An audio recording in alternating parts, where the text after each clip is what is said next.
Good morning, everyone. How are we today? Testing is back. Proper testing, official testing, none of this pre-testing shakedown nonsense. F1 is testing in Bahrain. How are we all doing? Are we ready for this? I cannot believe the next 3 weeks. We've got testing today, tomorrow, and Saturday. We've got Drive to Survive on Friday. We've got the first race of the season, followed rapidly by the second. Oh, March is about to get very, very exciting. Hope you're all good in chat. I'll be coming to you throughout the day today and tomorrow and Saturday, so get your questions in. I'll kind of prompt you as we go through to make sure I get as many as I can. You can support the stream, of course, through things like Super Chat. You don't have to. Never demand that or never ask for that, but I will guarantee that I'll get your message read out, because there could be quite a few to get through today. And don't forget as well to drop a like at some point today and subscribe if you are new. But with all the YouTubers spiel out of the way, I'm going to kick things off with a run through the top 9, because there's only 9 cars out there this morning. There'll be more this afternoon. Then we'll bring Stuart in, and then we're just going to waffle. If you've never been on a testing stream before, yeah, we'll give you updates. I will give you updates of the running and what's happening on track throughout and all of that business, but get ready for talk about pot noodles. It's going to be great. Charles Leclerc currently has the fastest time in test 1, or day 1 of test 2, whatever you want to call it. 1:35.953. That was set on the C4 tyre. 6 laps so far. Steady start to the morning. Sebastian Vettel for Aston Martin in second place. 1:37.945. That was on the C2 tyre. Sergio Perez at 1:37.950. That's on the C2 prototype, apparently. 9 laps so far for him. Zhou Guanyu, or Guanyu Zhou, I think it's Zhou Guanyu, isn't it, if we're being fair. 1:39.290. That was on the C3. 4 laps for him. Lewis Hamilton already 14 laps on the board in that Slinky Mercedes. We'll talk about that in a moment. Goodness me, they said there'd be no side pods, but Christ. 140.605 on the C2 is his current fastest time. Pierre Gasly 143.0, that's all changed. He's just the fifth place. Gasly 140.366, 15 laps C4. That puts Hamilton down to sixth. Esteban Ocon, no time just yet, but he's done 3 reconnaissance laps on the C2 tyre. Albon, no time, 6 reconnaissance laps on the C4. And Norris, no time, 2 laps on the C4, 2 reconnaissance laps on the C4 tyre. So, yes. Quite a steady start to the morning. A lot of updates, a lot of talk about updates. We've seen the Mercedes. It is, like I say, very slinky. Not too much changed on the Red Bull, apparently, from what Sam Collins could see in the pit lane, but I'm sure there'll be stuff in there somewhere that has changed. But I think the big change we all know about is that Kevin Magnussen is back, and we'll be talking about that very, very shortly as well. Let's kick things off and say very good morning to Stuart. Thank you for joining me, Stuart, this time of the morning. I know it's 8 o'clock, and some people, real humans, are up a lot earlier than this, but this is early for me. So thank you for coming to keep me company. Straight onto it bright and early. I just want to check you can hear me all right. I've had to sort of move my microphone around to get all these screens in front of me. Yes. Just checking I'm clear before I start waffling on.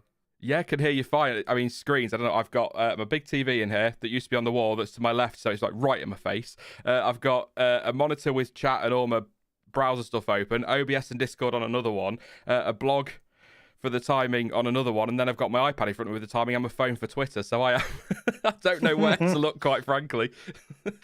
Perfect setup. By day 3, you'll be Alex Jakesing it with your foot up on the seat, leaning forward. or you'll be like collapsed Mark in a Webber. heap. Yes. But good to be back. We're actually seeing some cars on track. Actually, real live footage provided by FOM. Finally. Finally, absolutely, Yeah. finally. Goodness me. It's great. I mean, I love doing these testing streams because I know, people drop in through the day and they like their updates, and some people don't like it when we wander off, but I like when we go off topic and talk about all sorts because, 70 years of F1 to talk about, or 71 years of F1 to talk about. Incredible last season that we can talk about, and so much to get excited about for this coming season. I don't really know where we want to start today, Stuart, because I was all ready to go with K-Mag, and then Mercedes did that with their car. They did, didn't they? I'm looking at the pit.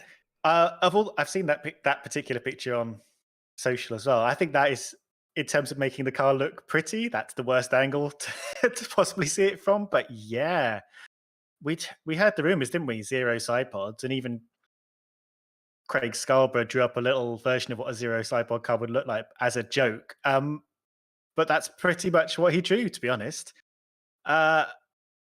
How long have they been planning this? Because clearly they haven't just turned this around in the last week. And, we know they had a skinny car when they turned up to the launch and the first testing, but I think that was just a precursor to this without showing all of their hand. Not that I imagine any other team could shrink their car down that much in 2 weeks. No. Yeah, dramatic. I was thinking, when I started this morning, the first thing I thought of was our conversations during the first test when we were talking about how, out of all the cars that we'd seen so far, the Mercedes was probably the closest to what last year's cars looked like in terms of its side pod, its design towards the rear. Thinking about it now, that should have set alarm bells ringing, shouldn't it? Because why would Mercedes, of all teams, come out with a side pod package that is fundamentally very, very similar, almost identical to what they ran last year when we've had a raft of regulation changes? So I suppose alarm bells should have been ringing. On the subject of alarm bells, we did ask about the first protest as well during Barcelona when we thought that would be.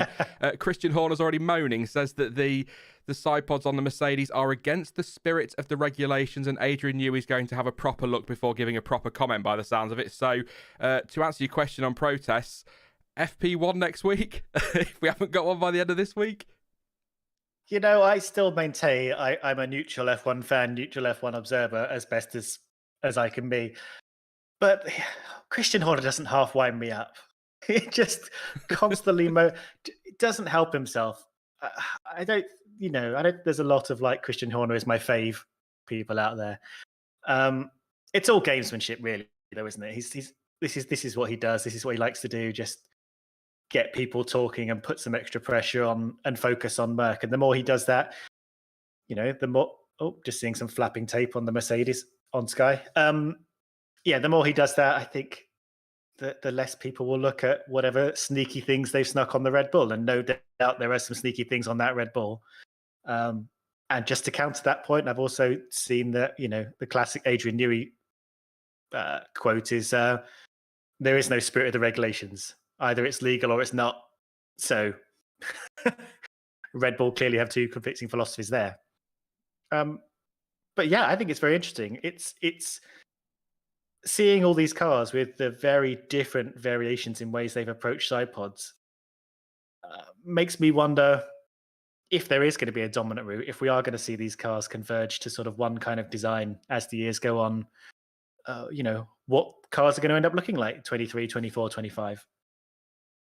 Yeah, I like that quote. The whole there's no spirit of the regulations. It's just legal or it isn't, because that's kind of the truth. But then F1 have been pushing that narrative, haven't they, over the winter, that they'll clamp down on anything they consider to be against the spirit of the regulations. It's like gentlemen's agreements. That's something that winds Martin Brundle up, isn't it? Because he doesn't believe that there is or should be gentlemen's agreements in F1 because they're racing, they're battling. So I'm quite and again, like you say, the crafty things we've seen on the Red Bull down the years, the crafty things that are probably going on there now. It wouldn't take much for a Mercedes to counter that and say, well, hang on a minute, well, what you're doing with the side of your car is against the regulations. You appear to have a barge board effect type thing. I mean, they could easily play that. So it's probably a bit of gamesmanship. We might get a protest, but I'd like to think if that car was illegal, it would have been picked up by now. Mercedes they're not thick, are they? They know what they're doing. They've won so many championships. I mean, 8 constructors back to back? So they've brought lots of innovation through, and it's got through. I just hope we don't end up. I don't mind a bit of controversy.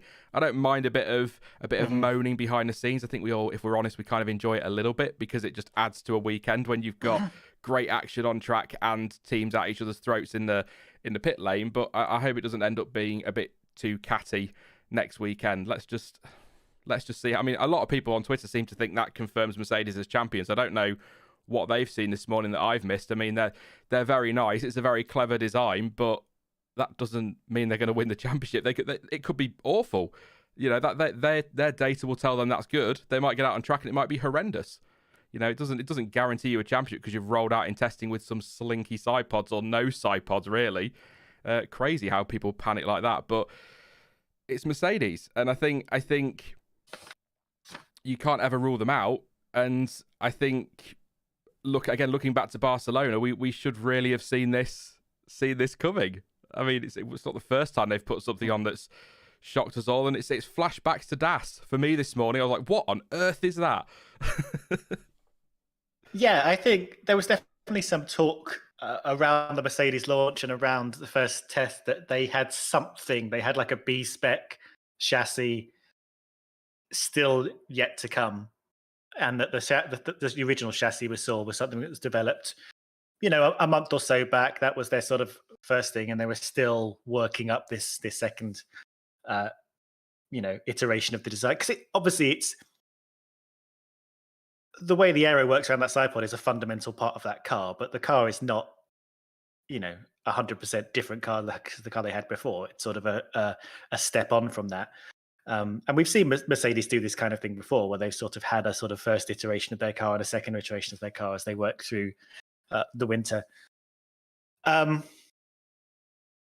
can't remember what the original thing you said was. I definitely had a point. It started early. My brain's already going. When Red Bull turned up last week, finally showing their real car, everyone had similar that's Red Bull champions, because you see some people doing something clever with the car they've been hiding, and I think your automatic sense is that they found a secret weapon, the way to interpret these regulations that no one else has. So obviously that's the winning one. But as I've said, we've seen so many designs and interpretations of these rules, which is what we've wanted to see going into this year. There's lots of very clever stuff going on, and we don't yet know which one is, the cleverest, or at least the fastest. Annette in chat says, no, Mercedes, it'll be different by tomorrow. Probably. Maybe. And I saw a good one for two reasons, because I absolutely agree, but also the name is fantastic, because it always gives me a chuckle in civilization when this happens. Gandhi has denounced you, says, I want to see different designs. That's exactly it, isn't it? We want to see these different designs. You know, we were worried that these regulations were going to be too tight and everyone was going to look the same, or the cars were going to look the same. We said it in Barcelona. I'd say it again today with Mercedes. Really, I'm looking at Zhou now in his very nice Alfa Romeo, by the way, with that livery. But I don't think there are two cars out there that look fundamentally exactly the same. There are similar things on them, of course, but everybody's done something different, particularly around that side pod area, which I think is brilliant. And that's the point of F1 innovation. It's that drummer keep banging. You know, I want to see. Oh, here comes the Ron Dennis quote. People rise to the technical challenge. I want to see them, even though I have no idea what I'm looking at half the time. I want to see different things. Does that car look all that attractive from the shot I've got there? No. It looks better from other angles, but you've got to give credit to Mercedes for being able to pull that off. And if that is something that is successful, it'll be on other cars by the summer break, if not all of them. That's something that will get copied if it's a successful thing, but yeah, I mean, but maybe not. Maybe not. Yeah, I mean, what I would say. I don't. Sorry, Stuart. Oh no, so I've stopped interrupting your flow there. I'll get back to it. Don't worry.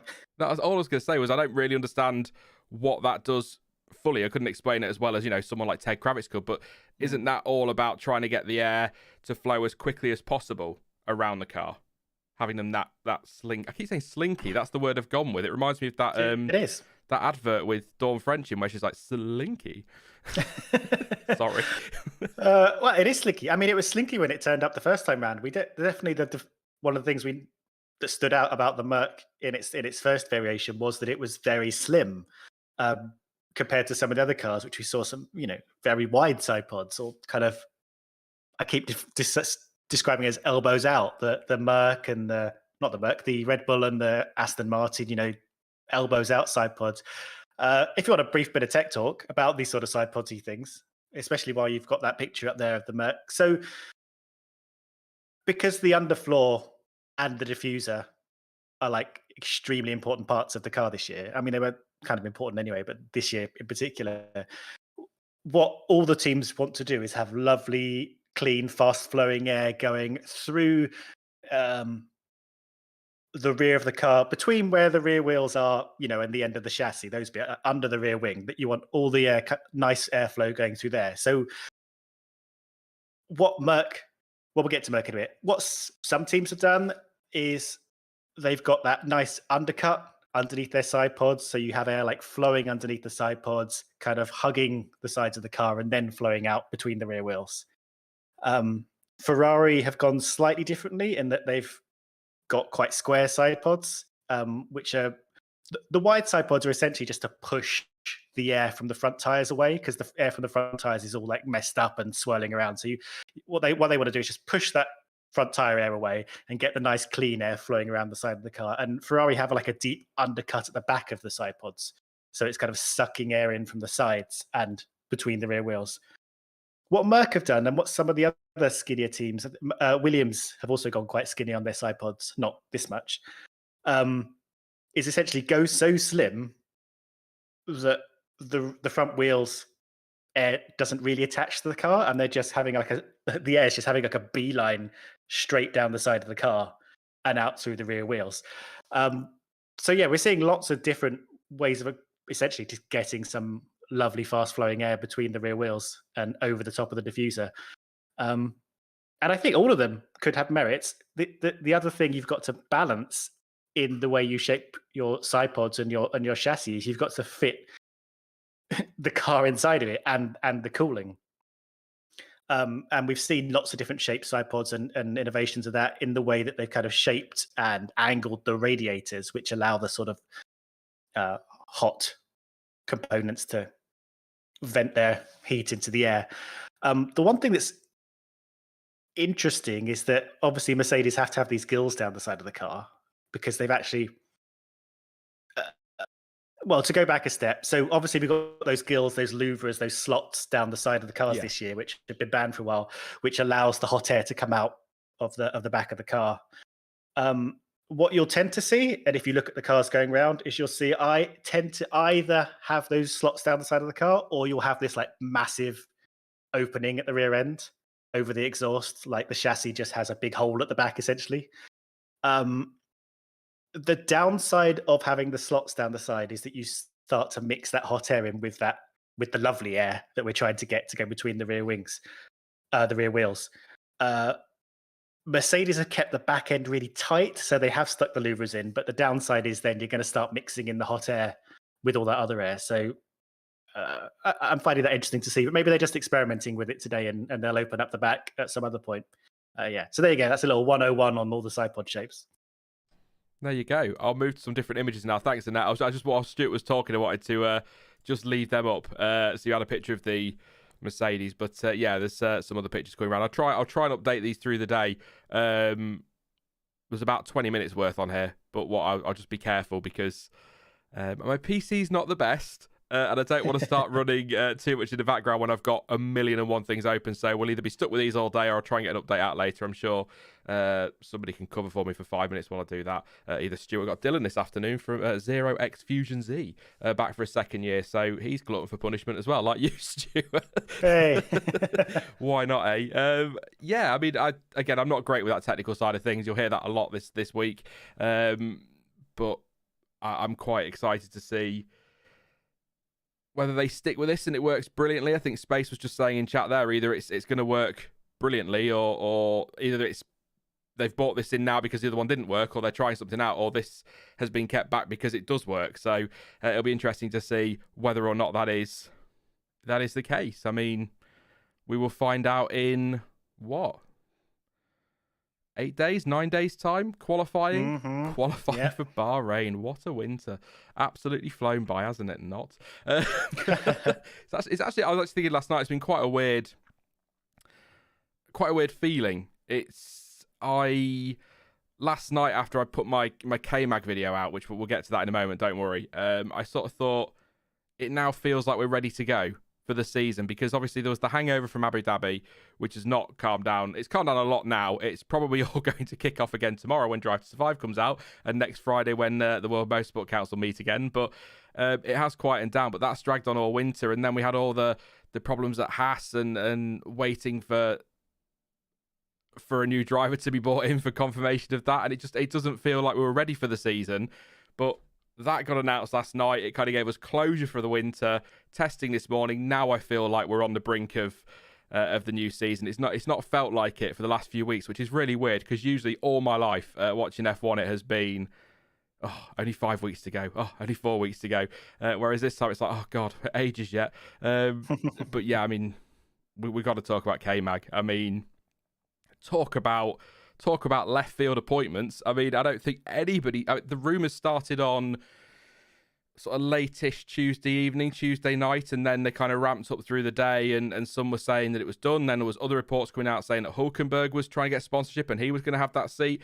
I don't think many people... I mean, Dan said on the stream in Barcelona that he thought K-Mag would be a great option, but I don't think he believed it would actually happen. I love K-Mag, so it's great that he's back. I didn't think it would happen. I thought this was probably going to Giovinazzi. It is how I felt about that seat at Haas, but it's gone to K-Mag, and he's back after a year out, so we're going to call it a sabbatical. Why not?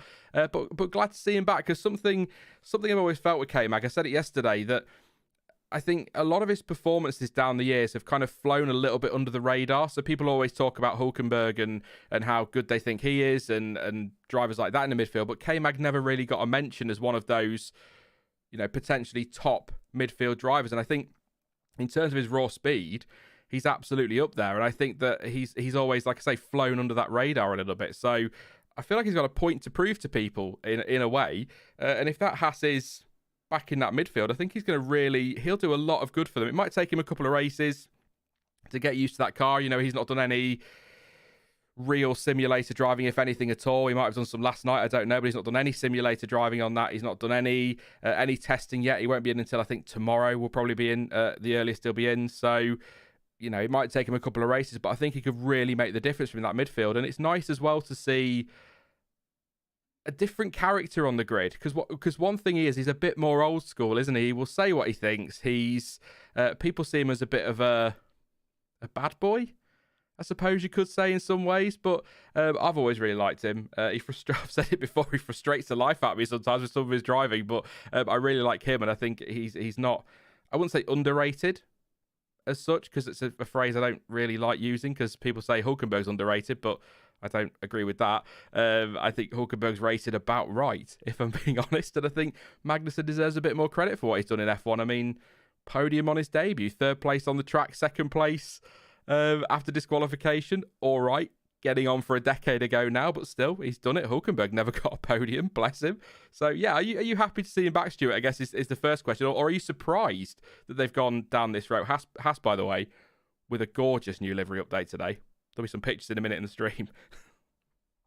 Am I surprised? I was a little surprised, I think, because I had this feeling it was all pointing towards Giovinazzi, but actually, I mean, it makes a heck of a lot of sense. He's a very, very solid driver.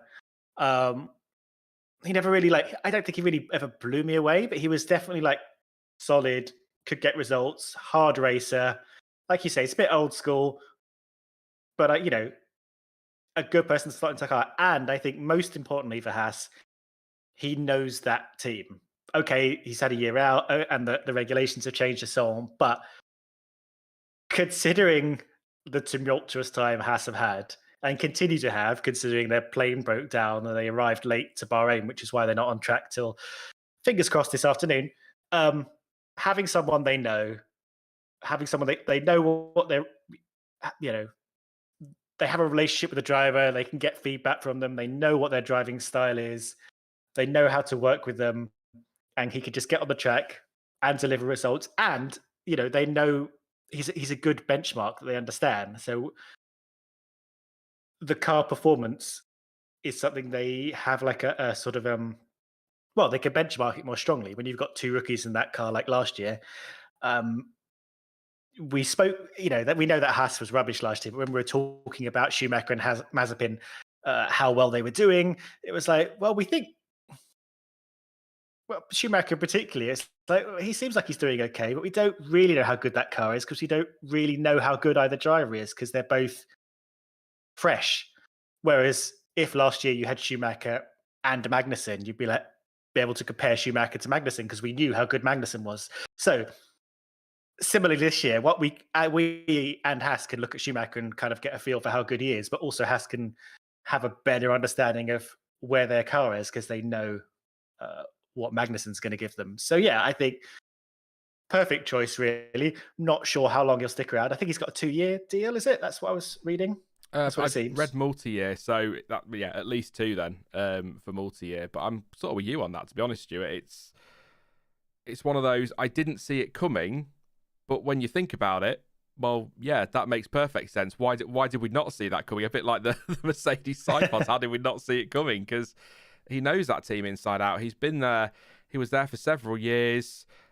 I don't personally think he should have been dropped. I don't think he warranted being dropped. I think with respect to Rogro, out of the 2 that were there, he was the one to keep. But I said yesterday in my video, I completely agree with you there, Stuart, on the benchmark. I don't think trying to compare Schumacher and Mazepin and say, is Schumacher doing well? It's not really up against a particularly brilliant driver. So it's hard to really gauge where he was. Whereas now we're going to have a much better impression. And with his experience, it's a good teammate for Mick to have. It's a very good teammate for Mick to have. Somebody to race against. But I was surprised. But when you think about it, it's that was sort of obvious really in a lot of ways. And I mean, great that he managed to get himself out of his contracts as well. So it's not one of those, he's doing 18 races, but he's got to take some time off for this, that, and the other. At least he's there permanently for the season. And the noises seem to be that Haas are going to be a bit more competitive this year. So if he could be in the points fairly regularly through the season, maybe even consistently through the season, come the end of next year, if that continues, he might think, well, do you know what? This car's all right. We're going places. I'll do a couple more years. So if that Haas is stuck at the back of the grid, he might even bog off at the end of this year. Because he did say he didn't want to be racing down the back of the grid, didn't he? So I did find it quite amusing last night on Instagram. He put a post up about Haas's livery. a while ago, and he put a picture of Herbie, the love bug, there, and kind of poked a bit of fun at it. And then he's commented on it last night saying, "This aged well." Good for him. So yeah, I'm quite happy to see him back. I know he can be quite polarizing, can't he? I know his driving sometimes is probably over the line, I would say, at times, but you know, it's nice to have somebody that is a little bit aggressive towards the back end of the grid that can be aggressive without spinning every 3 corners. Leave it at that. Yeah. Sort of, have you read anything? I forgot to look this up this morning. Obviously, he's here in Bahrain right now. I've seen pictures of him, well, video of him from this testing feed.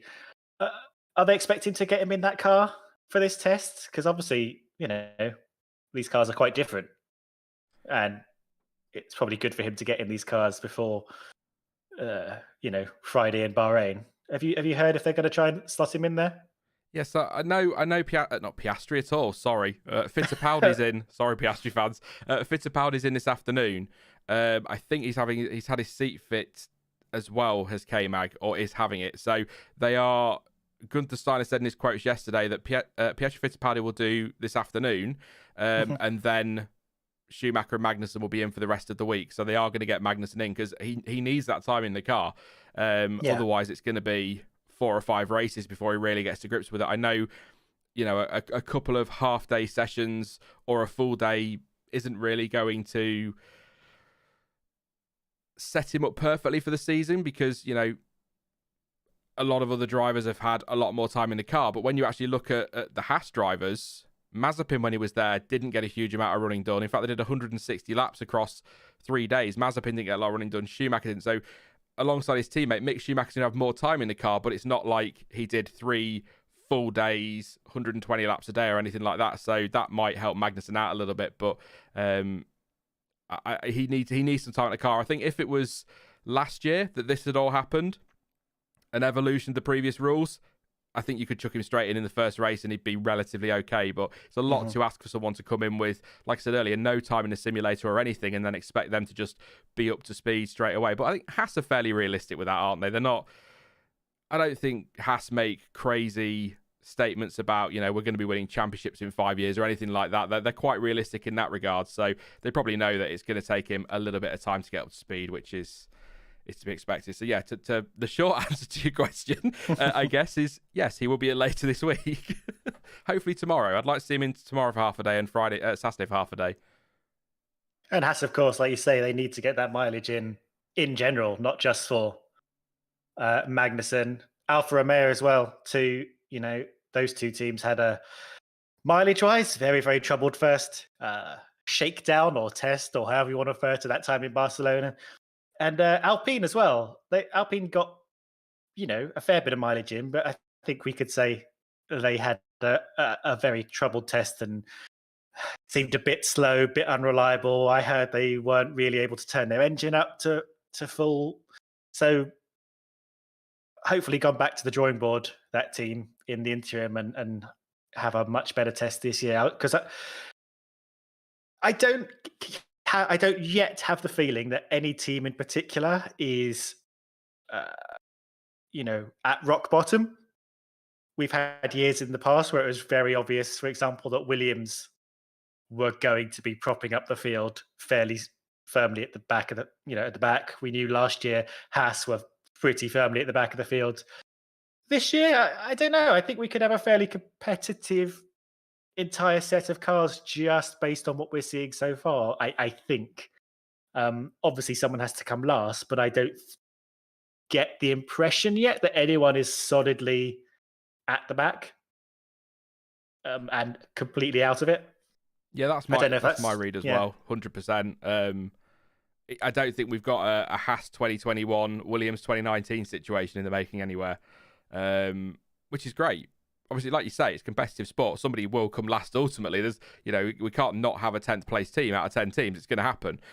Obvious statement, I know, but I don't think any team is cut adrift. And actually, what I'll do quickly is run through the order while we're on while we're on talking laps and things, and then we'll have a look at chat and have a look at what's going on track and whatnot. I will try and go through these on the hour and on the half hour I'm already 4 minutes late, and it's my first update, so bear with me. I'll be around that time, so if you do drop in and out through the day, then somewhere around on the hour and on the half hour, I'll give you a quick update. So Leclerc, still fastest, 17 laps so far. Perez is...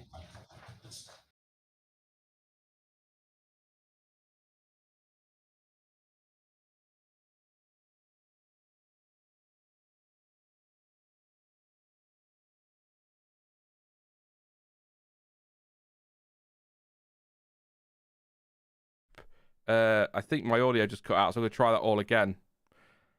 I have a feeling that just completely cut out. I'll go again. I thought I had. I was like, "That's my thing's not moving." Anyway, Leclerc fastest from Perez, Vettel, and Albon. 17 laps for Leclerc, 19 for Perez, 17 for Vettel, 12 for Albon. Ocon in 5th place, 11 laps for him. He was his fast lap on the C2.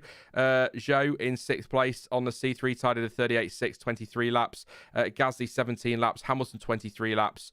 Norris hasn't set a time yet. C4 tyre was his best for reconnaissance laps, but no time. 5 in total. So for your lappage at the moment, it's Zhou in 6th place with the most, alongside Hamilton on 23. So that's good stuff. And fastest time right now, Leclerc 1:35.953. So there you go. Apologies for that. I don't know what happened there.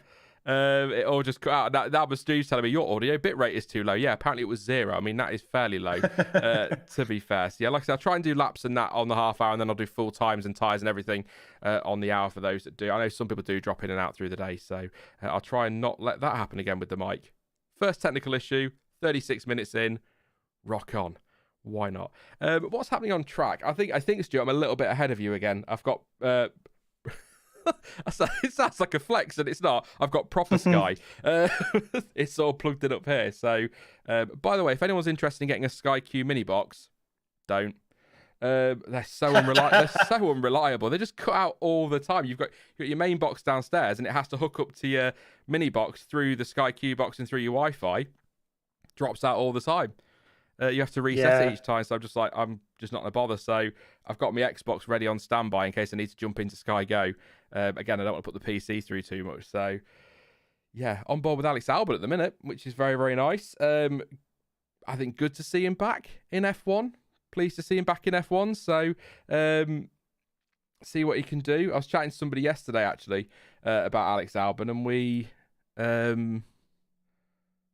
kind of discussing where he ranks and what he's going to be like this season a little bit. And I think the line I used was something along the lines of the irony is the worst thing to happen to Alex Albon was Pierre Gasly, which sounds ridiculous, but I think Gasly getting dropped from Red Bull, I think Ricciardo leaving Red Bull was the worst thing that could happen to Gasly because it was too soon for him, and Gasly getting dropped by Red Bull was the worst thing that could happen to Albon because it was too late. It was too early to promote Albon. So, yeah, but I want to see what he can do. Second chance, I think we'll call it. So I want to see what he can do in there.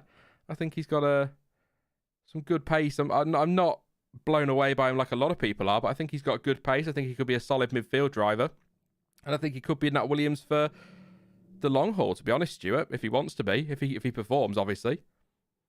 Yeah, quite possibly. I think Williams need to have some solid footing underneath them to rebuild. I don't know if rebuild, maybe a bit harsh, but to kind of develop and, well, build themselves up. Kind of, they hit rock bottom, as we said, and they're now working their way back up. I think they've got solid financial backing. I think the owners and what they're developing, I'm getting very good feeling about that. It all seems pretty solid. So I've got good feelings about Williams going forward, at least stability wise. So if they can translate that into like actual pace and development, that would be great too. And I think from what we know about Alex, he's a good person to have in there. And actually Latifi as well. I think he's pretty a solid guy. So I don't think right now Williams are going to be aiming for glory, but to get themselves on a solid path forward, I think this is a good driver lineup for them. Until, of course, they or Mercedes have junior drivers that they desperately need to kind of start pushing through the system, then maybe we might see some people getting moved out of their seats and younger drivers coming in. but we'll see. We'll see. But yeah, I've got good feelings about Albon, and I hope he does well, because I think he had as rough a go around of it as Gasly did, and we know Gasly managed to turn it around. Yeah, it would have been nice to see Albon, wouldn't it? Straight back into, no offense to Yuki, but straight into that AlphaTauri alongside Pierre. I think that would have been. I think it was fascinating in that midfield anyway last year, but I think Albon and Gasly in the AlphaTauri, I think that would have been something quite special to watch. Just to see, them up against each other. It might have even made a difference in the constructors. They might have pipped Alpine with someone who's got a little bit more experience in Formula One. But I think he's probably, as I feel about a lot of F1 Red Bull juniors who have been dropped and put back in AlphaTauris or Toro Rossos or been dropped from the sport altogether, I think he's probably better at Williams. I think he's better off there because he can he's still under the Red Bull umbrella, but I think he's got more freedom over where he wants to go if he's there. So I think that's a good thing. What on earth? Oh, they're doing a trailer for some reason on Sky for F1. Thank you to Gandhi has denounced you for the super chat, by the way. You can contribute to the channel, support the stream through super chat. You can do it through Streamlabs as well. There's some PayPal information. I should get PayPal notifications, which reminds me I need to check one because I missed one for the last streams. So I'll check that in just a moment. So all the stuff down there. It says first ever person to get the reference. Here is a contribution towards the F1 license. Thank you very much. I'm quite surprised. I'm quite surprised Gandhi has denounced you that nobody's got that reference before. I thought a lot of people play Civilization. Did you not get it? Oh, yeah. Okay. Yeah. So... Always gives me a laugh when you're doing something wrong on Civ when Gandhi's denouncing you, Yeah. Mind blank on that one. Yeah. Okay. I'm with it. Do you play much? I mean, I love strategy games. It's why I'm really, the F1 games from Cody's, the driving, I'm not very good at it. I like to have the difficulty quite low so I can dominate in my Haas. But I'm really looking forward to the F1 Manager game because I'm very much, I like my strategy games. I like my management games. I love playing Planet Coaster. For example, park management. So I love doing that. I liked... I'm still playing Grand Prix Manager 2 with mods. And that was released in like 1996 or something around that time. I mean, that's crazy, but probably even earlier than that, I think. But yeah, very much looking forward to a proper F1 Manager game. That's not an ad. That's just because I got from Civilization to that. It just reminded me about management games. But yeah, a big fan of Civilization. Preferred 5 to 6. I will say that. Definitely. But just... I'm sure you play. Do you play or do you watch people play, Stuart? It's either you or Jonty that does. I do play. Well, I go in little fits and bursts. Yeah. I play through like quite intensively, and then I get a bit. I've had a bit of much, and then I don't play it for months. Then I'll sneak back. I think I skipped 5. I think I had 4. I think I had 2, 4, and 6 along the way. So yeah, that's nice. Yeah, just don't need to do the odd numbers. Yeah, and we used to play. Free Civ, which is a sort of what do you call the one, open source version of Civilization, but we used to play it online with about 8 people, but it was about a turn a day, so the whole game went on for about a year. It was, but also very much looking forward to this F1 Manager game. I liked the Motorsport Manager game, which was non-official, but pretty much the same, stuff, cars, tires, tracks. So yeah, I'm looking forward to see what they do. I haven't played like the Planet Coaster and the Planet Zoo and those type of games, which are also made by whoever those people are. Yeah. Thank you.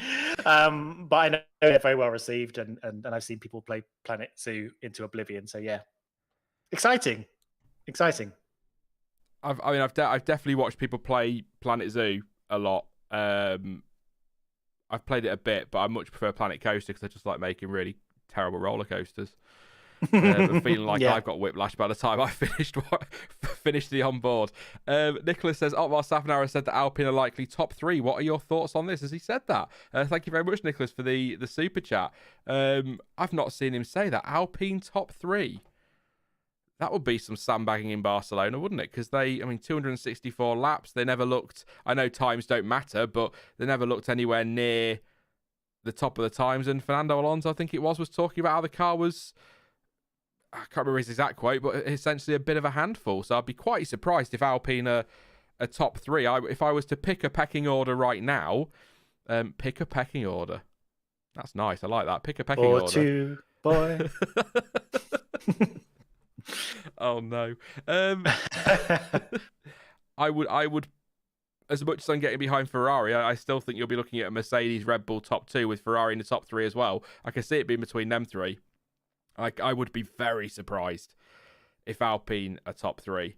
What is he thinking saying that? I'm really fascinated. I would feel if you were Alpine, you'd keep quiet. Yeah, I'd like them to be top three. If I'm being honest, I'd love to see a top three of, in some order, Haas, Williams, and Alpine, with Aston Martin in the mix and Mercedes, Red Bull, and co fighting down the back somewhere. I'd love a proper good grid shuffle and watching those big teams trying to fight their way about, like we saw in 2009 when we got the big grid shuffle, and then we had to watch Ferrari struggle and try and come through, and McLaren struggle and try and come back through. I think that'd be a lot of fun, but I'm sure there are some Mercedes, Ferrari, and Red Bull fans that hate that idea, but I think that'd be good fun. So yeah, I'd love Alpine to be top three, but I can't see it. And I like you, I'm quite surprised he'd come out and say that. I'm gonna have to try and find the quote now. They're not even chasing sponsors anymore. They got the BWT. They don't need to drum up any false hope. So yeah, fascinating. Maybe they will be false. Maybe they will be top three. But if I were Alpine after the troubled first test, I would just be keeping it cool, do the talking on track if you can. Yeah, fascinating. Yeah. If you can find that quote, that'll be. There's lots of little bots in your chat I've just got to get rid of. Boop. Is that the bot noise? Destroy. Yeah. Just get rid of that person. There we go. We got people who are constantly trying to push illegal streams. Oh yes. Oh please don't. It gets me in trouble. YouTube do like to, or FOM do like to hit you hard if they find things like that. It's not even my fault, but yeah. I just can't find this quote, so I don't know where that is. But I'll have a little look, but if it pops up, then yeah. But it would be a strange thing for him to say, I will say. What? Oh, sorry, I'm just looking at. I'm a bit behind you, obviously. We should work out how far. I'm looking at the Williams. They've completely blanked off all those cooling louvers on the side now. Oh, apart from one, there's just one slot. Yeah, I just watched it. Well, I happened to catch it at the same time that there was a picture of the Williams on your stream, so I was like, "Oh, that looks very different." But I guess teams will be playing around with that quite a bit because I think you want to, if you can, shut down as many of those slots as possible because they're a little bit detrimental to aerodynamics. So it's all a bit of the trade-off. I think we're going to see those slots open and close throughout the year and throughout the weekend when we go to races as well. Charles Leclerc on a hot lap. Oh yeah. Hang on, I want to work out what our difference. Hey, what our timing difference is. I'm going to tell you what time I'm on right now. I'm on 2 hours, 12, 38, 37, 36. I'm on 2:11:23. Okay, so you're about 70 seconds ahead. Okay, cool. Leclerc's just done a 34.5. Nice time there. So why not? I'm just going to go and get last year's pole time because I like to. I got it here. Got it. There you go. So for comparison, last year's pole time was over to you, Stuart. 1:28.997, which was actually very, very similar to the final day of testing, which was a 1:28.960. So 1:28.9's probably the comparison we're aiming for by the end of this 3-day test. Interesting. So they're way off that right now. I'll tell you what we'll do then, and I'll throw this at you now because I'm evil, and then I'll ask everybody else as well. We'll do what we did for Barcelona. By the way, we were so close in Barcelona with our guesses. I think only about 4 seconds off in the end, or something like that. But what what do you think the fastest time is we'll see this week? Do you think we'll get anywhere near that poll? It's a fascinating question. So maybe they're all just chilling out right now. I'm surprised at how far away we are from last year's poll right now. So it's about a 129, wasn't it, last year's poll? So and it's about a 136 from Leclerc at the moment. So that's a 7 seconds, right? Difference. I'm imagining we're going to make up a bit of that time, but I can't imagine shaving right down to 29. It'll be 130 something. This track has more slow corners than Barcelona. Just to remind everyone, these cars are, compared to last year's cars, are faster in the high-speed corners, but quite a bit slower in the slow-speed corners because these cars are much, much stiffer, so they're a lot more awkward in the slow-speed corners. And slow-speed corners are where you lose time. You can lose much more time in slow-speed corners than you can make up in high-speed corners because obviously high-speed corners go by really quickly, whereas slow-speed corners take a bit of time to get through.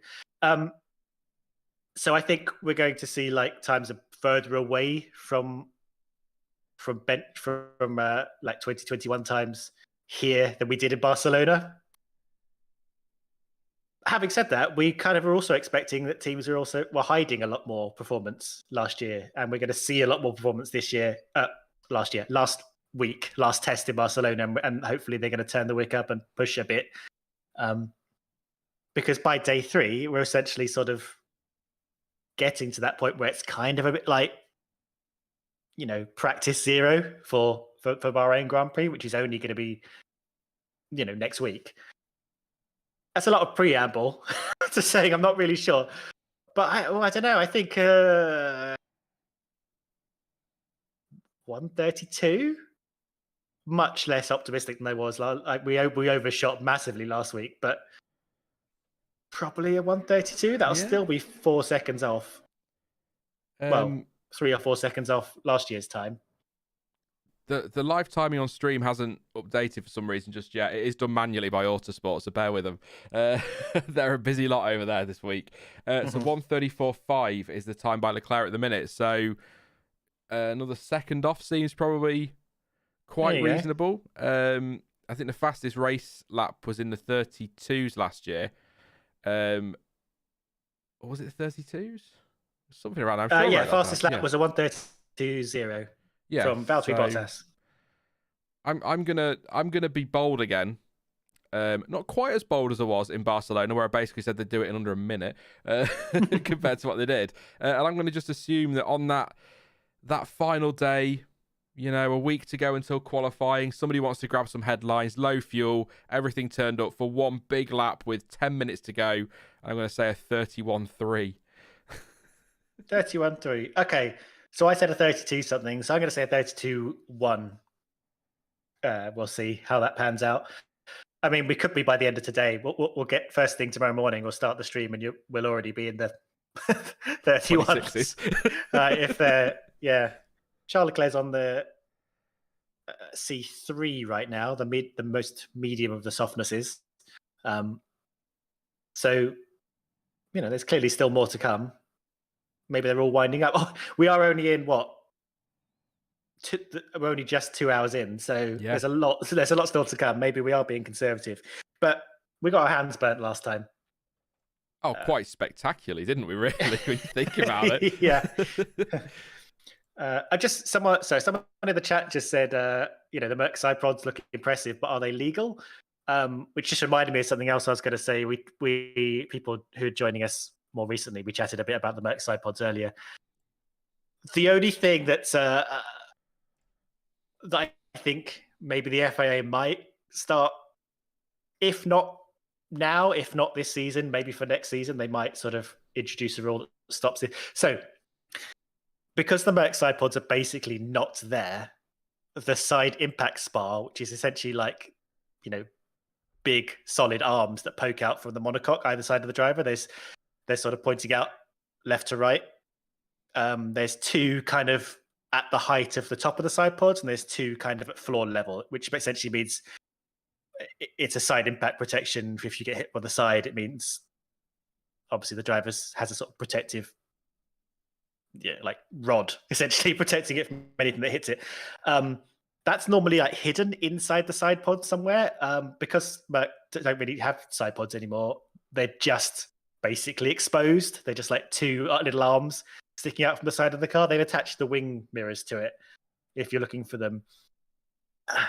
I think that's the bit that's not really in the spirit of things. And having those kind of sticking out all exposed might be something that F1 or the FIA might want to cover up, because it looks a bit horrible, but also it just, I don't know, it seems I don't know if it's a safety issue, but it does seem weird just having essentially like a big bar sticking out of the side of your car. So look out for it when you see the Merc. If you haven't spotted it already, those side impact spars are just basically sticking straight out either side of where the driver sits. It must be legal though, surely. I mean, when do they go through homologation? Is the first one in testing, or is it in the first race? I can never remember.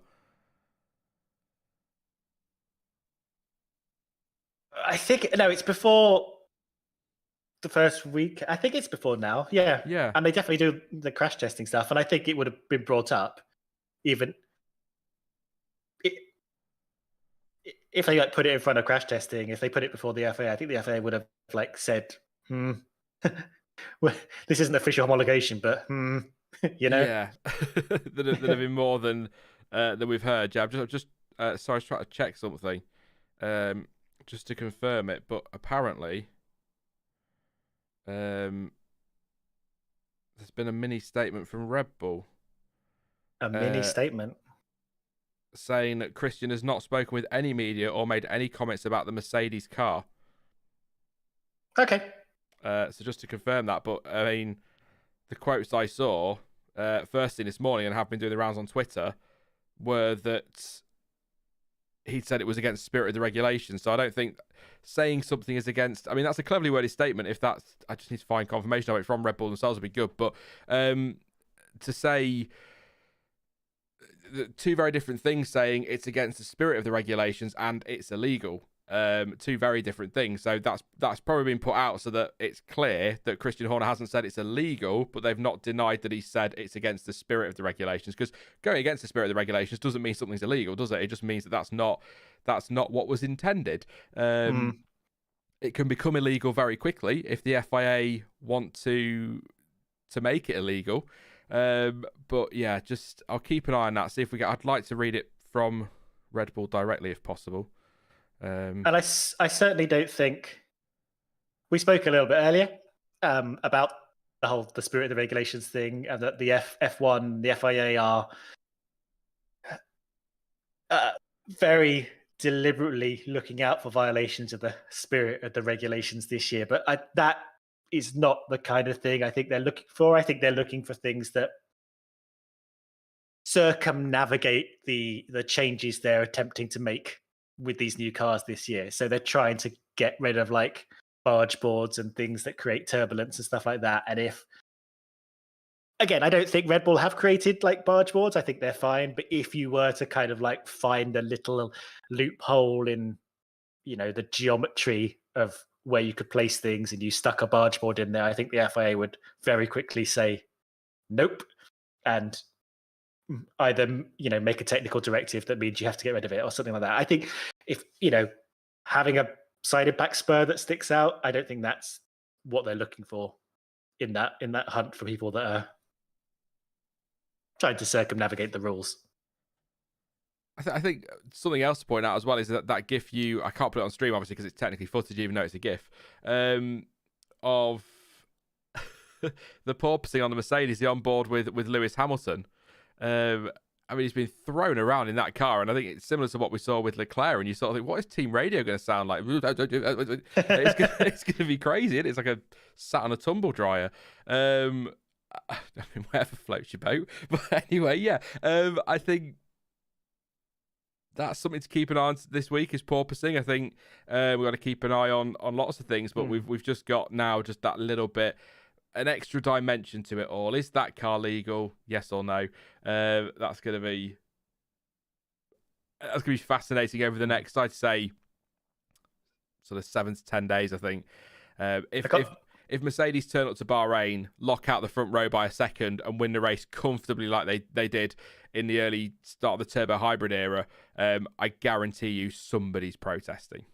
I guarantee it. Probably Red Bull and Ferrari. Just going to quickly change subject briefly for some news from Toby Gruner, who he's always worth a follow. He tweets some Autumn, Winter and Sport. Haas have got permission to run half a day's testing on Sunday. Oh. With Mick Schumacher to make up for their delayed freight, which is very nice. Well, that's an F1 mistake, isn't it? It's an F1 freight problem. It wasn't a Haas mistake, was it? Yeah, I guess that's... freight go together, so... Well, good. That was a sort of a force majeure kind of thing, not a Haas error. So yeah, that's good for them. I was going to say, because Haas, good Lord. I mean, you got to feel for Haas. I know they've made some choices over the last few years. Choices. Some of them seem definitely out of desperation, especially around certain sponsors they've had and binds that's tied them into. But, you know, Haas is more than just those choices, and it's definitely more than just the management. Yeah. It's hundreds of people and drivers and engineers and stuff. And I want them to have a break. I want them to have just like a gentle season where things go fine. Even actually to the last couple of days, obviously they got rid of Mazepin and his sponsor Uralkali.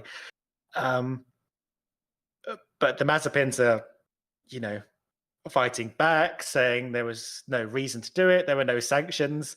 And obviously, like a couple of days after Haas got rid of Mazepin, the EU did sanction the Mazepins. So they wouldn't have been able to race anyway. And I'm just like, oh, if only the timing had been a bit better. If only the EU sanctions would have come in like a little bit earlier. So Haas could have said, well, our hands are tied. Nothing to do with us. Just from a legal point of view, just kept them out of hot water. I do feel for that team, and from what I'm hearing, their financial situation is a lot more stable, and hopefully, we're not going to see them turn up in 2023 with another clown car sponsor and that leave us all with our hands in our heads, and actually they'll just be able to go racing like they did in their first 2 years. Yeah, I'll come back to that in a moment. What I'll do, I'm going to run through the times. It is 9:02 in the morning here in the UK, so just under 2 hours left of the test. Then we'll do some super chats. Then we'll have a look at track and all of that business, and we'll get back to that definitely. So I'm sure there are some questions for that one. So fastest time at the moment, Charles Leclerc 134.531. That was set on the C3 tyre, 23 laps on the board for him. Lewis Hamilton has done 27 laps. His fastest time came on the C3. That was a 36.365. Sergio Perez for Red Bull 136.581. That was on the C2 prototype. He's done 30 laps, so busy for Checo today so far.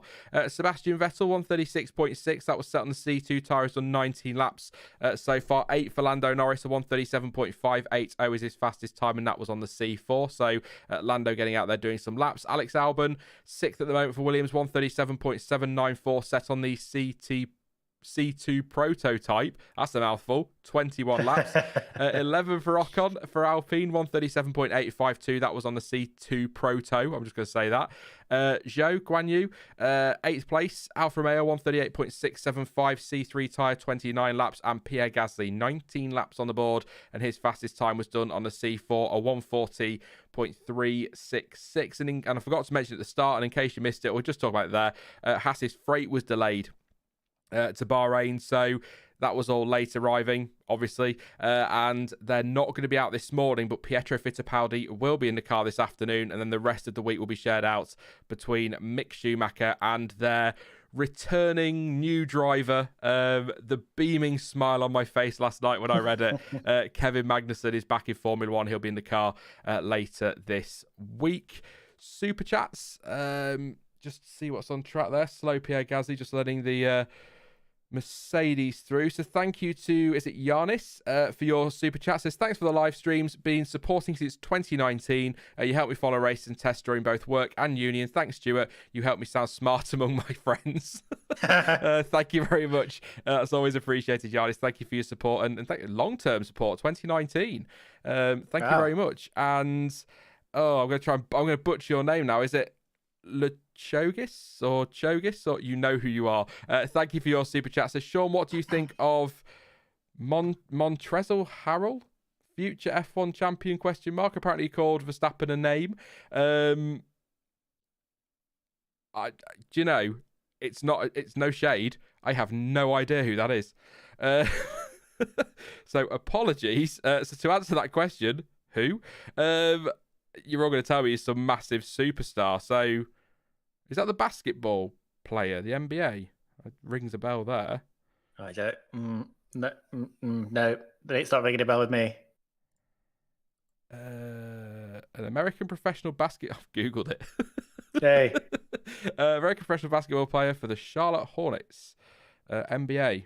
Played college basketball for the Louisiana Cardinals. I'm going to sit here and read his bio now and then pretend I've answered the question. Honestly, I don't know anything about that, and I don't really know who he is. I follow a bit of the NBA as a Trailblazers fan, not as much as I want to. But yeah, thank you for your super chat. Sorry, I can't give you more than that. And if he's going around calling drivers names, then stop being ridiculous. There's no need for it. I'll never get why sports people are like that. I mean, was it Ronnie O'Sullivan who made a comment last year which got people riled up about how he could drive that Mercedes to a championship while smoking a cigar or something like that? It's like, oh, shut up. No, you couldn't.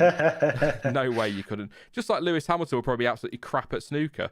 There's absolutely no way they could drive these cars. Obviously I could. I mean, it's easy. Mm-hmm. We'd be brilliant, Stuart. We'd be world champions within seconds every season. We have enough drama within Formula One. We don't need it from without. We don't need these other people coming in and stirring stuff. But we got Drive to Survive. We don't.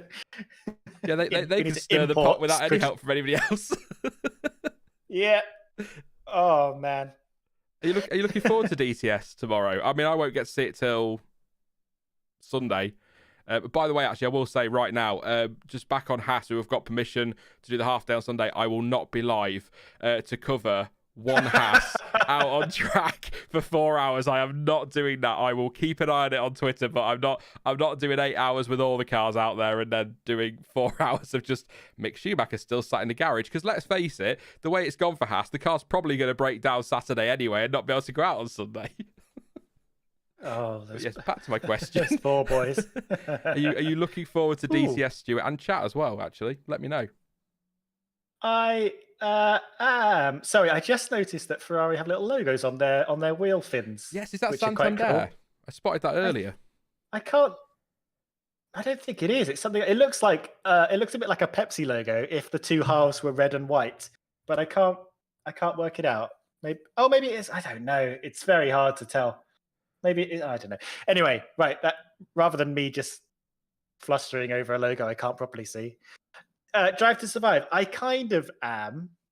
I always find it very interesting. As F1 fans watching, it's an interesting experience of enjoying reliving things, getting to see some behind the scenes stuff. Hearing all the personnel and stuff talk through their year, while at the same time getting slightly frustrated that everything's framed a little bit dramatically and not quite accurately, yeah. So there are certain bits I'm like definitely not looking forward to, and as you sort of alluded to, like in the last half hour,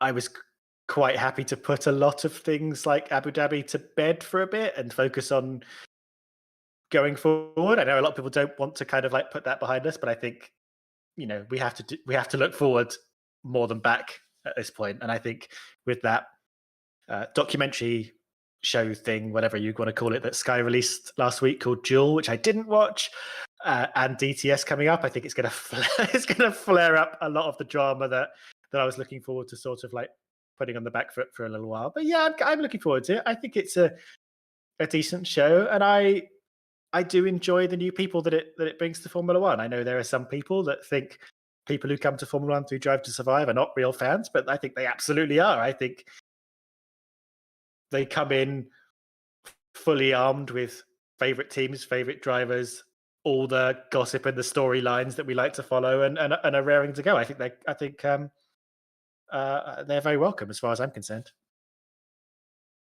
Completely agree. And it's about prolonging the sport, isn't it? And you've got to bring young fans in, otherwise there's going to be nothing.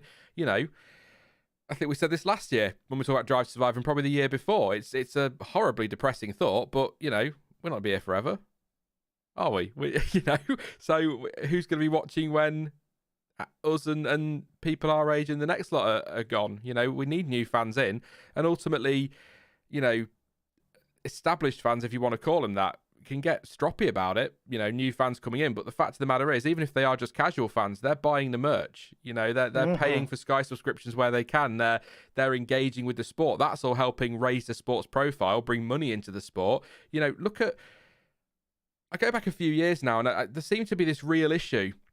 And probably because of things like, you know, the financial crisis and things, but sponsors were not really looking at F1. You look at it now, the sponsors just seem to be rocking up on cars left, right, and centre. I know we've got things that people aren't comfortable with, like crypto, for example, but there are sponsors just, you know, I'm always getting emails from an Aston Martin or a Williams or whoever saying new sponsor or new partner, and that's great. And that's because of the exposure, among other things, that Drive to Survive has put on the sport, and that's only got to be a good thing. I don't understand how that can be a bad thing. And it's also okay. I've been watching F1 since 1992. I've got very little knowledge on the technical side. Some people, I mean, you're brilliant with it, Stuart. There are people on Twitter who are fantastic. Some experts out there, Matt Summerfield, for example, Craig Scarborough, fantastic with what they do. But you don't have to know every little thing about the sport to be a fan. It's okay to just sit down and watch the racing and enjoy the stories and engage with the history a little bit. You don't need to know what everything does on that car. So I don't know why people get so mad about it. I mean, with Drive to Survive, again, as somebody who's been watching F1 for a long time, I tend to ignore a little bit what we know. So, for example, when we see things aren't in any kind of order, you know, a team radio doesn't match up, I tend to just ignore all that because that's not for me. That's not really what's, you know, I'm not interested in, you know, you don't need to dramatize last year. Last year was dramatic enough, but I try to avoid all that dramatization in DTS. What I do enjoy is the behind the scenes stuff that we don't tend to get to see. So, you know, Gunther Steiner and his smashed door, for example. Yeah, we don't get to hear about things like that. We don't get to see things like that. So it's kind of nice to get a little bit more of that behind the scenes action, to see the conversations between team bosses and drivers together. So that's something I enjoy with Drive to Survive. So I'm not really bothered about the random V8 noises at times that appear in races and the extra loud explosions they put on when two cars slightly brush each other. I don't need all that, you know. I don't need Nico Rosberg jumping up on screen with his massive explosion meme every time somebody gets close to somebody. So yeah, I've just caught it. I haven't even spotted it today. That Mercedes just come up on screen. How much better are those numbers with the yellow around them? Yeah. Sorry, that was totally random there, but yeah, no, that's better. They were a bit, maybe responded to some feedback because a lot of fans were saying you could barely read them. Yeah, they were playing with them. I think they put some yellow on some point during Barcelona testing, and George, I think, has a different color. I think blue, Okay. Or he did have. I don't know about here, but they were experimenting with some different colors. I like that they've moved it off the rear fin as well. There's too many teams that like have it half on the fin, half off, so it kind of all gets scrunched. I'm amazed at how difficult teams are or how much of a meal teams are making of sticking a number on the side of the car, to be honest, and why they keep making them completely illegible. Yeah. I'm watching the Alpine right now, and it's like I don't know what that number is on the back. Just quickly off the back of the, bad, weren't they? Yeah, they were bad. They were so bad. I don't know what they were thinking. I think we need F1 to step in again and kind of mandate a size and an area that you just fit in there. Snap there for Joe through the final sector. Sorry, Joe, I'm like a minute and a half ahead of you. Oh, sorry, I just watched it. I saw it live rather than a replay. So unless I saw a different snap. No, lock up as well from Joe. I'm going to be calling him Joe for a little while because I believe, and you know, I don't want to get into a Sky style conversation about this and then just be massively inappropriate with my comments, but I believe he likes and would like to be called Zhou Guanyu rather than Guanyu Zhou. So I will keep saying Zhou and Zhou Guanyu, but I'll double check that. But I'm sure that's what he said. So okay, if anyone's wondering why I'm mixing him up on tables and things or saying his name like that, that's apparently what he likes. So that's what I say. People say to me, "Oh, you're not pronouncing this right. You're not saying that right." I will pronounce a name or say a name how a driver has said they wanted it saying, because that's their choice. It's their name. That, you know, if Seb Vettel was like, "Just call me Steve," I'd call him Steve, and I think we should call him Steve. Steve Vettel. As you're saying that, I don't think it's on screen right now, but I'm watching the Zhou Guanyu replay. The graphic of his name has Zhou Guanyu with the surname first, which is interesting. Or if that Zhou is his family name still. Many apologies. I really should have known this by now. I know in Chinese and East Asia they have family names first, but so I think Zhou is his family name. But it's good that the graphics package allows them to reverse the names on the nameplates on the on-screen graphics. Unless I've just missed the fact that it says like Hamilton Lewis for all the and stuff like that for all the other drivers. Armin just confirming in chat, family name comes first in China, so it's Zhou Guanyu. So it would be Hamilton Lewis, for example, over there, or Alonso Fernando. Oh, here we go. Yeah, Esteban Ocon is written Esteban Ocon on the graphics. So so they have written it. I get fascinated by those kind of things because I know you have to like build like a package that will display the graphics like as a sort of default setup. Yeah. As I'm sure you're aware with all the things you plug into your stream and stuff like that. So then to be able to like have a one-off name that goes the other way around or has to be like drawn differently, I think is they didn't have to do that, so I'm glad they did. Just a couple of comments on Drive to Survive from chat. Space says morning space, not afternoon yet. Says there are different types of fans, and that's okay. I've actually picked space out for a reason there. I owe you an apology. I was listening back to my part of my stream the other last time at Barcelona when I was getting stroppy at someone for hurling a load of crap our way for being anti-war, and I read your message and I completely agreed with you, but for some reason it sounds like I'm having a right pop at you, so apologies Space, I wasn't having a go at you. I was just wound up by that other person and I was completely agreeing with you. I think you said something like it was wrong back then and it's wrong now, so I was actually agreeing with you, so apologies Space. I'll admit that has been bugging me actually since I heard that one back. So yeah, there are different types of fans, and that's okay. Exactly that. Absolutely that. Shut up and spend your dollars as well ought to be the F1 slogan. That's a good one. Yeah. Issues stuck at the back of the pit lane? I was just looking at that. I was watching chat and then sort of saw them kind of gathering there. I'm just hearing... He's out the car, yeah. I don't know what's going on. Again, I'm about a minute behind you. I'm just hearing the commentators just say that potentially testing the running out of fuel on the car, but it would be a bit early in the day to do that. I'd seen him pull up, but I assumed it was Weybridge, but they don't do Weybridge, do they, in testing? So, or not quite as regularly anyway. So, there you go. So yeah, Alpha mechanics and crew coming collecting that car now.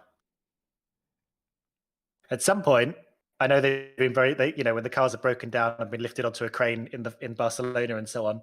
And again, he was in the pit lane. He's just sort of stopped right at the beginning. But the team have run down and put blankets over the car. But at some point in a real weekend, we're going to see the underside of these cars. And I wonder who's going to be the first to expose themselves, as it were. Let's not start that. Let's not start that. We're going to be on hards and everything soon. I'll tell you what I'm going to do, actually. I was going to come to chat, so start popping some questions in. We'll read those in a moment. But I missed a super chat from, I'll just read your first name, from Carl. When we were doing Barcelona testing it, my notification from PayPal came through about half an hour, 45 minutes after the stream had finished. So apologies, Carl. If you are listening, thank you very much. Very generous of you. He says, hey, Sean, thanks for keeping us all sane. What do you guys think about where's it gone? About the whole show and tell setup that we're going to see this year. So we're going to have some little moments where F1 teams are going to show off their latest developments ahead of weekends. I mean, I'm going to be honest, I get why they're doing it. They want to kind of make the sport as transparent as possible, but I think that kind of firstly takes away from some of the mystery of F1 and guessing, oh, what's different on that car? What's there? And some of the stuff that I like listening to when, Crofty and that are on one in practice, listening to them speculate, and Ted see if he can spot things when he, during COVID when he had his telescope out. trying to look at things. I quite enjoy the speculation, but if I'm being honest, I think it's something that will start off with teams showing stuff, and then as the season goes on, it'll be less and less, and it'll be like, oh yes, we painted this piece of the side pod a different colour today. I don't think we're going to get much insight. I think we'll get the bare bones of what the teams can get away with telling us, but I guess it's about making the sport more transparent, isn't it, and more accessible for people, but I don't think it's really needed. I've been struggling to come up with a firm opinion on this, and I think I will do once we sort of see it sort of happening in action. And how much they're going to be forced to sort of talk through and show off, and how much they're allowed to keep hidden. Obviously, they have to essentially register the changes they're bringing with the FIA, so the FIA know what's different. But I don't know. It could be fun, but I'm with you. It kind of, there is a little bit of taking the magic away from it and just spotting the cars on track, and let those sort of technical analysts and people we see in Autosport and so on do their work. But on the flip side of it, I think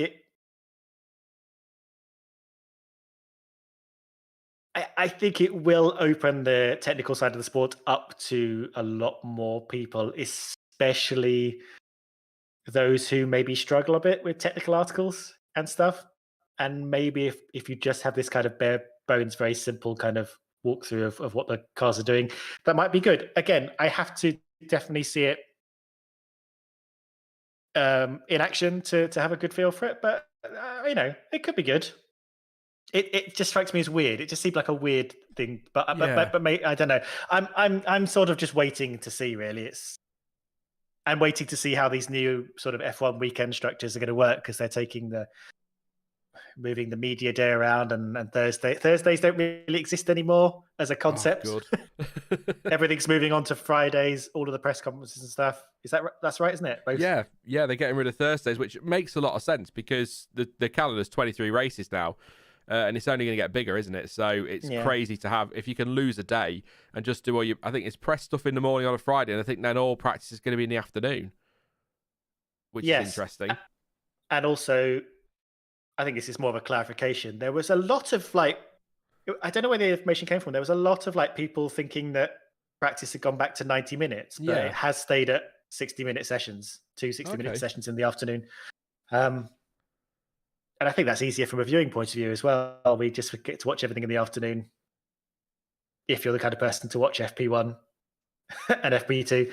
I think streamlining it will be a good thing. Although I miss the days back in the old Schumacher days, when they made Thursdays an own clothes day, and he'd rock up in a cowboy shirt because Schumacher's fashion was quite something.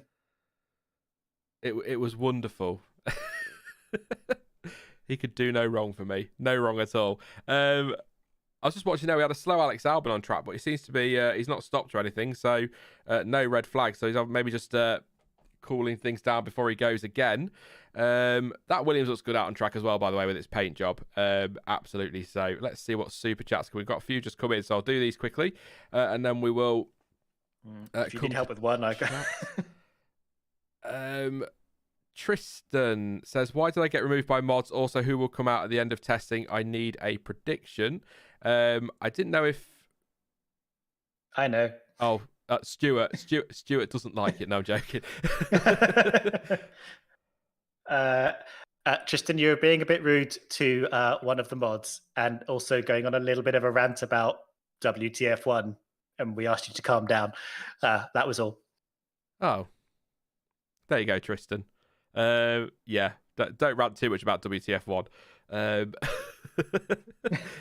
just be nice, just be chatty to us. Yeah, you can have strong opinions, but try not to abuse the mods. They're just there to try and keep chat as nice as possible. Thank you very much for your super chat. Who will come out at the end of testing? I need a prediction. Who will come out on top at the end of testing? Do you know? I don't want to get sucked into this. Oh, they've got slinky side pods, so it means they're going to be the team to beat. But Ferrari were looking great in Barcelona, and then Mercedes turned up on the final day and took the fastest 2 times. So I'm going to say Mercedes, but I'm gonna hope nothing. I'm not anti-Mercedes, but I'm just gonna hope that it'll be another one of those testing situations like we've seen with Ferrari in the past, where they've sort of been fastest, and actually when you get to the first race, it's really close again. Is what I'm hoping for. So I'll go with Mercedes. And Joseph Hudson says, would you be up for Fuji replacing Sochi? I think was it Dan that suggested that in one of the Barcelona streams. Actually, I think he mentioned about maybe having Fuji, and I said it would be so F1 to have 2 Japanese races in the year that Honda left. It would be so very F1. So I'd quite like to see Fuji back. Thank you very much for your super chat, Joseph. I think I've been a couple of times to Fuji. I know there was a typhoon, wasn't there? As there often can be in Japan at that time of year. 2007, 2008, somewhere around there. Wasn't it really wet? Yeah, I think 2000. I think we're thinking the same race. The race where Mark Webber got hit by Sebastian Vettel. Yeah, and called him a kid. So I don't know, 2008. I think someone will know. But very, very, very wet. Yeah. Mark Webber threw up in his helmet. Oh God, yeah. That was not pleasant at all, especially the team radio that came with it. Delightful. We all needed to hear that one, didn't we? We absolutely did. He was on for like a second or possibly a win as well, despite all that going on. And then he got hit by Sebastian Vettel. No wonder he was very angry. But luckily, those two would repair their relationship and been friends ever since. Oh, absolutely. I mean, I've never seen teammates get on so well. That actually as well, that other super chat leads me on nicely to a question from Chris B. It feels like we could do with some speculation at this stage of the stream. Which track should replace the Russian Grand Prix? So which track should, or would we like to see replace it? And which track do we think will replace it? So, I mean, I'm going to say it. I'm going to take the easy answer. The track I would like to see replace it is Sepang. And there is a little bit of a... Never have I seen a Twitter account post the noise and cause quite so much speculation. So that is all they posted on Twitter the other day after posting some stuff about cars and bikes and all that. And people now think that Sepang could be back to replace Russia. Now, there is no hard evidence that that's going to happen. There's no confirmation on that. There's nothing even remotely official on that. But if I'm picking a track from anywhere, it is Sepang. If I'm picking a track for logistics, it's probably Turkey. Sepang for me, I would like to see, but if I'm being honest, I think it'll probably be Turkey. But I am actually in a very similar camp to Jonty on this, and I'm sure he'll tell you later this week when he's on, but I'm perfectly content if F1 want to drop it altogether, have a little shuffle in that second half of the calendar and split up those triple headers. I'm perfectly fine if they want to do that and just have 22 races. Yeah, I think a break. And again, that Russia slot was right before we moved from Europe to Asia. So having a little bit of a break before that long haul part of the season begins, which would probably be good for... I mean, even if you have that little shuffle, so it's not a 3-week gap, I think that'd be quite good for everyone. Having said that, I mean, Sepang isn't that terrible for logistical reasons because we are heading off in that area. Malaysia is right next door to Singapore. So if you did sort of rock up a week before the Singapore Grand Prix in Malaysia, it's not a massive deal. I mean, I know scales are a bit different and stuff, but that's very doable. It's not, I think it's as logistically sound as Turkey is for that kind of between Europe and Asia thing. And they are fully floodlit now. That could be an interesting night race. We've only had day races in Sepang before, so I think Sepang going, it's not without merit. And I don't think they've got a deal. I don't even think they've been even chatting or negotiating yet. I mean, maybe, but I think the was to encourage a response from fans and give them a bit of sort of give them the ability to go to F1 and say, look, everyone wants to come to Sepang, let's do it.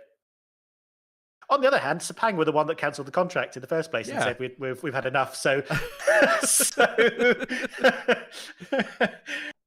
who knows? Who knows? I didn't actually give an answer, but I would like to go to Sepang. Turkey is also a lot of fun. I think both of those would be good. Could we go to Fuji? Possibly, but again, we do seem to struggle with the weather there. So I think no, I'm going to go with you. I'm going to go with Sepang. I'm going to be. I'm not going to I think let's start the Sepang bandwagon right now. We somehow got Imola back in a sort of... Yeah, well, they've got a new contract, haven't they? It's 2025. Yeah, I mean, I didn't see that coming at all. They're here as long as Lando Norris. I was just listening to Ross Brawn there. He's outside Mercedes. Can you remember when they got these new regulations? Ross Brawn said, "Oh, we've employed people to try and anticipate loopholes being exploited and all of this business," and they were quite proud of that. It's the first day of the first official test, and to quote Ross Brawn, "We did not anticipate the Mercedes concept." Congrats, Ross. So he's just saying there that he expects to be a lot of discussion about it, and of course, obviously, they will keep an eye on it, and I'm sure if any protests go in, they'll deal with it. But they didn't anticipate that one. So Mercedes finding some sort of loophole somewhere and exploiting that very nicely, I guess is the way to put it. So there you go. Keep an eye on it. I will tell you something I didn't mention earlier when we were talking about those Mercedes side pods, and also people probably joined since then anyway. I saw a thing. I can't remember where I saw it, really, but they already arrived very slim before they slimmed down even more for the first test. The radiators are seemingly half in, like, pushed into the monocoque, which is the sort of the main tub that the driver sits in, like kind of the hard bit in the middle of the car. So the monocoque is a kind of X shape because it's got this kind of indents where the radiators are so tightly in that they're actually inside the monocoque part of the car, which I find fascinating. And again, maybe the monocoque is a very important part of the car that has to have passed all the crash and safety tests. So I still can't imagine this design being thrown out, but potentially going into next year, there may be some clarifications in the rules, because I know F1 also likes to keep things aesthetically pleasing, and they may not like the way this Mercedes looks. We shall see. David is 25 in chat says, has it been really confirmed though that Horner is complaining? I haven't seen anything official yet. I have seen that Red Bull have denied that Horner said anything. So the quote, which is now coming from a lot of journalists, is, "So we are clear, we have made no official comment regarding Mercedes car and will not be doing so." And that's in response to claims from other outlets that say that it's not in keeping with the spirit of the regulations, it's a step too far, and that the wings are illegal, which I assume is the bars that you were talking about, Stuart, that they're on about with the side pods. But Red Bull's position is they have made no official comment regarding Mercedes car and will not be doing so. So it's just your classic F1 stuff. Somebody says something somewhere, possibly then taken by a reporter out of context. We don't know, of course, and then it all gets denied. So Andrew Benson. So apparently it was Michael Schmidt he spoke to Okay. originally, the journalist. So Andrew Benson is saying that it seems that Horner did talk to Michael Schmidt, not necessarily sort of on the record, perhaps. And now Red Bull are like trying to backtrack it about, which is why they've said no official comment. So they're not saying he didn't say it; they're just saying that it's not an official Christian Horner or Red Bull statement on the Clever matter. wording. Which is, yeah. So I don't know. I mean, I would believe he would say it because I think that's one of the few things that he just seems to say automatically. stick a microphone in front of him, get a journalist in front of him, or say like, oh, "I don't like the look of that Merc. I think there's something wrong with that Merc. We'll have a look at it." That's classic Christian Horner. So the season's definitely begun, hasn't it? that statement smells a little bit of the legal team at Red Bull have gone, oh, you can't say that. Please. And I think probably like you said, he's probably spoken to somebody off the record and it's been put on the record and now they need to correct that record, don't they? So I'm going to read some of your suggestions for replacing Russia. The race. Also, Jaws says, Jaws 2308 says it was 2007 when Vettel ploughed into Webber. So thank you very much, mate, for that one. Magnus says Fuji would be cool. Kailami, says Lorenzo. It would be good to be back there, absolutely. Linus Sim Racing says Hockenheim.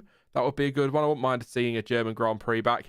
Sighted Canvas says Sepang at night. That would be quite spectacular. Fu says night, a night Monaco race. Whoa. Annette says Kailami. That would be her choice. A lot of love actually for Kailami in there, which is nice. Vesk says, isn't Istanbul already confirmed to be replacing Sochi? Nothing official. That is the rumour. That is, I think people are expecting that to happen, but that isn't official at this stage. We'll see. Bathurst for Vindicator 18 could be an interesting one. That could be good fun. Thank you very much to SS Wine. Says Indy should get back on the schedule. I do like Indy. I think it could do with some tweaks in that infield section. Just to make it a bit more interesting, but it would be good to see. They keep talking about they want another race in the US. There's plenty of tracks over there they could go to. Why we're building a street track in Miami and then talking about another street track in Vegas when there's some great tracks over there that could just be, tidied up a little bit or whatever, or bought to FIA spec. We could race over there. That would be absolutely crazy. Sighted Canvas also says Vietnam. I don't think that's going to happen, is it?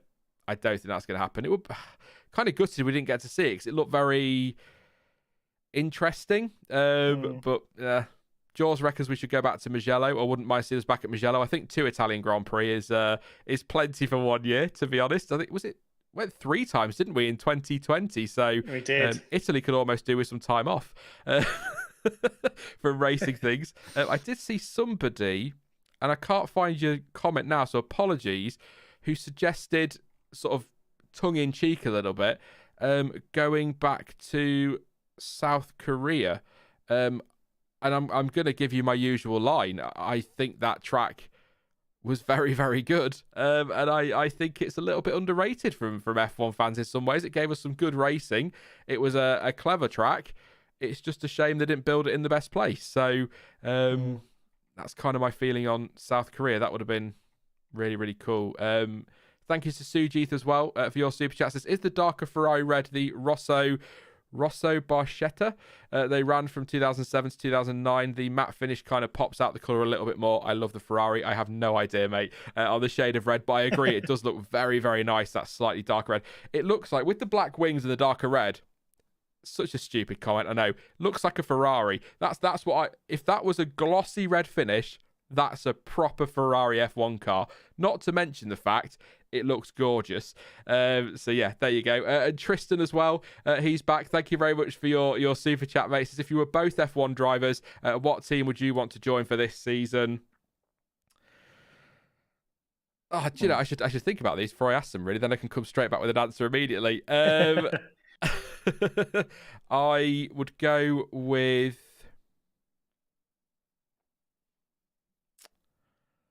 I think for the fun, I wouldn't mind being at McLaren with either Lando or Daniel Ricciardo. But I would say Williams. And I'm not expecting titles from them anytime soon. I'm not expecting podiums and wins this season or anything like that. I think they'll be in that midfield and will do well. But I think they've got the potential to go places. They seem to have.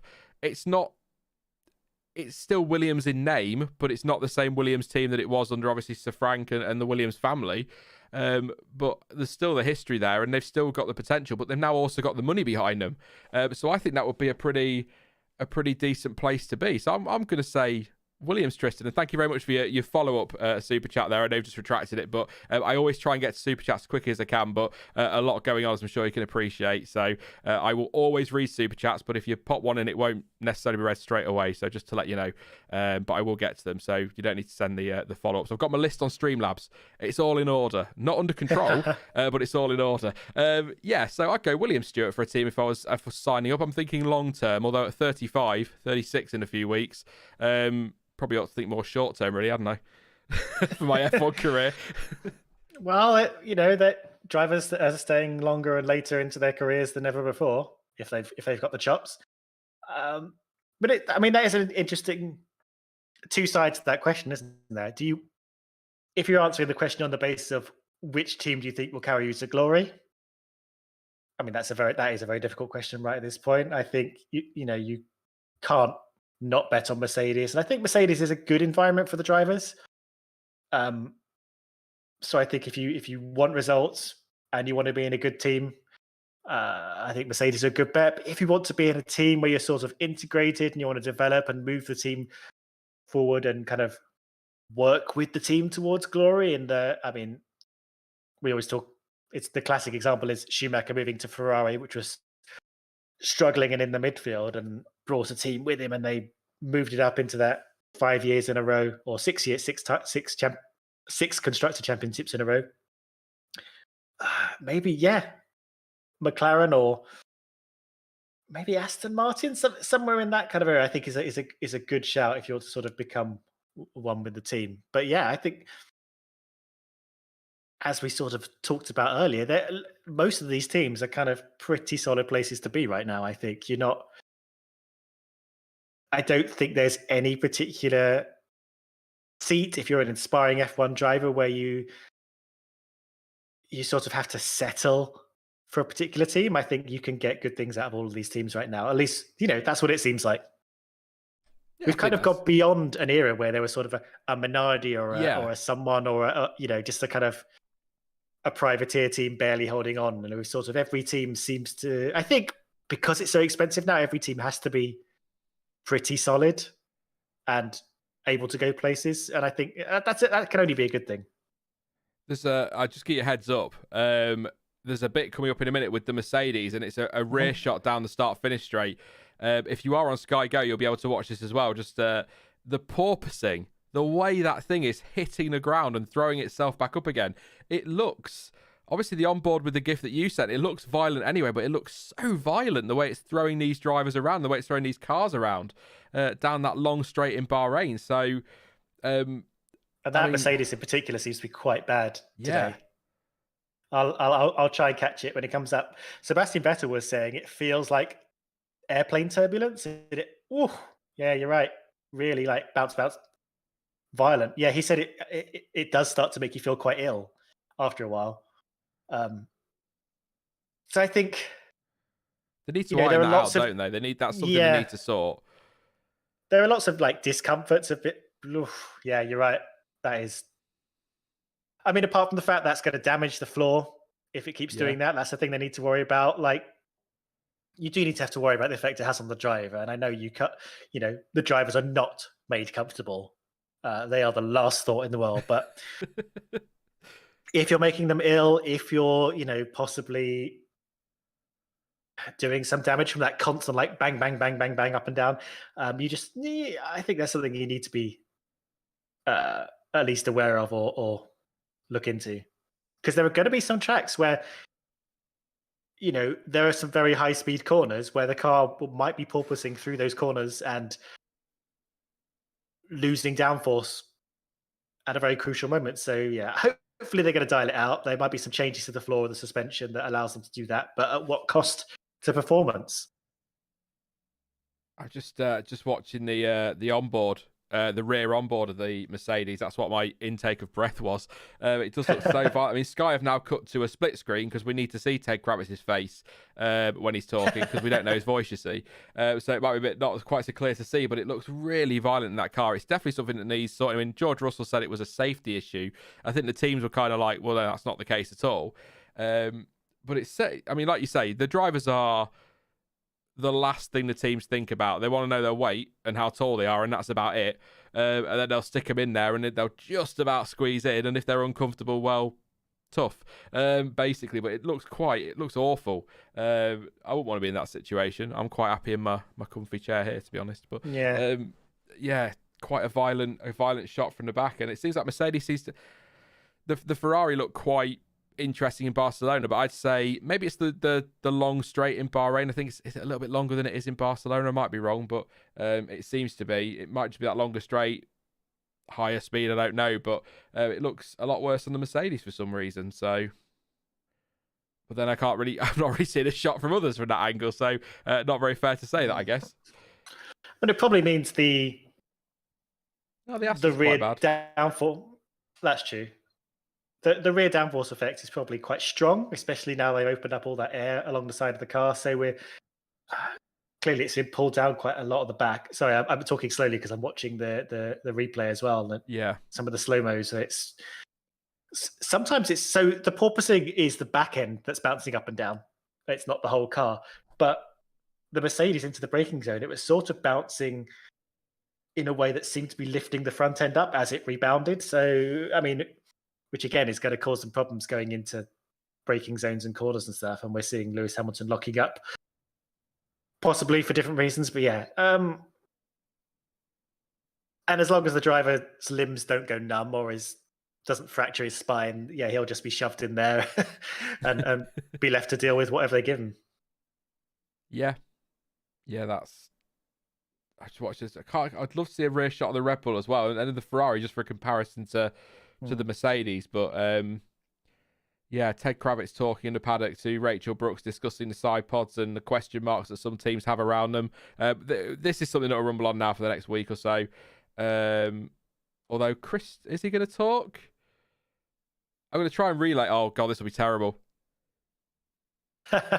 Live from Sky.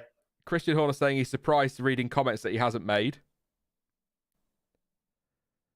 Says he's not paid a great deal of attention to it. That smell you're smelling is BS.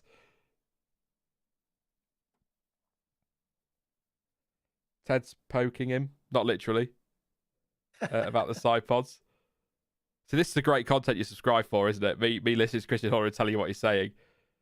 Ted just asking questions about the side pod. We'll see what Christian says to that. I'd love to be able to just play these clips. I think F1 could really open this sort of stuff up to creators and websites and things, allow people to use, like Formula E do, driver interviews and team principal interviews from the paddock, but just not on-track footage. I do feel that's something they could open up a bit more. But I mean, of course, maybe this was why they wanted to denounce what he said. But even if you do that, of course, what they're going to do is they're going to say then, well, what do you think about the Mercedes? And no one is going to believe that he has no opinion. Or that they're not already furiously doing a bit of R&D, kind of working out what they're doing and if they could do anything like it. He's just appeared on my screen now. Yeah, so I mean, he's not said a lot, as you'd expect. They've tried to get out of him. He's saying he's not paid much attention to it. Let's let the guys digest it a little bit. And when asked if it was a game changer, he said he has no idea. I suspect fair enough, to be honest. But he's not going to know. I mean, Mercedes don't know if it's a game changer, do they? To be fair, so we'll see. But that's kind of what he says. Tristan, thank you very much again for a super chat. Says, how do you feel about Haas? I'm curious. I feel conflicted with their drive or drivers and adaptation for 2022 versus their Russian money. I think they're quite driven, if that's what you mean. I think they're very driven to move forward, and I think that Haas will make a leap forward. I'm not expecting a Brawn or anything like that from Haas, but I think they'll get themselves into that midfield. Worst case scenario, tag onto the back of it and pick up some points through the season. But I'm not. They've had a rough few weeks. Had a rough a rough 12 months, really, haven't they, as a team? Yeah. Really looking forward to the Drive to Survive bit where we get to see what was going on with their sponsor.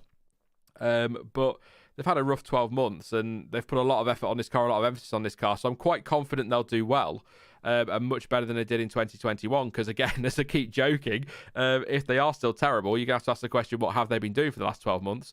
But I'm not concerned by their drive. I'm not concerned by their drivers. I think they'll be absolutely fine. They just need the car, which is an obvious statement because they all need a decent car if they're going to perform. But I think I'm not concerned for Haas in a racing perspective, if that makes sense. But I am still concerned from a financial one. I know Gene Haas has got fairly deep pockets. I know that he has said that the money's there and that it's not a problem, and maybe with the cost cap he can inject a little bit more money in because everyone's kind of on a bit more of a level playing field. But whether they'll admit to it or not, losing that amount of money from a sponsor is going to hit them somewhere, and that money's got to be made up. Now it might be that Jack Jones come with Kevin Magnussen, for example, and that brings in some money, and K-Mag might even have other sponsors that he can bring back to that car, and now that it's not painted in the colours it was painted in and whatnot, maybe it'll encourage some others to get involved with them. I don't know, but that's the only thing that I worry about for Haas this year is the money, but maybe the cost cap will offset that a little bit, and maybe Gene Haas will put some of his own money in, because it's interesting because we've always had the impression, or we've always discussed it, that we feel like Gene Haas might sell, but this last week or so he's been very clear. He's in F1. He wants to stay in F1, and he's got no intention of selling. Apparently, Michael Andretti approached him to buy the team, and he was rejected 5 or 6 times by Gene Haas. So he clearly wants to stick around. So I think that's probably what he'll do first, is put his own money in to make up for that if they can't find sponsors. But surely they're going to get some on that car. Like I say, K-Mag, it was Jack Jones, wasn't it? He had. And then he left and they were taken off the car, so he could bring them back. I have seen some people joking about the idea, with him being Danish, about maybe a Lego Technic sponsorship would be quite cool on the Haas. I'd quite like that. That'd be good. But yeah, I'm not overly concerned for them. Can I quickly leave you with that, Stuart, for your point of view, while I just nip to the loo and get a top of water? Yeah, sorry. I'll only be a couple of minutes. Yeah, I mean, Haas have been... I think Haas do need a fresh injection of sponsors, and they do need to plug that support in their financials, of course. And I think what would benefit them most is just having a good, solid year where they're not chased around by controversy. Because when they were Rich Energy backed, when they were Uralkali backed, with all the kind of things that followed Mazepin around, particularly in recent times, it's not. With their performance, of course, it's almost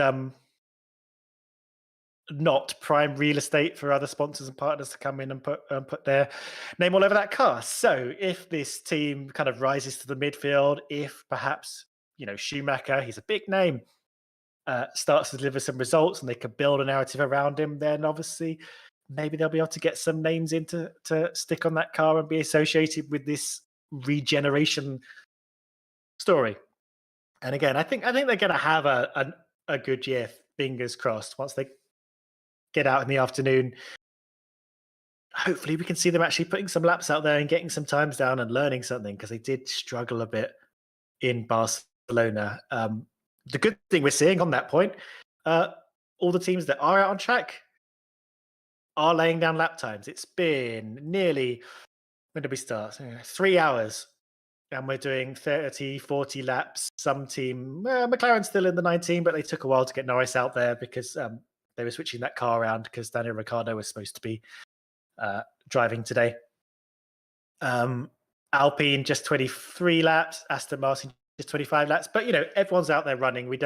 Doesn't look like anyone's struggling with their program like we saw with Alpha, like we saw with Haas on the first day of the Barcelona test. Just looking at chat, FIA banned Ferrari's halo-mounted mirror system. Could this Mercedes mirror mount, this basically an aero part, also be bound?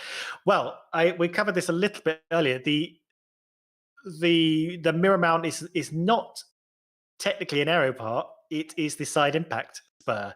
That's the high bar that protects the driver monocoque from sort of being hit by the side. It takes the brunt of side impacts essentially. So yes, they've added a sort of like aerodynamic element to it, but that part would normally be sat inside the side pod, which of course isn't big enough to house it anymore. So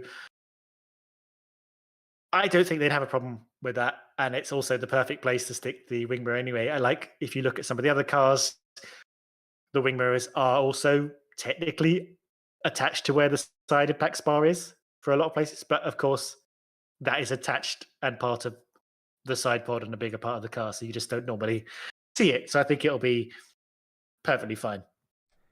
I am here. Okay, that's good. But what I'm doing is, whilst we're sort of having, I've just had that minor toilet break. If it'd been the other, it would have been a major toilet break. I'm just trying to see if I can get some more pictures in the stream. So I just wanted to pop in and I'm going to talk, and I will talk to Stuart, of course. I won't leave you to it. It's not your stream, it's mine. But if the stream suddenly dies, it's just my PC saying, no, mate, I'm not doing that. That was an accent for you. That was. Cracking accent. Very proud of that. I don't know what it was, but yeah, just trying to get these in. So I do it. I used to do it with, because you've got like I don't know what you know about OBS, Stuart, but you've got like an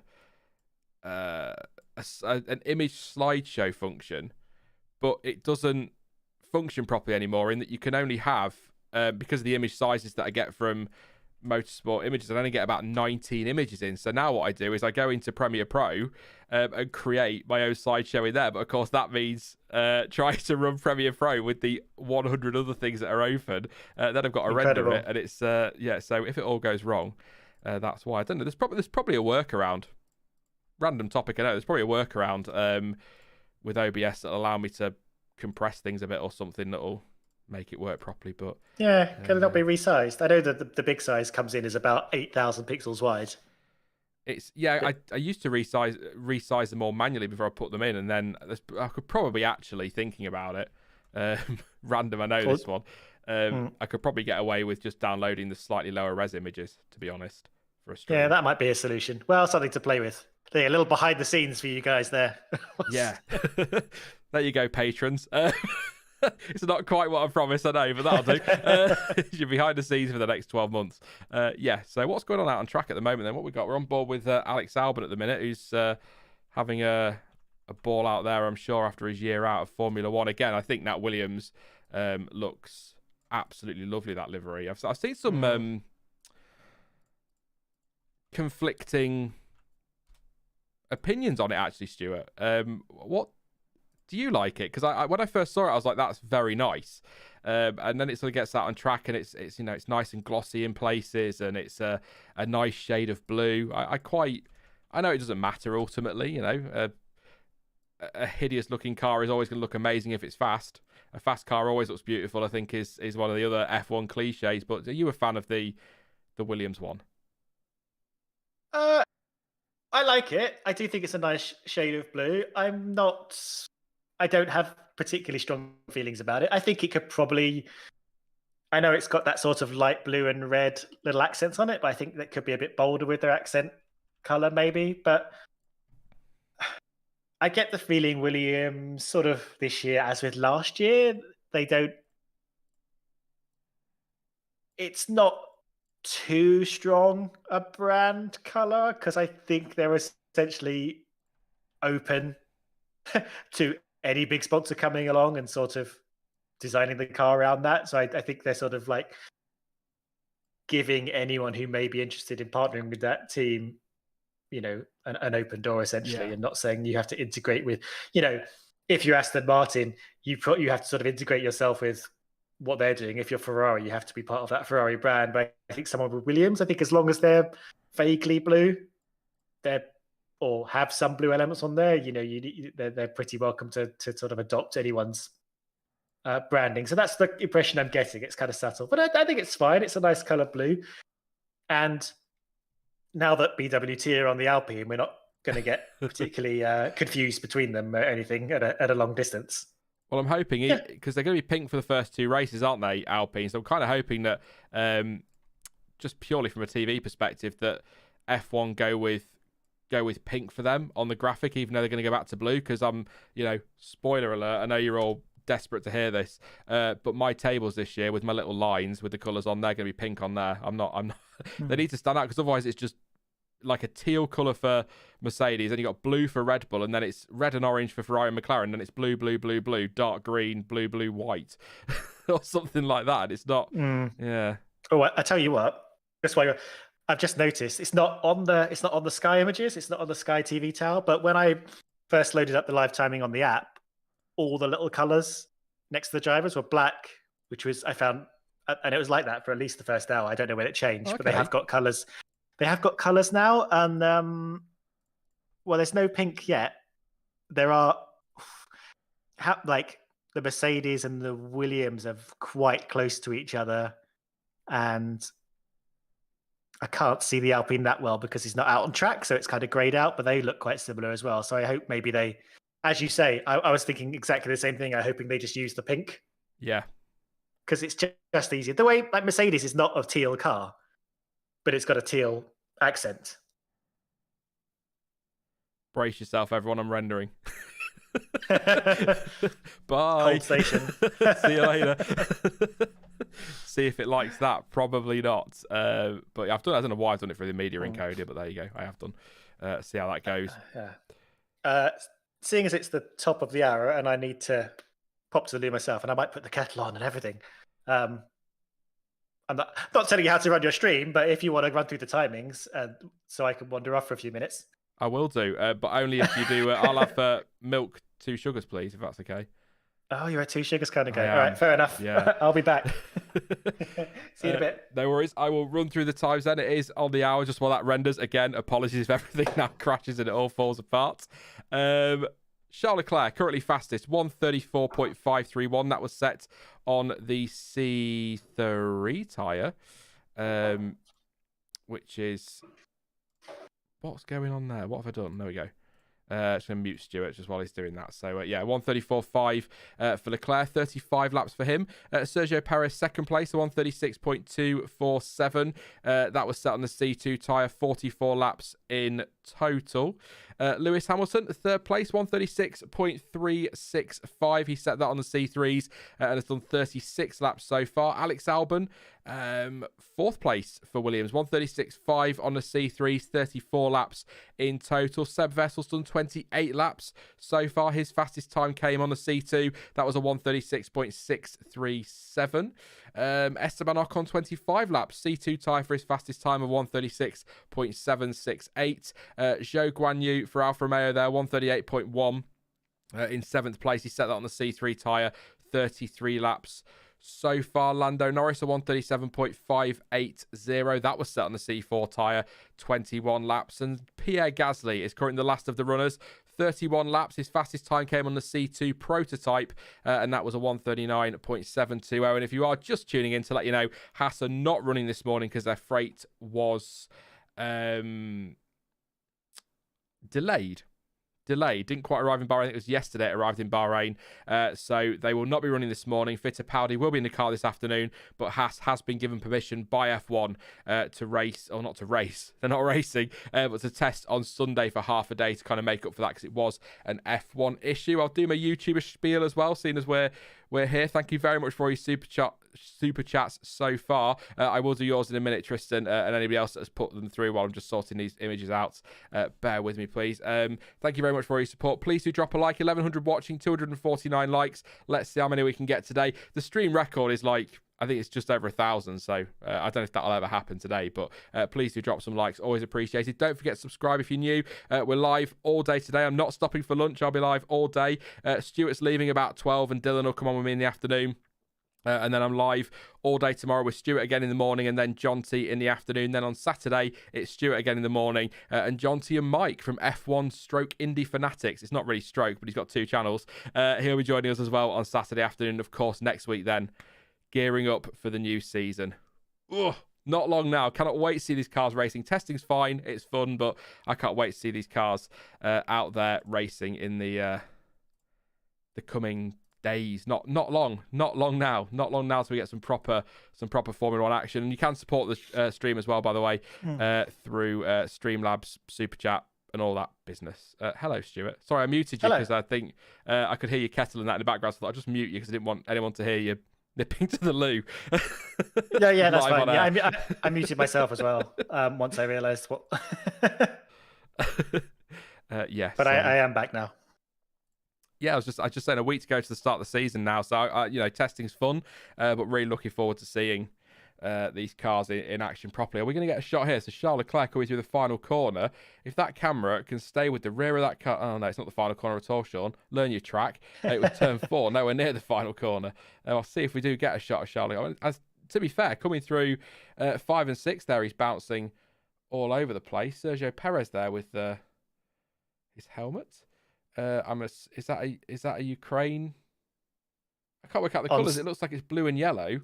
On Seb? Sorry, I know on Seb he has, but I can't work out if Checo's got one. But I spotted because the top was blue, white, and red, and I thought they put Pierre Gasly back in the car. I was like, what on earth is going on? But yeah, Seb's got the Ukrainian colours down the where he normally has his German colours, hasn't he? Down the centre or down the side of his helmet, I think. I've spotted. I can't work out if Checo has. I mean, I'm nowhere near seeing what you're seeing, so I'm just going on what you'll let us know in a week. Yeah. Just following your observations. It looks like Red Bull and Mercedes are interacting on Twitter. I'm just gonna hopefully refresh this and have a look. Probably been a bit cheeky, you know what they're like. Yeah. If only team bosses were as fun-loving as social media admins. So, Tom Bellingham of WTF1 fame. I don't know why I had to say that. You heard of him. Says, big fan of what Mercedes have done with their car numbers to make them pop. If Russell has a different colour on this, then it's a big W. Mercedes said, just you wait, sunshine. Red Bull said, that's our line. Thank you very much. And then Mercedes said, is that an official comment? So they're all winding each other up on socials, which is fine. It's all part of the fun. I enjoy. I do like that about F1 in this modern day now, that teams are quite happy and perfectly free to banter all they like with each other. I do like that, Stuart. It feels like F1. I think you said it in the Barcelona ones. Whenever you see Ferrari tweet, you're like, oh, we've come a long way. Yeah. In F1. It's fun, and they know what we're all discussing, and they're happy to take the bit. And to an extent, I feel like Toto Wolff and Christian Horner. Hornier than who? Oh dear, Christian Horner. I think Toto Wolff and Christian Horner are very knowingly doing the same kind of thing, but the tongue-in-cheekiness of it is a little bit more subtle, and they are deliberately stoking controversy as well. There isn't a strong element of pantomime to what they do, even though it's more serious to them than it is to like a social media admin, and when they're kind of going off at each other. And there are times, I think, particularly like last year, where they sort of, were really at each other's throats. But, I think everyone's friends at the end of the day. And actually, sometimes if you see some Drive to Survive series, you do see them just like joking and laughing and hanging out with each other. And then, the weekend begins and they turn to the media and they're like, Toto's brought an illegal car. I can't believe it. So I think it's all in the same spirit, really, even though it's incredibly annoying. We'll see what happens. I mean, I maybe I shouldn't say this, but I'm inclined to believe that Christian Horner did make those comments off the record. Absolutely. I don't know Auto, Motor and Sport quite so well. Some people tell me they're brilliant and they're really reliable. Others tell me they're the German equivalent of the Sun. So I don't really know how good they are, but I can't imagine they'd just come out and make a statement like that unless they had been told. Even if it's been misinterpreted, something has been said to make them say that. So I tend to believe it's been said, but it's nice to see the teams can make a little bit of poke a little bit of fun of it. Thank you very much, John T. Good morning, mate. Hope you're all right. It says, well, Merc already have one win this season, the ugliest car of the decade. It's certainly interesting, isn't it? So, yeah, we were speculating about this, weren't we, John T, yesterday, fully expecting that to happen. So, yeah, not a great looker. But, I mean, from an aesthetic point of view, it's horrible. From a technical point of view, it's genius, which is great. Yeah, and again, as we were saying, different. Yeah. It's another just different route people have gone down. I'm really glad to see things, and even if it is ugly, I'm glad it's there, and I hope F1 don't clamp down on things too much to kind of make everything look too nice. I've only just now sort of watching the Merc from the rear going kind of up the straights. I somehow missed the fact that it is actually quite sort of chunky in the engine cover, like the Alpine was last year. It's kind of the engine cover is a bit chunkier than average, and the side pods are obviously slimmer than average, and they're sort of meeting in the middle. They're gonna have to shove things up a bit. I think the center of gravity and is a bit higher than it would be. Whereas if you've got a nice wide base, you could spread out the cooling and the radiators and the pipework and the engine and stuff. So this, as we say many, many times, whenever you see people going in different design directions, they are making compromises in different directions. They are clearly deciding to favor one part of design over another and kind of make some sacrifice elsewhere. In this case, sort of packaging, I think, Merc, I think they've got something very complicated going on underneath that engine cover, but clearly clearly they think they're making it work. We shall see. Tristan says, I low-key think Haas is in the new generation of F1 cars will join the top 5 because of their investment into the 2022 car. Thank you very much, mate, for another super chat there. I was just watching the onboard of the Mercedes, and I'm going to throw this out there and upset everyone now. Don't you think the onboard, the way the monocoque starts to taper away towards the nose, do you not feel that looks very much like a Formula E car on board? Particularly that Mercedes. Yeah, I mean, it does look very Formula E, doesn't it? And it's sort of almost triangle. You know what I mean? Yeah, I do know what you mean. And I was in the Mercedes for a bit when you were talking there, and just I think partly because it's obscured a bit by the halo, so you can't see where it ends, and then it kind of flares out. And again, the bit we're seeing flaring out on the Mercedes onboard camera is just the side impact bar. It's just got some sort of aero fairing on top of it. It's not. It looks like the side pod, but it's not. Yeah, it does, and it looks a bit more squat than it actually is, doesn't it? Just from the angle. Yeah. Like when you're if you're driving a van, like a high van, and there's just the whole front disappears and you can't really see it. I think that is part of it actually, because the nose has to take that dive now. You just can't really see how long it is from the T-cab. You can't see the front of the car that well. Vindicator 18 in chat says, I'm sure William's story will be on Twitter talking about how Haas would be there if Rich Energy still sponsored them. I'm sure he will, but they didn't pay any money. so they wouldn't have been. I mean, you could argue if it wasn't for the Euro Cali sponsorship, Haas might not have been here at all, because I think Rich Energy really did mess them up a little bit financially. And that big sponsorship helped them out. I mean, they're asking for a refund, aren't they? Of the money they've paid out, which I mean, sure, fair. They've paid the money out and then they've been dropped. If it's not the same, and I know the circumstances are certainly not the same, but if you go to a supermarket and you buy something, you get home and you've bought, I don't know, a TV from the tech department in Tesco, and you get back and the TV's not in there, you're taking it back, aren't you? You want your money back. So they've kind of invested this money into the team, and then the team have dropped them. So I can kind of understand them wanting their money back, but it's not as simple as that, given the circumstances, is it? It's not quite that simple, and I don't want to get too political, but we'll see what happens in the coming days. But it's an interesting one to keep an eye on. But it sounds to me like this is all going to go legal. I think this could get quite messy behind the scenes. We might not hear much about it, but I think it'll get quite messy behind the scenes if people aren't careful financially. Yeah, and I think Haas will want to play it close to their chest as well. I Yeah. don't think they want to get involved in any slanging matches. They clearly haven't so far. I think they've handled these whole last few weeks quite well with sort of a quiet dignity. Don't they're not getting too brazen with anything. I think they knew what they had to do, and I think their hands were tied to a large extent. And again, as I said about an hour ago, if if the EU had sanctioned the Mazepins a few days earlier, then it would have been a whole lot easier for Haas, because then they would have been fully at force majeure with removing Nikita Mazepin and the Uralkali sponsor. But from what I understand, Uralkali have paid a lot in advance of this season. So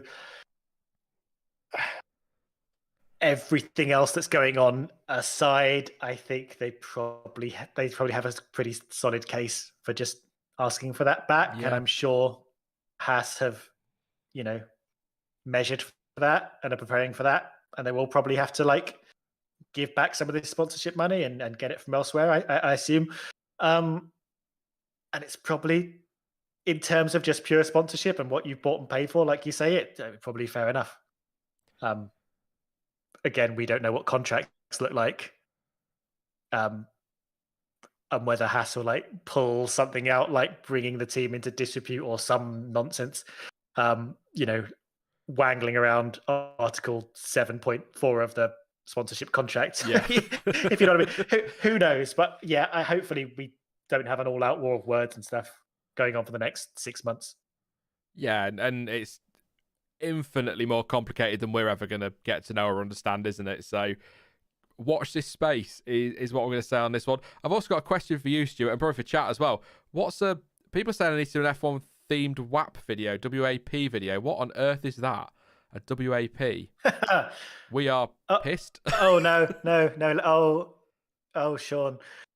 Oh, don't answer if it's disgusting. And if it is disgusting, you should all be ashamed of yourselves. No, I know what. I'd be surprised if you don't know, but I think you just have to go back, a year, 18 months, in which a song came out with Nicki Minaj and Megan Thee Stallion. Called WAP. Yeah, I'm with you. Yeah. So there's a lot of twerk-focused action, and I think it's related to the twerking that the porpoising cars are doing. So I think that's the connection being made there.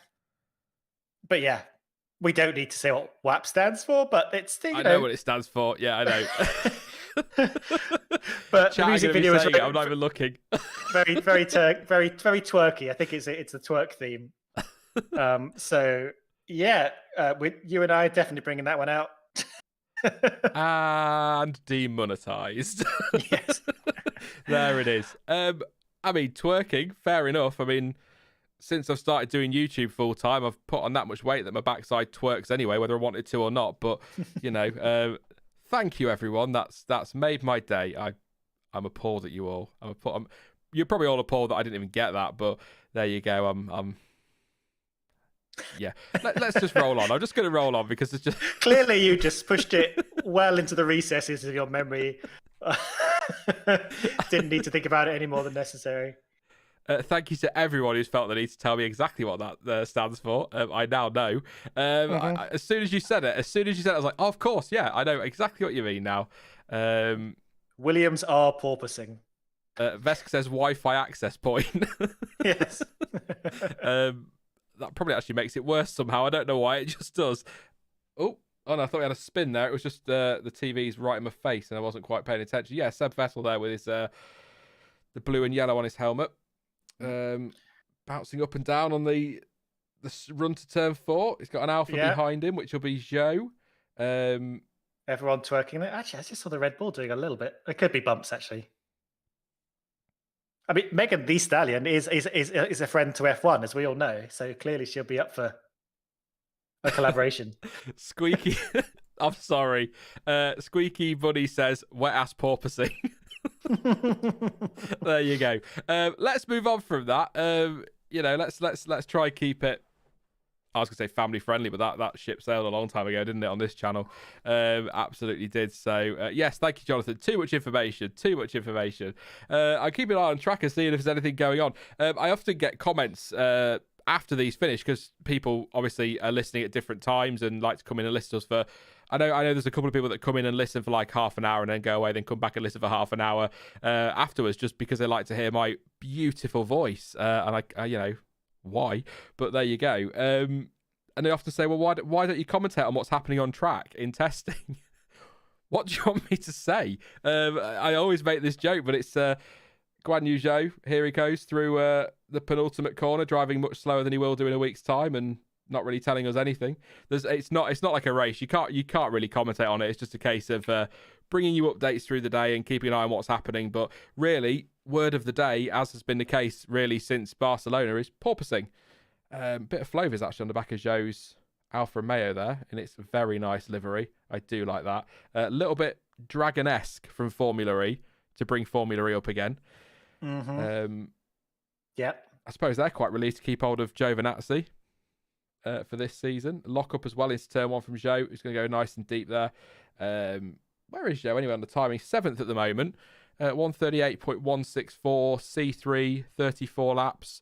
What are you expecting from Zhou this season, Stuart? It's a few people kind of disappointed that Piastri didn't get the opportunity. Some think Pourchaire was ready. I don't think Pourchaire was quite ready yet. He might get a chance in the future, but not a lot of people seem very happy to see Zhou and think maybe he's not quite good enough for F1. But I always feel that, and I'm not having a pop at him, and it's a rarity that I'm going to say this, but we look at what drivers do in junior series.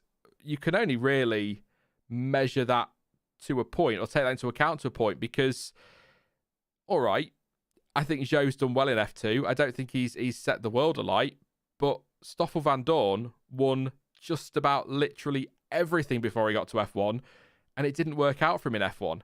So I think you can all look at junior categories and say, make an opinion on what a driver's like, but I think when it gets to F1, it doesn't reset, but I think it is almost like a clean slate. So I think it's a little bit harsh to look at what he's done in the past and say that he's not good enough. But I'm really hoping, as the only rookie out there, the only real rookie out there, that he's going to have a strong season. And I think he's kind of in the right place, isn't he? I think alongside Valtteri Bottas with that experience is a really good seat for him to be in. As we were saying about Mick Schumacher earlier, measure himself against Bottas. And I think he might surprise a few people this year because I think Zhou's one of those with some very good raw speed, sort of from what I've watched. So I think he could be... I'm not expecting him to beat Bottas. I'm not expecting him to be, again, winning races or anything like that. But I think he could surprise a few people this year. I'm hoping so. I always quite liked him in the junior series. I watched him in sort of F2. I mean, I've only watched F2 the last few seasons and not as long as some people, including you, Sean. But yeah, and the raw speed, I think, is there. And I think in the right environment, in a good team, people around him, we could see some good things from him this year. And I certainly hope we do. I think his hiring came in the shadow of people really wanting Piastri to get it. And I could see why. Piastri, very much deserving of a Formula One seat. There's no doubting that. And I think some of the judgment that's been cast in Zhou's way, it is more Piastri based than Zhou based, I think. And one thing I think that's I think important to clear up is because we hear this a lot, and we hear this especially when it comes to talk around every year of who's getting promoted up into F1 is about, and who belongs in F1 is about pay drivers. And let's be honest, all drivers, particularly junior ones coming up, are pay drivers, and they will be connected to sponsorships. Sometimes very rarely like rich families, but often like a strong sponsorship connection that makes them able to afford the exorbitant costs of Formula 2, Formula 3, and so on. It's just a complete money rinser from the time you're into serious karting, to be honest. So everybody's a pay driver. Everybody comes with sponsorship. That's part of the package you get when you sort of promote someone into F1. And until you've completely proven yourself, you'll always be carrying that around with you as part of your package as a driver. And Zhou is a pay driver, but that doesn't really make him any different than anyone else that'll be coming up into Formula One. It's really hard to just say how you think he's going to do this year, but I do hope we see some good things from him. I at least hope that the Alpha, gives him the ability to do something, and we don't get a sort of Mick Schumacher situation where, as we've said, I don't have a really good sense of where Mick Schumacher is in Formula One, because I don't think we learned that much from last season in particular, other than he kind of got his job done, made quite a few mistakes, which I'm sure we'll see from Zhou, as we saw from Tsunoda last year. Hopefully doesn't bin it too often, because that's quite costly to his team and to what's becoming a very precious kind of first year in Formula One. Rookies, I think, really have to assert themselves quite early on, which I think is a little bit unfair, but that's just, it's very competitive for driver seats. So yeah, I'm hoping he has a good solid year. I'm just having a read here of something. Sorry, I was listening to you, Stuart. Don't worry. I was just ignoring you. I was just going to say as well, Zhou, I mean, it's already going better than it did for much of the first test, because he's done 37 laps so far today. So that's a big step. I think Hassan, Alpha, that's what we want to see this week, isn't it? Lots and lots of laps. So hopefully that's sort of... Yeah, so I'm gonna. It's from the BBC. Andrew Benson, Andy B. What on earth was that? Anyway, has got a quote here from Ross Brawn on F1 TV. Says there are some very extreme interpretations of the regulations which could lead to a lot of debate. We did not anticipate the Mercedes concept.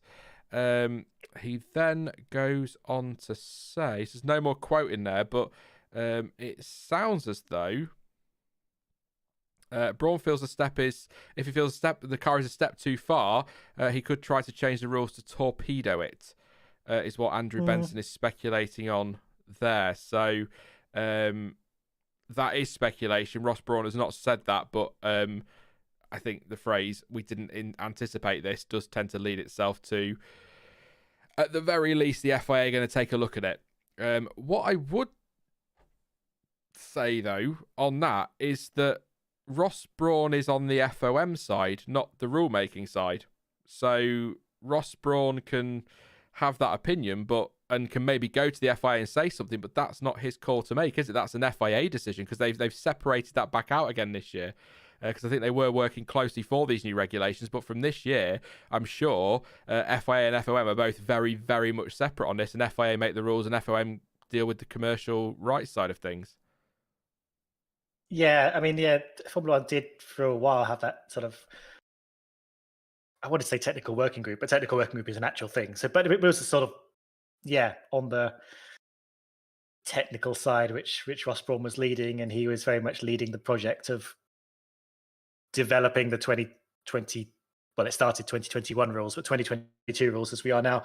But yeah, they still have a working relationship, which I believe they could sort of not I don't want to say apply pressure, but definitely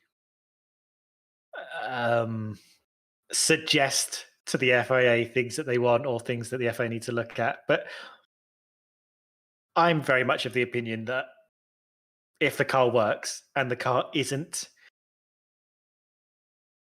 circumnavigating what they're trying to do with these rules, I think it's fine. To be honest, I think let's go. It may look ugly, but that's sometimes what happens. I think Formula One cars are weird looking anyway, and we just got used to them. Evil Cat Mobile just says he did say as well that the FIA have all the info that FOM does not have. So that's the other key thing, isn't it? He might look at that and go, that doesn't look right, but the FIA might be able to say, well, no, here's the paperwork, if you like, to say that this is absolutely fine. And David in chat says, for us that are here late, what is the Mercedes concept? I will start the slides off again, because the first two pictures are a couple of recent shots of the Mercedes. So the Mercedes, the W13, has turned up this morning with essentially, David, no side pods. is what we've got. So it's a very, I mean, there are side pods there, but they are very, very small, very, very tight. And you can see from the front shot there, the inlets, they're there, but they're not They're huge. like slots more than anything, aren't they? They're not like the Williams, for example. They've got a nice big gap there. So that is the Mercedes concept, and it's causing a little bit of a stir. Christian Horner may not, probably did, might not have done, perhaps, maybe, said something to somebody that he thinks it's against the spirit of the regulations and is illegal. Red Bull have said that is not an official comment. That is not what has been said. That's been then countered by the people that said that. So it's all getting a little bit catty. I know it'll be a shock to everybody that F1 gets a little bit catty at times, but that's a great side shot of it there, actually. It's just popped up on screen, so you can see how flat it is and how it just is kind of non-existent. So there was some speculation yesterday we'd see no side pods on the Merc. I didn't expect to see that, but that is quite again, it's hideous, but from an engineering perspective, it's incredible. So kudos for that, Mercedes, but we'll see in the coming days what happens. I mean, if that car turns up to Bahrain next week and it's 2 seconds slower and it's cut adrift at the back of the grid, then no one's protesting it. If it's the other way, though, then yeah, that's going to get... I fully expect there'll be a... There'll be a chats. protest. Yeah, I think there'll be...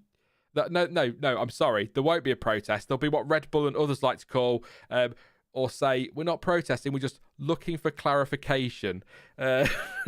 Protesting, basically. Yes. Oh, look, FIA, this doesn't look right. Are we sure this is right? That kind of thing, basically. Pretty much, yeah. And then there's the AlphaTauri just coming up on screen. Absolutely gorgeous car. Very, very nice. Very, very nice indeed. Quick run through the order then, just to do the laps. I'll do times again at the top of the hour. So Leclerc fastest, but 47 laps so far. Seb Vettel second, 33 laps. Sergio Perez, 58 laps this morning. So productive from Checo. Lewis Hamilton, 46 laps. Alex Albon there, fifth place, has completed 47 laps. Ocon, 32 laps. Zhou on 39 laps. Norris on 21 laps. And Gasly on 33 laps. I think Vettel's jumped to third place there on a 136.166 on the C3 tyre. 33 laps in total. So there you go. A little live update there for you. Like I say, I'll go over the laps on the half hour and then do a full run through the times and tyres and laps and that on the hour as well for those that are dipping in and out. So, yes, thank you very much for joining us today, by the way. It's nice to sit and chat nonsense to you all. Long day and a lot to come of talking tomorrow and Saturday as well. So, all gearing up for this brand new season, which is just so ridiculously exciting. I don't think I've not had this much excitement and anticipation for a season since... probably 2009, Stuart. I'm so excited for this year. I really, really am. Me too. God, I've been waiting for this for a long time. And actually, I don't feel disappointed at all. No. Loving the innovations we're seeing. Loving not really knowing where all the teams are, to be honest. And let's be honest, Mercedes have not shown their hand, particularly in terms of lap times yet. They could be the midfield, or they could be sandbagging and just taking it easy. Yeah. I mean, Albon's just shot up into P2. Absolutely meaningless, as usual, but interesting to see on the C4. Yeah, I mean, I'm enjoying all of this. I'm hoping it's a lot of clever and interesting things and good racing and maybe a bit less time spent in the stewards room or protesting this or having arbitrations about that. But I'll take it.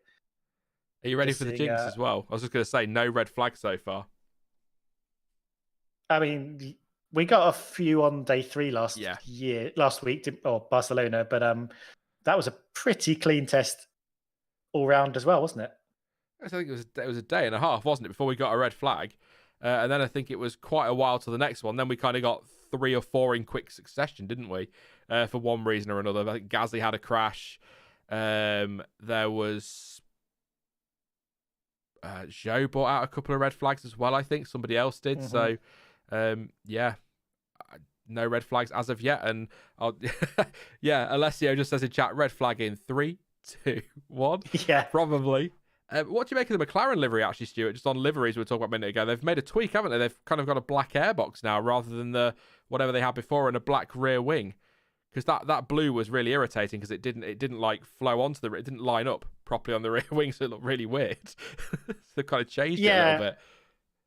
I like the change to the rear wing. I don't know how I don't know how I feel about the change to the airbox to make it black, because I do like the orange.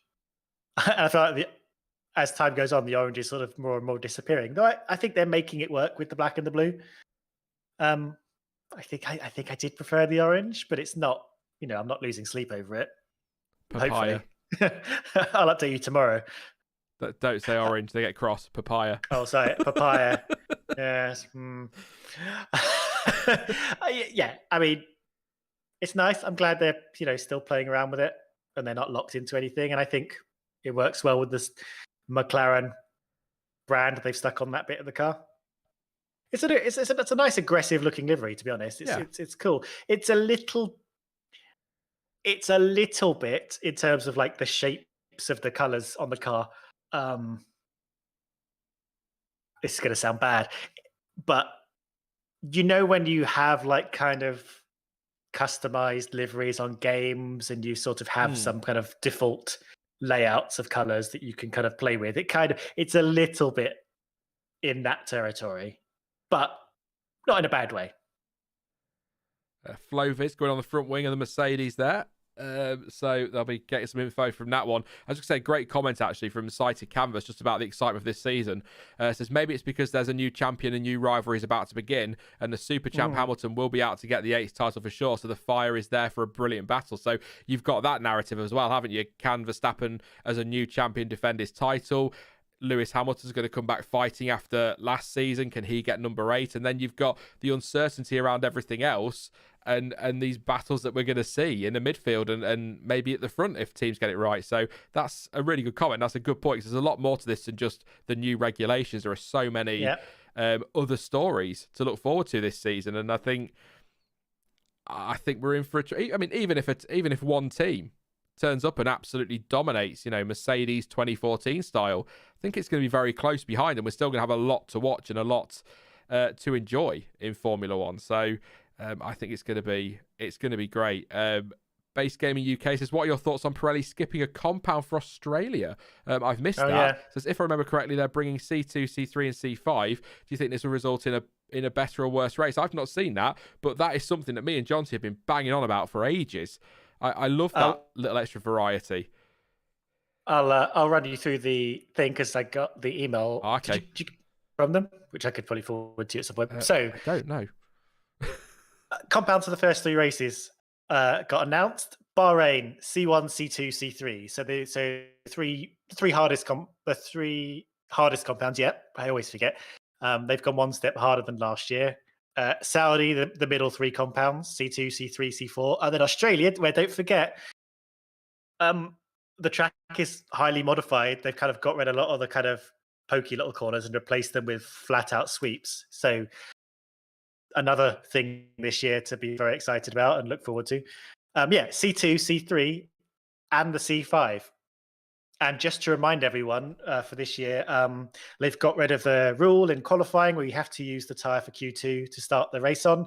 And they've gone to a mandatory nominated qualifying compound for Q3, which is the softest, essentially. So you've got your 2 mandatory compounds for the race, which are normally the 2 hardest ones, and one nominated for qualifying, which is the softest. So it's going to be interesting. They're going to have to use all these tyres across the weekend. They did this skipping compound thing a few years back, didn't they? And I kind of like that adds another strategical element to the weekend, because, I mean, Daniel Ricciardo was a big champion of it. He wants a tyre that is effectively a qualifying tyre that drivers can run at any point during the weekend, and people can take that gamble that, late safety car, let's not get too much into that, late safety car, somebody in the midfield comes in, throws on a set of the C5s or a brand new C6, which they know is going to degrade over, within 4 laps or something, but they can take that gamble if they want to absolutely go for it. Not fall apart like from a, don't want it to be puncturing and falling apart, but just something that falls off a cliff 2012 style that's like super soft that would be used normally in qualifying. They can take a gamble on in the race. I think I love that idea, but it will be interesting with the track changes in Melbourne, how they manage that. I'm sure the teams would have preferred if F1 or Pirelli were going to do that, they did it at a track where things hadn't changed quite so much. They had some certainty, but I'm really looking forward to Albert Park. I've been watching their YouTube channel. The changes look great on paper. They do, and they should promote some really good racing. It's just it's gonna be a bit awkward this year. I think we discussed this in your predictions video, actually, Stuart. It's gonna be a bit awkward this year because it's gonna be hard to tell if the changes to Albert Park make the racing better there, or if it's the changes to the cars that has made the racing better there, or a bit of both. So it'll be interesting what the teams and the drivers say after that one, but they do look good. They do look good. But either way, if we get better racing at Albert Park, who cares? It's a win no matter where it came from.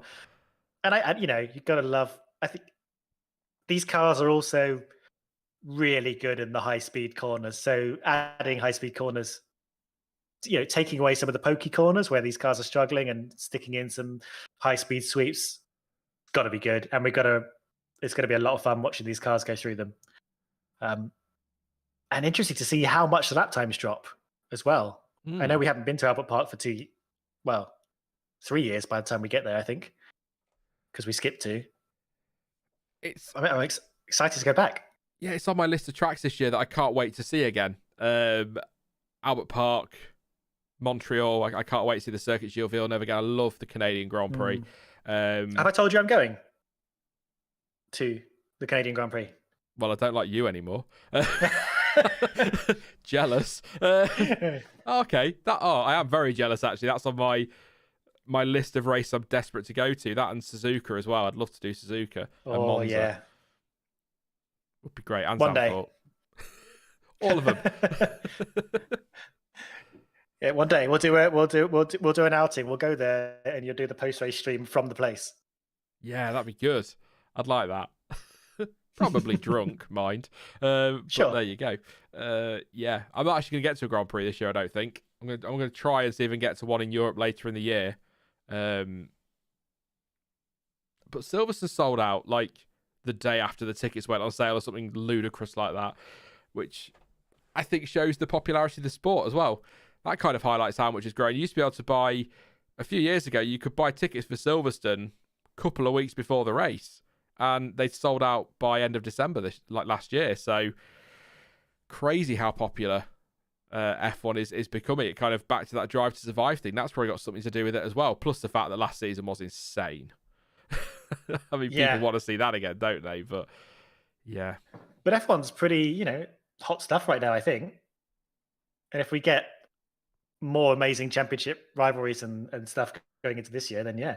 And Silverstone's going to be a great place for these cars as well. Just high speed almost the entire way round. On that, I was going to say modified track, but it was modified 10 years ago. It's actually been like new Silverstone for quite a while now. I mean, I'm excited for all of it. I really hope they don't let us down.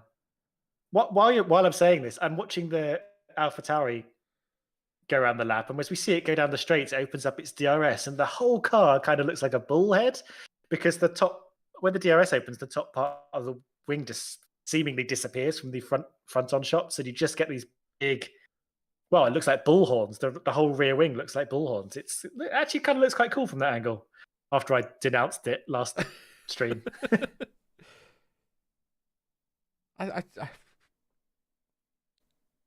Sorry, I'm watching the porpoising on the Aston.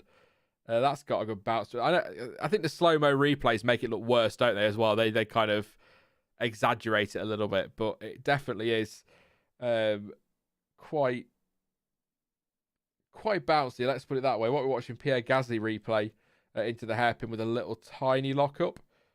That AlphaTauri's nice on board as well, actually. They do know how to do a livery, don't they? Down at AlphaTauri, that's for sure. And I still think when you look at the cars, the AlphaTauri seems to be higher at the front than others. It's probably just something to do with camera angles, or it might just be a bit deceptive. But I think that and the Aston seem to have a higher. The wing seems to be higher, a little bit more in line with what we saw on the show car last year. Not that the others are aggressively low to the ground, but they just look more a little bit further off the ground. I don't know why. It could just be angles, but Well, the AlphaTauri in particular is, I think, and again, we could see changes because it's the front wing. The AlphaTauri nose, I think, is the only nose that ends up further forward than the wing. So every single wing element is coming out of the side of the nose, and comes no further forward. So I think and what they're trying to do is create a big gap underneath the front of the nose to go underneath the car. But if you've been looking at the cars this year, the new front wings and stuff, which obviously don't hang below the nose anymore, they're sort of attached to the nose, but that front element is allowed to not hang, but it's allowed to not be attached to the front nose. It's sort of like hung by like a few millimeters of attachment to the next element up. And some of them have that hanging front element, and some of them, have it attached to the nose. But the AlphaTauri in particular just has it like all of the wing bolted like a mustache onto the sides of the nose. And Aston Martin too have quite a high nose. And the fronts of the cars are going to look higher this year because the rake has gone. Previously, you'd have rake in the car, which lifts the rear end up and the front end down. So the front end looked close. Well, I was going to say looked closer than it was. It looked closer than it would be if the car was flat, if the floor was flat to the ground, which it is now. So everything does look a bit higher up at the front, just because of the way the car is like angled. There you go. Yeah, again, I'm trying to see if I can find something to report on some teams that we've not really been able to speak about yet, but I can't. Everyone seems very quiet. What have we done? So we've talked about a little bit about Williams, not talked about Aston much, not actually said a lot about Red Bull, talked a lot about Mercedes in that side pod. We've talked about Alpha, we've talked about Haas. I got a quick question, actually. McLaren. When was the last time we saw McLaren? Because they're the what? I know they were late out because they were changing the car up to get Norris into that seat, but they've only done 21 laps. By far the lowest running, and I don't think I've seen that 21 go up for a long time.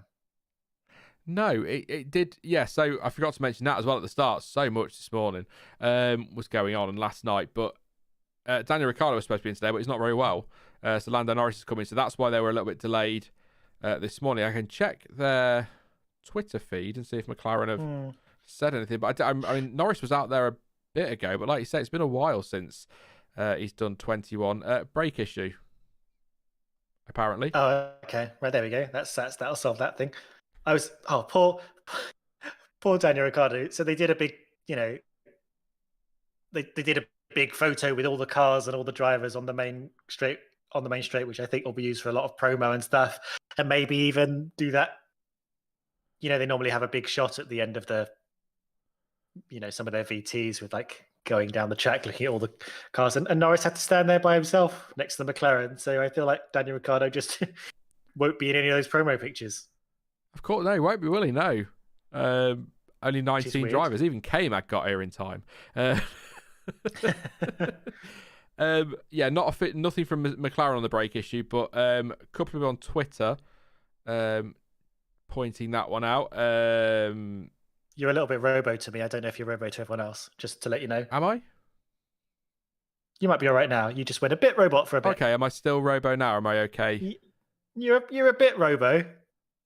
I don't know. Yeah, I'm green at my end, so I don't know if it's you. Anyway, just thought like you can be you're understandable. I just I've completely thrown you off now. Sorry. First time for everything. If I'm understandable, so that's that's got to be a positive. I'll just double check because sometimes it does. I'm not hearing chat. It's okay from it might be a Discord thing rather than no robot on stream. John says it's fine. Yeah. All right, keep talking. I'll struggle through. I forgot what I was saying now. Yeah. RWG in chat 1986 was just saying it's a brake issue as well. So that's Twitter and that, but nothing official from McLaren. And Apparently, there was a shot on Sky of them tampering with the front brakes or playing with the front brakes. Black Hawk so as well. Good afternoon, mate, or good morning. It's still morning out. It's not after. It feels like we've been going forever. I think Ted was suggesting that there might be an issue with the McLaren as they are doing some work to the front. So, potential brake issue for McLaren is what we'll go with there. That sounds about right, to be fair. So, but yeah, we were all right on the stream with the road, but Discord's a bit of a pain sometimes. I might have to try something else software-wise if it keeps playing up, but it's all right. It does the job. It does the job. Ted in the pit lane outside Haas. Haas have got a tweet delivery if you've not seen it. There have been some pictures on the stream. Essentially, they've got rid of the blue and just made the blue bits red, and weirdly looks infinitely better for such a simple change. It really works. Whatever does. they've done. Harking back to that, what is it, 2020 look, I want to say, which was a very smart look, I think. Simple but smart. Is that Charles Leclerc going slow? He might have been getting ready for a lap. Alex Albon coming through the final corner, but that looked like a slow Leclerc. He might have just been getting ready for another lap. Mm-hmm. Although he has gone red on the timing screens on the app, which tends to mean they've stopped. Although now he's going again, apparently, according to that. So I will keep a close eye on that. But 10 minutes to go until the lunch break. I'm not stopping here. We're still going. Much to discuss. Stuart's with me till 12ish, and then I've got Dylan this afternoon. Then Stuart's back tomorrow morning and Saturday morning as well. So, I mean, I don't know what state I'll be in by Saturday morning, mind. Virtual safety car. Oh. Is that just? I assume that's a test. Hang on, let me see. I'll bring up the lap chart, see if anyone's actually. No, everyone's moving on the track, according to the lap chart. So it must be just the test of the system. Yeah. A little bit of excitement. There you go. Virtual safety car for no reason, other than just to test things out. So there you go. Good stuff. I just wondered then with that coming out if Leclerc has stopped, but they usually just throw the red, don't they, if it's a car stopped on track in testing rather than messing about with virtual safety cars and things. So we'll see what happens with that. One thing they don't do with the F1 testing, which they have absolutely no reason to do at all, but I'll just share this anyway. I've been to Formula E testing before, pre-season testing, and what they tend to do on the last day is run a mock race. They do, don't they? Yeah. Yeah, which is quite fun to watch. Some people take it more seriously than others, but they do run through the entire race procedure, a full length jobby, which it's kind of interesting. I can't imagine they want to do it here because it's just a risk of like breaking stuff and running into each other. And also we got a race here next week anyway. But I think that's it's an interesting, while you're testing out, because they'll do fake safety cars as well during the mock race as well, just to like run through all the systems. Sometimes a useful thing, especially for the rookies, just to be aware of like how everything runs. That would make testing more interesting, wouldn't it? Yeah, I mean, I'd be amazed if F1 even ever considered that. They're not the kind of sport that like. I can't see teams getting on board with that at all. But yeah, it's good fun in Formula E. It'd be good to give everything a good test, wouldn't it? A good shakedown properly. But I suppose the difference I suppose between F1 and FE with regards to that is that F1 just never seems to stop, does it? So there's plenty of time to test these systems. Formula E has about 7 months between each race sometimes, so they need to keep checking things out during testing. They're still working. So yeah, it's 23 races. How many weeks has it been since the end of the season? It doesn't feel like it's ended, to be fair. No. What, the 12th of December? So only about 12 so what's weeks, that? isn't it? 2, 6, 10. Yeah, we're about 12 weeks on from that. Not that long. Not long at all. I think quite a compact season this year as well, with the season ending 20th of November. So a longer off season, but I think quite a compact season. And I wonder if after, because they've done that for the Qatar World Cup, obviously, but I wonder if once that's all done, if 2023 they'll go back to finishing maybe early December again. It'd be good for the teams to get some time off, actually. a slightly longer winter, it'll be good for them, definitely. So Crawford B says Merc violates rule 13.5.1b. The two-side impact structures must be fully enclosed by bodywork, and hence no part of them should be exposed to the external airstream. Thank you very much, Crawford B. Interesting. We'll definitely keep an eye on that one. Well, they are inside the sort of Yeah. they're inside some aero pieces. They're not, but That'll be their argument, won't it? I think. I don't know enough to know about how those aero pieces, how attached they are meant to be to the side pods or whatever. But Merck clearly got the same rule book as everyone else, so they must know. Opposite end as well. DPC says BBC Sport understands the FIA has looked at the Mercedes design and given it the all clear, and it seems the FIA has also run it in CFD analysis and found it does not worsen the car's wake.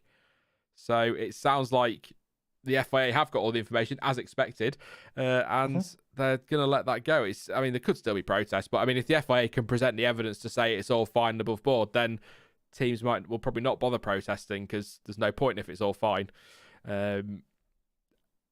Watch this space, basically. Yeah. I think Merck are having to do a lot of complicated things to make that, it's not just a side pod, shrink. It's a whole car philosophy. They're having to do a lot of things inside and around that car to make it work. And I don't necessarily think a lot of teams are going to look at it and be bothered to make those changes unless, the Merck package is, as you say, like a second faster than everyone else once we get racing. I think it's an option. I think it's an interesting one, but I think a lot of teams will be quite happy going down the route they've already gone and understand. Because the Merc has been pretty slim generally anyway. That's, this is sort of an extreme evolution of how they already operate. We shall see. Blackhawk so saying, talking about safety cars, how mean does the new Mercedes safety car look? It does, doesn't it? I think even the Aston Martin ones are nice again this year. So we've got that double safety car deal in place again this year. So the nice red Merc safety car does look very, very, very, very pretty. No lights on the top of it. I assume that was just for showing the car off a bit more, but there's surely going to be lights up there somewhere. But they're very good looking cars. I honestly, I'd rather have the Aston if I was buying one, of course, with my millions. But no, that's they're both very, very nice. Much better than the old Opel they used to run around many, many years ago. Vauxhall, as we call them here in the UK. They will model the potential of the concept just like the Red Bull high rate concept, says Max. Findlay says they technically are, in case the bodywork is just shrink wrapped around it.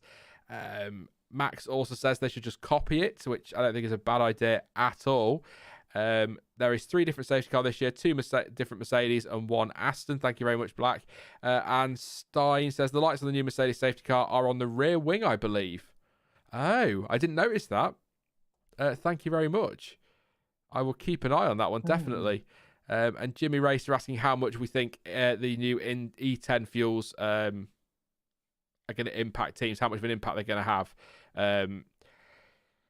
I have no idea, but there do seem to be a lot of talk about it and changes that have had to be made. I think Mattia Binotto was saying over the winter that Ferrari have had to go and make quite a lot of changes to take that into account. But then I think they've got a new power unit anyway all over, and I think Renault have done the same for Alpine. So they'll have an impact, but I don't really know too much about it, if I'm being honest. But the teams are definitely talking about it quite a bit. And that tends to be an indicator that even if we don't get a sense of what it's doing, it's making some sort of difference somewhere. If it was making no difference, the teams wouldn't talk about it, really, like they are. So that's my answer to that one. Yeah, chucking more biofuel and ethanol in, it's you can't, for the most part, just chuck it in the engine as it is. You do need to make some modifications, and teams have been doing that. And let's not forget, so E10 is it's now 10% biofuel. That's what the 10 is. But let's not forget, we're also freezing the engines now. These engines cannot be developed any further up till when the new engines are supposed to come in 2026, I want to say. of course, there are a few, allowances if you've accidentally made an engine that conks out after 4 laps or whatever. If you've got some serious reliability problems, then you can make some changes for that, because F1 doesn't want, for example, I don't know, Renault to be running around for the next 3 or 4 years with an engine that doesn't work. But for the most part, yeah, you can't add any performance upgrades or do work on the engines for the next few years, which I think is good. Saves people a bit of money. We've kind of gone as far as we can with these engines, and they're really expensive to develop. So it's good to kind of just have that settled for the next few years while they work on the next one, as soon as we know what those are going to be. Yeah, I'm Aston Martin team principal, Mike Crack. Fucking hell. 35. He's kind of hinted that this week that Aston are exploring the possibilities of maybe building their own power units for 2026. There's talk, of course, of Porsche coming in. We don't know what's going to happen with Red Bull. They might partner with them. They might continue to build their own. But it's quite an exciting time. We've still got 2022 and the following years to look forward to, and these big regulation changes. But there's also a little bit of excitement about what these new power unit rules are going to mean. Are we going to get some new manufacturers? Our team's going to start building their own power units, and I think that's quite exciting to think about. I'd love to see a proper works, if you like, manufacturer Aston Martin team. Would be really, really great to see. And it would be cool if Red Bull could partner with Porsche, for example. But I wouldn't mind them building their own as well, because I think the more engine manufacturers we have, the better, the better options. It might drive the price down a little bit for some of the customer teams because competition, things like that. So yeah, quite excited with engine rules. That's the checkered flag, by the way, for the morning session. It is all over. I'm just going to check everything's okay, but I don't know if there's anything you wanted to add to my waffle there, Stuart, before I go through the times for the morning session. No, I'm with you, and I hope whether it comes sort of internally with teams making their own engines, or whether it comes externally from people coming in, I think it'd be good to have more engine manufacturers. I think particularly whatever makes the economics of supplying and buying power units workable. For example, competition is one thing, but there is the sort of counter argument that Mercedes, for example, could spread the cost out if they've got a lot of people on their customer lists. So the development costs are sort of spread out. Everyone, can pay a share of what it costs to make these engines, and everyone's happy. Whereas if everyone's making their own engines, or if there's 6 engines between them, maybe that'll drive the costs up because they're not able to share it out among the customers. Yeah. So it's not something I know in terms of manufacture and R&D and how that spreads out. But if these new engine rules encourage development from new manufacturers, I think that's a good sign that we're onto something. I agree. So I was just taking a slug of water. Just no, that's fine. There. It was terrible timing. I'm going to run through the times now for the morning session then. If you've got any questions, we've got an hour to fill of questions. You've got any questions about the morning, about F1 in general, about Doctor Who, or anything like that, then pop them in chat. Also, if there's any teams you want us to specifically talk about that we've not covered, bearing in mind, if I don't get to your question or the team you want me to talk about, don't get too cross. We've got another 2 full days of it, an entire afternoon to do yet, so plenty of time to get to everybody. Be crazy to get it all done in the morning, but let's have a run through these times that we've had so far today. So Charles Leclerc tops the morning session with a 134.531. He set that on the C3 tyre and completed 63 laps.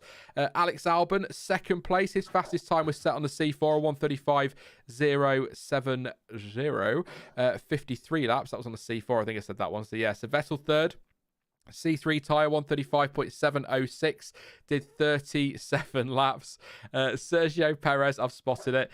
Fastest time was set on the C2 tyre. That was a 136.247. And this morning, he completed 69 laps.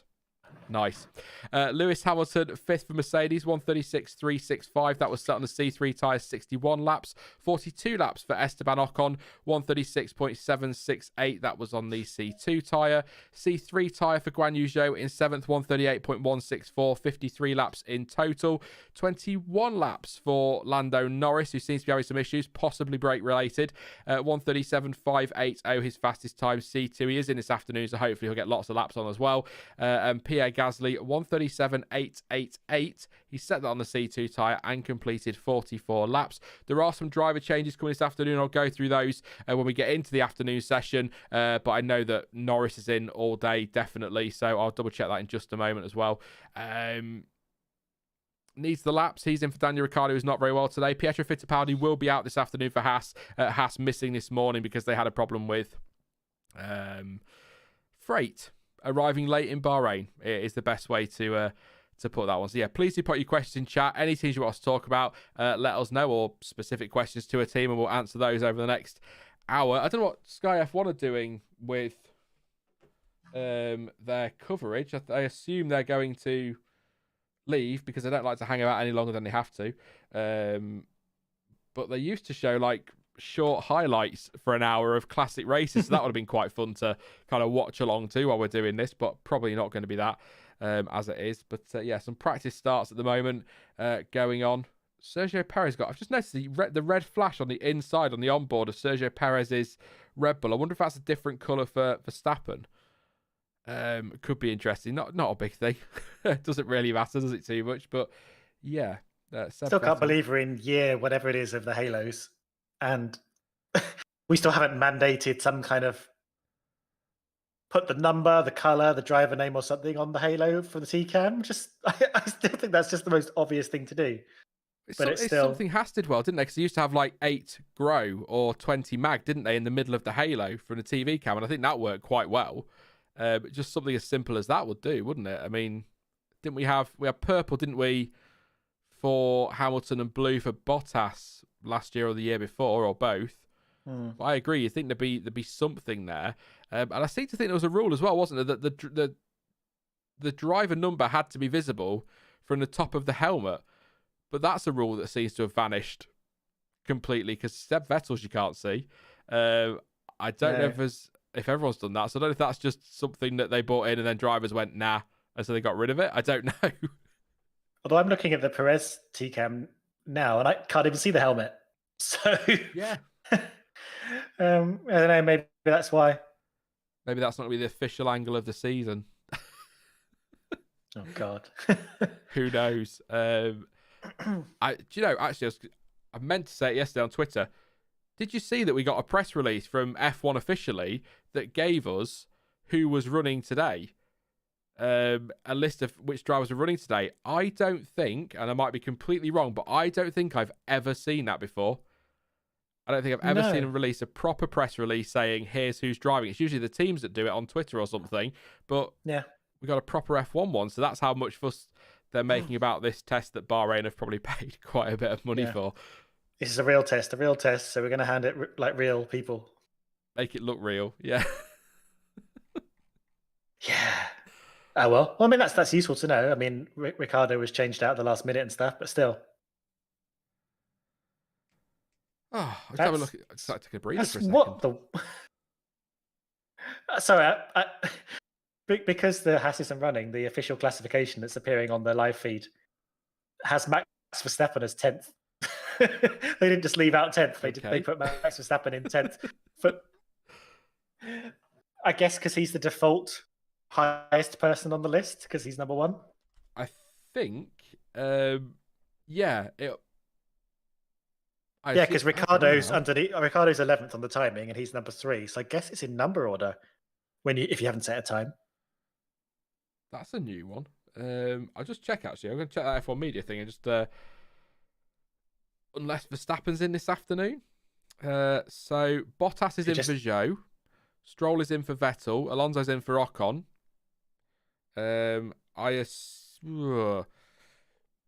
Ricardo is down to replace... Or Norris was down to replace Ricardo. I don't know if they're going to flip that or if Norris is just doing all day. I assume he's just doing all day. Russell's in for Hamilton.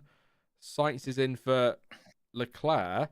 But no, Sergio Perez is in all day. So the point I'm making is it's odd to me that they've obviously the default number, as you say, but you'd have thought they'd have put like, I don't Just know, left him off the graphic. Leaving him off would have been fine, wouldn't it? You're absolutely right. But maybe put like the next one, it will be 14 Fernando Alonso because he's due out this afternoon or something. But I mean, it doesn't matter really, does it? But or put the Haas Schumacher, or whoever's driving this afternoon. Is it Fittipaldi? I think it is Fittipaldi. But yeah, yes, on the live timing. Sorry, it is. Yeah, I was just checking. On the live timing app, yeah, everyone who hasn't set a time is just in driver number order. Took me a while to figure that out, but that's what's happening. Thank you as well, by the way, to Lachlan over on PayPal, who's sent a contribution over. Thank you very much. Always appreciated, mate. I don't think you've left a comment. If you do send any money the channel's way to support it over on PayPal, please just leave a little message, even if you just say, hey, so I've got something to read out, just to give you. I always feel like I need to say something or shout you out properly, because it's always very generous when people do that, and totally not necessary, but always massively appreciated. So thank you very much for that one. How's my iPad doing for battery? Update 73%. Not bad. It was 100% at the start of the day, so that's not awful. Thought it'd be worse than that. Yes, let's have a look at some questions and see what we're doing. Space says, after the first session, have you reconsidered your fastest lap predictions? No, I'm pretty happy with whatever I said. It was a 31.3. I'm quite happy with a 31.3. I think it's probably bold. I think I'll be closer than I was for Barcelona. I mean, it'd be very difficult to be much further away, to be fair. But I'm pretty happy on a 31.3. I think you said a 32.1, didn't you, Stuart? So yeah.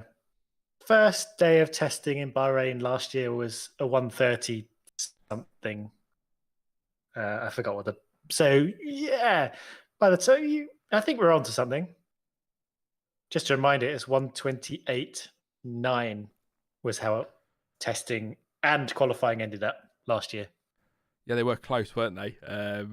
Very close. Surprisingly so, I seem to recall as well at the time. We were quite shocked by that. But what I'm interested to see, and I'm really looking forward to qualifying next Saturday, because there's been a lot of talk about how much slower these cars are going to be, and some of the teams are saying they won't be and others are saying they will be. I'm really fascinated to see what the pole time will be next Saturday, because if they are anywhere near that, then they've already got their gains back. They've already made back all that time, which would just be phenomenal when you think about it, because it's not like a little tweak to the floor or a new nose or something. This is a whole overhaul of the regulations. So to be matching that kind of lap time straight away would be insane. Yeah, I'm not holding my breath yet, but I am expecting them to kind of work their way towards equivalent times probably by the end of the year. I think that's what we're kind of expecting, but it's one of many question marks we've got. I'm imagining we'll probably be losing quite a lot of time in Monaco, which will highlight, I guess, kind of the deficits inherent in this kind of changing car design, where it's all a bit pokey and understeery and slow corners. I think we're probably going to see quite a significant drop in lap times in Monaco, but it will still be a challenge, and it will still be interesting to watch them go between the barriers. Just because they're going a bit slower doesn't mean it's not going to be interesting. Yeah, like I don't imagine these cars are going to seem or feel slower for very long. Particularly when we get to the fast circuits and the fast corners. Saudi's going to be interesting, isn't it? Kind of mix of street track and everything else. Like a proper... It is kind of like a proper street track hybrid type thing, isn't it? It's a bit of both. So that's going to be really fascinating to see how that... I mean, see what the tweaks are like they've made. I think they are just straightening a few bits out, removing some blind spots. So I don't think there's going to be much change, but... That's gonna be an interesting one, definitely. Robert McPhee says, bring back the shark fins, that the driver numbers are more obvious and mandate they go there. That'll be a great solution to that one, because, as we've said, they're not great at putting the numbers on these cars. I know, there's like aerodynamic specialist Adrian Newey's not sort of sat there designing the perfect Red Bull and then going, oh no, Fans won't be able to see the number. It's very much an afterthought, but I kind of wish they were a little bit clearer. But I think when you're watching on TV now, because you've got all the graphics and that, it's not as important, is it? Because it pretty much tells you straight away who's in that car. But from being at the circuit, it would be very, very handy to have clearer numbers, but then they soon fly past, don't they? Sighted Canvas says, when does the next session start? The next session starts at 12 GMT, so 47 minutes-ish from now, and that runs till 4 p.m. UK time. I'm here all the way till then. I've got Dylan this afternoon with us back. Yeah, it is Dylan. Yeah, it is. Oh my God. It's been on half a day, Stuart, and the brain's gone already. Yes.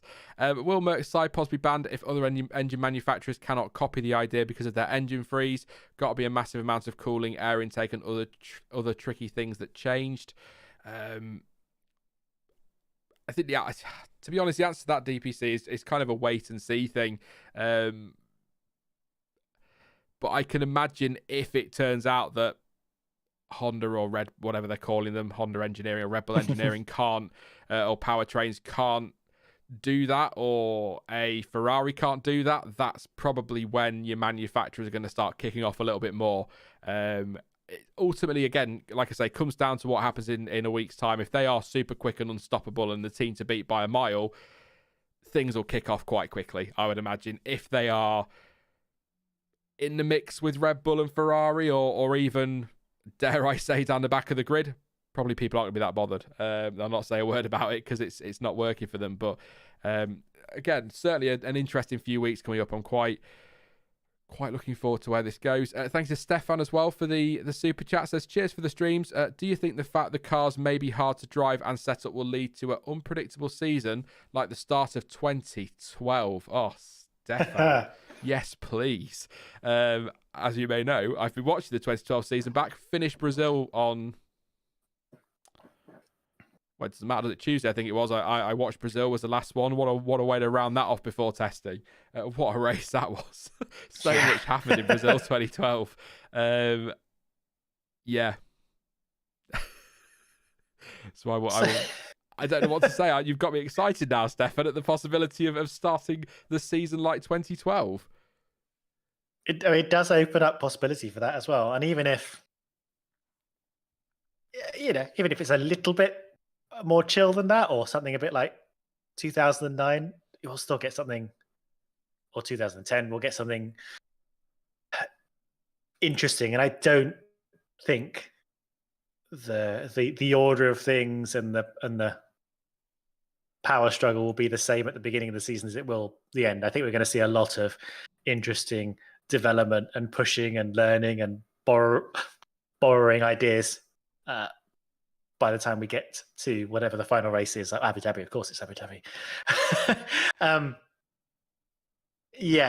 We're not going to see one of those years where it's just everything set in stone at the beginning and it just when we just go from there. Again, we haven't seen a lot from the two main teams last year. They've sort of just been quietly getting on with things.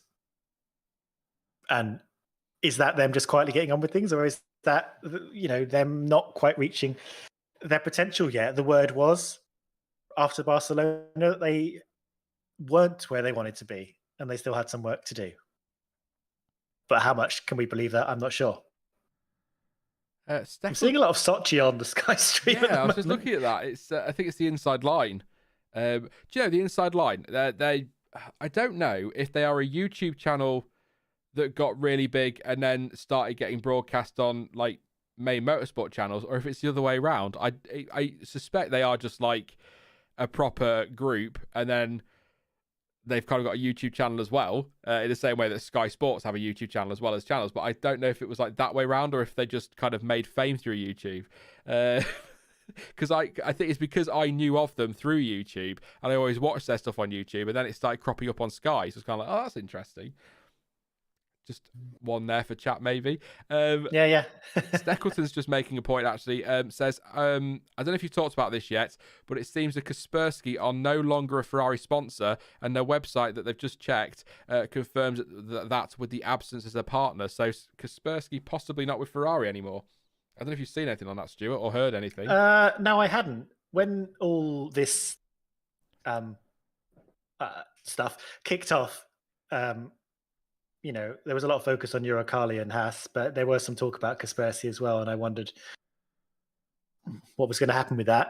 So if they had been sort of quietly removed, I mean, I guess that makes sense. I don't know much about Kaspersky and whether they're a company that's been under the spotlight or has been sanctioned or is limited in how it can sort of operate its businesses. But if it's like a lot of Russian enterprises, then I would imagine then they would have to like end that partnership with Ferrari. I don't actually know that much about them as a company. I know they're sort of an internet security firm, and maybe that's not who you want on your car right now, a Russian internet security firm during these trying times. Yeah, I wouldn't be surprised, and it's Ferrari, so I don't think they'll be feeling the effects of that too hard. I know they have, haven't they? Ferrari donated, was it €1 million to, I don't know where it's gone to. I think it was to a Ukrainian charity to help with the humanitarian crisis. So big respect for Ferrari for that, because that's maybe not a lot of money to Ferrari, but it's a lot of money to a charity and a lot of money to us, obviously. But that's all I can find in the news regarding Ferrari. Is nothing official on Kaspersky. They might, like you say, they might have done it quietly, or it might be a mutual agreement that just for now they take it off the car. But it does strike me as something that would have been really properly broadcast.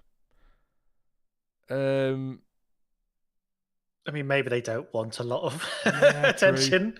True. Maybe they just want to quietly. I know Haas had to kind of, because everyone was looking at them and they were drivers tied into it and stuff as well. But maybe Ferrari just wanted to quietly deal with their business or it wasn't renewed for this year and none of us knew.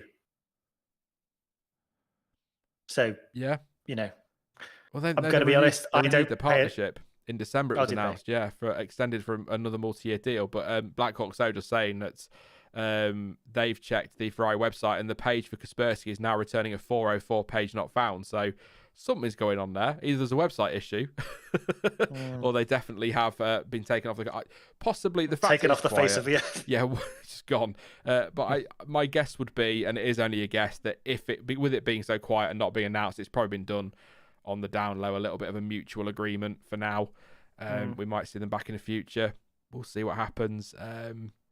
But yeah, any more questions? Then I'm gonna be honest. I don't want to talk too much about Mazepin, the sponsor as well. Not because I'm cowarding out of a conversation, but because they're gone now. They're not in Formula One. Mazepin wants to come back. Doesn't want to come back with Haas, but wants to come back. I'm going to tell you now, he will never be back.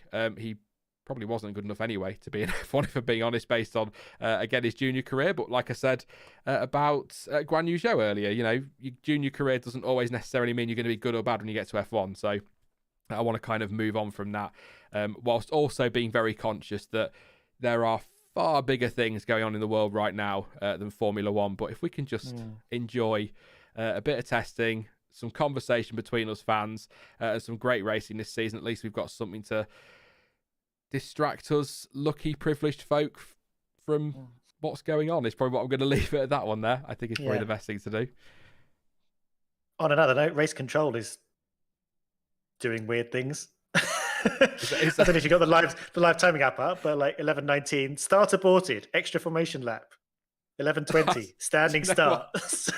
So I love the idea that in Race Control, it's one of the new race directors going, so what does that button do? What does that one do? Just testing things out to make sure they're ready for the racing proper. Like, that's what that was. Virtual safety car. I'll leave it for a minute so it looks like it was deliberate. What does this do? And then the guy next to him gets ejected out of his seat through the roof. I mean, that escalated very quickly. Oh dear. Off that note, I'm going to be interested to see, our new race directors in action. See if we get a feel for how they behave. Obviously, we're not going to get that radio broadcast anymore, but I'm sure they all have their. It'll be interesting actually see if there is a sort of different. If they operate in markedly different ways, if they have different characteristics, and if that causes any, issues, if we're, I can't remember their names. I'm so sorry, that's terrible. But if we're, having a race under one race director, if we know that's going to be sort of drivers are going to be able to get away with certain things in the way that they wouldn't under a different race director. Do you know what I mean? Are we going to have sort of a consistent sense of direction? I'm sure we will, but it'll be interesting to know to see if we can tell. Because I think we became aware that like Michael Massey had a different flavor, not crazy different, but a different flavor to Charlie Whiting. Yeah, my only worry with two race directors is the potential inconsistency it could breed. But I might be totally wrong. I might be reading this completely wrong. But I think also a positive to having two is that there isn't one race director for teams either on a radio where they think they can or in person to lobby. And I think having two kind of, you know how Charlie had a great relationship with all the drivers. I think the race director needs to have a relationship with the drivers, but having two means there isn't just one person. I can't explain what I'm trying to say. Not one person for drivers to keep bugging. There's two, and like it takes the pressure off them, I guess is what I'm saying.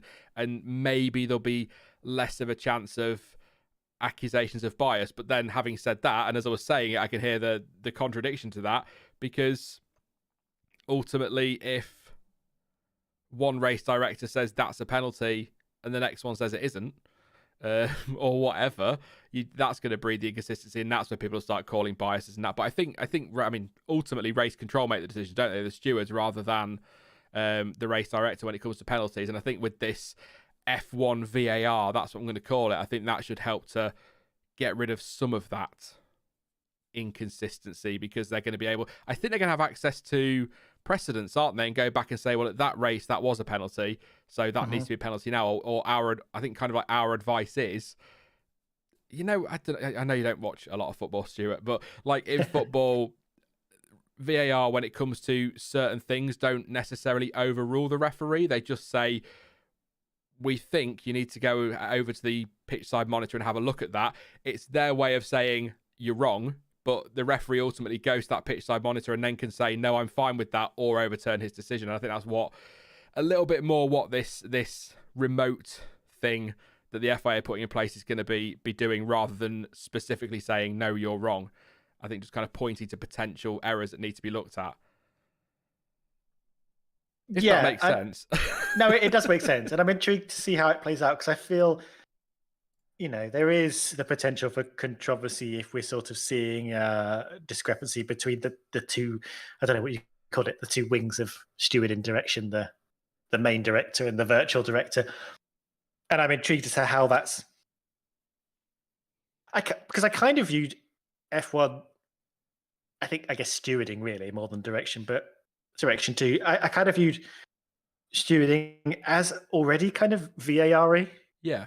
Because they have the time to look over all the footage, and they have the time to analyze things. They don't always do it. We sort of, we sometimes get the message that, will not be investigated. But when they do investigate, it is, as far as I understand VAR, very similar.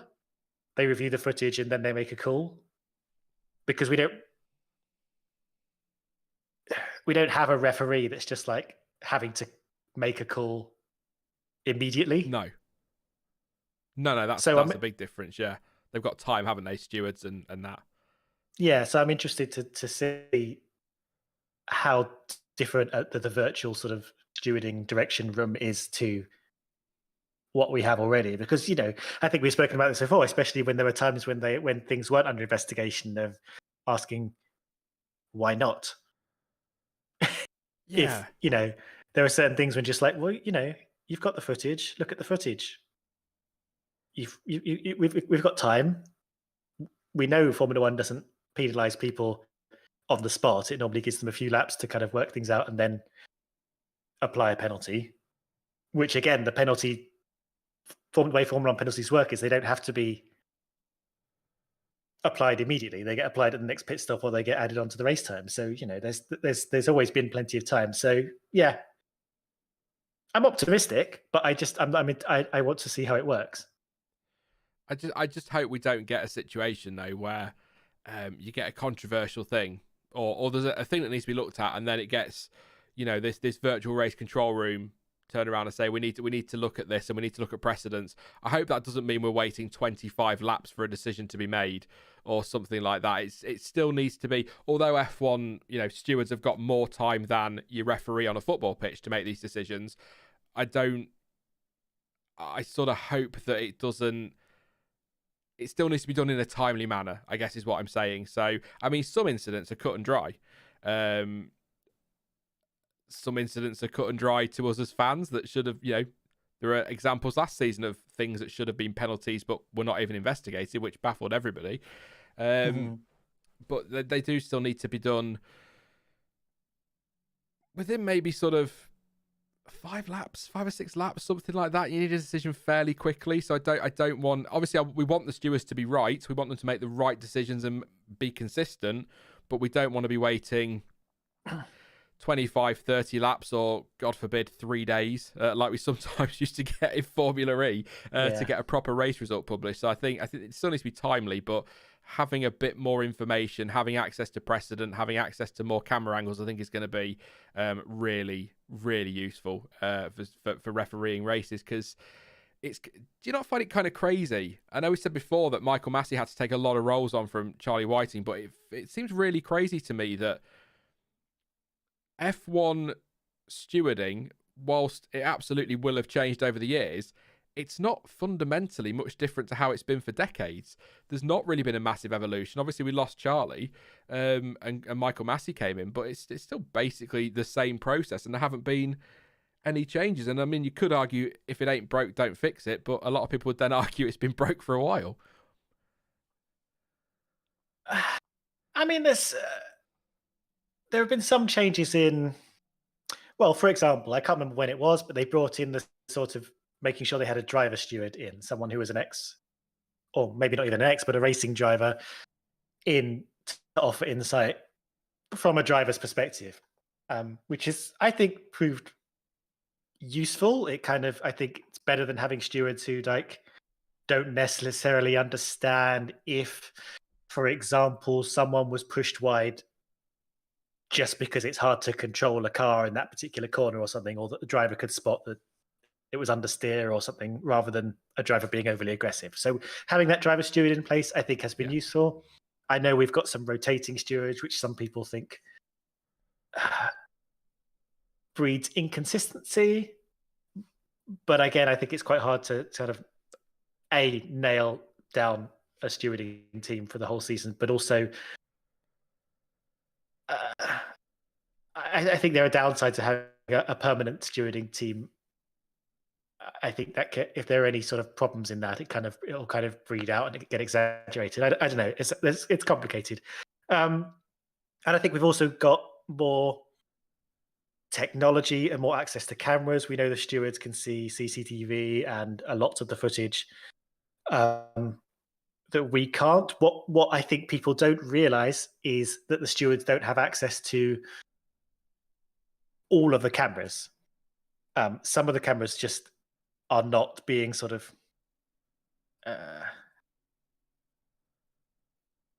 all of the cameras are accessible by the live feed and we can switch them at any time, but we can't plug into any old camera and rewind it to look at it. Stewards don't have that ability. They only have that ability with certain cameras. So they're not omniscient. They can't see everything. They can't sort of matrix their way into 3D space. But they have access to things like GPS and technology has helped them advance a lot in the last few decades. And I'm hoping we get more of that. And I'm hoping they get access to more cameras as technology allows them to do that. The bandwidth of being able to live record all of the cameras is a big ask. But we should be able to get there at some point. So I'm hoping this is more of a technical issue and that actually stewards just need more available to them quickly so they can make quick decisions. And I'm with you. I mean, I do want these sort of decisions to be happening fairly pacily and less in particular after the race. This will be investigation after the race. We'll have a long conversation between all the parties involved and let them argue. I think there's only so much information you can get out of two drivers who have hit each other, for example. Yeah. Because obviously they're all both going to think they're right and will kind of bull their way through it a little bit. On the whole, I don't have a massive problem with stewarding. I just think it's a very difficult job that they need to sharpen up a little bit for the benefit of keeping the race moving. Yeah, I can't disagree with anything you said there. I just hope I'd just like to be able, and I know there's always going to be incidents in every sport, but I'd just like to be able to look at Formula One and the headlines be about this brilliant drive or a great overtake or something like that, rather than something that was decided in a steward's room or something controversial that happened in the steward's room. I think we had enough of that last year, so it'd be nice to have a bit of a less controversial season when it comes to stewarding this year. Would be very, very nice. Yeah. I just saw somebody actually say, there it is. Charlie says, I was going back over old races the other day, and there was some shocking decisions that were made. Shuey being able to ignore a black flag, etc. I was watching something the other day. Nigel Mansell ignoring a black flag and then taking Senna out of the race, which caused massive uproar at the time. But I came to your point, Charlie, was because we talk about safety in F1 and the mistakes made by Michael Massey. Sending the track green when there's a tractor still out there. We all, laud Charlie Whiting, and I'm not speaking ill of him at all. I'm not going to start getting like that with him. I still think what he did for F1 was incredible, and his service to F1 was phenomenal. But some of the decisions in 2012 that now would instantly mean a safety car were just not even thought of. Cars stopped on the side of the track with marshals out there and tractors out there, cars flying around. And I know that Japan 2014 really changed the FIA stance on that, and it's obviously devastating and tragic what happened, but it's good that they managed to make that change afterwards. But without getting into it too much, I can see John T in chat, so he's probably thinking exactly the same. He knows exactly where I'm going. Why have we got to wait for a driver death for the FIA to take action on things like that? And I'm sat there watching these 2012 races going, why are you not throwing a safety car? What are you doing? So yes, things were different. Yes, the rules were different then. Yes, we didn't have the virtual safety car, but you sort of, maybe it's a human nature thing, but you sort of forget about the negatives when it came to Charlie Whiting, some of the decisions that were taken because he's no longer with us. Maybe that's a human nature thing, but he wasn't perfect. And, I firmly believe if Charlie Whiting was still here today and he'd retired rather than sadly passing away, I think if you said to him, was everything perfect, he'd probably be perfectly honest with you and say, no, I made mistakes. Mistakes were made. It just sometimes, you go back even further than 2012, you watch proper classic races from the 90s and the 80s and further back, and you sort of think, this sport, I know it will never be safe, but good Lord, some of the things that used to go on, and pit crews in shorts. there's often photos on Motorsport Images when I go and have a look through the archive of mechanics filling up cars with fuel while they're smoking. You're like, what are you doing? What are you doing, you idiot? I know that's 2022 standards of safety talking, but Christ, you think, did we not have common sense? I mean, we don't have any now, do we? But goodness me. And no speed limits as well, of course. Yeah, no just speed cars limits. Creaming into the pits at full speed. A different world. So yeah, we're always going to be evolving. I feel there was a time up to 2014. I'm not saying safety was ignored, but I think, I came into sort of 1998, kind of end of the 90s. I know you were sort of early 90s when you started watching. But as the sort of 2000s went on, there was a bit of complacency. Like the cars had become very safe and the tracks had become very safe, and it seemed like the idea of a serious accident or death was not impossible, but kind of unthinkable. And so, I mean, sort of the beginning of the 2000s, well, the end of the 90s, I remember a lot of red flags. You'd have a crash at the beginning of the race, red flag, get in the spare car, we'll start this whole thing again. Red flags would be not every race, but, not a surprise. And then they started to move into this era where you'd bring out the safety car. Even if there was a big crash at the beginning that wiped out 6 cars, you'd be like, well, safety car out, keep the race going, mop up the track and get things going again. And we sort of moved into this, and then you just didn't see red flags hardly ever. Mm. And I think now, and I don't know if it's just a safety thing. I know we've introduced things like virtual safety cars as well, but now we're moving much more into this stop the race, clean up the track, red flag it. We'll get the race going again later. And I think some of that is safety and some of that is, it's more interesting if we red flag and start again. That's a bit more intriguing as long as we don't let the race run on for 6 hours. And I feel like 2014, when Jules Bianchi died, that was a big shock. And we kind of reviewed our views on safety in the sport. And I kind of feel like we're drifting again. And as you say, there are some decisions being made where it's like, well, why isn't there a safety car then? Or why aren't we stopping the race? Or why aren't we neutralizing this? I think Azerbaijan last year was a good example when I can't remember if it was Stroll's crash or Verstappen's crash, but they didn't neutralize that area particularly quickly. And even the drivers were saying, I can't believe they haven't put a safety car out, or at least a virtual safety car out to while Verstappen's car's all over the track. So I would like, basically agreeing with you, I would like to make sure that we're making decisions about neutralizing the race from a safety perspective and not thinking about how do we keep this going and entertaining and stuff. Yeah, I mean, we don't want to go too far the other way either, do we? We don't want, obviously, safety is important, but we don't want the safety car being bought out because there's a crisp packet on the track or something like that. I know that's a real exaggeration, but we don't want to go too far with it because I think then it's just to stop and start with the racing, isn't it? I think, big chunks of debris on track, massive accidents,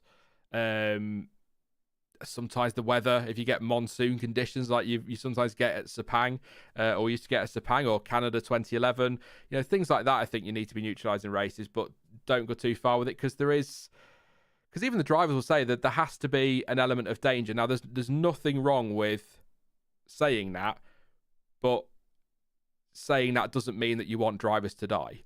You don't want drivers getting hurt. There has to be an element of risk because that's what motorsport is. But I suppose you could argue getting in a car and doing 180 mile an hour is a risk all in itself. But the drivers often say that. So you don't want to go too far with safety cars and things like that and red flags. But equally, we don't want drivers dying. And if you're somebody that's perfectly fine with that, then you're not somebody I really want to talk to. Not you, Stuart. If you're cool with that, then I don't think you're a particularly good person.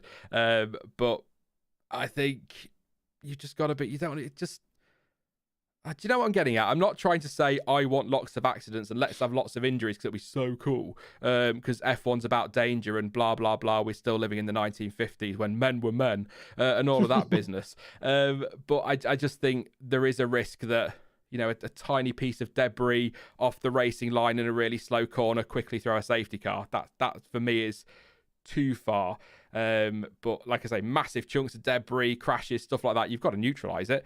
But you bang on with the red flags. You are so bang on with the red flags. We never saw them. Because there was a period, we used to get there seemed to be quite a few incidents sort of at turn one on the first lap, and then the red flag would come out, they'd run back and get in the T car and try the race again. But then I think the stewards and the FIA said they're not going to do that anymore. If you crash, provided we can carry on, we'll do it on the safety car. Tough. It's over. And we didn't really see a lot of red flags apart from things like, bad weather and things like that. 2012, Belgium, there was no red flag in that first corner. They didn't really bother with them. And then it was what would you say, around was it 2020 where it used, I think Mugello got a couple, and we just seem to get them all the time now. Almost, it feels like, in comparison. It's quite. And they weird. had been sort of building, because there were ones. I think Monaco 2018 or 2019, I remember, was red flagged as well. I know the turning point for like getting rid of red flags in the first place was, or to me, that stood out the most was the season opener in Australia 2002. Do you remember when Ralph Schumacher basically launched off the back of Rubens Barrichello, and behind them 6 other cars smashed into each other, and there were cars all over turn 1 and turn 2, and everyone thought, well, this is obviously a red flag, and it wasn't. They just safety car'd their way around it, and I think that really surprised a lot of people, and that seems to have been the philosophy ever since. But now we are kind of shifting back, and it wasn't, this whole like moving into a red flag thing wasn't an immediate, Jules Bianchi reaction, but it definitely has been seeping back in for whatever reason. And they've really lent into it as well, because they introduced that rule that said you can have a standing start after a red flag. So they are turning it into a point of entertainment, because everyone loves a standing start, even though a standing start is, I don't know, arguably one of the more risky, dangerous parts of the race, because it is when you're forcing all the cars together again. Not that standing starts are crazy dangerous, or we wouldn't have them at all. But it's an interesting thing to see the philosophy changing. Just to answer something in chat, just for anybody who's just tuning in from. My eyes are not working today. Drew Blank Music says, how come none of this has anything to do with day one of the test? Obviously, I don't know if you're just joining us, Drew, but we talked about, obviously, the test so far for 3 hours, and the teams are now on their lunch break, so we're just kind of talking about F1 as a wider thing during the lunch break, as we tend to do during these testing streams every year, and then sort of answering super chats and questions from chat. And then when the cars get back out on track in 15 minutes, that's flown by, 15 minutes time, then we will continue with quite a bit of waffle. I'm not going to lie to you, Drew. I'm not going to sit here and pretend we'll be commentating like Crofty, but we will be commentating like Crofty, because he's always waffle on these testing things, isn't he? So, but we will be talking a bit more about what's going on track, giving you updates on the times and laps and things like that. It's just while they're on the lunch break. It's, I could tell you what's happening on Sky right now. It's the old Glock Massa. Glock. Is that Glock? Is that Glock classic? Definitely right. A couple of super chats to read that I've missed. So, I don't know, just changing my name. Thank you very much. Good to see you again. It says, always appreciate the streams. If you had to put odds on a non-Merc Red Bull champion, this year, then what? Then who would you put it on? I can't figure out if Ferrari and McLaren are for real. So if I'm putting money on somebody other than Mercedes or Red Bull winning the title, Ferrari.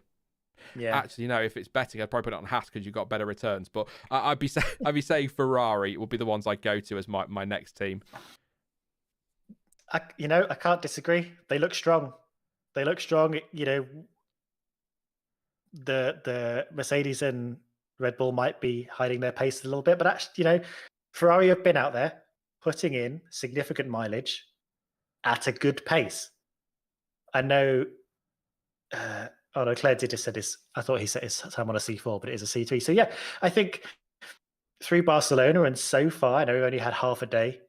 Ferrari continue to look strong. It's funny how we still don't have a real sense of who the team to beat is yet. Like, still in my brain, I'm like, well, surely Mercedes and Red Bull are the teams to beat. But we've not seen anything from them yet that's like gobsmacking. So, yeah, I mean, I think Ferrari's a good shout. Well, McLaren said Ferrari, Mercedes were looking good. And he described Mercedes and Red Bull as being a little bit ahead of McLaren. Now, obviously, he's not going to come out and go, oh my God, we're 6 seconds slower. But that was an interesting one. So maybe there's some, from the first test at least, the information there is maybe that you've got maybe Mercedes Red Bull or Ferrari Mercedes or Ferrari Red Bull, something like that. And then you've got McLaren maybe 4th place and not too far off the top 3, which, to be honest, I'd take that right now. I think that'd be a lot of fun. McLaren just about in the mix, but maybe not quite quick enough for a title, and Ferrari in there as well, and Mercedes and Red Bull. That'd be exciting. But another one from, I don't know, just changing my name, says, I'm American.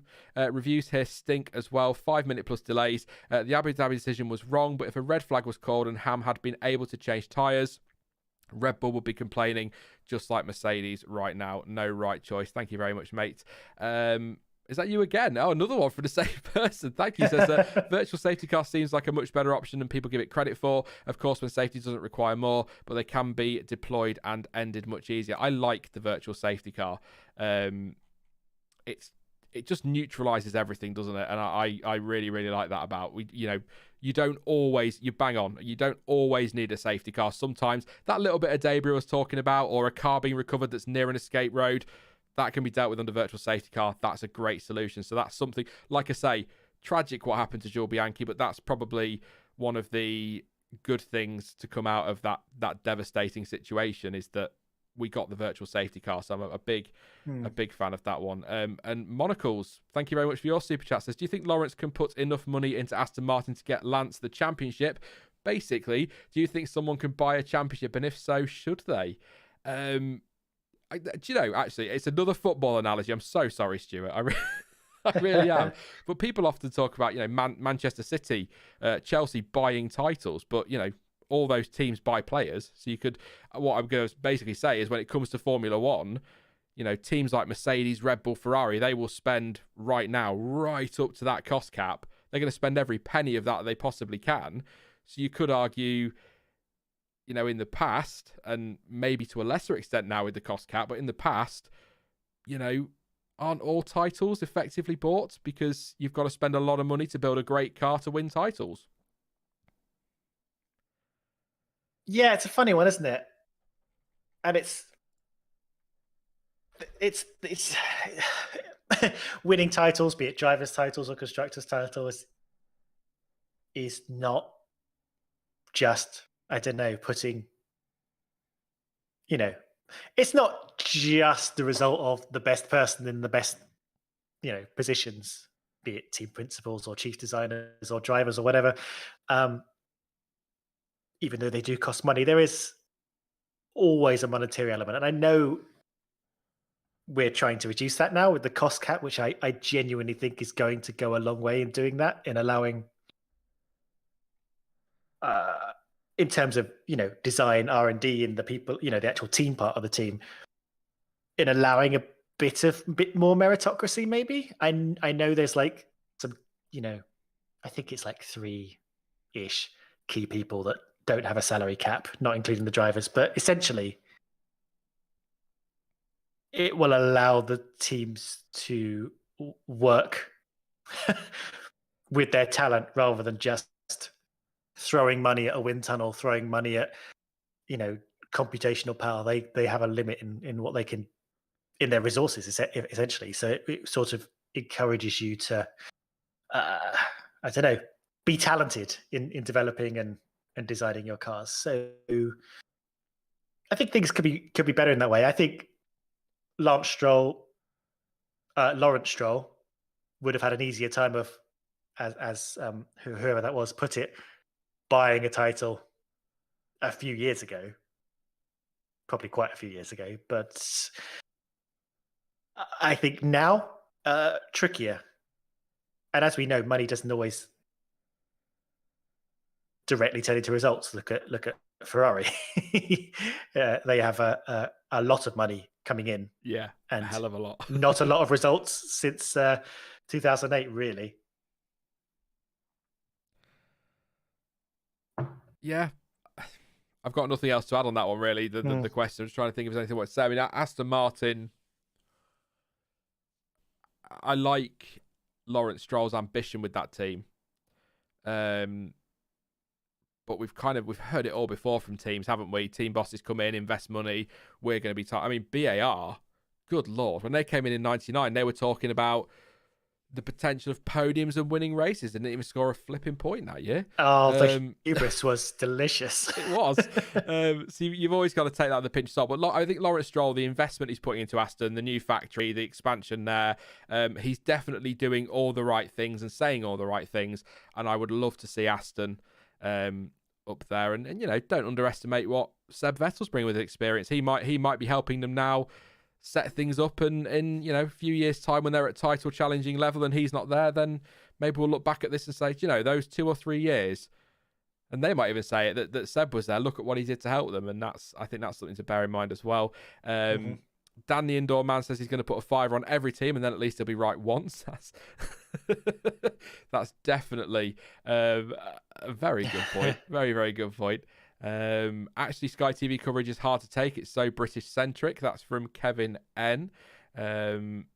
Drew wants his waffle served with maple syrup. Absolutely, why not? Bit of maple syrup. And Stefan says, why were Alpha so reluctant, difficult selling to Andretti when they are so consistently lackluster and stuck at the back of the grid? Thank you very much again, Stefan. Actually, I was reading up on this on, I think, last Friday.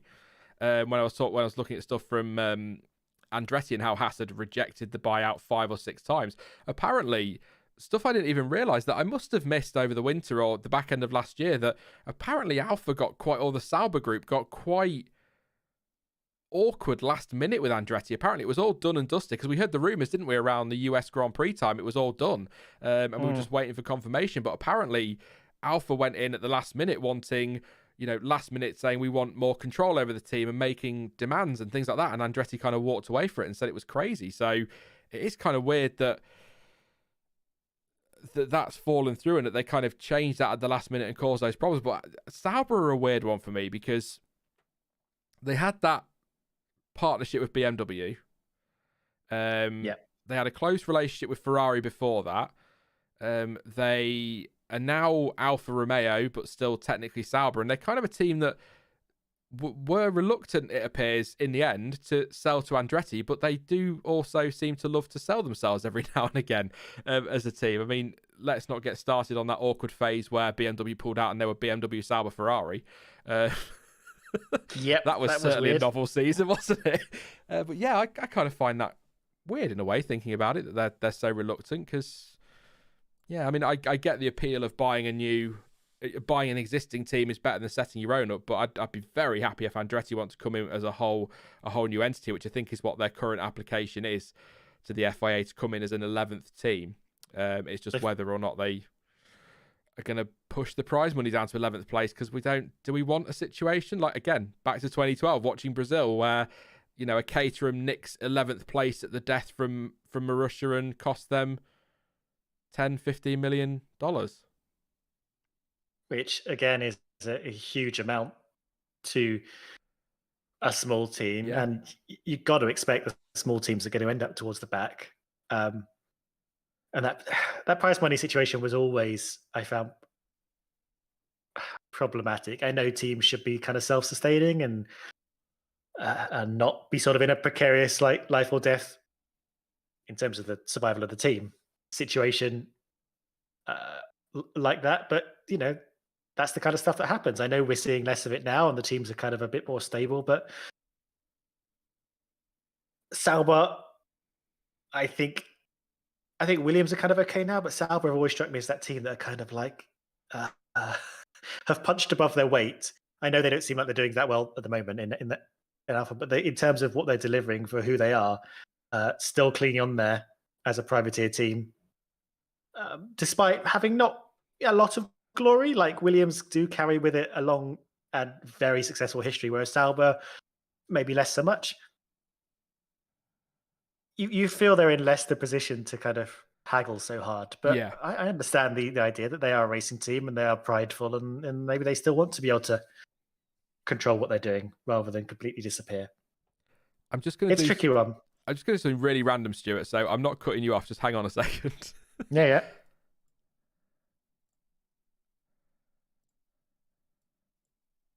Can you hear me all right in there? I can hear you. Yeah, I just realised we were in the waiting thing on Discord, and Dylan's going to be dropping in there shortly, and He's probably started like, do I go in? Do I wait? What? Yeah. Sorry. Yeah. Do you mind, Stuart, sort of 3 minutes away from the session starting, do you mind if I just nip off for a quick toilet break, get another glass of water and a Pear Now chocolate to snack on for the afternoon? I'm not doing my French accent. And then I'll let you get off and we'll bring Dylan in, but just while I nip off for a second, if that's all right. Yeah, I'll see if chat have anything exciting to say. They've always got something to say. Just nothing controversial. You'll get yourself in trouble. I'll be back in a sec. Let's destroy the stream in the next 3 minutes. Here we go. Well, chat, you're stuck with me now. Couple of minutes to go until the second session of the day begins. It's hard to keep up on the news actually while I'm talking on stream. I've been sort of glancing at it. Hopefully, we will see the Haas out on track with Fittipaldi putting in laps, and they're not going to be scrabbling around for the next few hours. In 187, I have seen that Hamilton is got a documentary on Apple TV, but I don't know anything about it. And I don't have Apple TV either, so I probably won't be watching it unless everyone says it's the best thing since sliced bread. We chatted a bit about the show and tell sessions. So what do you think of the new show and tell sessions on the Friday?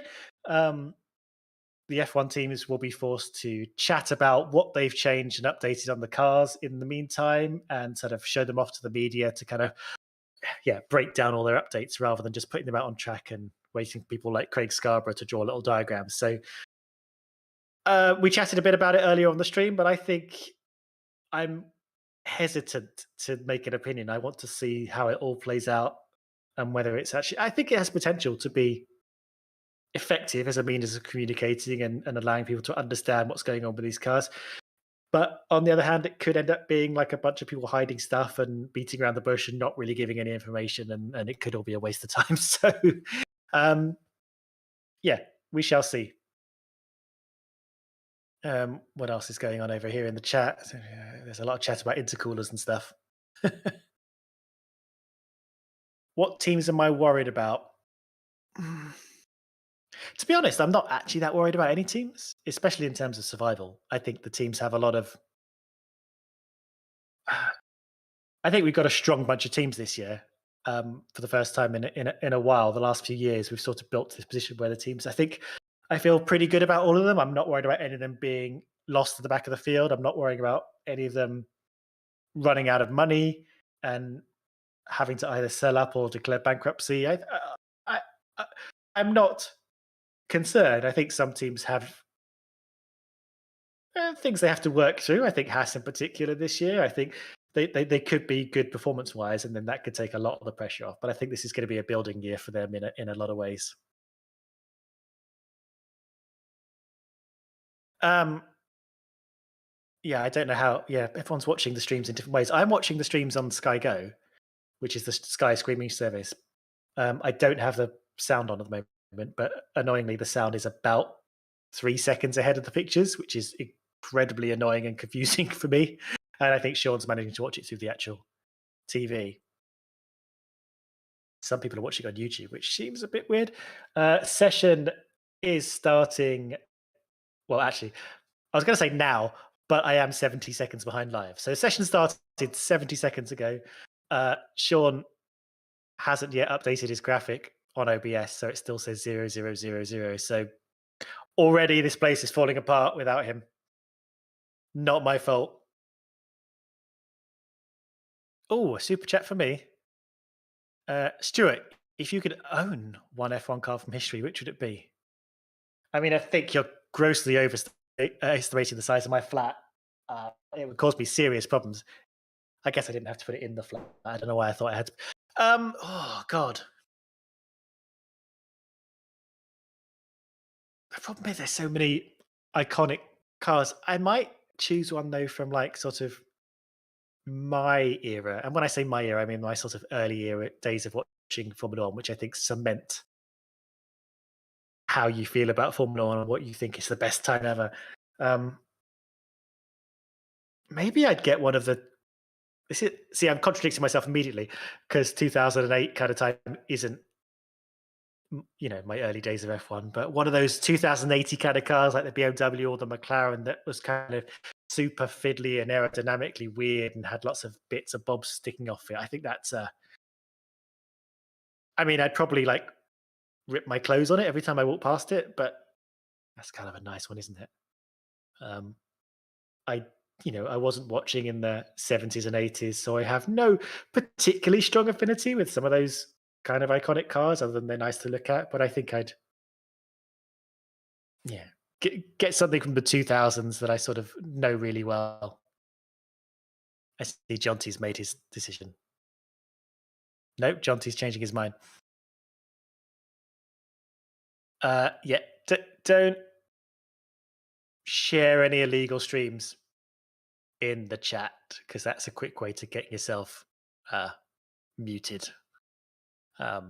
There may be ways to watch without subscribing to F1 TV or Sky, but this is not the place to discuss them. We need to keep this chat stream going. A lot of people love. I'm still looking at chat. The 2006 Renault and the livery of that era, the yellow and the blue. I do remember when that livery came out. It came from the Benetton, just the pale blue, to adding in the yellow for that iconic Alonso era. When that came out, a lot of people did not like that. A lot of people thought it was ugly as hell. And it's funny what a little bit of success will do to make a livery iconic.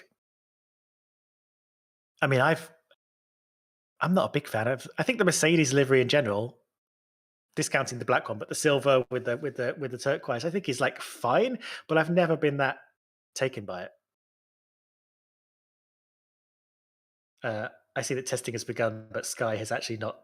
Has gone to I don't know, an advert, a VT.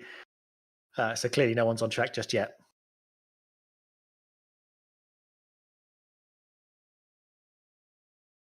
Thoughts on Sepang? We chatted about it a bit earlier. Obviously, people are going into the stream. I'm sure Sean will talk about it with whoever's coming on in the afternoon. I've already forgotten. I think it's a great track. I would love to return to it. It's got full night mode now, so we could do it under floodlights. It's well placed. The gap that Russia filled before it was out was right before Singapore and Malaysia, right next to Singapore. So great racing, logistically right in the right place. Might be a bit of a squeeze time-wise, but maybe they could shuffle some things around.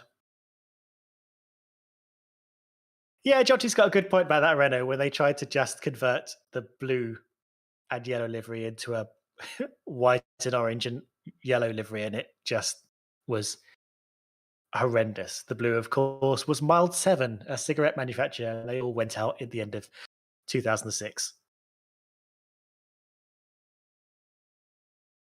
I'm sure, yeah, we chatted about the Merc design a little bit on stream. I'm sure it will continue to be chatted about over the next few days. As far as all the chat has been, Toto Wolf says the FIA have seen it. The FIA said it's fine. It's passed all the tests that it needs to pass. I know that Ross Brawn has said, yeah, they wouldn't anticipating a design like this, but I think as far as the FIA and F1 are concerned, it's perfectly fine and apparently doesn't cause any dirty air. It doesn't do anything nefarious. So I think, yeah, if Merck can get it to work, then that's the car we're going to see for the rest of the season. It could be that Merc design with the very slim side pods that's like flowing air right down the side of the car, which is where it needs to go, to the back and over the diffuser. That, again, when you're looking at side pods, I'll say it again. I said it at about 8 o'clock, but that was a while ago.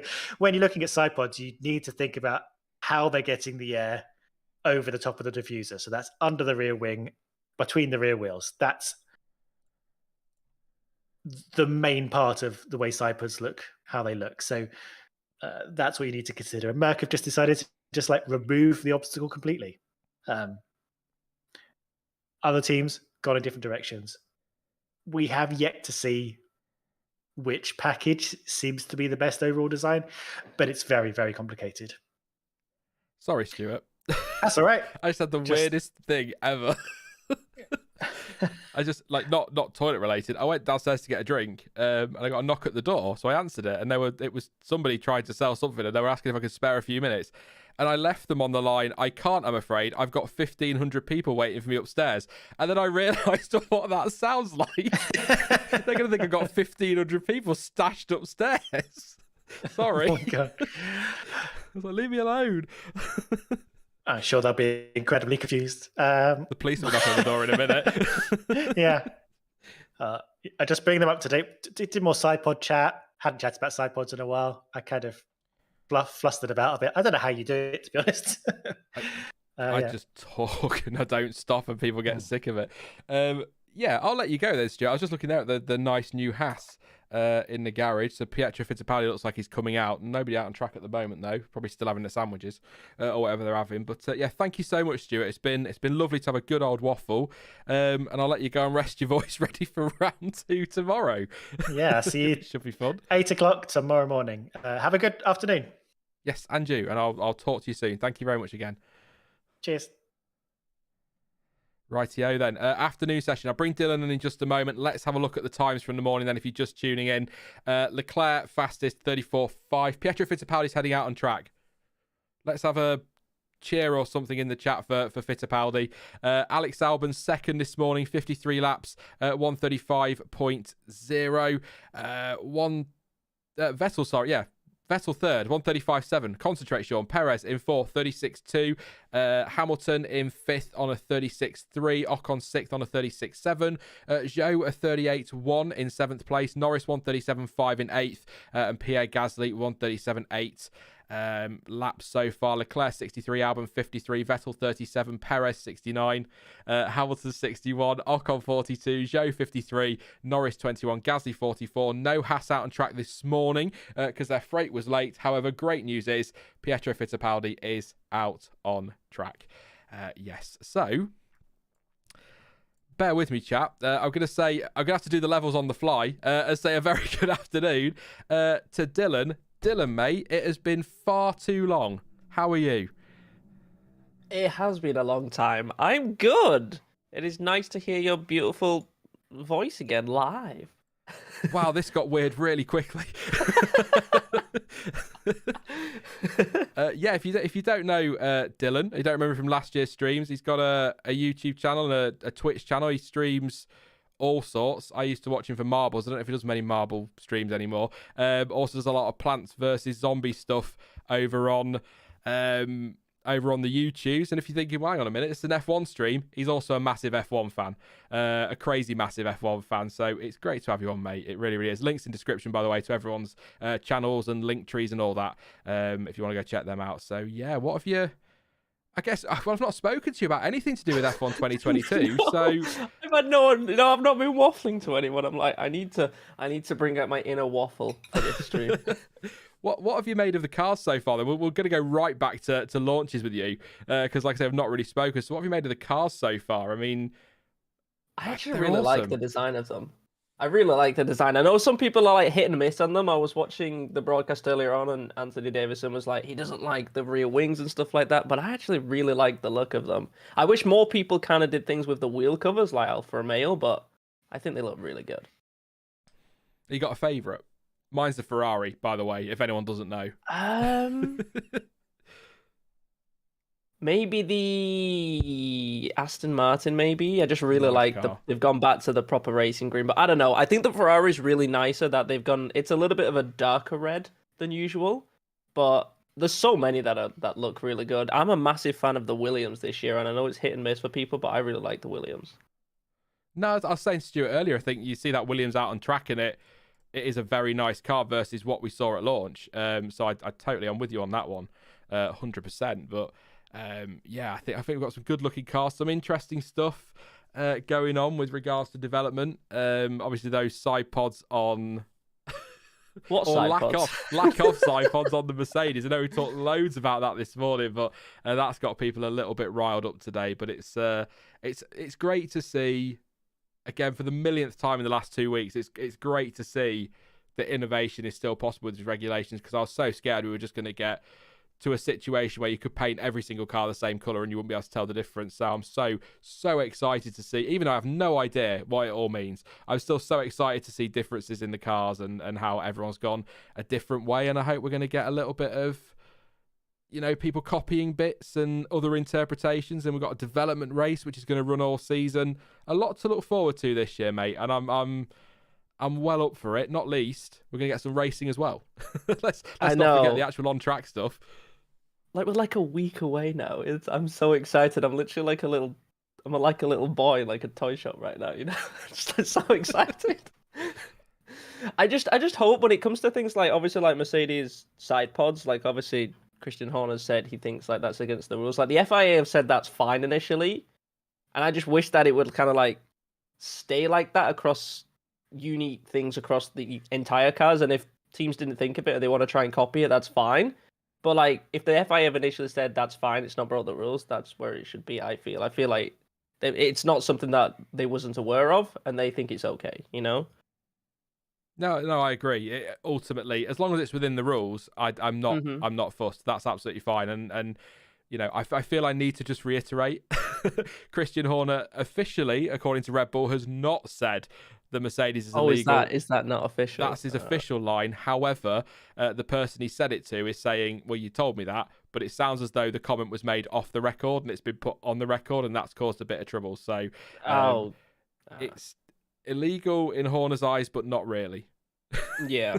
Well, apparently Adrian Newey just said he needs to take a look. He didn't say anything. He needs to take a look at the images and stuff. But it's interesting. That's what gets me excited, is because like, when it comes to like engineers and all this technical stuff, that's where they shine. That's where Adrian Newey shines, like kind of like making the most out of the rules, and that's where you can gain a lot of the pace in the car. And it's when you see someone kind of like taking that and being really unique within the rules, it's like, that's cool. Yeah, as long as it's in the rules, I haven't read the massive 500 bajillion page book, so I don't fully know. I'm going off what other people say. Mate, I haven't read it either, and I would not recommend it. Just to let you know, actually, everyone watching, that the timing now, because we've got some few cars like this afternoon, it won't be a top 10, it will be a full leaderboard as the time starts to update. I have got another overlay and that ready for that. So, but there you go. Fittipaldi is officially on the timesheets. Bless him. With no time. He's done a reconnaissance lap, but hey, his name's on there. We've had him out on track. But I feel a bit of a Fittipaldi this week, actually. I bet he's kind of gone from thinking he might have a shot at an F1 drive to getting an afternoon in the Haas in testing. So I feel a bit for him today, but I'm sure he'll get chances in FP1 and things like that this year, and I'm sure he'll find some racing somewhere. So it's good to see. Good to see all 10 teams have been out now, even if there is no time on the board. So we've got who's that on track? Lando Norris. So Lando Norris is definitely in for. I thought he was still in for Ricciardo this afternoon. Lando Norris was running today for the afternoon anyway, so he looks like he's winding up for a lap in that McLaren, which I'm still going to argue that livery looks far better out on track than it did in the launch. I still prefer the darker blue that they had last year, but I still don't mind the McLaren. I don't know if there's any car that I really dislike, to be honest. I don't know. I prefer the Alpine with the more pink, like for the first two races, than the rest of it. But at the same time, in the back of my head, I'm like, the pink was like Force India, and now it's not, and it doesn't feel as special anymore, Yeah, I mean, I get on the McLaren. I mean, I prefer the darker blue to the one they've gone for, but if they were going to go for the lighter blue, I just wish they'd gone with the Gulf one they'd used, the Gulf livery style thing they'd used in Monaco. I think that's kind of not done a deal. They've not done a title sponsorship deal and just kind of tried to find a hybrid version, and it doesn't really quite work for me. I much prefer the IndyCar version of that livery, but ultimately, I think I caught Stuart just saying something about liveries when I nipped off there for a minute, and I think he was saying that I think it was the Renault livery that people loved in 2005 and 2006. He says something like, it's amazing how a bit of success can change people's opinions on a livery, and it goes to that old saying that a fast car will always look good. So it doesn't matter what the livery looks like. If that car's quick, people are going to like it. We're fickle. We're a fickle fan base. We really are. It's like, oh, that's awful. Oh, it's quick. I like that. At least we don't have like 5 or 6 blue cars on the grid this year. That's true. I mean, I still think I'm hoping Alpine might consider staying with the pink all over. But I mean, for their branding, I get why they haven't. But I'm still not sold on that livery. It's one of those that definitely looks better out on track. But yeah, not really sure what's just Norris out on track at the moment. So nothing really happening. Got DRS open right now, which is good. I think as well, by the way, I was reading something on Twitter. Alpine were using DRS this morning. But was it Alpine that was, I don't know if you remember, Dylan, or if anyone in chat can say, was it Alpine that had the problems in Barcelona with DRS? Because that would explain why somebody on Twitter needed to say that they were using DRS this morning, because it just seemed like quite a weird thing. So just anyone that's an Alpine fan, they were running it this morning. So if there were any issues in Barcelona, I seem to think somebody was, and that would probably be Alpine then. So yeah, it was apparently. Thank you very much, guys. Yeah. Alonso this afternoon in his Alpine, sat in a garage at the minute. Obviously, updates as always on the hour. I'll go through all the times, tyres and laps. On the half hour, I'll go through the laps-ish, half hour-ish. We'll take loads of your questions this afternoon. You'll notice as these streams go on, as the week continues, come Saturday, I'm just going to be relying on chat asking me questions all week, basically. But I got some boards up or some screens up at Mercedes, which implies the floor is off. So some work going on down at Mercedes. They are looking at it now, so I'll pop my other set of headphones in. I've got 2 sets of headphones on again, Dylan. It's ridiculous. What? Have you got one headset on to hear like Discord and the other one's to hear sports? Yeah, I've got Sky in one ear and you in the other. I'm a little bit behind. I'm using the Sky Sports player on my computer. I've got it on the TV behind me, but that's muted, and I'm like, how far am I behind? You'll be about like 70 40 seconds behind. It's quite a bit. Yeah, it's quite a bit in the end. It's like it reminds me of when I used to have to watch it on Now TV, which was like 5 minutes behind. Oh god, yeah. I couldn't do that because you watch Twitter and then you get all the spoilers before you get to before you've even seen it. Yep. Oh my god, Lewis Hamilton and Max Verstappen have crashed. Wait, what? What? Well, they're like 15 seconds apart right now. Lewis hasn't pitted. Well, Jonty's in chat. He'll remember this. We did a watch along for the. I think it was either 2018 or I think it was 2018 German Grand Prix, the one where Vettel crashed out of. When he was like crying. Yeah, and Jonty was he was on Now TV, and of course I was commentating for the watch along, and I was like, "Oh my god, Vettel's crashed!" And Jonty's like, "What?" Spoilers. So yeah, it doesn't always. That's why the watch along stopped. It was hard to have guests on for that because you have to rely on people having Sky, and you can't expect people to always have Sky. So the only other trade-off to that would be whoever's behind. You kind of pause and wait, and then click play at the same time. But then you're then ahead of people in chat. So. Clansome says have headphones with 2 inputs. I tried that with the twin inputs, and I could not get it working. So I just have some really rubbish ones in my left ear for Sky because I don't need to hear Crofty too much. Big Bessie wants to know if it's broadcast anywhere. So in the UK, it's on Sky Sports F1, and I think everywhere else there'll be other people that are showing it as well. But I think F1 TV are live as well, and I'm sure there are other places you can catch that. But try not to share any links in the stream because you'll get me into trouble. But yeah, I'll have another look at that, Clans, and see if I can get it working. If not for this year, then certainly for next year it'd be handy. So yes, Dane says just imagine Hamilton wins the title. I'm sure there are a lot of Hamilton fans that would love that one. AJ and Guy saying that Alpine didn't use DRS in Barcelona. Thank you very much for confirming that. Evan as well, and a few others too. Always appreciated. Horner will claim that Mercedes taking their side pods off and throwing them aside makes them illegal. Moving aerodynamic devices, says Drew Blank Music. It's going to be fun. Cuz says, in the spirit of the rules, laughing my rear end off, Pastor Horner. Yeah, I think it was Stuart this morning that said the spirit of the rules. There is no spirit of the rules. They're either legal or they're illegal. And one more just for now before we have a bit of a chat. I'm not going to read that, Danny and Doman, about my 1,500 people upstairs. And Jonty says, have 2 sets of headphones, left from one, right from the other. I give it up. I give up with it. So what are we going to talk about today? So we talked quite a bit about Mercedes this morning, so I want to leave that there for George. now. Let's talk about George. We talk about George. No, that's still Mercedes. I'm not talking about George. We'll come back to George. I promise we'll come back to George.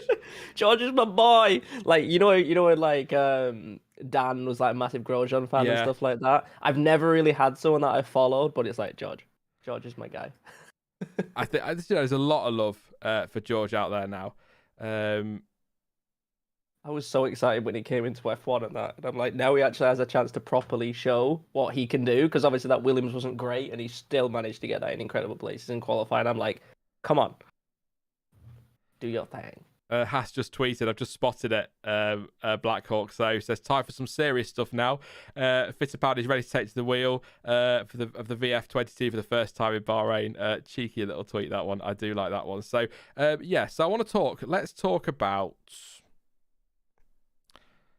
Oh, go on, chat.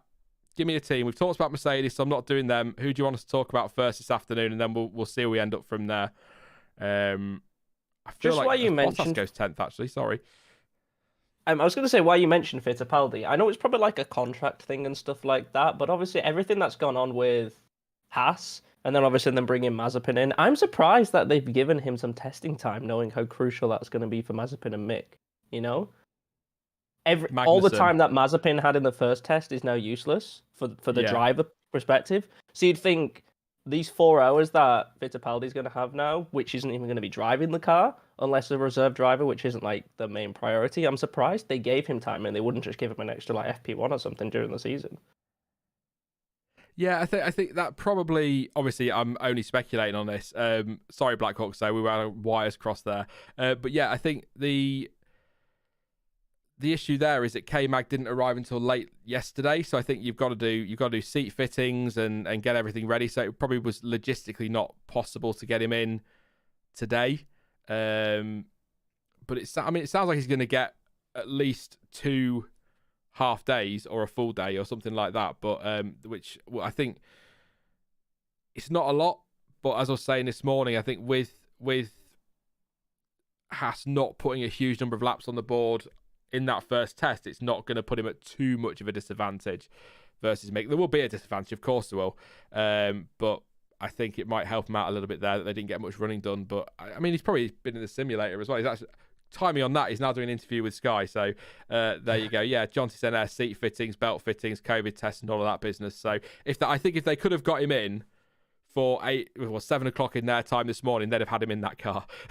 I was thinking, like, if they couldn't get Magnussen in, surely it makes sense just to put Mick back in again for more time rather than Fittipaldi, maybe. You know, I'm assuming it's probably like some kind of contract thing where he's got some time, but it's just with everything that's gone on, it just seems a bit silly to give the reserve driver like half a day when he's very much likely not going to drive that car this year. Yeah, or very little. Fair. You know, it probably is contractual though. Yeah. I feel for him because obviously there was like rumors he might get the seat, but it was like it just makes more sense to get your actual drivers as much time as possible, especially that testing's only 6 days rather than 8 now, which it has been for the last couple of years, hasn't it? So it's crucial to get as much time for your drivers, especially with the new cars being very different with the bigger tires and stuff like that. Like you want as much time under the car as possible to try and be as competitive as you can. Yeah. Chat, as always, I've asked chat a question and then I've got like 30 different options, including Brabham. Apparently, is one possible option to talk about. RC and Adam want to talk about Aston. Annette and Max want to talk about McLaren. F1 wants Ferrari. John wants Alpine. So we'll prioritise those ones. I will talk about McLaren to start with because Norris is out there. I think Perez has just joined him as well. So Norris was the only one out there at the moment. Bottas, as I said a moment ago, just popped himself up there into 10th place with a time on the board. Long way off everybody else, though. But getting himself in there. Laps is what's important in this early testing. McLaren are an interesting one for me this season because I think they've got they've come a long way. And, I know they've got a new engine, new power supplier over the last few years, power unit supply over the last few years, and the team is not in the same shape it was during the Honda years. But you look at where they were 5 years ago, and I felt like they were a team, and I think I said it to Aldas actually at one point, that I never saw winning a championship again because they were just in such disarray, and things just didn't feel like McLaren anymore. But Zach Brown's come in and he's steadied that ship. For all the criticism he got in his early days, he steadied that ship so well. They did the deal with Mercedes. They went back, that I can't remember whether Ron Dennis would have swallowed his pride and done that, I don't know, but he definitely did. Zach Brown brought him in, brought the power unit in for Mercedes. They've got Lando Norris in long term, Daniel Ricciardo, and everything's just come together really, really nicely. And they've made such incredible progress over the last few years compared to where they were.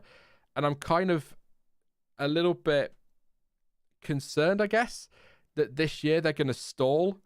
The best way to explain it is I really would love to see McLaren and Ferrari make that leap and be the challenging teams this year for the title.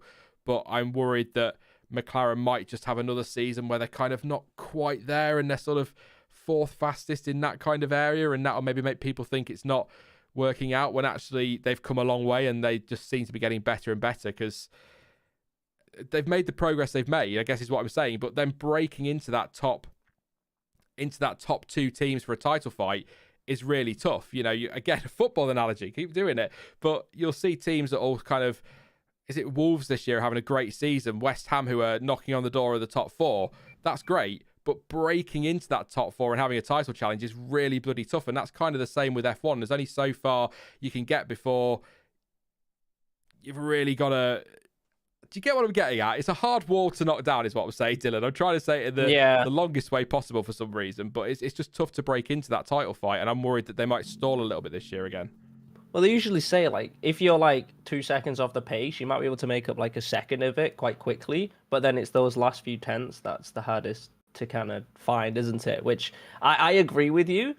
One thing that I can think of is obviously it's only testing, but they don't seem to have the issues with porpoising as much. So if other cars do then have to kind of take pace away to not have that by raising the ride height or changing things, that could benefit McLaren. But obviously we have no idea where anybody is properly with the times, but they don't seem to have that issue. So whether or not that's because the floor isn't as efficient, so it's not pulling the car down as much, or they've found a solution without being affected by it, I don't know.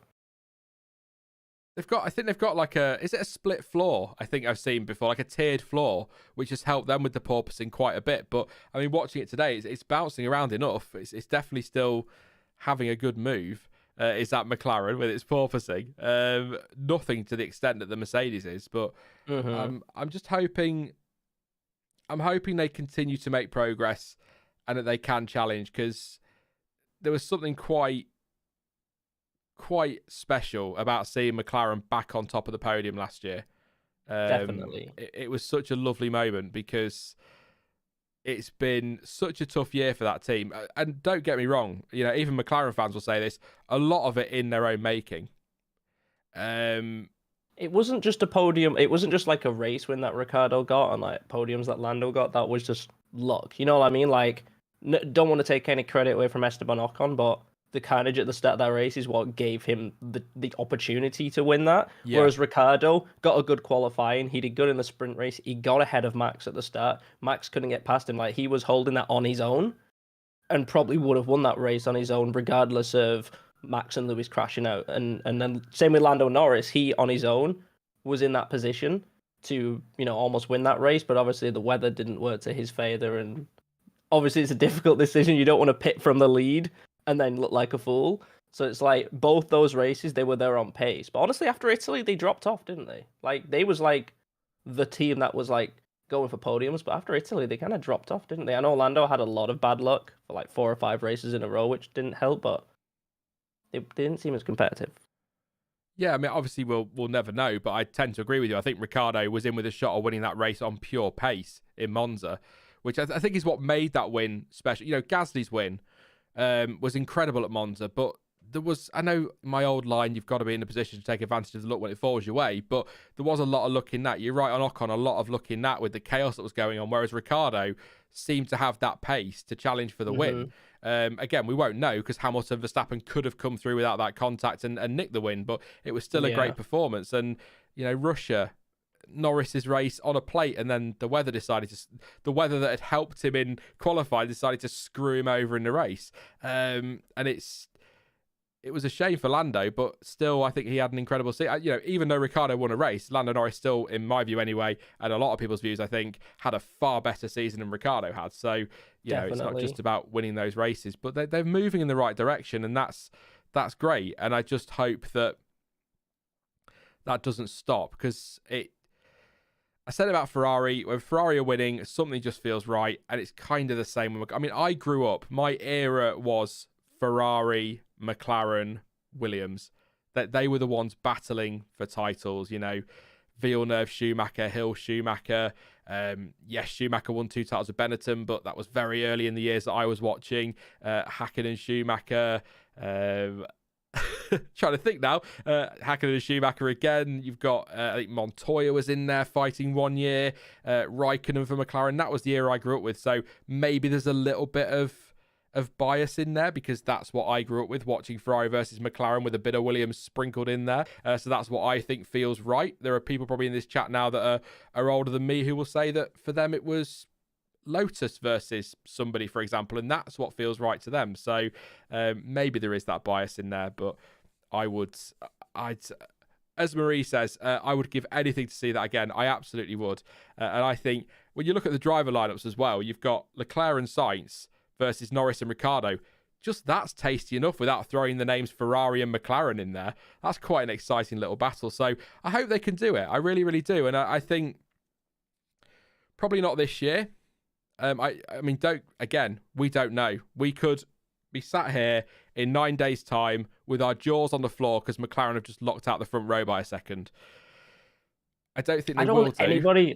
I don't want anybody to lock out the row by a second. I would love to go back to 2012 where you go into a race, 4 or 5 different teams could win it. It's not just Mercedes or Red Bull or just those two. I would just love it to be 4 or 5 teams can go in and have a chance of winning every race. I do hate that Sky go to split screen. Sorry. Just while we're having a lap from, is it Max in the car now? Yeah, no, they're watching Alonso at the minute, but they are with Max as well. Alonso just locking up. But they've just gone to the split screen as we're trying to watch these cars go around the track. It's like, guys, I like Sam Collins. I know what he looks like. I don't need to see him. It's when they go to the pit wall in racing and go, let's go to Christian Horner or in, not racist so much, but in practice, and then they do split screen. And it's like, oh, that's what Christian Horner looks like. I had no idea. I'm wondering if this is just... I'm wondering if this is just like a Formula One broadcast. Because obviously the guy that got the mic there doesn't have a Sky one, and he works for just Formula One. So I wonder if Sky are just using their coverage, and it's Formula One that's deciding it, not Sky. It's an F1 TV feed, and then they're kind of, I think they're sharing commentators through the week. That's what I thought, because Alex Jacks was on there again, wasn't he? Even though I know he's for Channel 4 now, isn't he? Yeah, I think Alex Jakes has been on. I've heard Jolyon Palmer. I've heard Crofty, I think. Anthony was on before, so it's obviously Sky was in earlier, but it's like they've got the Sky, the F1 feed as well, so it's like a joint thing, isn't it? Yeah, it's an F. I think to be fair, Sky and F1 TV are pretty interchangeable now. They seem to be very Sky closely do partnered. have a massive sponsorship. Yeah. How much did they pay for the rights? It's like, God knows so much. More than I can afford, definitely. Let's see what you guys... Thank you very much to AC. Hopefully you got all your Patreon stuff sorted. I'm sure you did, mate. You dropped me a message, so I'll get chatting to you in Discord soon as the season cracks on. Says, as Sean says, it's just testing. Gunther needs to have his carpenter back on speed dial again. They're the 2 points he wanted to make. Thank you very much, AC, and thank you for a membership for 15 months. And I've still done nothing on memberships. I need to sort that out. I think I said that last year and the year before and the year before. I will get there, I promise. Thank you very much, AC. Yeah, Kevin Magnussen back. I'm going to be asking everyone this week now who comes on. First time they're on. But did you see that one coming, Dylan? Was that a bit of a surprise to you last night when you saw the news? It was. Even though he's been with them for a while, I was thinking, like, obviously Fittipaldi's been with them, but I feel like his record hasn't been great. So I was hoping they would have put someone like Piastri in or someone like that potentially. You know, who was trying to fight for that seat before Mazepin bought his seat. You know, I thought it might have been one of those drivers. But, you know, Magnussen's got the experience. He is a good driver as well. I just feel like the car's just not been there for years. And obviously, doesn't matter how good of a driver you are, if you're in a slow car and you're at the back, people kind of don't watch you. So, but this is his 3rd time returning, because he was out for a year before, wasn't he? And then came back again. So this is his 3rd time coming back to Formula One. Like he came, then he left for a year, then he got signed again. Was it by McLaren or was it Renault? I can't remember. And then he came back, and then he went, and he's back again. Yeah, Like he's the comeback kid. Yeah, like I said this morning, it was a surprising appointment, but it's not surprising when you think about it. It makes sense. So I think they've made the right choice there for me. I think people would like they need Hülkenberg experience. back, but they need experience. Yeah. I feel Hülkenberg's.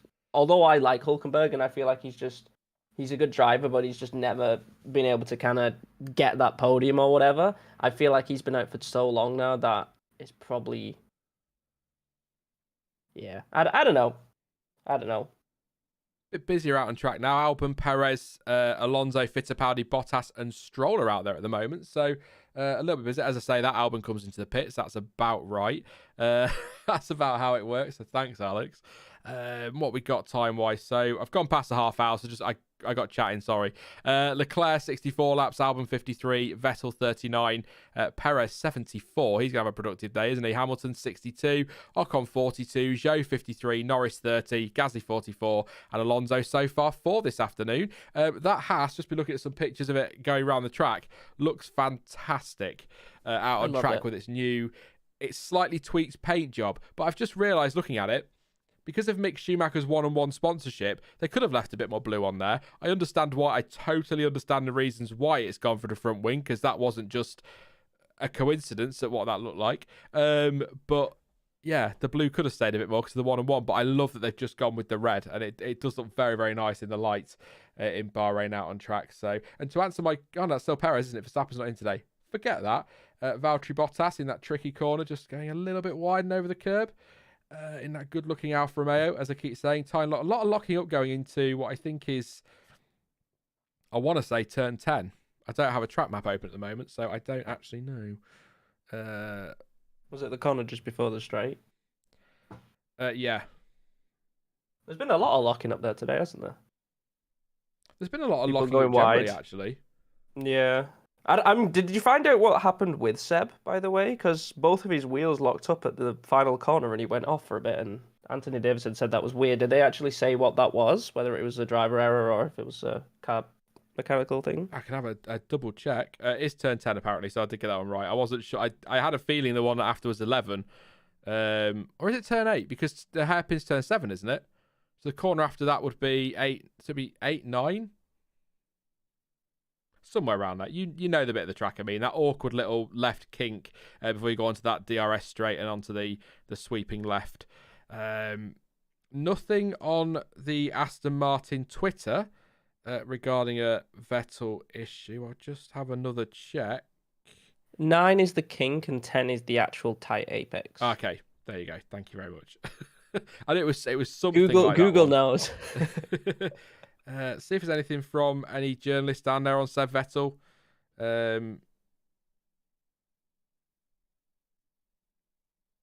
No, nothing at the moment. So I assume that was probably driver error then, unless we hear otherwise. So, yeah.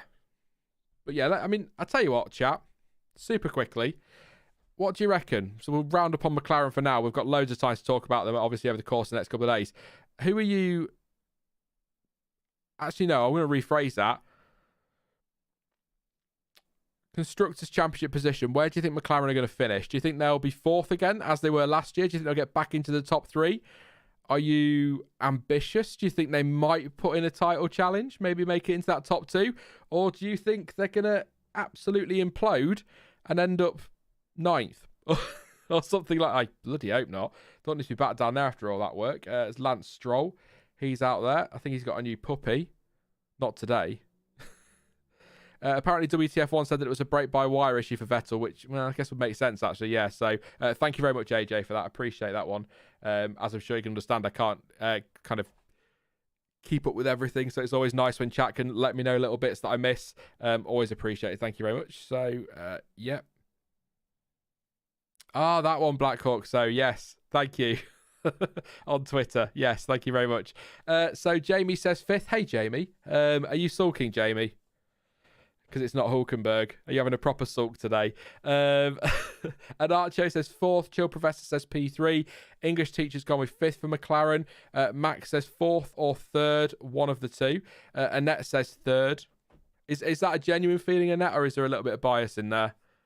Because you want Danny Rick to be up there.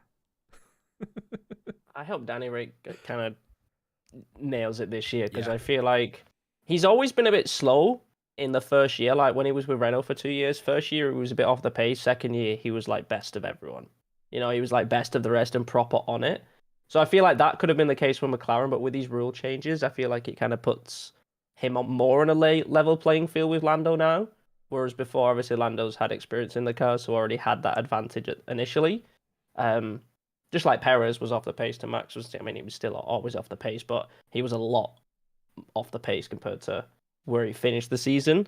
So I hope that this year with the new cars, he's going to be on a more even playing field and can just kind of get his head down and just crack on. I feel like that's going to be crucial. I feel like if Ricciardo can get to grips with a car, then it's going to be a lot closer between them and Ferrari.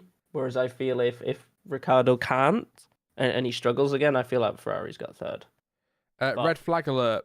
We have a red flag. Sorry, Dylan. First one of the session today. Sorry, it's not appeared on my screen yet. Debris and all sorts on track that's come off something. I'm sure we'll see a replay in a moment, but something's come off that car.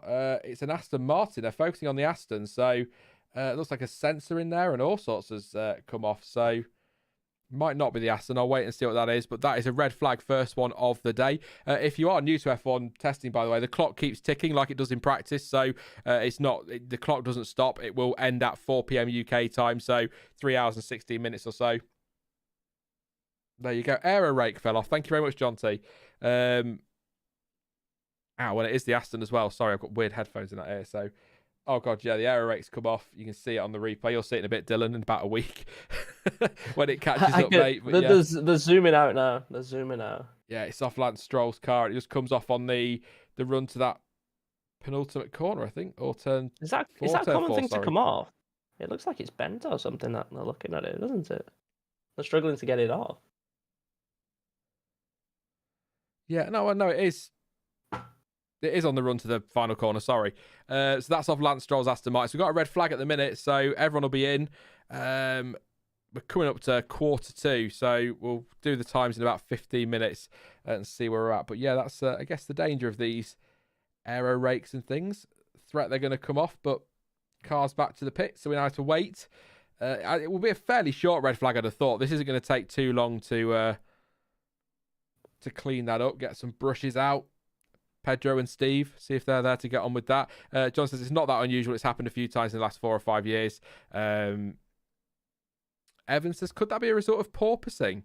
It could be. It'll be interesting. Aston might say something. It'll be interesting to see what they say on that one. But, I mean, the car's been thrown around enough, isn't it? I think the Aston, again, isn't as dramatic as the Mercedes. So, I mean, it's a very good chance. So, it's a good question, actually, Evan. I'll try and keep an ear out for that whilst I'm talking.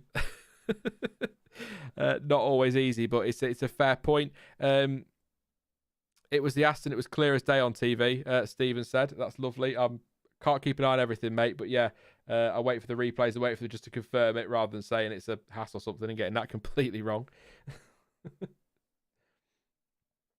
Yeah, they're clearing it up. I mean, they're going to have to get some brushes out of that, I thought, but they've got the big bits up, so this won't be too long before we get going again.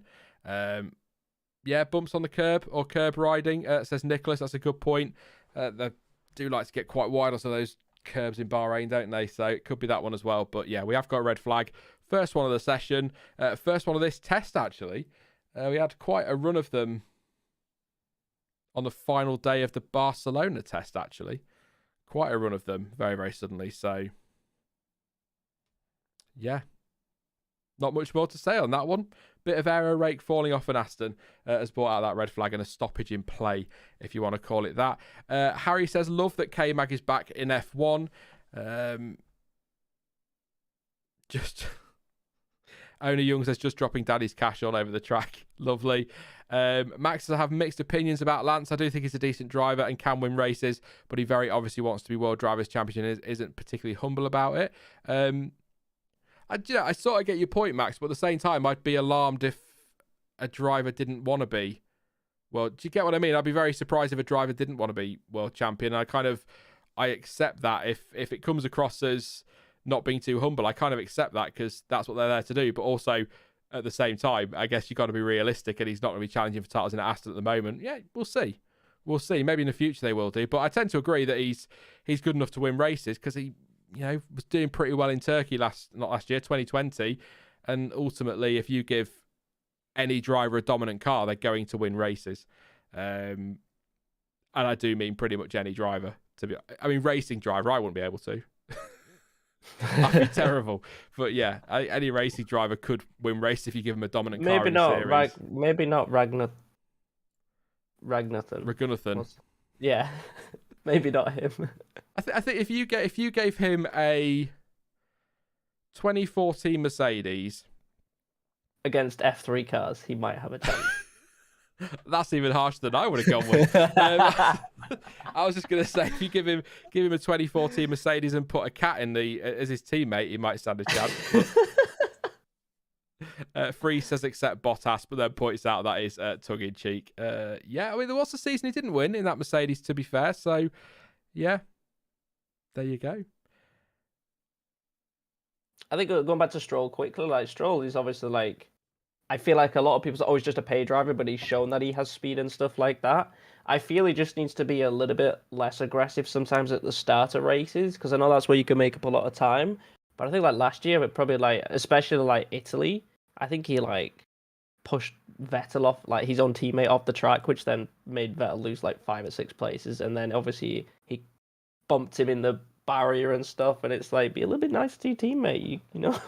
You're being a bit too aggressive. We're green. We are green. That wasn't long. I didn't think that was been long at all, actually, to be honest. So, good stuff, definitely already. So, who was the other two? We talked about McLaren, didn't we? We'll talk about Aston. We'll talk about Aston in a bit. I kind of covered them earlier. We'll talk about the championship, but I think the other team that people wanted to talk about a little bit was I've done Ferrari as well recently. So I'm just trying to think. We could talk Alfa Romeo.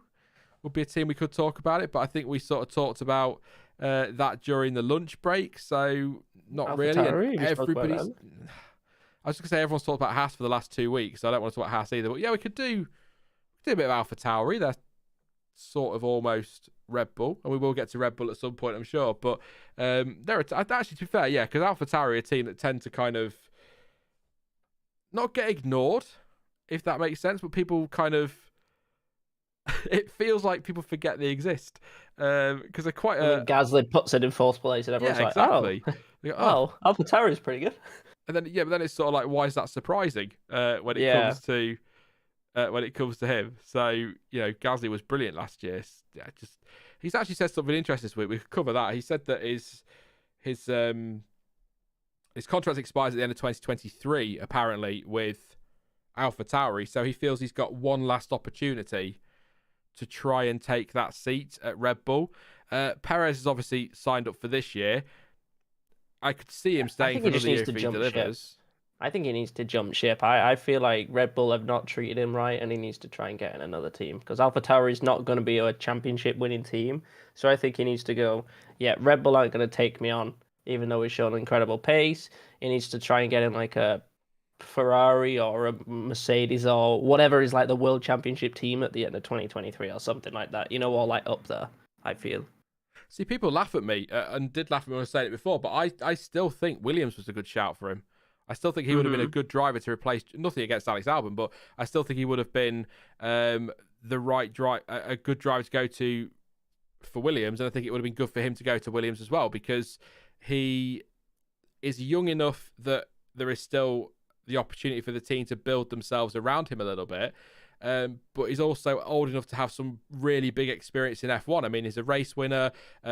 He's been on the podium. On top of that, he was in a Red Bull, so even though it wasn't great, he's got that experience. And I think he would have been a really good shout for Williams to build around. Obviously, they've chosen to go with Alex Albon, but I think Gasly would have been a great shout there. And I think, although I want Oscar Piastri to get his chance in F1, I also think that when Fernando Alonso retires, I feel like Alpine have got to be looking at Gasly.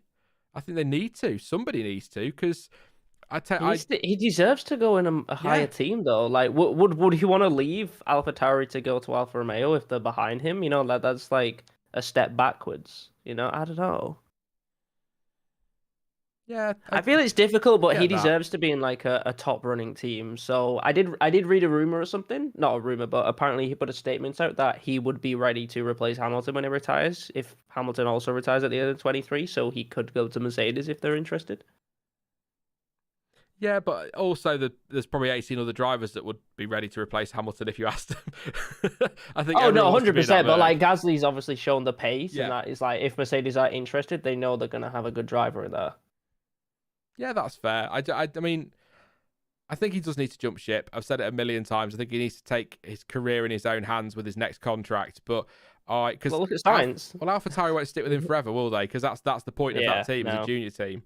But I guess the question really to throw to chat and to throw to you as well, Dylan, is do you think the door to Red Bull is still open, or do you think he's if you like barking up the wrong tree and it's never going to happen? Do you think he could be back in that car? I don't think they like him. I think there was when they kicked him off, I think did he say some things which then Red Bull didn't like or something like that, which is the reason why they haven't acknowledged him again. So there might be some bad blood there. So I don't know if he's gonna go back or not. If you look at what Sainz is though, I feel like Sainz came in the same season with Max, and they were pretty close on pace, and then Red Bull chose Max, and then the next year, who was in AlphaTauri? It was Gasly was there. Gasly and Sainz were very close pace. Then they chose Gasly, and Sainz is like, well, they're not picking me. So he jumped ship, went to Renault, McLaren, and now he's at Ferrari. You know, he jumped ship, and then he's been able to show his performance and make it work. So I feel like Gasly needs to follow that same path. It's just leave well, it was Toro Rosso at the time. Leave AlphaTauri, try and go elsewhere, show your pace, try and get in a more competitive car, go for those podiums every race, and then if you're on podiums all the time, another team's gonna then want to get you, especially higher up, and you know that could be what they need to do. I just don't think they are gonna. See, the thing is that every driver that's been in that Red Bull has been off the pace. You know, Gasly was off the pace. Albon was off the pace. Perez was off the pace. Perez was off the pace the same as Gasly and Albon at the start of the season. The only benefit is the Red Bull was quicker, which means that 5/10 that Perez was behind wasn't dropping him to 6th, 7th place like it was for the others. So it's like that car was very much designed to max.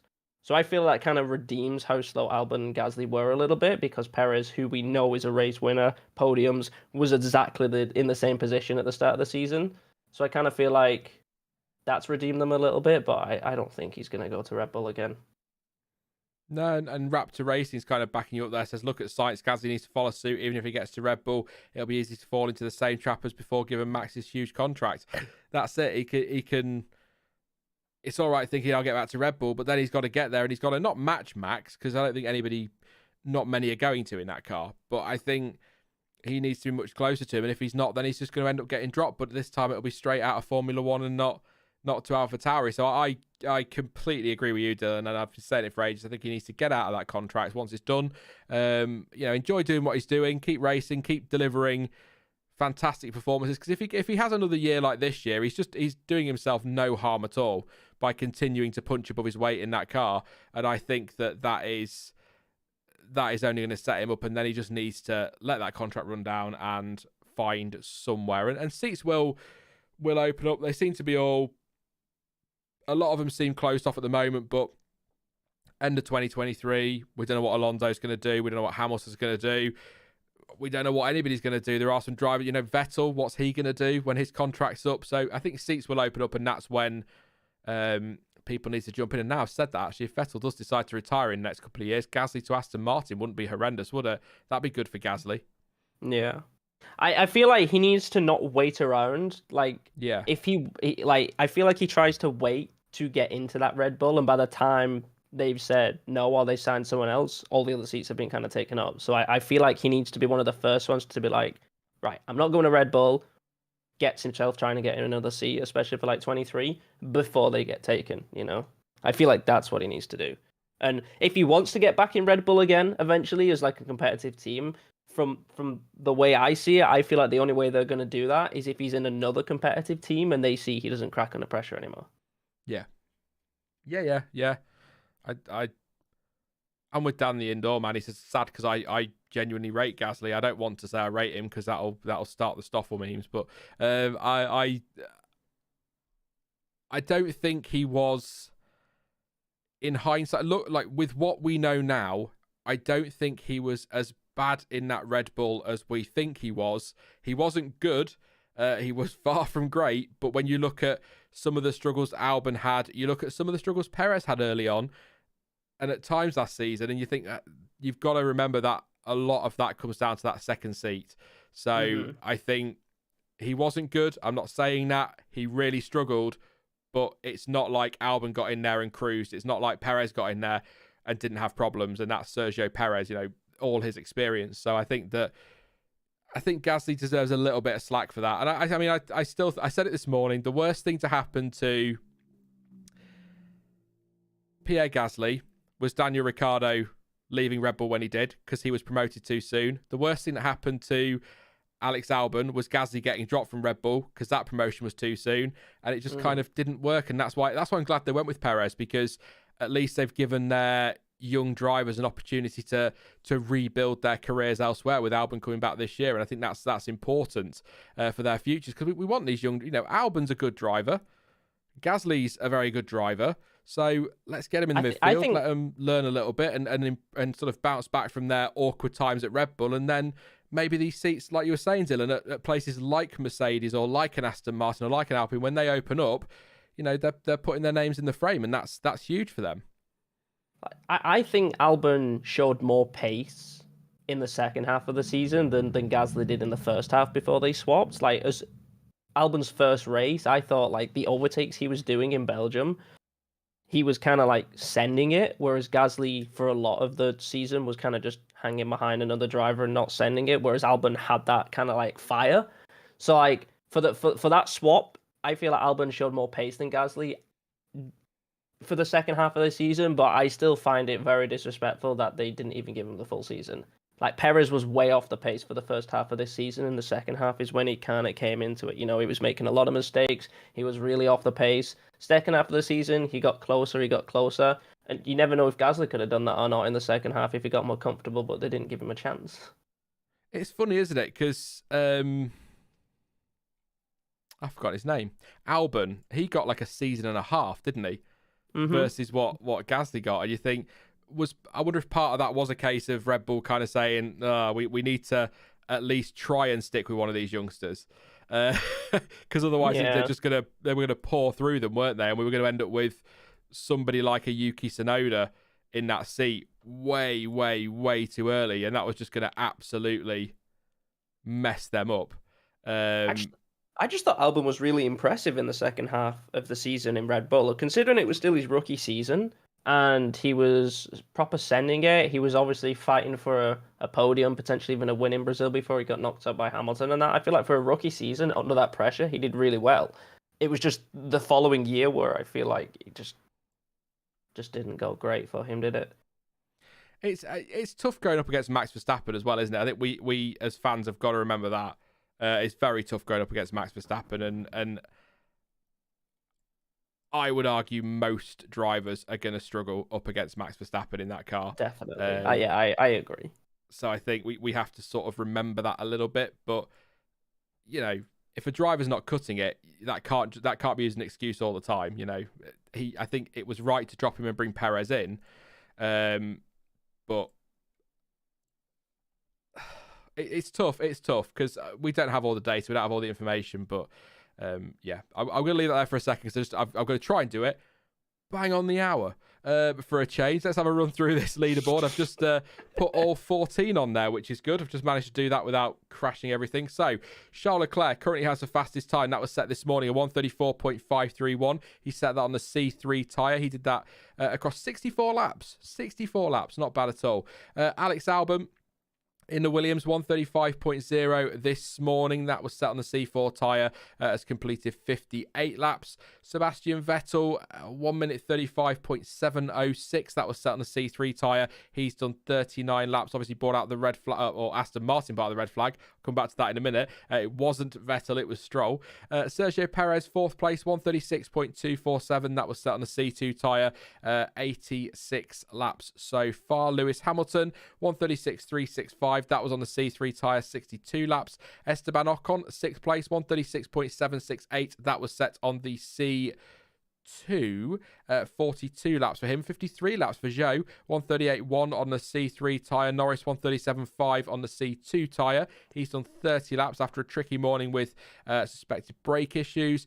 Bottas, 11 laps, C3 tyre, 137.668. Pierre Gasly rounds out the top 10. He's done a 137.888 on C2 tyres and 44 laps. Carlos Sainz has so far done 6 this afternoon to take Ferrari's total to 70, 139.6, and that was done on the C4 tyre. Alonso, 10 laps on the board, 140.4. That was on the C2 tyre. Fittipaldi has been out on track, 7 laps so far. His fastest time is a 141.750. That was done on the C2 tyre.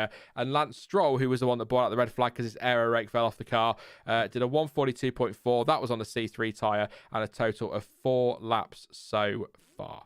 So that is your top 14. In terms of who's on track, Albon, Perez, Bottas, Stroll, and Russell at the moment. And TV is watching Russell. Just for those that were wondering this morning, by the way, the numbers on George Russell's car, they've got the blue outline. So Hamilton's got the yellow outline and Russell's got the blue. So Mercedes have really gone all out to make sure we know the difference. But I think, to be fair, Russell and Hamilton's helmets stand out very differently. So I think that's going to be quite an easy one to tell. Please do drop a like. 585 at the moment. We've got 1,600 watching. I'd love to break the stream record. I don't think we will, but let's see if we can get a few more likes. So please do drop a like. Don't forget to subscribe as well if you're new. Live all the way to 4 p.m. UK time today. Live all day tomorrow. Live all day Saturday. And then it is the start of the season. I don't know what that was. I'm cracking up already. Cannot wait for that first race in Bahrain. And don't forget, you can support the stream as well through Super Chat, Streamlabs, and PayPal. All the information you need is in the description down below. It guarantees your questions read out, but don't feel obliged because I will always try and come to chat and read as many as possible, but it's always appreciated. So there we go. That's the YouTuber stuff done. I even sang you a little song very, very briefly. I can't help it, Dylan. I'm so hyped for this season. It's ridiculous. And yeah, I think part of it as well is the fact that, forgetting Abu Dhabi, last season was also incredible. So you've kind of still riding that hype train a little bit, and you've got all the excitement. So I'm trying to hold it back a bit because I don't think we're going to get as an exciting season as last year for a long time. I feel like last year was like a once in a blue moon season. Like, that is the best season I've seen since I've watched F1. I've watched since like 2010, and nothing has come close to Max and Lewis for me. Like, how close they were. Like, they always, for some reason, were just on the same piece of tarmac, and they was either hitting each other or so close to hitting each other or constantly behind each other, like, all season. There was very little races where they weren't together, and that was mainly because Max had an engine penalty or Lewis had an engine penalty, and that was it. And I feel like we were so fortunate to get that last year that it's going to be not as exciting this year. I hope I'm wrong, and I hope there's more teams fighting, but I feel like it's just not going to be as exciting as last year, unfortunately. But I got my fingers crossed. Yeah, I mean, you probably, to be fair, you're probably right, because I think these seasons like last year, come along once in a blue moon. They don't come around very often, and I think 2012, I think was the last time we had a proper brilliant. I mean, there's been some great moments through pretty much every season since, but I mean, a proper amazing season. The last one for me was probably 2012, so they don't come around very often, so we've got to enjoy them. And I think with a rules regulation reset, even if it is aero, engine, whatever, there's always going to be the risk, if you like, that one team is going to just bog off and dominate, and it's going to take time for everybody else to catch up.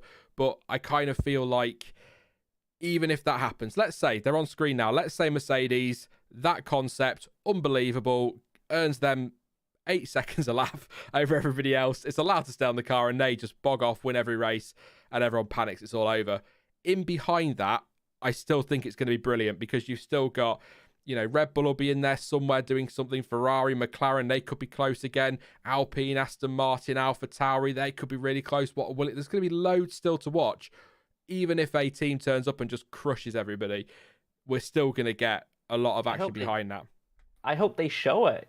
And the broadcasting is pretty good because sometimes there's been battles going on and it's like, I'm trying to think of an example. There'd be like 2 or 3 drivers fighting over like 6th place really close. And then it skips to Hamilton following 2 seconds behind Verstappen for a bit. And we're like, we don't want to watch this. We want to watch the action. Show us the action. It was always Carlos Sainz, wasn't it? He just got ignored. Bless him. He like has no TV time. Like, oh, Sainz is on the podium. Oh, where did that come from? I had to say, I think Sainz was one and Raikkonen was another. And whenever I was doing race reactions for ages, I'd be like, I'd get to Carlos Sainz or Kimi Raikkonen, I'd be like, so they were there, because there's nothing to say because you've got no information at that stage and they showed you nothing. And it's just it's frustrating. But at the same time, I get that it's not easy to cover all 20 cars, cover every single bit of action up and down the grid, especially in a season like last year when really it's like Abu Dhabi. There was probably a damn sight more action behind the leaders in Abu Dhabi than we saw, but they were focusing on Hamilton and Verstappen, and I will not criticise them for that because you've got to, particularly in a finale, you've got to focus on the 100%. Lead too. But in the first race of the season, you sort of think we could see a bit more going on. I'd like to see a bit more action, and I'd like to know that Carlos Sainz is still out there somewhere. Bless him. He's out there now, which is good. Actually, we've got quite a looking at the driver tracker because I've just worked out that's a thing on the app. Bear with me, seriously. We've got Bottas coming down towards the final corner. Not far behind him is Gasly, and then we've got Russell, then a bit of a gap back to Albon and Stroll, and then Sainz is just a little bit further back, and then Perez is kind of all out there on his own, bless him. So there are your drivers out there right now, and I think, aside from Fittipaldi, I'm going to go to Haas in a minute and check and see if I've had any news, because it's a little bit concerning that he's not out there. Probably just, they missed the morning. They're probably doing their morning program this afternoon with reconnaissance laps and checking everything's ready to go. But in the car this afternoon, Valtteri Bottas, who we have seen, he is out there for Alpha. Lance Stroll, we've seen him as well, coming on that track and causing a red flag with his aero rakes. He's been out. Fernando Alonso's out there this afternoon. He's been out. We've seen Fittipaldi as well. He's not out there at the moment, though. Lando Norris in all day now because of Daniel Ricciardo not being very well this morning. Russell is in for Lewis Hamilton. He's been out. Sergio Perez in all day. Pierre Gasly's in all day. We've seen them. Carlos Sainz is in this afternoon. We've seen him. Albon's in all day. So that is your 15 drivers. We've seen them all, which is... It's good. It's good that we've seen them all. So, no... At least everyone's going to get something... something on the board, but no word just yet from Haas on whether or not there's an issue with Fittipaldi. I assume, unless we hear otherwise, that it is just a case of, I guess, essentially just doing their morning program, get your reconnaissance laps in, make sure everything's okay, and then go from there. What is Black Hawk So sharing with me on Twitter? I've been trying to think what it is that the Mercedes AMG side pods were reminding me of, and it just dawned on me. Oh my God, yes! First of all, Black Hawk So, Robot Wars reference, chef's kiss, thank you very much. It is very Razor on the side with the side pod. You are so right. That is so random. I mean, they are obviously very different, but I totally get what you're seeing there. Thank you very much. I'm also very happy because that's the best robot ever in British Robot Wars is Razor. I'm not even... That's not a debate. That's not a question for chat. It's not a conversation. That is it. Don't come in here with your Chaos 2 because I'm not interested. It's Razor all day long for me. Or your Hypnodisc. Don't care. I like Matilda. Well, that's a house robot. That's a different conversation, Dylan. Come on. I thought you was talking about a house robot. Oh. No. House robots, I always like shunt. Who had Robot Wars on their F1 testing bingo card, by the way? Because you've got it. 10 minutes past 1. I used to love watching Robot Wars, and it'd be like you'd have certain ones. It's like, oh yeah, it's meant to like do this thing, and like it'd like like those hammer things that kind of came down and was meant to chop the robots, and they just never worked. And they went dink, and that was it. They did like no damage. I'm like, oh my god, this is brilliant. The flippy ones always did well. John T says Cassius or GTFO. Were Cassius the ones that had Roadblock who won the first wars? Or am I thinking of somebody else? No, there's Cassius and Cassius 2, wasn't there?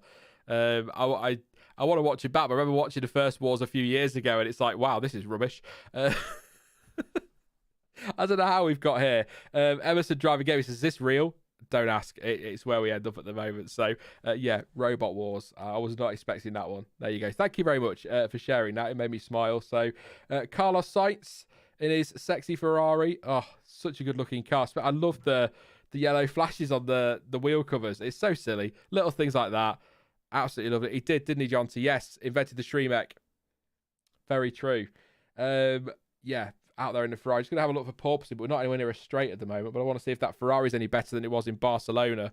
It's got a good bounce to it coming through there into that kink of turn 10. We might see something down this back straight now on the way to 11. See if it's got a... yeah, I mean...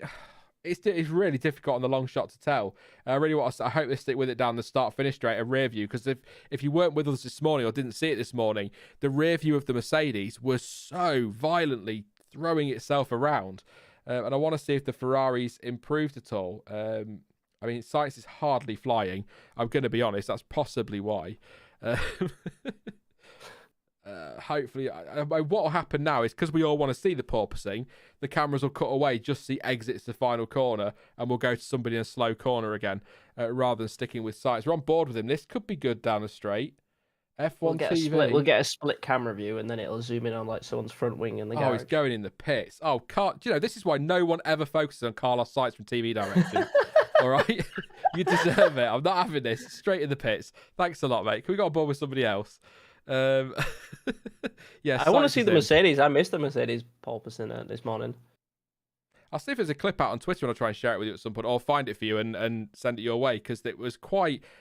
Again, I think there's an element of the slow-mo camera making it look worse than it actually is, like exaggerating it to an extent, but it did look really violent the way it was coming down and hitting the ground, and Stuart was saying that's bad for the floor. You know, you've got to hope that you're not going to grind away too much of the plank, because if you grind that away, then you could be in breach of the regulations, and that's going to get you in a lot of trouble. So a lot of trouble. That's my basic. You're going to get a black flag or you're going to get thrown out.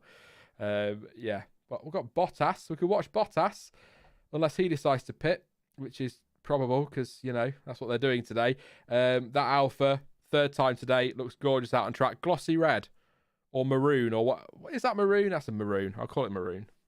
It's a nice word as well, so we'll see how he does. Are we sticking with him through the final corner? Go on board. Why not? What are you going to do, Bottas? I hate this sport. Straight in the pits. I'm just going to give up even looking for porpoising. I'll wait until I see somebody on the driver tracker that's actually around that final corner and doing it properly. So, yes, but I think porpoising is the word of testing so far. Definitely. What have we got? Let's see in chat before we see if anybody comes down the straight. Perez is our next hope, our next best hope. Although they've decided to focus on Sainz again, and Perez is bounding down the start-finish straight, and I won't see it now. So,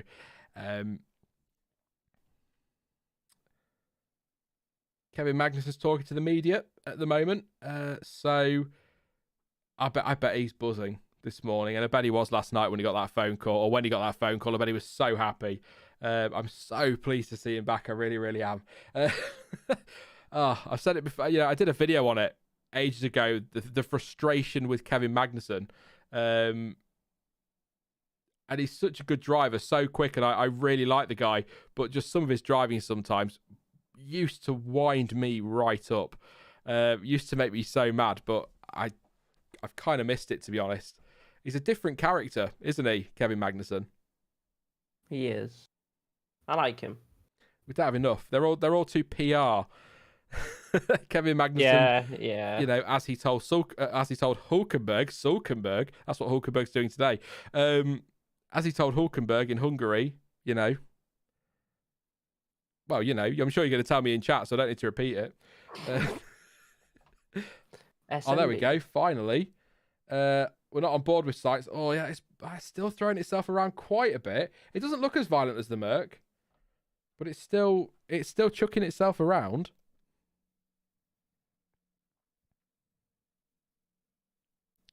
It's going to be really interesting to see which the first team to iron that out and not lose any performance is going to be in great shape. And I think maybe that's why people are so positive about McLaren.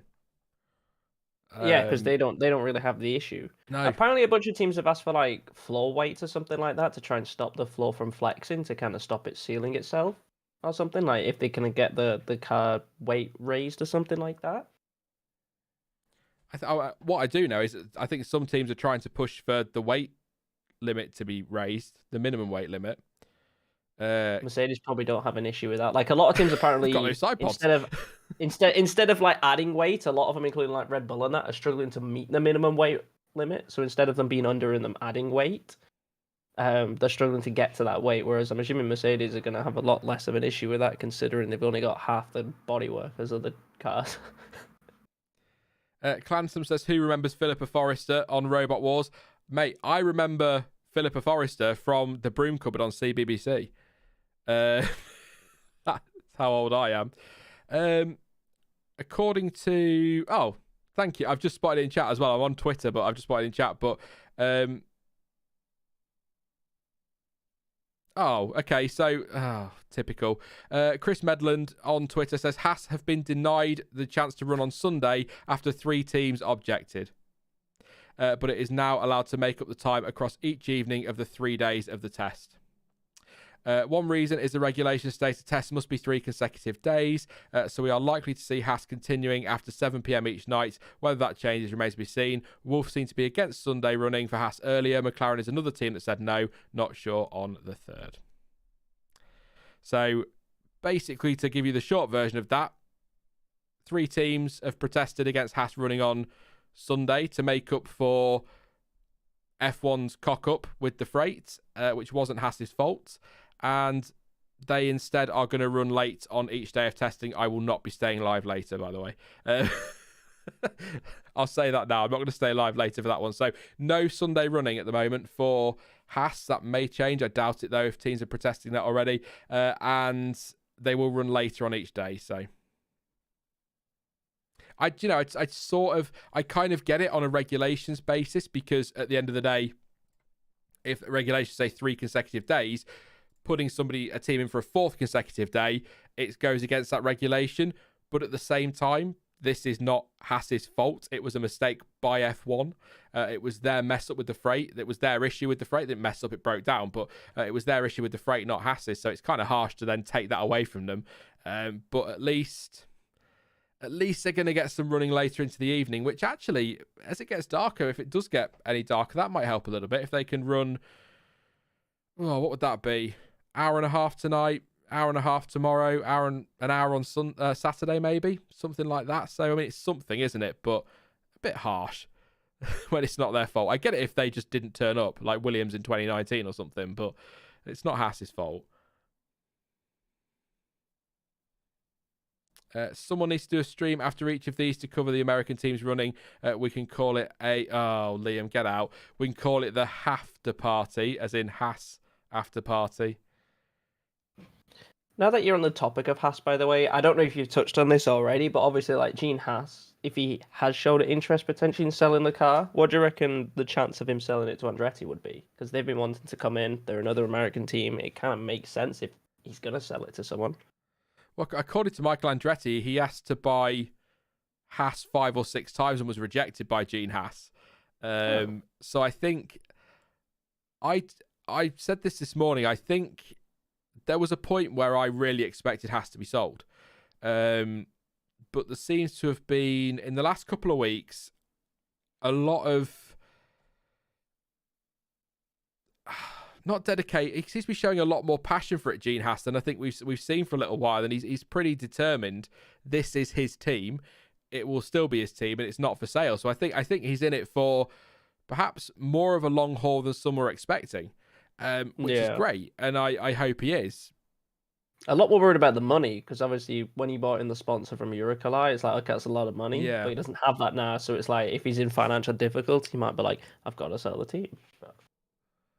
Yeah, again, we were discussing it this morning, but that's the only. I'm the same as you. Only concern I have is the money. But yeah, if he's happy to keep investing until they can find, if you like, a replacement sponsor, then that's great. But I think they'll be okay. I'm obviously a team. They've said they're going to be okay. A team isn't going to come out and blindly panic to the media, are they? Because you're not going to get sponsors in if you think you're going to collapse. If they think you're going to collapse in a week.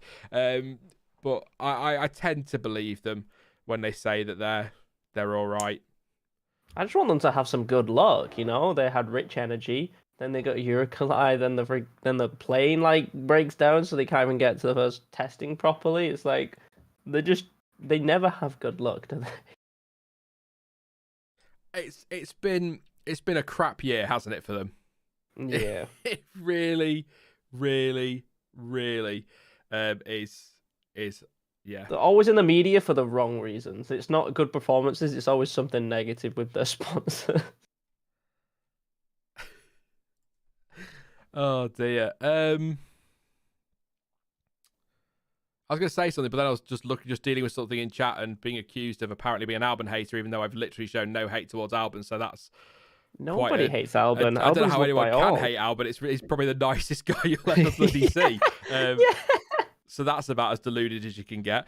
I don't know where that's come from. I probably said once that he didn't have a very good race, and that means I hate him. You know how when you say, "Oh, Hamilton wasn't great today," and that instantly means that you wish he would retire and you hate his guts and you've never liked him and you've always hated him. Have you met social media? Anti-social media. I don't see these comments because all I get is Fraud Hamilton isn't in my list on the 100 drivers. That's all I see. I suppose that's something that you kind of avoid.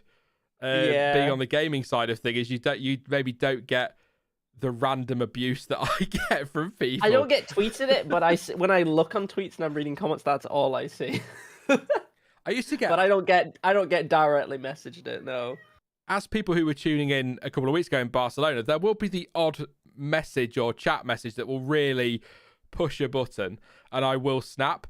But for the most part, stuff that used to really annoy me when I started the channel, when I read them now, I laugh at them for how pathetic they are. Like, I'm trying to think of an example, but like, for example, if a driver has a really crap weekend, a good driver has a really crap weekend, and I say they've had a crap weekend, the abuse I'll get from fans of that driver, it's like, what do you want me to say? He stuck it in the wall, reversed back out again, killed 3 pigeons and fell off his chair. I don't know. But what do you want me to say? If he's not had a good weekend, I'm not going to sit here and tell you he's had a good weekend to keep you happy. So that sort of thing sort of makes me laugh now quite a bit. I can't understand how, just criticizing someone for something makes you then hate them. Like, why is that ever been the case in anything? My favorite driver is George. I feel like the way he reacted to Bottas wasn't very good. Doesn't mean I hate him. That wasn't good, but I can sit here today and I can hand on heart say I have no dislike for any driver on the grid, and I think this is the first time. I mean, there've been drivers I've really disliked in the past, but there's not anybody out there that I have a dislike for, and I kind of like that. There'll be a driver that comes along in the future that I loathe. It's inevitable. You're not going to like everybody, are you, all the time? But there you go. Anything bad to say about Stoff? I mean, Stoff is legendary status. There's nothing wrong with Stoffel van Dorn. He is God. But yeah, wasn't quick enough though, was he? The idea I hate Albon is so deluded, it's ridiculous. If your favorite driver has a bad weekend and you can't take the criticism that driver's going to get from having a bad weekend, don't tune into an opinions YouTube channel. Because I'm not going to sit here and go, Albon did really well today, even though he didn't even turn up. It's so hilarious to me, but not as hilarious as the name Mike Crack, which still keeps cracking me up. Ironically, he's talking to F1 TV and or Sky at the moment, so see what he's saying. I thought you was joking. Really. That's his actual name. That's his name, yeah. That is his name. That is 100% his name. Crack. Bless him. He got bullied at school with that, didn't he? Let's be honest. Real Shomper says, I said that Albon only had his job because he was Thai. That is, I'm sorry for the language, the biggest load of bullshit I have ever read. Those words, until I read your message, have never left my mouth. You've either got the wrong channel or need to shut up, because that is absolute nonsense. You can have a pop at me for things I've said. Don't put words in my mouth because you've got an agenda. Get over yourself, because you will just get muted because I can't be bothered. But let's get back to testing, Dylan. Who was on that list that people wanted us to talk about? We did AlphaTauri, sort of. And by AlphaTauri, I mean, we talked about Pierre Gasly, didn't we? So let's do Yuki. Yeah. I was just coming to that. I was like, we talked about... No, we didn't. We talked about Gasly. So, yeah, Yuki Tsunoda. I think a big year for Yuki. You've got a difficult... I was going to say difficult start to last year, but he struggled pretty much all season, didn't he, really? And then sort of back end of the year, I mean, Abu Dhabi, his drive, I know he took advantage of the situation, but what a drive he had that weekend in Abu Dhabi. So huge credit to him for that. And I think he was improving, and the mistakes weren't as... I know Brazil, there was a little error, but the mistakes, for the most part, have been ironed out, and he seemed to be picking up speed. One thing Yuki Tsunoda has got, and I said this before he came into F1, is pace. He is a quick lad, so fast. He just needs to get it all together, and it seemed like he was making that progress last year, but he was making less mistakes. He wasn't spinning and crashing as much towards the end of the season. I don't know what position he was in before the safety car and the drama in Abu Dhabi. I don't know if he was kind of like close to where he finished. I'd have to go back and watch it again, because obviously that was like him finishing in fourth. It's like, oh, he finished fourth, but I don't know if he was like fifth, sixth on merit, or it was a lot further back and kind of looked in. I'm not 100% sure, but no, he definitely was improving in the season. I feel like confidence was one of his problems, because he crashed quite early in the season, which then knocks your confidence and you're kind of on a downward spiral. So if he starts the season out not spinning and crashing, that can build up his confidence. But if he starts out making some mistakes, that could then knock him down again, which could lead to bad performances. Yeah, I think that's fair. I mean, like I say, the Brazil, he had that sloppy moment, didn't he, where he damaged his car, and I think was it Stroll, I think, as well. So I'm not saying that he suddenly went from making mistakes to being absolutely insanely brilliant and never, ever made another mistake, because he did. But he was definitely improving. But he's a young driver, and his progression to F1 was so rapid when you think about it, how quickly he made it to F1. It's inevitable that he was going to hit a point where he was going to struggle, and I think that's what he did last year. But I feel like he's got to get it together this year, because Helmut Marko is not going to have the patience with him. If he continues the development he showed towards the back end of last year, he'll be fine. If he goes back to making the mistakes he was making in particularly the first half of the year, Helmut Marko isn't going to accept that. So he will be out either at the end of this year, or even before then. So he just needs to cool off a little bit. He knows he's got the speed. He's not stupid. He'll know he's quick. AlphaTauri will know he's quick. He just needs to get his racecraft honed. I hate that word, but it's a word that it kind of covers it perfectly. Hone that racecraft, continue to develop, and I think he's got a future in Formula One, probably in that midfield, if I'm being honest, but I think he's got a future in Formula One with a team like AlphaTauri for the next few years. Keep developing. Can I see him in a Red Bull? Honestly, no. But if he leaves AlphaTauri in the future, if they drop him when they've decided they want to bring the next couple through, which I still think will be Liam Lawson and Yuri Vips at the moment, by the way, could change. I think he could be a driver that could get somewhere like a Haas, could take some sponsorship with him potentially. Go somewhere, maybe Williams, if they need to make a change. I think there's lots of places he could end up, especially if we get some new teams in 2026. But just like I say, just needs to. It sounds so condescending and so easy, sat here in my chair in my little YouTube office at home, but he just needs to chill out. It's kind of the easiest way to put that. Do you get what I mean? Just calm it a bit and develop the things you need to develop, because his pace is not in doubt at all for me. I feel like depending on how competitive they are as well is going to be crucial. Hopefully the cars can follow a lot better when we actually get to racing, and that means if you are the quicker driver, you can overtake, and it's not just like a DRS train. But if there's a lot of teams that are close together as well, a lot of it may potentially come down to like qualifying and race starts if it is hard to like not exactly easy to overtake as well. But I'm looking forward to it. I hope he does well. I want him to definitely be on the pace and stuff like that. He's very vocal and open about how he talks, where he says like he's surprised he got a race seat and that France Toss was fitter than him and stuff like that. So he kind of like criticizes himself and he's surprised and stuff like that. But I just want him to just do well. Yeah, I agree. A couple people in chat saying I think he's got. I think it was a couple. Was it just one? Hang on. John was one. I'm sure I saw somebody else say it as well. Unless they're talking about somebody else, that he's got a bit of a bad attitude on him. I agree with that. He even got told off the team, didn't he, to tone down the language? And wasn't he taking like lessons or something like that to kind of like be less? Well, there was that, but also was it yesterday or the day before that there was he did an interview that obviously he thought was quite funny and people thought was quite funny, that he was saying, and by the way, Yuki Tsunoda for this line alone is my spirit animal. You know, he doesn't like the gym. He'd much rather sit playing games and eating junk food. I can see, whilst he will say that was just a bit of maybe a bit of a joke or a bit light-hearted or tongue-in-cheek or whatever, I can totally see how people would look at that and go, well, if I don't care if you don't like the gym, you're a athlete, you're here to race in Formula One, you're a sports person, you should have that commitment when you go on Instagram and all these drivers are just in the gym all the time and working out and going for runs, and he's there saying I want to eat pizza and play PlayStation, which is fine.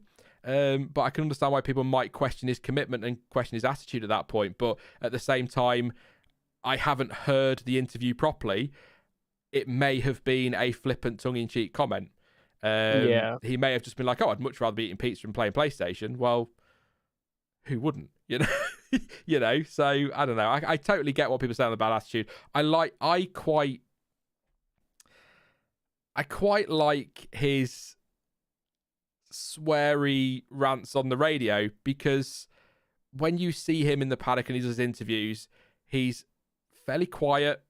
He looks, he seems really sweet, looks really sweet, and you think, oh, butter wouldn't melt. And then he gets on the radio and he's like, effing this, and you're like, wow, that's like a whole different person. And I kind of quite like that. I don't like when drivers have a real go at their engineers constantly. I don't mind it when people are like, don't talk to me through the corners, like Lewis often does to Bono, don't talk to me through the corners. But, when they're effing and jeffing at their engineers, it's like, I'm trying to help you a little bit, guys. I can remember Kevin Magnussen, super quickly. I think it was Canada a few years ago. It was when they had the Rich Energy one, I think it was, and he binned it and crashed it in qualifying. Big accident at the final corner, and then he went into the race. The team had been up all night rebuilding this car for him, and then he was on team radio saying something like, "This is the worst car I've ever driven," blah blah blah. And Gunther Steiner came over and was like, "The guys were up all night building this car. Essentially, shut your mouth. We'll talk about it later."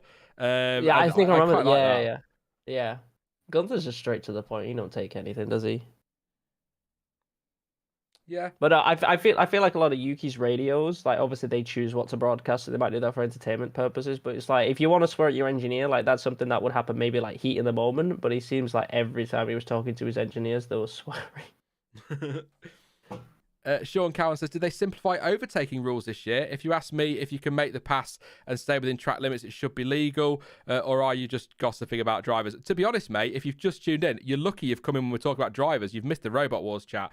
If you are new, testing streams are keeping an eye on the TV, keeping an eye on the timings, giving the odd update as they happen, but it's mostly just chatting about F1 as a wider thing, because testing is, dare I say, boring. It's a bit like practice. When you get up when it used to be Australia for the first race, and you get up at 1 a.m. to watch FP1, or stay up until 1 a.m. to watch FP1, and you're like, oh my god, I'm so excited. And then 3 minutes in, you're going, well, this is crap. Gonna go fall asleep and wake up for qualifying. So the overtaking rules, I've not seen anything simplified in the regulations as such. I'll be honest, I haven't done my read through the purple bits that have all changed thing of the regulations. I usually do that after testing to see ready for the first race, but I've not seen anything as yet or heard anything as yet about them being simplified. But I'm going to be, first of all, Sean, great name and correct spelling as well, so I love that.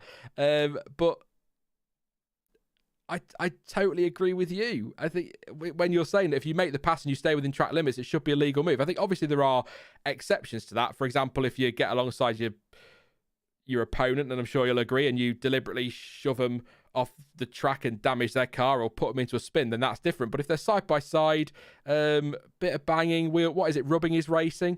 I don't think there's anything wrong with that. As long as you don't wipe the driver out, I think that's fair. And as long as you can complete that move within track limits, that's fine as well. I think we don't want to be over-policing overtaking because these regulations might change that. But in the past, we've not seen an awful lot of overtaking. So I think if you start to over-police it, we're going to see even less. So I think you have to let them race.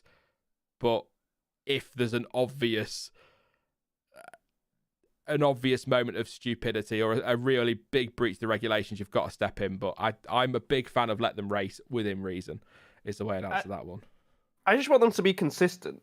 Like, for example, if a driver like kind of is fighting another driver and then they kind of like, push them off track and stuff like that and they run off into the runoff area and they'll be like, oh, it's no penalty.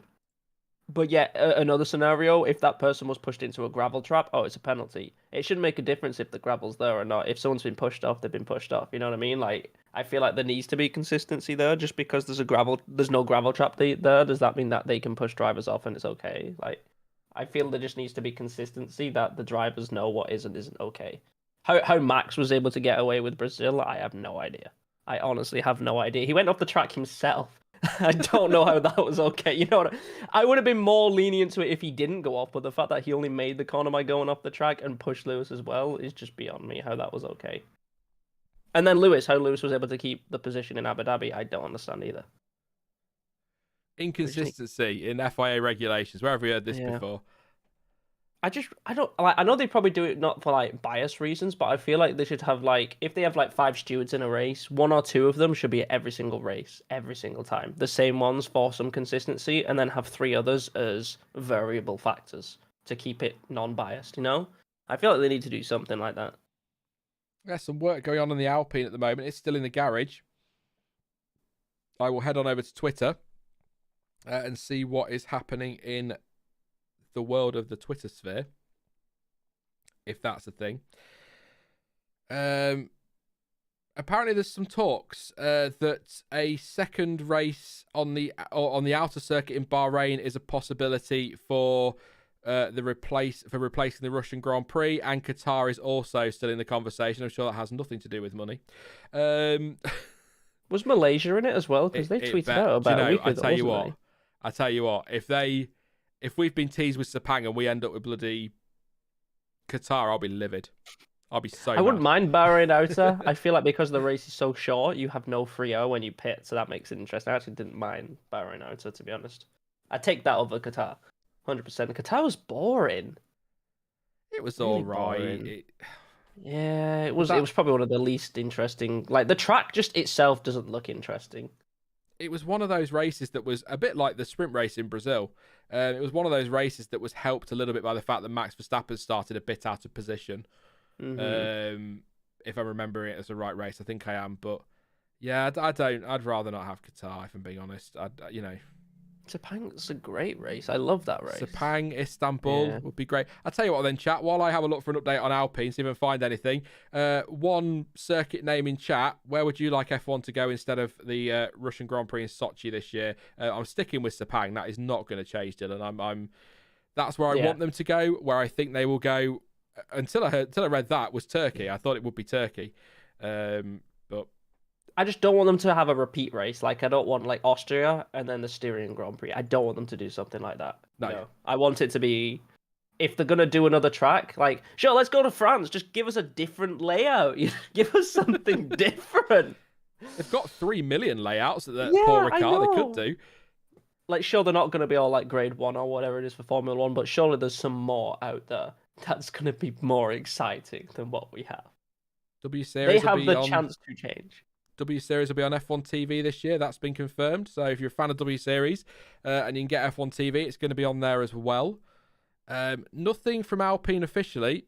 They're just saying the usual stuff, admin, filming stuff, and car out on track. So nothing, but there was definitely work going on. But I mean, Alonso's done 13 laps, which isn't epic with 2020 to go. But, Ocon 42 this morning. It's possible that he can catch that one. So, If we didn't have Sepeng, I would like Hockenheim. I think Hockenheim's a solid race. I just don't know if they can afford it because they have financial issues, don't they? Which is why they're not really on the calendar much.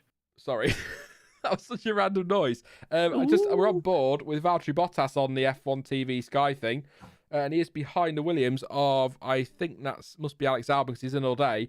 And I'm just going to watch and see if this turns into a little mini testing race. That would be very nice if we could have a mini testing race. So keep an eye on this one as they're coming through 11, I believe that is, into 12.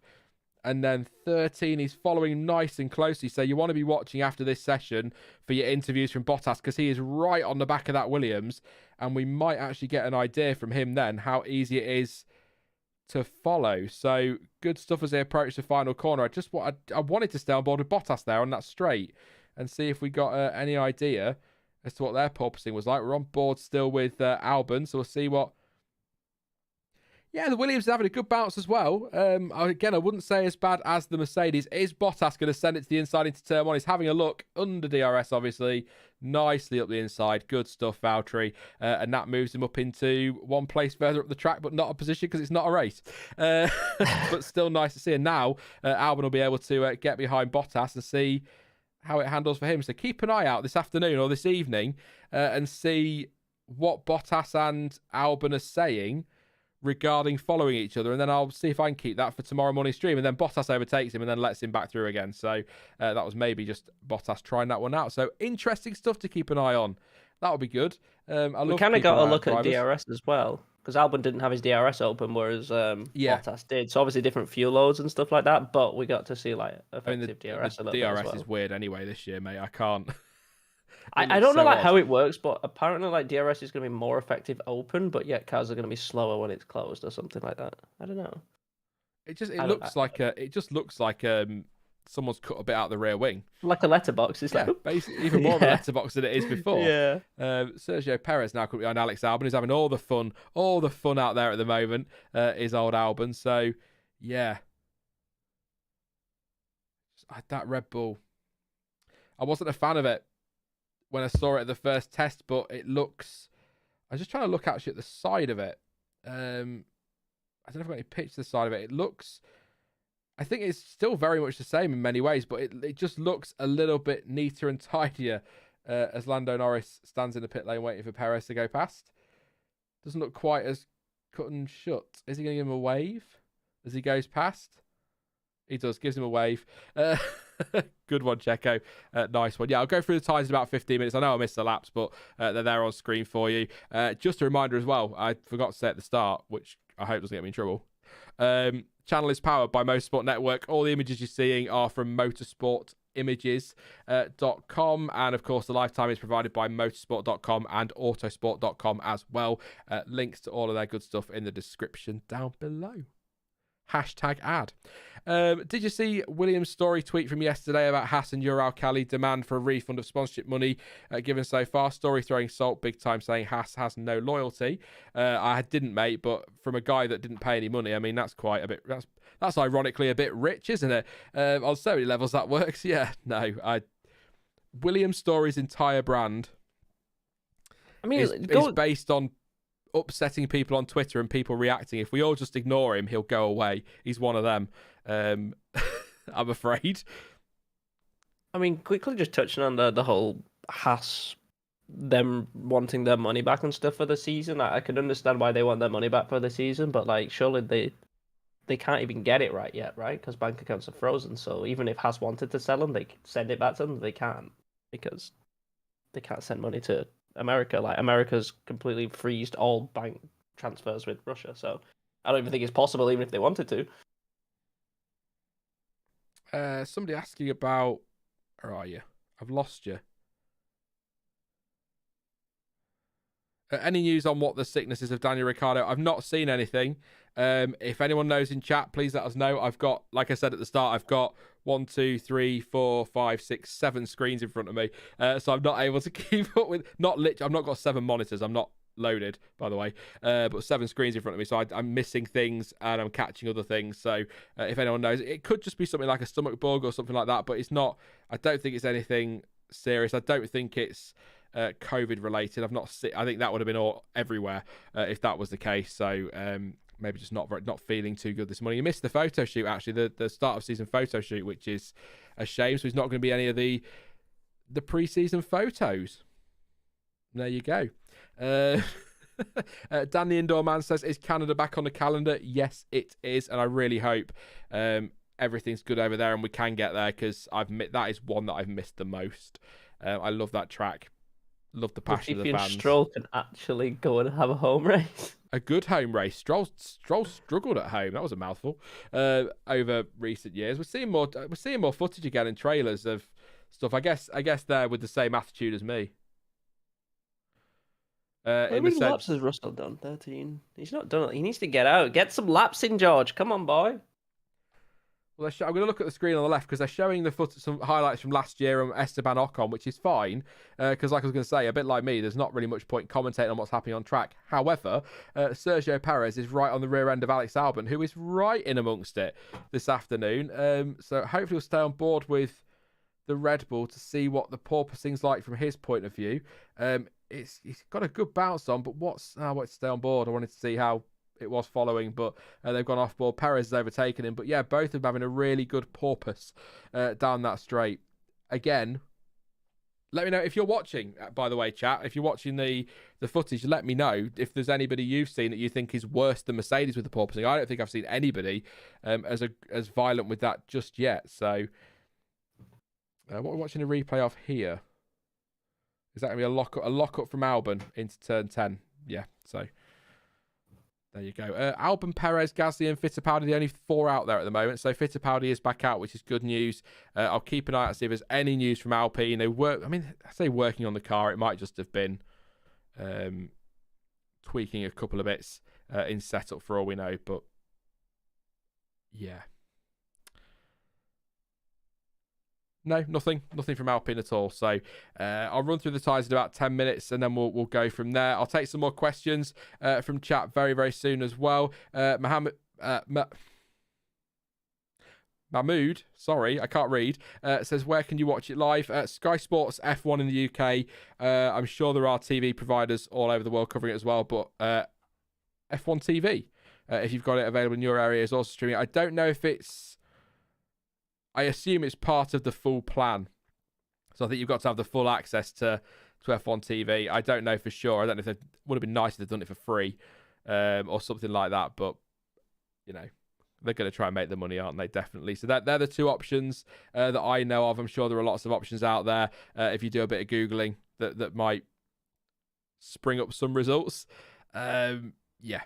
If Ricciardo couldn't race, then who do you think would replace him? That's from Davidus. 100% Stoff, has to be. Always Stoff. I assume he's still their reserve driver this year. I've not seen the reserve driver list yet. It doesn't often come out too early. But who do I think would? I'd like Stoff, but I think if they had to bring somebody in, it would probably be maybe Nick de Vries if they're using the Mercedes reserves again. Could be an option for them. That's a good shout. Pato O'Ward, has he got super license points? Is the question for chat there, because that's just an idea from Adonis there, is maybe Pato O'Ward, but I don't know if he's got the super license points, so maybe that would be an option if he has, definitely. I don't think that's too bad, but I'd love to see Hulkenberg's possible, Evan. Yeah, that's fair. That is fair. McLaren's the only team that's not announced a reserve driver yet. Every other team's got. Yeah, McLaren's the only one that's not got a reserve driver yet announced. Yeah, maybe they are going to use Mercedes ones again then. Maybe Mercedes have got Van Dorn and Nick de Vries. Yeah, they'll probably go for. Well, I mean, Van Dorn's got McLaren links, hasn't he, from the past? So maybe they'll bring him back for a weekend. But obviously, hopefully, nothing's wrong with Danny Rick. That means he has to miss a race, and it is just a dodgy tummy or something, and he's fine tomorrow. But yeah, nothing that I've read that's anything other than that. So Di Resta was McLaren's reserve recently. That's a good point as well from Finlay. I don't think Di Resta back again for a reserve role. I'd be surprised. I'd be very surprised actually. Giovinazzi's getting his money worth. Is the reserve driver for Haas, Alfa Romeo, and Ferrari, or test/reserve driver. at least he's getting. Yeah, there you go. He's earning his money then, isn't he? Definitely. Yeah. Good lad. Why not? How are Mercedes looking is a question that's been thrown my way, and there you go from Nicholas.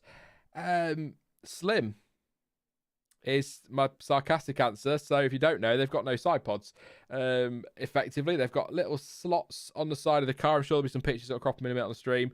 A few slots. In fact, you know what? Just for those that are late or not late to the stream or who couldn't make it earlier, if I can find it, I will go all the way back. That was the last one, actually. All the way back to the Mercedes ones when I can find them. Excuse the scrolling through images quickly. I will try and find you. So there's a side shot there of the Mercedes. You can see the slots in the where the side pod should be. I nearly choked on my own breath. Genius. But it's so slim down the sides that there's virtually nothing there. You see the slots there from the front view on the Mercedes, where you'd expect to see, for example, on other cars, massive air inlets, if you like, and then that's down the side there. So it's just nothing there, which has been the big talking point of testing. But in terms of performance, what have they done? Hamilton's 62 laps so far. Russell's got 13 on the board. Slightly quieter start to the afternoon for Georgie. I'm calling him Georgie because you're Dylan, for no other reason, just Georgie boy. Love George. I'm sure he's thrilled me calling him that, but I don't. Nothing to say that there's any issues down at Mercedes at the moment. He is out there on track at the moment, so I'll see if anybody from the journalism world says that they've had some issues. But yeah, can't read anything into lap times. It's all about mileage, and I'd say 15 laps from Russell, 62 from Hamilton. What's that? 77. Poor Bottas, 77. So they're doing all right. I think they're doing all right. I mean, Albon's done 78 in the Williams, so good mileage is what I'd say for Mercedes. It's hard. I want to read into the times and go, you know, he's 2 seconds slower than Leclerc and Russell's even further back, but it doesn't matter, does it? The times at all. It's all about laps and tyres. We're on board with George, actually. Good timing. Let's see what he does coming through the penultimate corner. So we're on board down that long back straight, and you can already see that car starting to really move around up and down, and the drive ahead is, that is not comfortable. I think Stuart was saying this morning, it's not, the cars aren't built for comfort. Screw the drivers. They are not the priority for the engineers and the designers. It's about getting that car right. But moves up into 8th place on a 36.553 on a C3 time. We didn't get him up to top speed there, but it's a nice on board actually of that Mercedes. So I think good mileage is the answer to your question, mate, on how Mercedes are looking at the moment, and very, very slim. But Russell moving himself up there into 8th place, just behind Hamilton, a couple of tenths off. So not bad at all from George. What are you expecting from this year then, Dylan, from George, seeing as you're a Russell fanboy, is what I'm going to call you now. What are you expecting from him? Just get close to Hamilton? Is that first year? I've seen some people say, like, it's difficult because I feel Hamilton's going to be even quicker with what happened last year, and he wants to kind of like show what he's got and that he's going to defend and get that 8th title from everything that happened. But I think George is incredibly quick, and I feel like he could definitely, especially with Lewis getting older, give Hamilton a run for his money. Maybe not all season, but like some of the season, I reckon he's going to out-qualify him. He's going to be ahead of him races, maybe be right behind him and stuff like that. But I think he's going to be a hell of a lot closer to than where Bottas was and ahead sometimes. And he ain't going to be afraid of sending one if it means that he can get a race win. But I'm excited. I just hope it's not going to be Hamilton-Rosberg 2016 scenarios, but it's definitely going to be a lot more feisty than it has been the last few years. I think if he can get close to Lewis, be within striking distance in terms of points. I don't expect it to be too close. Consistently as the season goes on, couple of tenths off, I think he's doing a very good job. A very good job. If he does any more than that, he's doing an extremely good job. And if he starts beating him, then good lord. I mean, he out-qualified him in a Williams in Spa. That's true. So, That's true. so you never know. He's going to be 3 seconds ahead of Lewis in qualifying, but maybe not as good in the race. I don't know. It's hard to know because obviously, like, we know George's qualifying pace is incredible, putting that Williams where it shouldn't be. But it was a Williams and it had terrible race pace, so obviously he was going to drop back. So we don't actually know like how good his race pace properly is in F1. Like he did well in Sakhir when he replaced Hamilton against Bottas. We know how good Bottas' qualifying can be against Lewis. And he was only like a little bit off, even though he didn't even fit in the car properly and had different size shoes and stuff. So I'm excited, but I feel like even if Lewis is quicker, I feel like George isn't the kind of driver that's going to get his confidence massively knocked and stuff like that. If anything, I think that's just going to fuel him to want to go even quicker. Yanni wants to know if they're struggling with porpoising today. Like I said, the Mercedes seems quite violent with it. Some of the shots I've seen, and a GIF that Stuart sent me, Hamilton's head is really, this morning, was really being thrown around. So it looks quite violent in the Mercedes. Others are definitely having the issue. You can see it, especially when you get on board. I mean, you see it from the long shots anyway, but when you get on board, you can really see them struggling. But I think the Mercedes looks, of all the onboards I've seen and the rear shots, that looks worse than others. But obviously, testing, they might be flat at that stage, others might not be, and we can't really tell for sure. But in fact, just watching the AlphaTauri now as they come. Pierre Gasly comes down the back straight, and you see that's getting a good bounce on as well. So it's definitely an issue for all teams. I think even McLaren, although apparently theirs is less of an issue, it's still going to be an issue. I'd argue Mercedes looks the worst so far, but yeah, Lance Stroll in the garage looks like he's getting ready to get back in the car after his issues earlier with his aero rake falling off. I'll run through the times in just a second. I'm going to try and keep hold of that question from Randika asking about Williams, saying, what do you think about Williams? Not much talking, but not much problem either. So I'm going to come back to that. We'll talk about Williams after I've done the time. Thank you very Thank you very much to Reggie David. Just looked at the stream there and saw you subbing. Thank you for joining the F1 Word team. Always appreciated. Lots of content coming up this year. 23 races. Provisionally. So lots of content. I mean, that's at least 23 previews and 23 race reactions, plus everything else that goes around it this year. So if you've been following the channel for a while, there'll be a lot more content this year than there was last year. So things are better here. That's all I'll say. So that is the plan. A lot more content. Danny Indoorman says, surely having no side pods means there's less to damage if there is contact. I mean, yeah, there's the floor, isn't there, I guess, around that area as well, but it's a good point. You're not going to see the wheel marks we used to see when a driver would turn in and catch a side pod.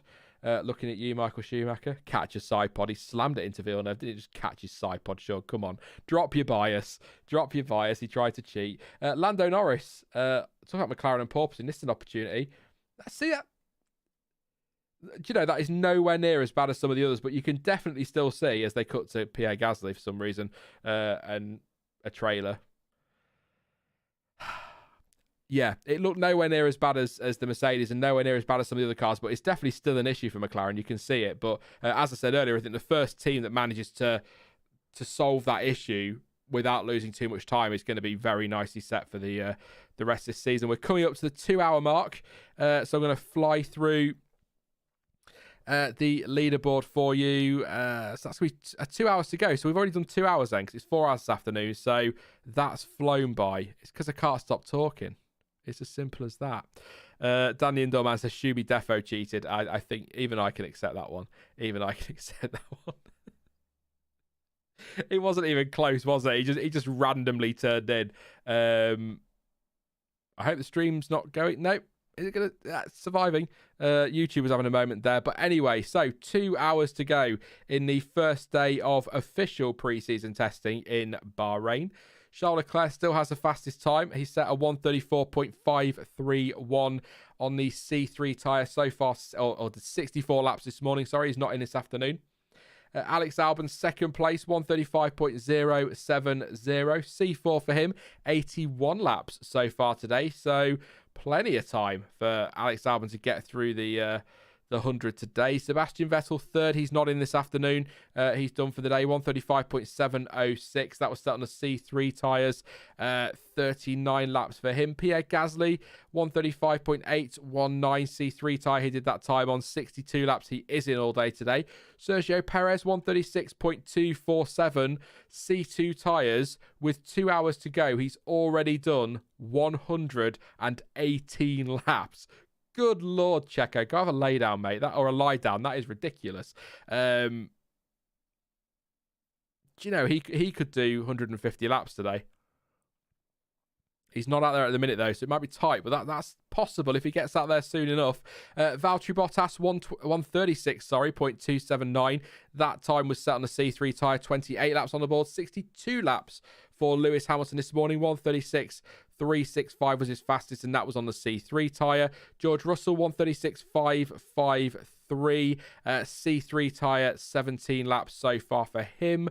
Carlos Sainz did a 136.687. He's on a C2 prototype. I need to, by tomorrow, I need to have a look at what the prototypes are so I can give you an idea of what the differences are. 17 laps so far this afternoon. He is in for Leclerc. Esteban Ocon in the Alpine, 136.768. That was set on the C2 tyre, 42 laps. 54 laps for Zhou Guan Yu, sorry. 137.164. That was set on the C3 tyres. Lando Norris, C2 tyres, has done a 137.580 so far. 30 laps, 17 laps for Lance Stroll, 137.861 on the C2 tyre. Alonso, 139.437 on the C2, 13 laps so far. And I nearly said Esteban Fittipaldi. Who the heck is... I'm thinking Emerson, aren't I? Pietro Fittipaldi, 141.574. That was set on the C2 tyre, and 17 laps so far. And currently out on track, we've got Alex Albon, Pierre Gasly, Valtteri Bottas, Lando Norris, George Russell, and Carlos Sainz. And I had to do a double take because seeing the initials bot next to a red line really throws me. That is going to take some getting used to this year, seeing Bottas with that alpha red next to him. So, yeah, thank you very much to Jonathan O'Keefe. There's 2 hours to go. Have a break, have a Kit Kat. Other snacks are available. Other than Mercedes, have you noticed any significant developments on any other cars since Barcelona? I don't know about significant developments, Jonathan, but I will say I'm surprised the Red Bull looks as similar as it does. I really thought they were going to rock up to this first test with so many changes on that car and that we'd be able to spot every single one just about. But I reckon, I don't know what you think, Dylan, but I've just got this gut feeling that Red Bull have got something they're holding back and we're not going to see it until day 3. And that is when we are going to be like, holy crap. It's just a feeling, no evidence at all, but I just think that's what we're going to get. So I've not really looked at the cars closely enough yet, Jonathan, to be honest. But obviously don't super chat it, but try and ask me that question again tomorrow and in the morning, and I'll see if I can spot anything overnight and see what we can see for tomorrow. But I'm just surprised at the lack of development from Red Bull. I'm sure there's plenty going on, but I just feel like they're sat on something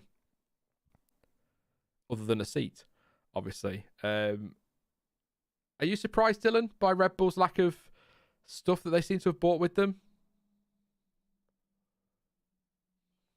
Has Dylan gone for a break? Possibly. Oh, wait. He'll come back, I'm sure. So thank you to Andrea as well for your super chat, your contribution there. Are you there, Dylan?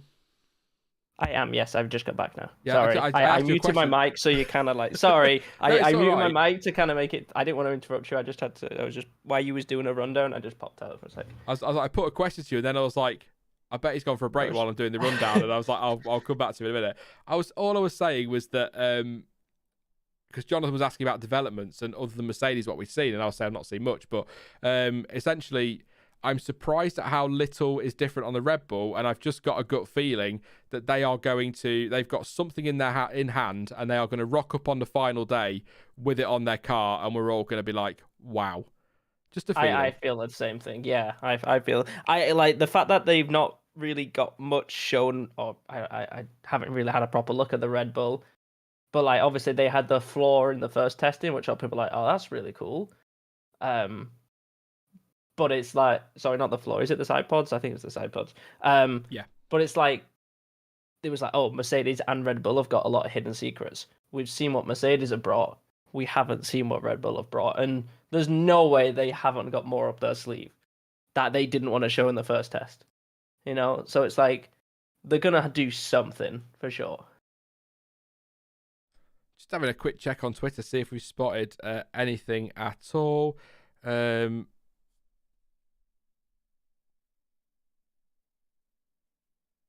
Update says they are baselining really hard, so I tend to agree. There's something, isn't there? Right? I'm glad it's not just me and Dylan. It's it might be nothing, but something doesn't. I would be stack surprised up. if they didn't bring out if they brought everything to the first test, especially for being Red Bull, and they know like those. What was the gap between first test and second test? Was it like 2 weeks? Something like It's that? not much yet. It was only a couple of weeks. Yeah, but it's like, you know, like they could copy something within 2 weeks and get it out for another test potentially, and it's like that 2 weeks is crucial. At least it's even for the first race. Like if Mercedes haven't copied something Red Bull have done, and vice versa for the first race, that could be the difference between winning the race and where crucial points can be.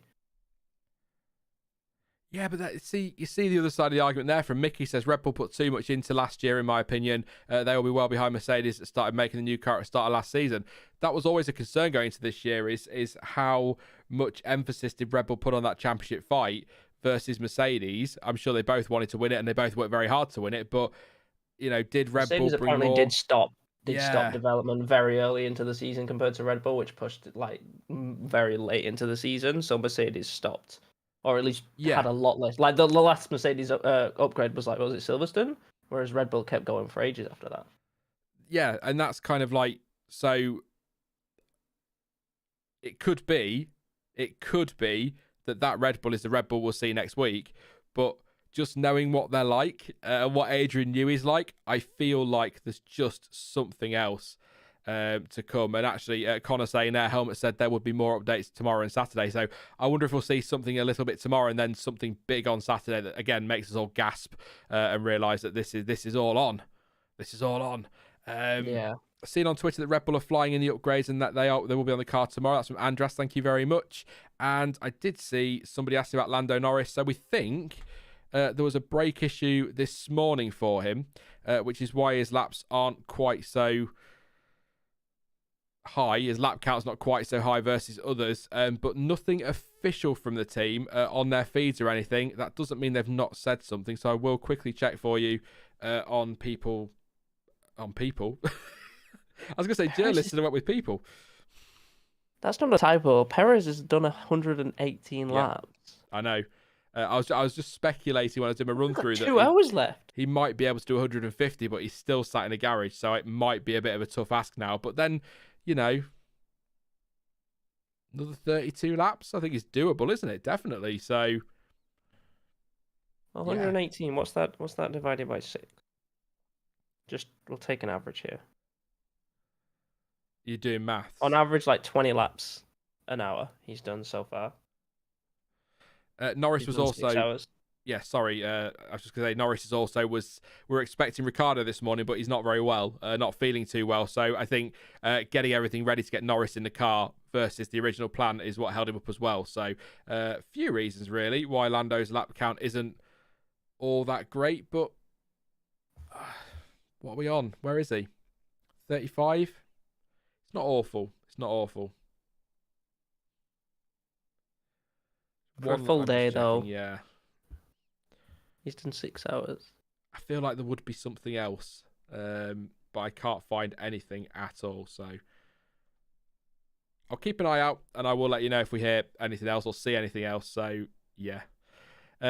Dan's still mad that he's not got a spanner. Every year. I tell you what, Dan, the indoor man. If you behave yourself, remind me on Saturday, and I'll give you a spanner. If you behave yourself. Do you know what? He never caused any trouble, but I'm still going to make him wait even longer. Why not? You've waited this long. 4 years. Another couple of days won't hurt. Definitely not. I was going to read something, and I'm not going to because that's somebody else's conversation. What we've got going on track there. So Albon, Bottas, Sainz, Russell, and Stroll are all out there. We're on board with Lance Stroll down that straight, and then they go off board. I want to see the porpoising on board. Yeah, the Aston's, yeah, it's having a good bounce as well. Again, I don't think it's as bad as the Mercedes, but that Aston is a very, very good looking car. And Lance Stroll, if you're just tuning in, bit of a delay for him. There was what's the word? Aero rake. That was it. Fell off the back of his car, caused a red flag earlier on, and obviously back to the garage, sort that out, and he's back out there again. I think he's been out since as well. A little lock up into turn 10, which is kind of like the running theme of this test. We keep talking about porpoising, but also lock up into turn 10 is a phrase you're going to hear a lot, not just today, tomorrow, and Saturday, but also next weekend, because that is quite an awkward corner.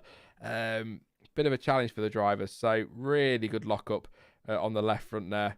Never been able to nail it on the game. Hard tyres. I can't do it. I hate that corner. Hard tyres for Stroll as well. So George Russell is going to get a lock up as well into turn 1. Little lock up and wide as well. Again, nice on board of the Mercedes, and the shot of the porpoising in slow-mo, which is again quite violent. They're going to have to iron that out, surely. I'm curious how much damage the porpoising actually does to the car, because they might be like, okay, you're going to hurt your head a little bit down the straight, but if it means that they can save themselves like 7/10 and they don't damage the car, they might be like, is that something you can deal with? And if the drivers say yes, then they'll deal with it. Yeah. Because they can do race simulators, and if the car's not damaged enough, then they'll be like, it should be fine in most races, especially if it is on a bumpy track. Yeah, because George Russell said it was a safety issue, but the teams were kind of like pretty quick to turn around and go, no, it's not a safety issue. But I guess it's all, like you say, it's all down to how the drivers are feeling. If they're sat there getting lightheaded and not well in the car, then they're going to have to stop it, aren't they? Yeah. But yeah, I think it's something that in time they will probably solve as they get used to the regulations a bit more, get a bit more data. But I think this is going to be a running theme for the first few races of this year. I said this morning, it's going to be fascinating at Jeddah to see how this looks and how this all works out with porpoising, because it doesn't look good. It doesn't look good at all. Is it just me, or do the cars look really bumpy, skittish to drive? That's from Rapide. Apart from the porpoising, they do actually for some of the onboards. Yeah, some of them, it depends who we end up on board with. Some of them look nice and smooth. But I think, Lewis Hamilton and George Russell are nice, smooth steering input anyway, haven't they? So maybe that's... It's a bumpy track anyway, though, isn't it? And I guess with like the new tyres and stuff like that as well, like the bigger tyres and all those changes, it's going to act a lot different than it did last year. Yeah, that's the other thing as well. John's just saying it could raise a legality issue during races. The skid plank wear rule is still a thing. I don't know if I'll mention that now. I don't know if I mentioned it earlier, but obviously they've got a plank under the car. That's got to meet certain measurements. If that gets ground down too far, then that's going to be outside the regulations, and you're just going to get thrown out the race. And Michael Schumacher was black flagged from a Belgian Grand Prix once for something like that. So, it's porpoising really bad there. Then really bad. It was a little bit behind you now. Yeah, I don't like it either. If Sky decides to do like that A B C D E F1 again, we know what'll be on P.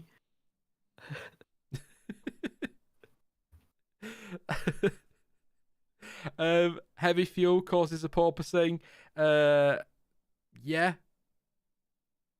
Thing is though, heavy. That's a fair point on heavy fuel, but then there can be heavy fuel at the start of races, aren't they? So, what I quite like to see, I guess, is a high fuel run, and then watch the difference in porpoising from, like, see a replay of how it was on its first lap on a high fuel run versus how it was on its last one, to see what the comparison is, see how much of a difference it makes. See if it kind of, what's the word I'm looking for? Like, gets better. See if it's exaggerated because of the fuel, and then gets better because of the fuel burning off. But I think it's all to do with the Stuart will explain it again to you all tomorrow. I'm rubbish at it, but it's all to do with how the air moves under the car, pulling the car down, bouncing back up, pulling the car, and all that business. He'll explain it to you so much better tomorrow. It's more that than the fuel, but I can imagine the fuel makes it worse than it probably. As I say that, John T in chat, heavy fuel exacerbates it. It's not the cause, so there you go. But Ted down at Ferrari.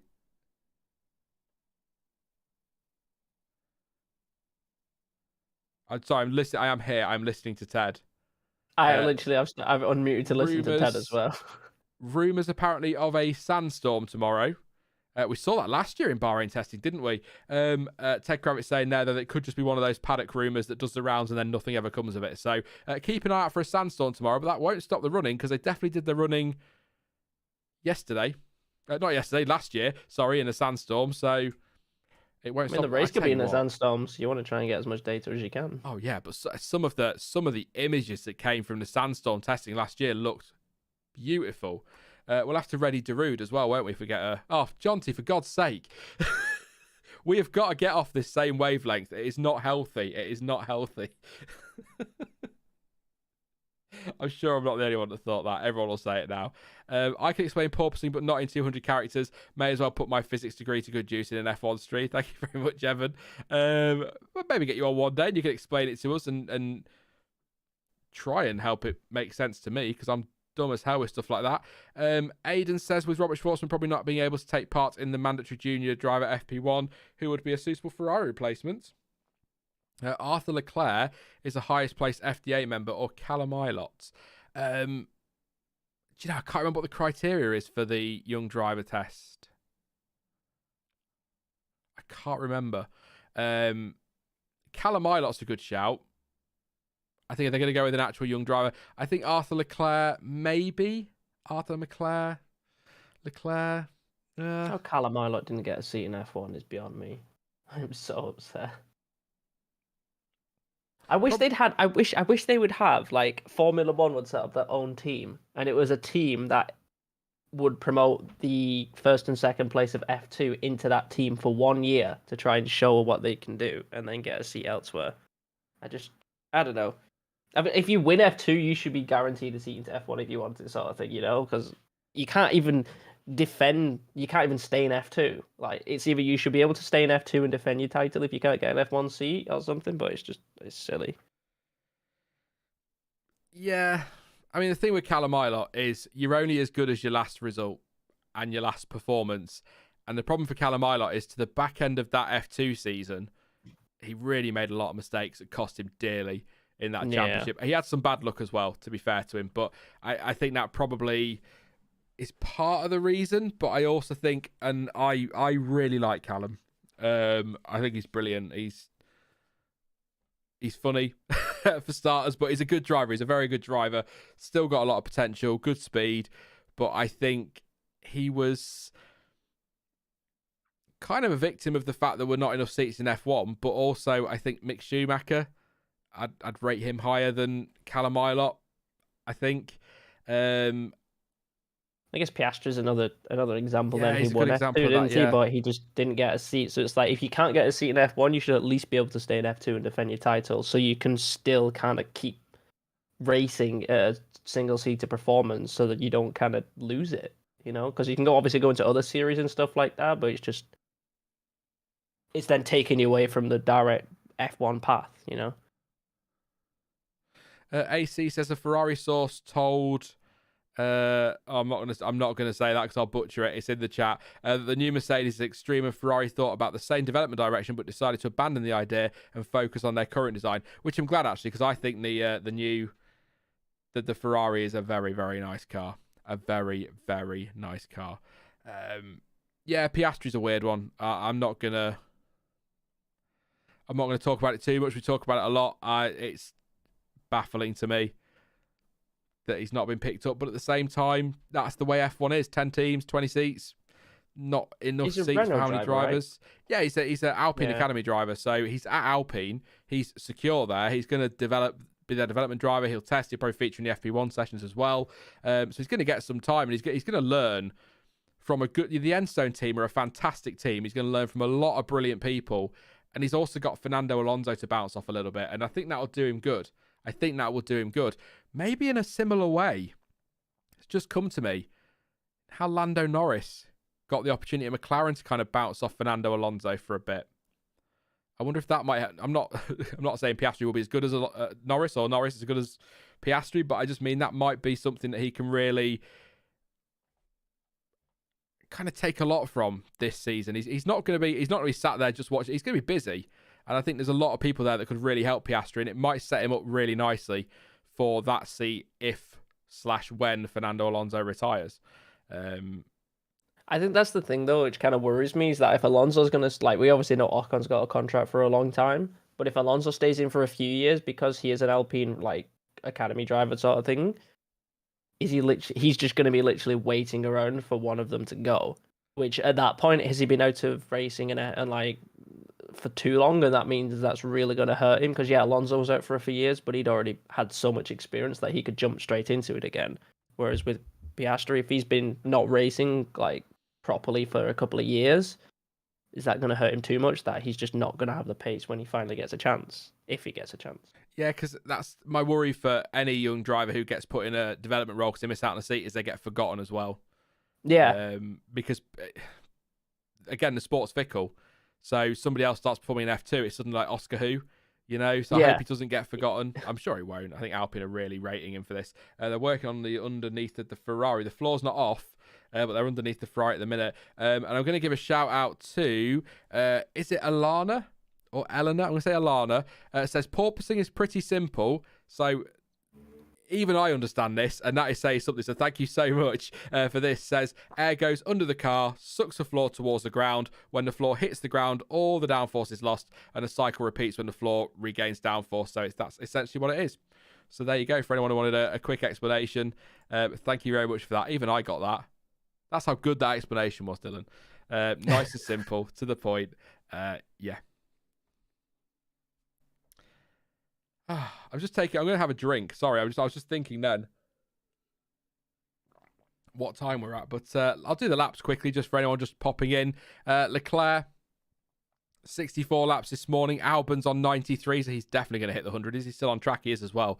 So he's going to do that soon. Bottas, 38. Vettel, 39. Gasly, 68. Perez, all of them, 118. Sainz, 27. Norris, 35. Hamilton, 62. Russell, 27, sorry. Ocon, 42. Zhou, 54. Stroll, 25. Alonso, 13. And Fittipaldi, 17. Track's fairly quiet. Albon's out there at the moment, just popping the laps in. Gasly's just moved up into 4th place on a 35.5, and Fittipaldi's out there as well, but they are your only 3 on track at the moment. So Gasly on a medium, so that'll be the C3-ish. It will be the C3, won't it? Yes, it's the medium one. 4th place, 35.5. And Fittipaldi, personal best on the C2 prototype tyre for his 19 laps so far. So he's got a few more on the board than the graphic is showing there, but that'll update shortly, I'm sure. And I think that's pretty much it for the updates. Just having a look through the blog at the moment, see if there's anything. Sun's beginning to set, so temperatures are starting to come down a little bit. Still very hot, though, as it always is in Bahrain, of course. After all, it's in the desert, so shouldn't come as too much of a surprise. Yeah, Mark Webber said if Alpine don't give him a seat for next year, all bets are off and he'll take any driver he can get. Oh, any drive he can get, sorry. Jesus Christ. Yeah, any drive he can get. So, what seats have we got open then, do we reckon, Annette? Let's have a think. The seat Alpha Tauri potentially open. Could be a possibility if they're not ready to promote a Red Bull Junior, but then I think they'd just stick with Tsunoda, wouldn't they? I assume Latifi's in for the long haul and Albon as well. If K-Mag doesn't fancy sticking around at Haas, I know he's got a multi-year deal, but contracts don't necessarily mean they won't leave. He might, if that Haas is poor and it's down the back of the grid again, then he might say he doesn't want to stick around and disappear. That could give Piastri a chance. It's just where the seats are going to open up, isn't it? Sighted Canvas says safety car seat. Piastri and Albon would be quite nice at Williams, I think. That could be good. So, yeah, Crackshot wants to know if they're streaming to the public. Yes, they are. The F1 TV are streaming to, the F1 TV app, but also to Sky Sports F1 here in the UK. And I'm sure it's what the broadcasters are on board with Fittipaldi. So let's enjoy some Pietro time before Mick Schumacher and Kevin Magnussen get behind the wheel for the rest of the week. He's coming into turn 11 now. I think a lock up on the inside there as he came through, but he's all right. He's still going through 12. Couple of bites at that corner, but not you know, that doesn't look anywhere near as scrappy as the Haas was last year. So that's got to be a positive straight away. Onto the back straight towards that final corner. The floodlights are on. The sun is coming down. It looks very nice there, actually. Well, I don't like heat. I'm not good with heat, so I won't fancy it. Final corner. Nicely through there for Pietro. And are we going to get to see him down the straight on board? We are. And there's the porpoising starting to kick in. Yeah, not great on the Haas, that one, but definitely, again, worse on the Mercedes. And that's another lap on the board for Pietro as he goes into turn 1. Lock up. No, he's got it. Look at that, right on the apex. Good lap, Pietro. I've noticed the Haas kind of has like a little bit of like a windshield, a tiny little one at the front. I haven't realised if the other cars have got that or not. The little plasticky type thing. Yeah. Yeah, they've all got them in some way, I think, or most of them do. I've not even paid attention to them before. I've never looked though. Mercedes tend to have like a jagged one, like with peaks. It's the one that they use. How effective they are, I'm not sure, because I don't know what they're really supposed to do. Because if they're supposed to stop any kind of debris-like stones, then ask Roman Grosjean about what happened when one hit his hand. It hurts, you know. So I'm sure it does something. Otherwise, it wouldn't be there. Probably also has a benefit in terms of aero as well, which is why Mercedes, for example, have the jagged one. I'm not great on technical stuff, Dylan. You know that, mate. I'm trying my best for you. I don't understand anything. I just let other people explain it to me in like simple fashion, you know.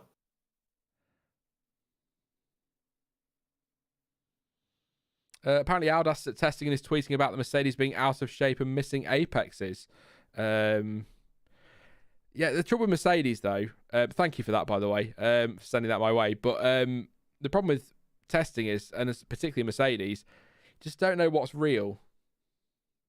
You know what I mean? Like, they're kind of trying to find the limit as well, aren't they? Which is why there's a lot of lockups and stuff, because they're trying to find exactly where the limit of the car is. Like, there wouldn't be all these mistakes in, like,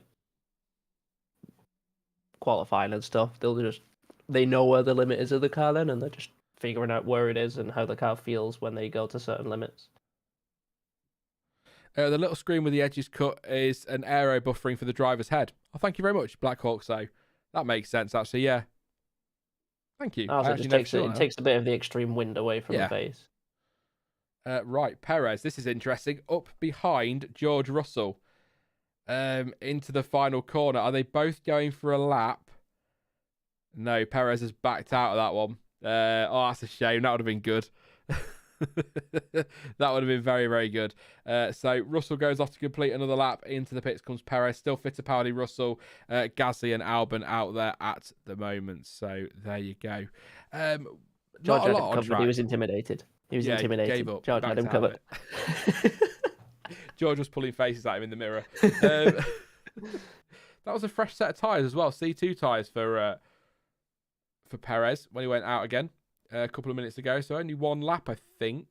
Yeah, 1:19. So only one lap in the end on those ones. We're on the front wing at the minute with George Russell into turn 7 or 8. How many sets of tyres did they get in practice? In testing? Is it 40 that they get? Do you know we did this last year and I can't remember.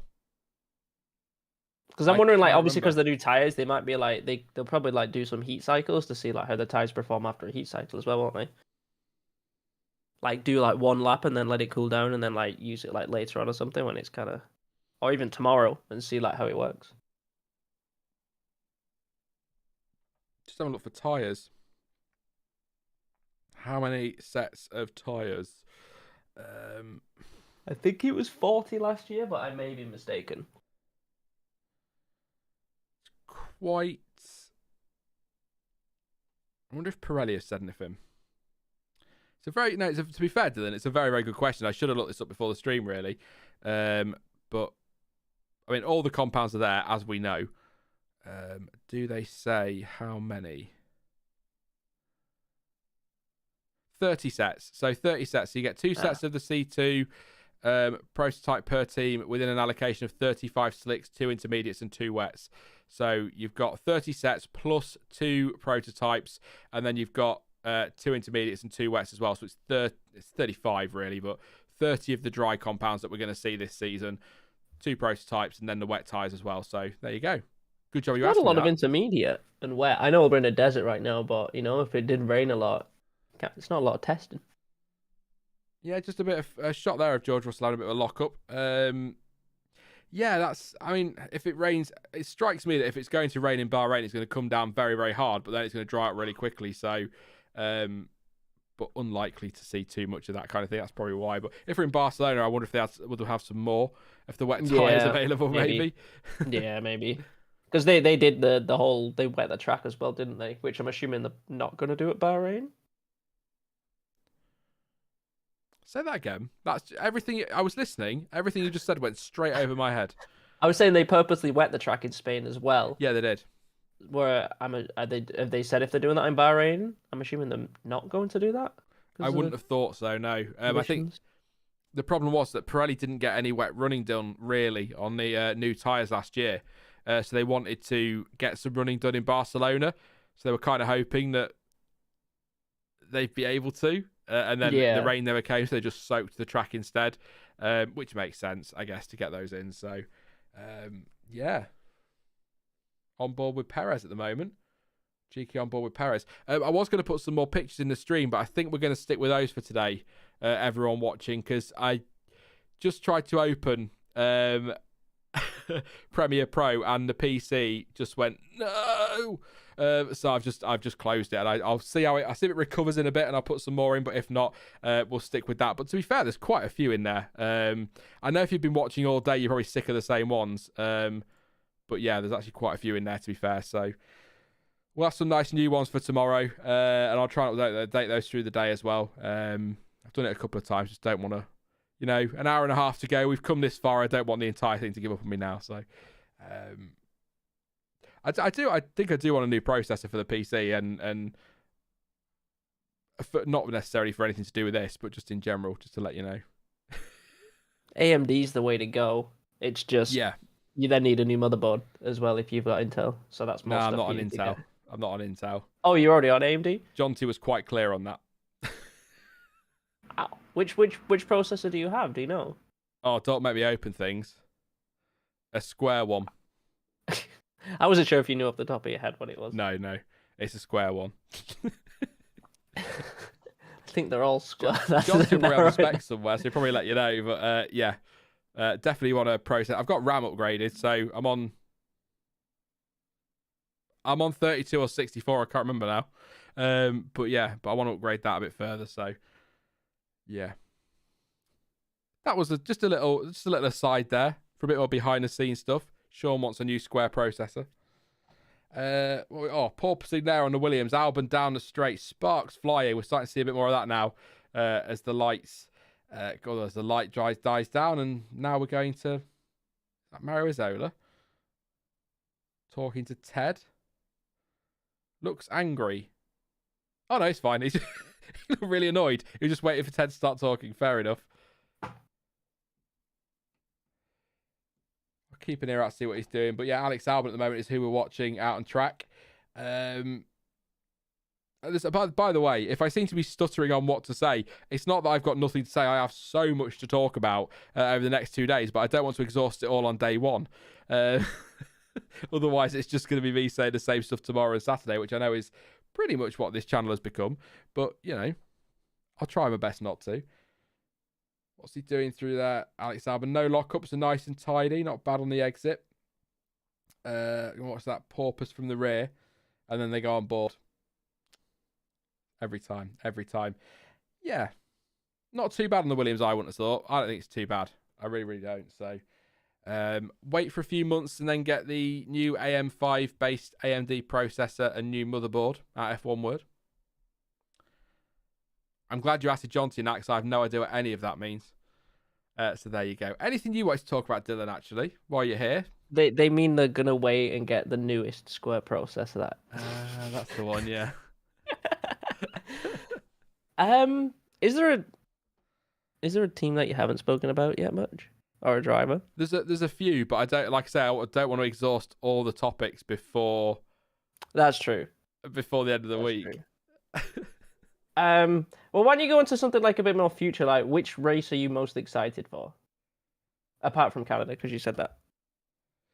Honestly, this year, Australia. Albert Park. I'm so excited with the new changes, yes. Yeah. I'm excited to see the new changes because they worked in Abu Dhabi. Abu Dhabi was a lot better, just anyway, for racing with the changes, especially like the hairpin at the start. But I'm excited for Australia, like with widening some of the corners. Didn't they take out a chicane in that just before? Was it like turn 8 or something like that? In Australia? Yeah. Yeah, so they've widened a few corners, which I think has tightened a couple up from the map I've seen. I might be wrong. It might just be that the map's been drawn differently, but they've taken out so you had the super fast chicane, which we all love, but you had that kink, that long kink towards it. The chicane before that has been taken out, so you come out of what is turn 3, 4. I'm going around the track in my head. 5. So you come out of turn 7, 8 around there, and then you just go straight to that super fast chicane. You then take that as normal, which I'm so pleased they keep because it's great. And then you back onto that other long straight down to that corner there, which has been tightened up a little bit and opened up as well. So that should enable a little bit more, or at least in theory, enable some more overtaking opportunities. And then round onto the normal run to the start-finish straight. They've got a new pit lane as well, which has been changed as well. That's been widened, I'm going to say. But it's all been resurfaced, and apparently, according to the YouTube channel, and they'd know because it's their thing, that's the first time the track's been fully resurfaced since 1996. Wow. That's ridiculous, isn't it? Yeah.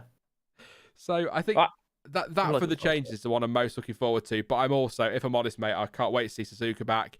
I really am looking forward to seeing Canada, as I've already said. So, and I guess Miami, out of curiosity, but I'm not excited. I'm curious to see what it's like. Yeah.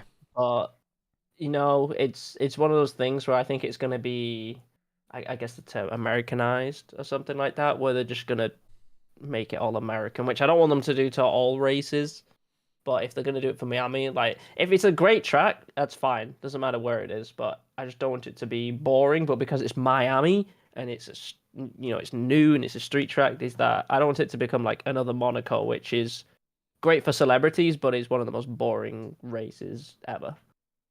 Yeah, it sounds harsh that I'm not excited for Miami. I'm intrigued, but I can't get excited for it because I don't know what the racing's going to be like. I don't know what the track's like really until we've seen some cars around it. So, I wasn't excited for Jeddah. I mean, I still aren't this year because I think it's terrible. But I wasn't excited for that. But if we'd have had an amazing race there, close stuff, fantastic to watch, then I probably would be looking forward to it this year. But I'm just so intrigued by what the changes to Albert Park are going to do to the racing. And I'm really... Because there was a theory a few years ago, we talked about it a lot, probably in testing streams, that there was no way they could make changes to Albert Park because it was a public park, it was public roads, and that it is what it is, and the best they can do is maybe resurface it. But then they've gone out and made pretty major changes, which I think is brilliant, and I'm so pleased they've done that because it's a track I enjoy. It feels... Any Aussies in chat, I don't know if it feels this for you, but as a Brit over here, it feels weird that Australia's on the calendar. It's always been the first race. Yeah, it feels weird that like it's there, but welcome. it's third. It's the third race, and that's weird to me. Weird. It's always been first for me. It's always the Formula One's back. We're in Australia. Let's go. Lights out. Going into that first corner, and yeah, it's weird not having that now. It's always had that pass as well. It's in the sense that it can be a terrible race, but it gets away with it. Because it's the first one, everyone's excited. Which is why a lot of people probably hate... That's why a lot of people dislike Abu Dhabi as well, is because it's usually been a boring race. But not only that, it's the final race, and you want to go out with a bang, which doesn't usually happen. Yeah, you sort of... It's the first race, so you've got the hype, like you say, but then by the time you get to the fifth race, you've forgotten about it, so it doesn't matter. Yeah. So they kind of get away with it. So I'm interested to see how it works. It has been the third race of the season, especially if we get like a brilliant race in Bahrain, something dramatic in Jeddah, and then is it Imola after that, and we get another great race there. It'd be quite funny to see how it sits there. Maybe that's why they've made the changes. Make sure the racing's better so they don't get thrown off the calendar. But I like Albert Park a lot, but probably not really for the racing. So hopefully it'll be good. Hopefully it will work this year. I think there's a lot of stuff to be excited for this year, and that's just one of them. One of many. Have they said if they're making any changes to Saudi Arabia? Because a lot of drivers were obviously complaining about vision and stuff, haven't they? I can't find every time I look, I can't find a definitive answer. They've been not vague about it, but they've not like said this is specifically what it seems to be, that they're going to remove some of the blind spots in that final sector that's kind of kink after kink after kink. So the track's probably going to stay basically as it was, but they're going to kind of get rid of those blind spots so you don't just because that was one go of around the the corner scary and not parts, notice a car there. Yeah. Like that was my worry, is that like what happened with, was it Mazepin hitting the back of Russell? Like there's literally nothing you could have done there. It just came around the corner, boom. Like there was, just hit the back of him, like nothing you could do there. And it's like we're very lucky there was a lot less incidents than we saw in Saudi Arabia. Yeah. Harry Mogg says Abu Dhabi is boring. 2021 disagrees. Here's the thing, Harry. Without that controversy at the end, the race wasn't actually all that good. I had this conversation with somebody the other day, said, "Oh, what a great race." I was like, no, it wasn't. The controversy makes it memorable at the end. The controversy at the start makes it memorable. But actually, what we watched was Hamilton cruising towards an 8th World Championship in complete and total control of the race. So for most of it, it was actually... Perez defending against Hamilton. Yeah, that was good. But that was the best bit. For the most part, typical Abu Dhabi is how it felt to me. I'd probably argue it was a little bit better than we usually see in Abu Dhabi. I think there's more overtaking. Yeah, I think the changes at turn 5 worked really well. I don't like the changes at turn 9. I think that was stupid. You've removed an overtaking opportunity. I think turn 5 worked that well. was weird. Imagine if they'd done on that final lap when Max overtook him there, and then when Lewis was trying to come back. Imagine if it wasn't that curve and it was what it was before. Yeah. So like Hamilton's trying to do it around the outside, Max will try, but like that would have been so much better because they were side by side. But because of the corner, like Did you actually know? I don't know if you know this or not, but if Hamilton and Verstappen would have crashed out, and then Ricciardo would have overtaken and then Sainz would have overtaken Ricciardo, who Ricciardo was a backmarker, Hamilton still would have won the title. No, Verstappen would have won it. No, because Ricciardo would have been a lap down, so Verstappen would have finished 11th, where Hamilton would have finished 10th and got a point. Even though they didn't finish the race, because Sainz overtook Ricciardo would have finished, because Hamilton was a lap ahead, Ricciardo would have been a lap down, so would have finished, he wouldn't have done enough laps, sort of thing. So Hamilton would have finished 10th, and Max would have been 11th. I believe. I'm right. I'm not going to, have a go. It was something like that. It's confusing, but apparently that was the case. I'm not sure that's true, but I'm gonna check and see what the final race result is, because obviously if they crash out, Max was still champion based on countback. Christ, the Wikipedia page is long for Abu Dhabi 2021. What happened? Almost as long as the winter. So where is Ricciardo? Ricciardo was down in 12th. So I totally I'll have to try and figure it out. I totally get what you're saying. Totally get what you're saying, but I think it's wrong, mate, because Daniel Ricciardo's 12th, so it wouldn't have made any difference to that situation, because it would have put them. Plus, they'd have unlapped themselves. I think he finished 12th, but if Max and Lewis went out, that would have put Ricciardo 10th. But because Ricciardo was a lap down. That then would have promoted Hamilton to 10th instead, because he was ahead of Max, kind of going into when the crash would happen, sort of thing. I think that's what it was. Yeah, you have to remember though that Daniel Ricciardo and Nat are a lap down, but when they pass the two crashed cars, they're back on the lead lap. Do you get what I mean? So they wouldn't be a lap down, so that would still put Verstappen and Hamilton down and out of the race in what is down as 14th, 15th. They'd be out. They'd be classified, but they'd be 14th, 15th. He was a lap down when they started the safety car, so it's like, even though they were it was the final lap of the race. Like, let's say if Hamilton and Max were on the final lap of the race, and they crash halfway through the lap, Ricciardo has to go around the lap again to kind of get where Hamilton and Max were, but by the time he gets to the checkered line, it's the end of the race, so we can't then travel half that lap again to overtake Max and Lewis. It's very confusing. I'm sorry. I've gone cross-eyed.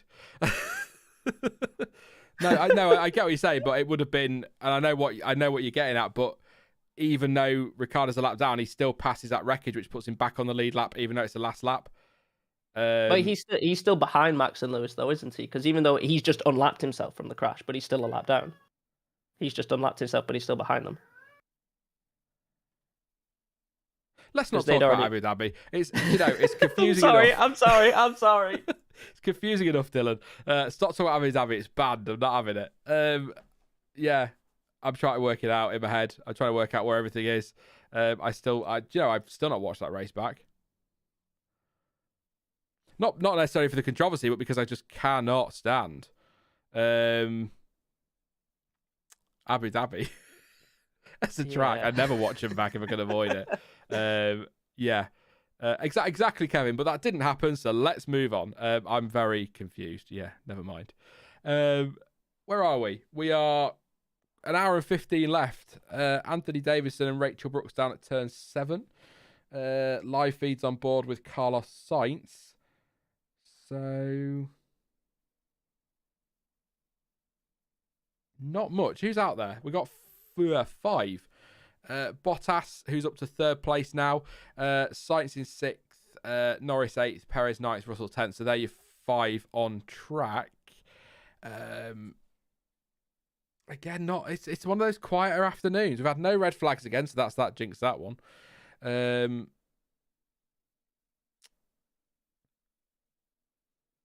Yeah, not a lot going on out there. I'm just trying to look at the Autosport blog, see if there's anything going on. So Albon is over 100 now, which we saw coming. Perez up to 128.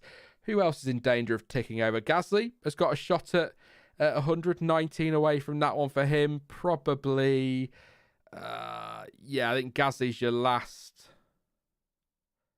chance of 100 today. So we'll keep an eye on that one. We've not seen a lot of Lando Norris today. Apparently, McLaren are grappling with a few suspected brake issues, or that was the case this morning, but he is getting his laps in at the moment. That's an Autosport update as well.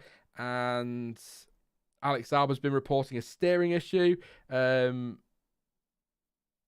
We'll see that one. Williams have had to check the hydraulics out as well.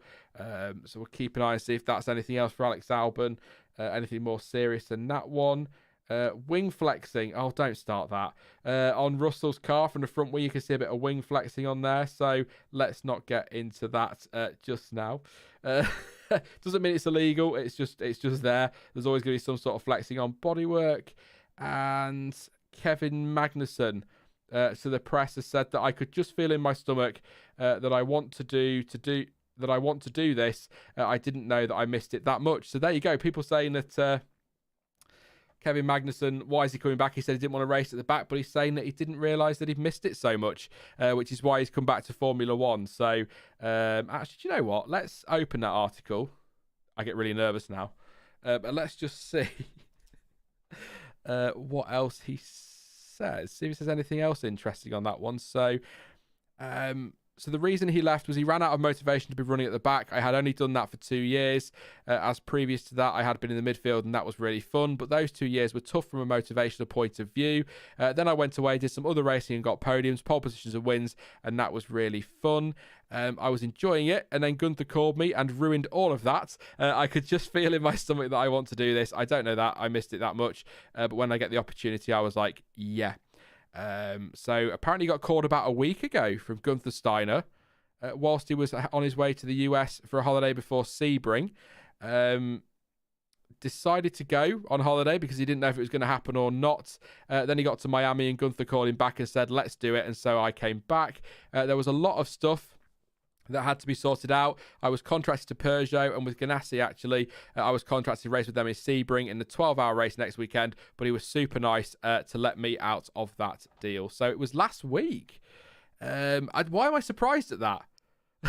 Why am I surprised it was last week? It was about this time last week when it was all really starting to kick off, wasn't it, down at Haas properly? So I don't know why that surprised me, but so the decision, I guess what I'm saying then, this decision for Haas to go for Magnussen was pretty damn quick. They must have, because, it was all kicking off with Mazepin. It was all really starting to move. We knew that it was going to be an issue, but it was all really starting to move, and they've pretty much called Magnussen straight away. So this, I'm sure they gave it more thought than that, but that seems like a pretty swift and clear decision from Haas. Interesting. Did Norris spin then, by the way? Sorry, I'm like 50 seconds behind, but I don't know if he spun or not. I've not seen it. Oh, hang on. I know he's been wide. Yeah, he's been wide into turn 9 and then recovered through turn 10. So he's just gone wide, yeah. I'd seen him off track, but I assumed it was just wide. Locks up. Nice little lock up into turn 9.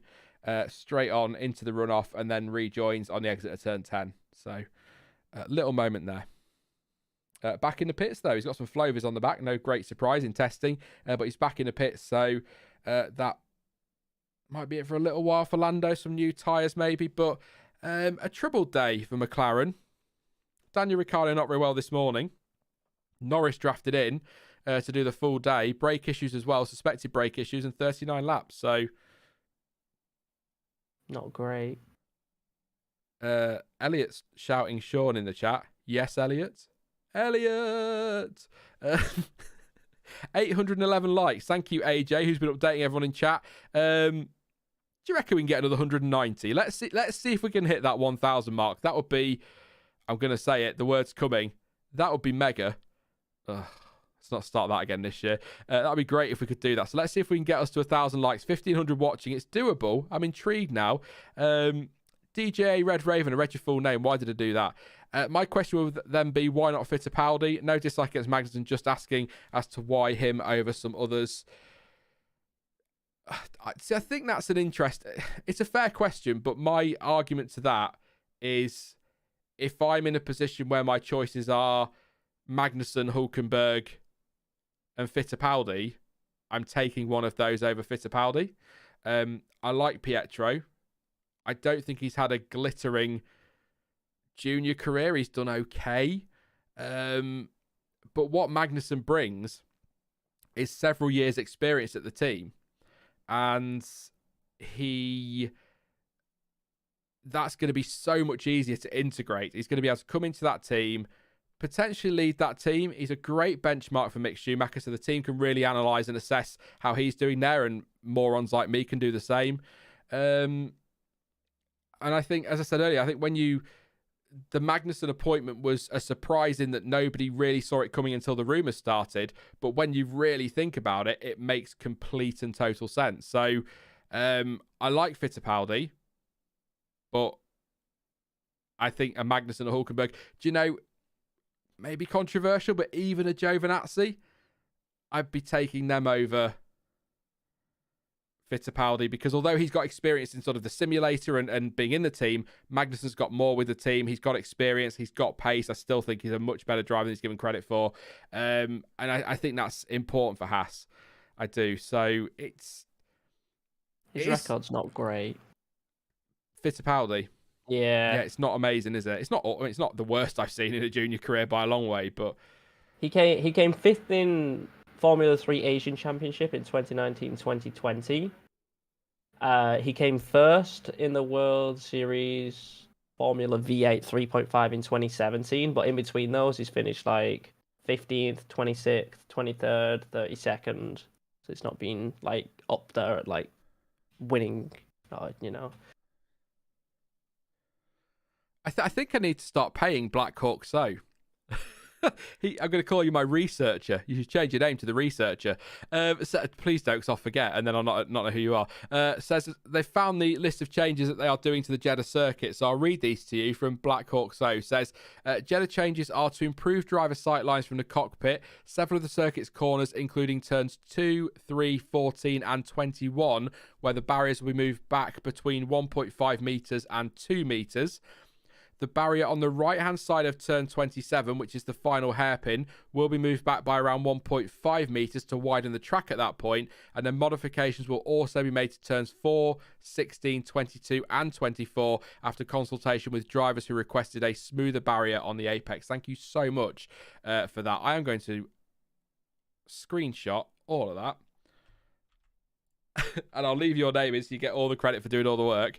And yeah, I'm going to keep an eye on that. And just in case anybody crops up with questions later in the week, which I'm sure they will. So interesting. Few changes at Jeddah. But yeah, Fittipaldi, not a great junior career. Again, not the worst I've seen. But I just... Maybe I'm biased a little bit because I love K-Mag. He's The a other thing rare I breed. note here is like where he's finishing in his positions, like where's he got his super license points to be enough to race in Formula One? But yeah, if he's got enough points, Fittipaldi has, yeah. That's what I'm curious. Yeah. Like, I'm curious, like, where he's got his points from. Because since 2019, he's come 5th in one thing, and then the best after that is 15th, which wouldn't be enough points, right? I'm not all that sure on how the system works with super license points, because it's absolutely baffling to me that there are IndyCar drivers that are massively successful that don't have an FIA super license. I know IndyCar's not an FIA series, but you think with their experience, they'd be able to just walk in and get a super license. It seems mad to me. I think that's something that could do with a revision, to be honest, a change, so that other series outside of the FIA, maybe some of the stuff they achieve counts for a bit more. Yeah.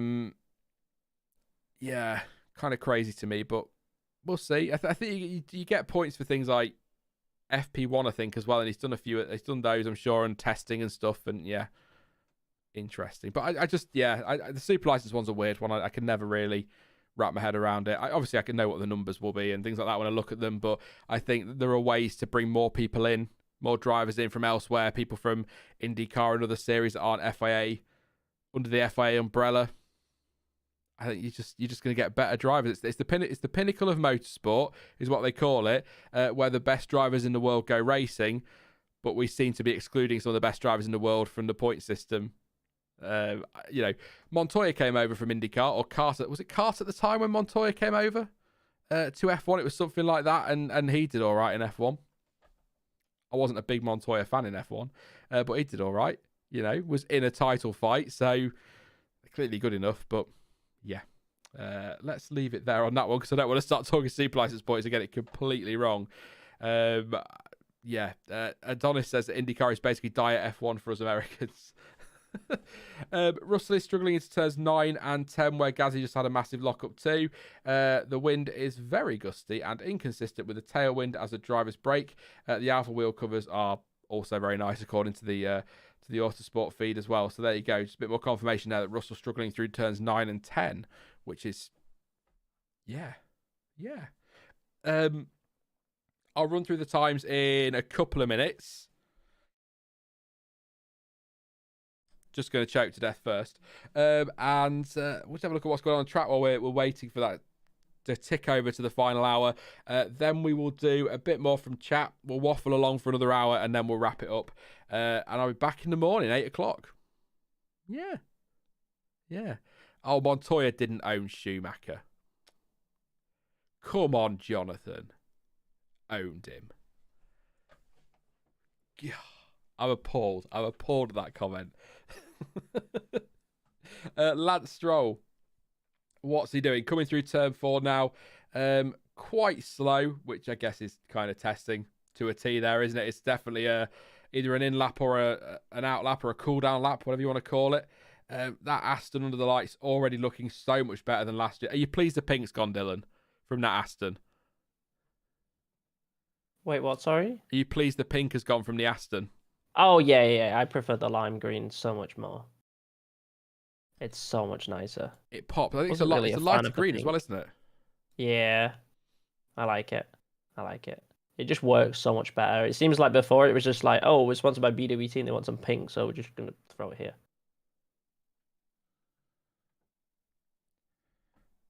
Ted's got an update on Albon, I think.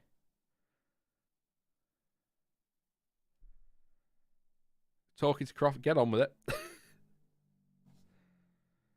So an issue with the rear axle, apparently, on Albon. Some play in the right rear axle. So that's what they're checking out at Williams. So just an update there. I wonder. Stroll's up to P3, 35.2. I'll go through the times in just a second. I'm just trying to keep an eye on what's happening on track, see what everyone's doing. Pierre Gasly's out there at the moment. Valtteri Bottas is out there still. What's Bottas done? I know I'm going through the times, but I want to see. 48 laps, looking better for Alpha today, definitely than it was in the first test or shakedown or whatever. And as I've already said, Stroll is out there too. So few cars out on track, not many. Let's go through the penultimate rundown of the day, and then I'm going to leave you with Dylan for a couple of minutes while I nip to the loo and get another drink. I'm going to talk about Abu Dhabi. I like to overshare. Yeah, please. If you do, you're dealing with the comments. Making you a moderator, you could deal with all of that. Charles Leclerc, still fastest. Set the fastest time this morning. Our fastest time of the day, 1:34.531. That was set on the C3 tyre, and he did a 64 laps this morning. Alex Albon, second place in the pits at the moment with some play on the rear axle. His helmet's going back on now, I think. So maybe he'll be back out again very, very soon. 1:35.0 is his fastest time. That was on the C4, 104 laps. So back to that question. I didn't go back to it, did I, about Williams? We'll get to it. If I don't do it today, I will do it tomorrow because they are looking very, very good, Williams, quietly going about their business. Lance Stroll, third, 1:35.219. That was on the C4 tyre, 33 laps in total, 48 laps for Valtteri Bottas. 1:35.4 is his fastest, or 4:95. C3 tyre for him with that time. Pierre Gasly, 1:35.515. That was set on the C3's 82 laps, 39 laps for Sebastian Vettel, 1:35.706. That was on the C3 tyres. Carlos Sainz, 1:35.800. I could have just said 8 dead. C2 tyre for that one, 37 laps, 40 laps for Lando Norris. So still getting the laps in, to be fair. Not great for a full day. He had a few suspected brake issues, but his fastest time is a 1:35.9. That was on the C2. Sergio Perez, 9th place for Red Bull, 1:35.9. That's his fastest time of the day. That was done on the C2 tyres, 131 laps. Checo, get your backside out on track. You could do 150 today. Come on, there's still time. George Russell, 1:36.030 C3 tyre for that fastest time and 42 laps. Few issues at turn 9 and 10. Bit of locking up down there from Russell over the course of the day. Lewis Hamilton, 1:36.365. That was on the C3 tyre, 62 laps in total. Esteban Ocon's done 42 laps, 1:36.7 is his fastest C2 tyre for that one. Guan Yu Zhou, or Zhou Guan Yu, I will get there, I promise, 1:37.164. That was on the C3 tyres, 54 laps. Fittipaldi is 29 laps so far this afternoon. Of course, Haas only doing the afternoon today due to that late freight arrival. They will apparently be staying late as well. I'll check for an update on that one. C2 prototype for the fastest time, which was 1:39.269. And Fernando Alonso, only 13 laps. I went to refresh Twitter because that's only 13 laps for Alonso. 1:39.4 on the C2 tyre. That's not a lot, is it? That's not a lot. So let's have a look at what is going on at Alpine. Seems odd that he's only done 13 laps this afternoon. So if you get there before me, chat, let me know. But there must be something going on.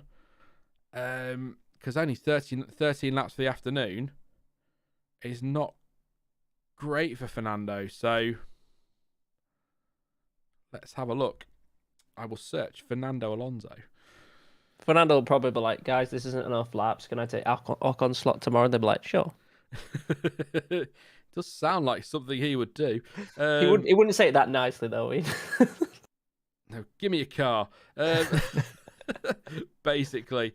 Yeah, really weird that Alpine are not putting the laps in. I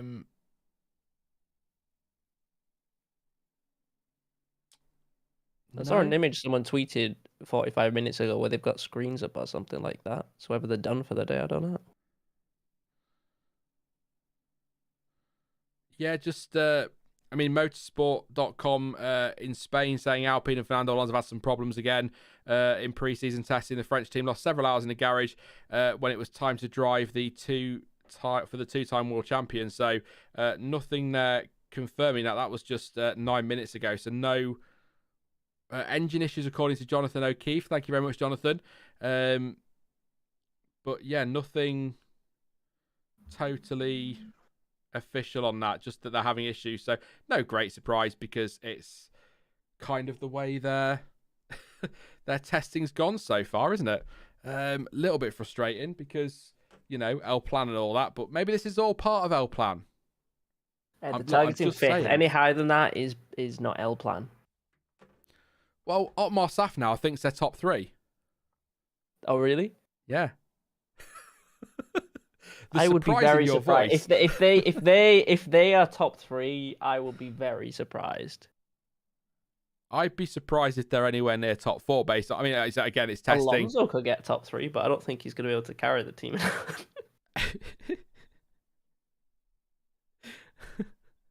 I'm sorry, that's not a dig at Ocon. That's just how good Alonso is. No. Well, yeah. I mean, Ocon 42 laps, so whatever the issues were, they didn't hit Ocon too hard, did they, this morning? But, that said, Leclerc did 64 this morning.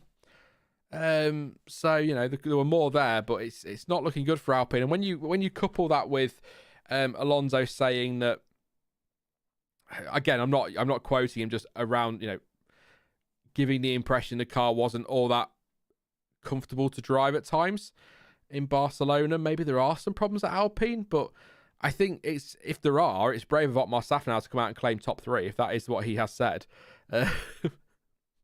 That's, bizarre to me. I'm going to leave you for 2 minutes, Dylan. Are you all right just to answer some questions in chat and keep an eye on things while I just go and get a drink because I'm out of water and do the rest? I won't be long. I'll hold down the fort. Yeah, just keep an eye on him, chat, and don't want any trouble, and any trouble, Dylan. They're keeping an eye on me, right? Yeah, definitely. I'll see you in a minute, mate. Won't be long. Okie dokie. Anybody got any questions for the useless idiot over here? You know what you should do as well, guys? You should totally like the stream while Sean isn't here, and then it'll be a nice surprise when he gets back to see more likes. That's something you guys should do, right? It's free. It only takes a few seconds. Just click the little thumb up thing on the stream, Sean's going for a cat nap. I hope he's... I mean, do you guys want to be stuck with me for another hour? I can't end the stream, so I'll just have to keep going if he falls asleep. Wheels or doors? Oh, dodgy. One of my friends said this is like a massive debate going on TikTok right now. What is the more of in the world, wheels or doors? It's just the most random thing. Oh, it's funny though. It is funny. Oh, let's go. We just got a bunch of likes. Come on. We're so close to 1,000 now. Come on.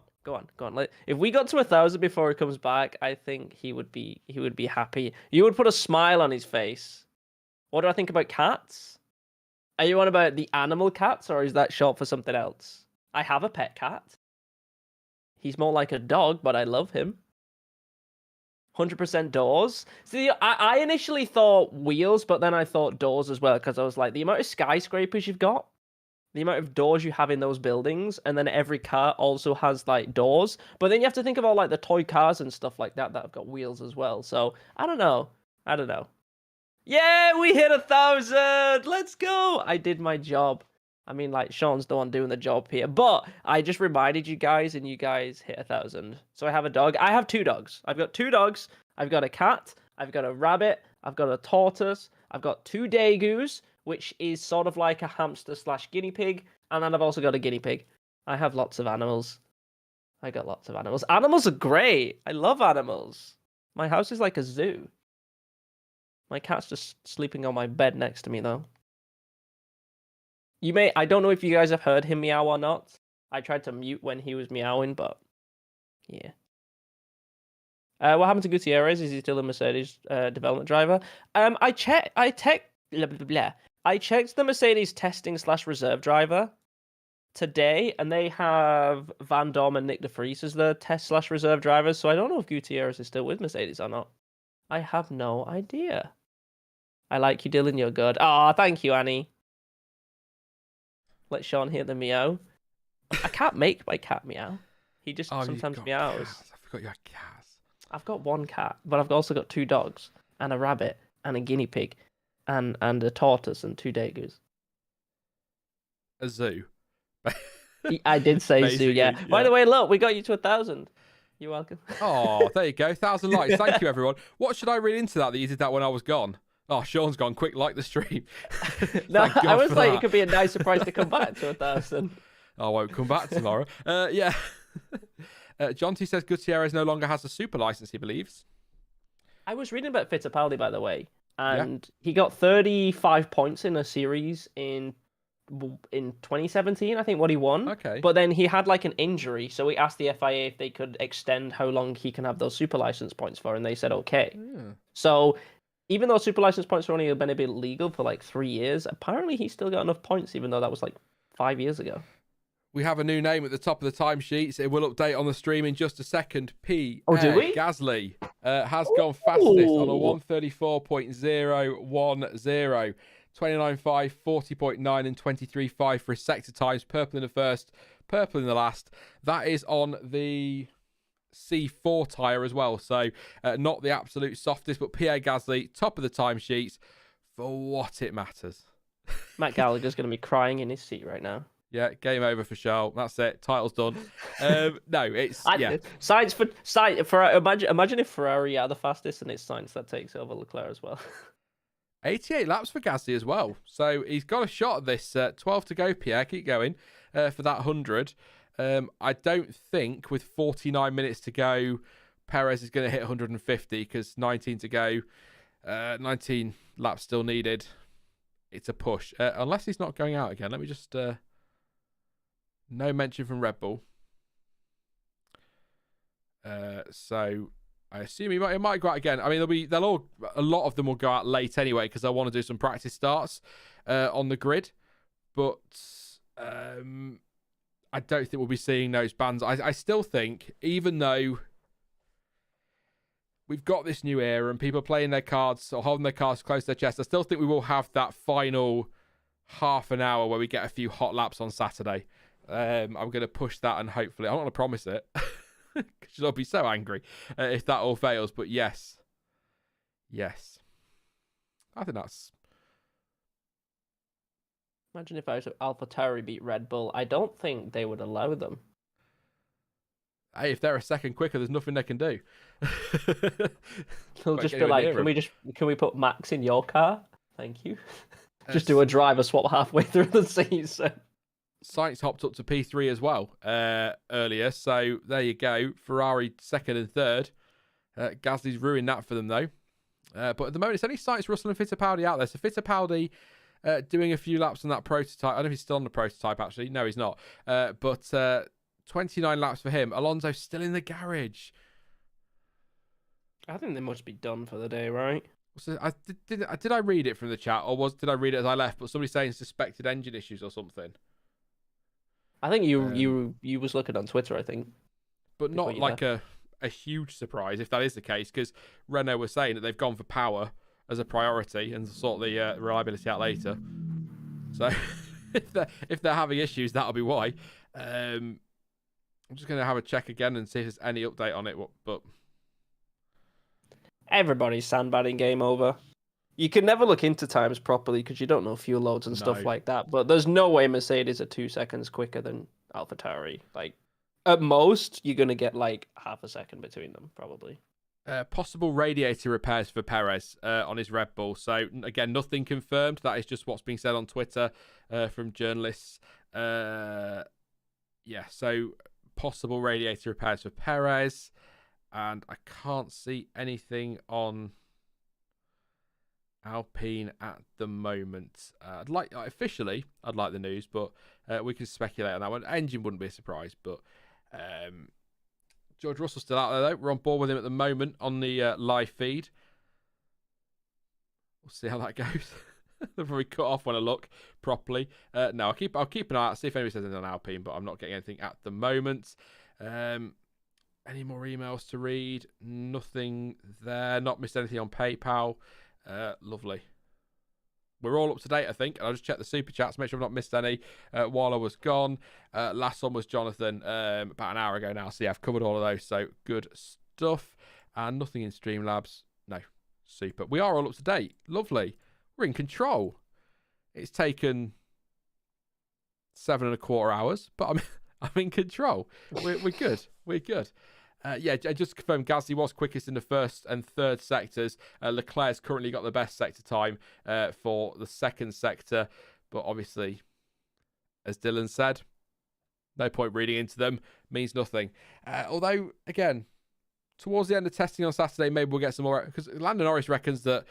Ferrari reckons that teams are going to have to run at full full whack this week because you couldn't do anything in Barcelona. It wasn't, they couldn't read anything into that and the data and all this. So teams are going to want to know how their cars are low fuel, top speed. But I'd be very surprised if we see that completely. 34-0, so still well off my prediction of a 31-3, I think it was. A long way off that, but it's come down a little bit, so I'm happy. Carlos What was Sainz, it last year? Oh, Stuart told me that. Can we have a look quickly? I'm just having a quick look. Oh, I didn't write that one down. I don't know. 30. Was it a 28 something? I think the testing's fastest time last year was quicker than pole in Bahrain. I recall. The testing time was quicker than pole? Yeah, I recall. Really? I think so, unless I'm thinking of another year, but I'm sure it was. What happened? People just crap in qualifying. Was the fastest on day 3, do you know? I'm assuming it would have been day 3, right? Yeah, day 3. It should be day 3, the fastest one. Max did a 1:28.9 on day 3. So, yeah, 28. So we're a long way off that at the moment. I'm just watching Sainz. I don't know if he's on what his lap's like. Let's get the sectors up. What was day 1? Day 1 was a 1:36 as well. Was the fastest in Bahrain. Yeah, Sainz not really throwing too much out there at the moment in terms of pace. Dan the Indoor Man says, no joke, I'm really going to have to go. My missus is in labour. And as much as I love the waffle, I really have to pay attention to my missus. If he's born today, I'll call him Sean if I get a spanner. Mate, if you're still here, good luck. Early congratulations. I expect you're here early in the morning. I'm joking. Oh, that's madness. But good luck. Good luck.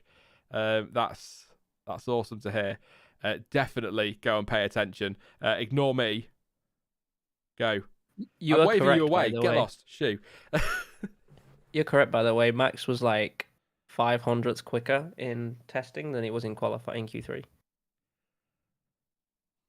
Yeah, I thought it. Well, I'm sure it was that year. Yeah, I thought it was that year that was the case. That's crazy. You would never think anyone in testing. So he did a full-on quali lap in testing. Either that or something happened and the car just got a lot slower. Jonty just suggesting to Dan the Indoor Man that with Gazzy top of the timesheets right now, the child should be called Pierre. I agree with that one. Game Over says, Sean, any idea how much difference tyre compounds makes to lap times this year? I've not seen any data yet.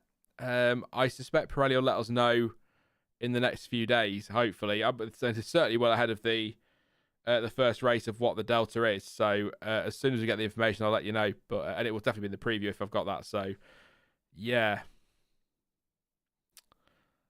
I'm interested in comparison to last year as well. I think that would be good. Delvis says the Ferrari is bouncing a lot now. I missed that because I got all excited by Dan's news. But I'll see. I'll see how that looks. That's the Alpha Tauri, so that's no use to me. We've got is that an Al? No, it's a Williams, isn't it? No, it's an Alpine. We have an Alpine on track. I thought I'd seen Alonso. Yeah, Alonso's out on track. So whatever the issues were, they fixed it out there. You minutes to go. Fastest now or something. El Plan. All part of that. All part of that. Yeah, so he is out there now, Fernando Alonso. So that's good. So he's got about 40 minutes to do as many blooming laps as he possibly can.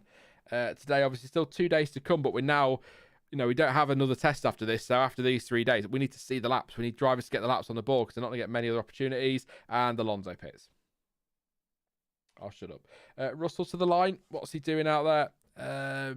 Not a lot. I think he's on the mediums as well. So, yeah, not a huge amount there from George. Pierre Gasly's coming back round to the line in a moment. Sainz isn't far behind. I say isn't far, he's an entire straight behind. Mickey wants to know if anybody's crashed yet. No crashes yet, no, but Lance Stroll lost a piece or a load of his aero rake whilst he was out there earlier, and that brought out a red flag, but no crashes as such. Sainz is going to the line. Doesn't improve. 38-0 at the moment. So Fernando, that was only his 16th lap of the day. But he's back in the pits. So, yeah. Not sure what's going on there. Probably just a reconnaissance lap. Do you think Perez is nailed on for that Red Bull seat in the coming years, or do you think Gasly and Tsunoda have a chance? We actually talked about it a bit ago, actually, Kirill. We're kind of in agreement that we both think that as Norris has had another off. What's he done? Let's have a look at that again. Sorry, replay. So he's gone wide, and then he's had to spin the car round to get it pointing the right way again. Or turn it around to go pointing the right way. So that was again down at turn 9. Gasly having a moment at the final corner. Big snap there. Of course, temperature's coming down on track now because the sun's going down. So I nearly broke into an Arctic Monkeys song then. When I said the sun goes down. Sorry. You can sing as much as you want. That's fine. I'm not singing. I keep getting caught out by that on Stuart's videos when I say I'm not going to sing and then break into song. Not the wisest move. But yeah, we talked about that earlier, Kirill, about Red Bull's options. We kind of both agree that it's unlikely we'll see Gasly back at Red Bull. And maybe those bridges have been burned with the comments that have been made since. And we both sort of agree, don't we, Dylan, that he needs to get himself out of there and take control of his career and start somewhere else and give himself a long-term future on the grid. And I personally don't see Yuki in that AlphaTauri. So I think so long as Perez performs, which sounds obvious, I know, but so long as he performs, I think he'll be in that seat for probably next year. He's probably going to finish in that. If Red Bull get rid of him, he's going to retire. I feel. You always feel like somebody would pick up Perez, don't you? But I feel like they will pick him up, but I feel like once he's been in a Red Bull, he wants to stay in a winning team. So it's like if they're not going to pick him up, then he's going to move into something else potentially. I think has Stroll moved above Albon on the timing screens? He has indeed. 34.736 for a personal best on a soft tyre. I'm not sure the C4's that one for Stroll, so he's moved up the timing screens. We come up to start to approach the half-hour mark of the first stream. Still 2 more to do. So if I've not covered your favourite driver or the team you wanted us to talk about, or have missed your question today, make sure you tune in tomorrow. We've got plenty of time to go over it all. I've got Stuart with me in the morning again, aka Chamber, and I've got John T in the afternoon, and then on Saturday it's Stuart again in the morning, and then John T and Mike in the afternoon. Mike from, I think, say Indie Fanatics, I suppose. They tend to upload there more, so that's one we'll go with. It's such an F1 thing that we aren't sure that a driver will stay if he performs to expectations. I'm so sorry, Red Raven. I'm trying that again. It's such an F1 thing that we aren't sure that a driver will stay if he performs to expectations. There you go. Absolutely right. Has Lando been off again now? Turn 4, really wide. Bumps back onto the track. We've already seen him wide at turn 9 as well, so that's definitely outside of track limits there, 100%. The drivers are just protesting. They're like, make this corner go a bit wider.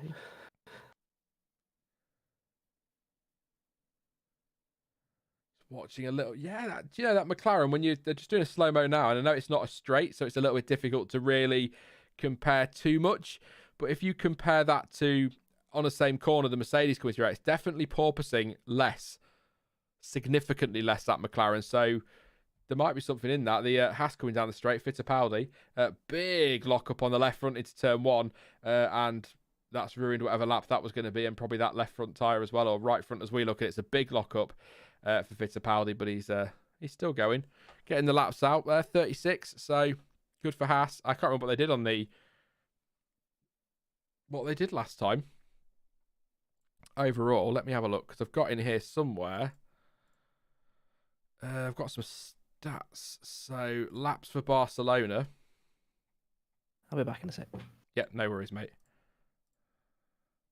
So, your total Barcelona laps, Haas only did 160. So, already some good early mileage for Haas, but they're going to need to really crack on tomorrow and Saturday. So just if you're interested, by the way, the laps completed in Barcelona. I know it's a different track, different test, different everything, but Ferrari did 439, Mercedes 393, McLaren 367, Red Bull 358, Williams 347, AlphaTauri 308, Aston Martin 296, Alpine 264, Alfa Romeo 175, Haas 160. Alpha today, Bottas has done 55, and Zhou did 54.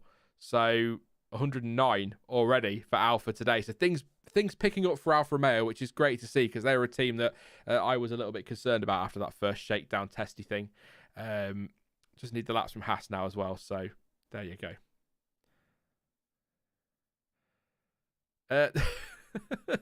Dan says he's not going anywhere until the ambulance arrives. Priorities. You're in so much trouble. You're in so much trouble. You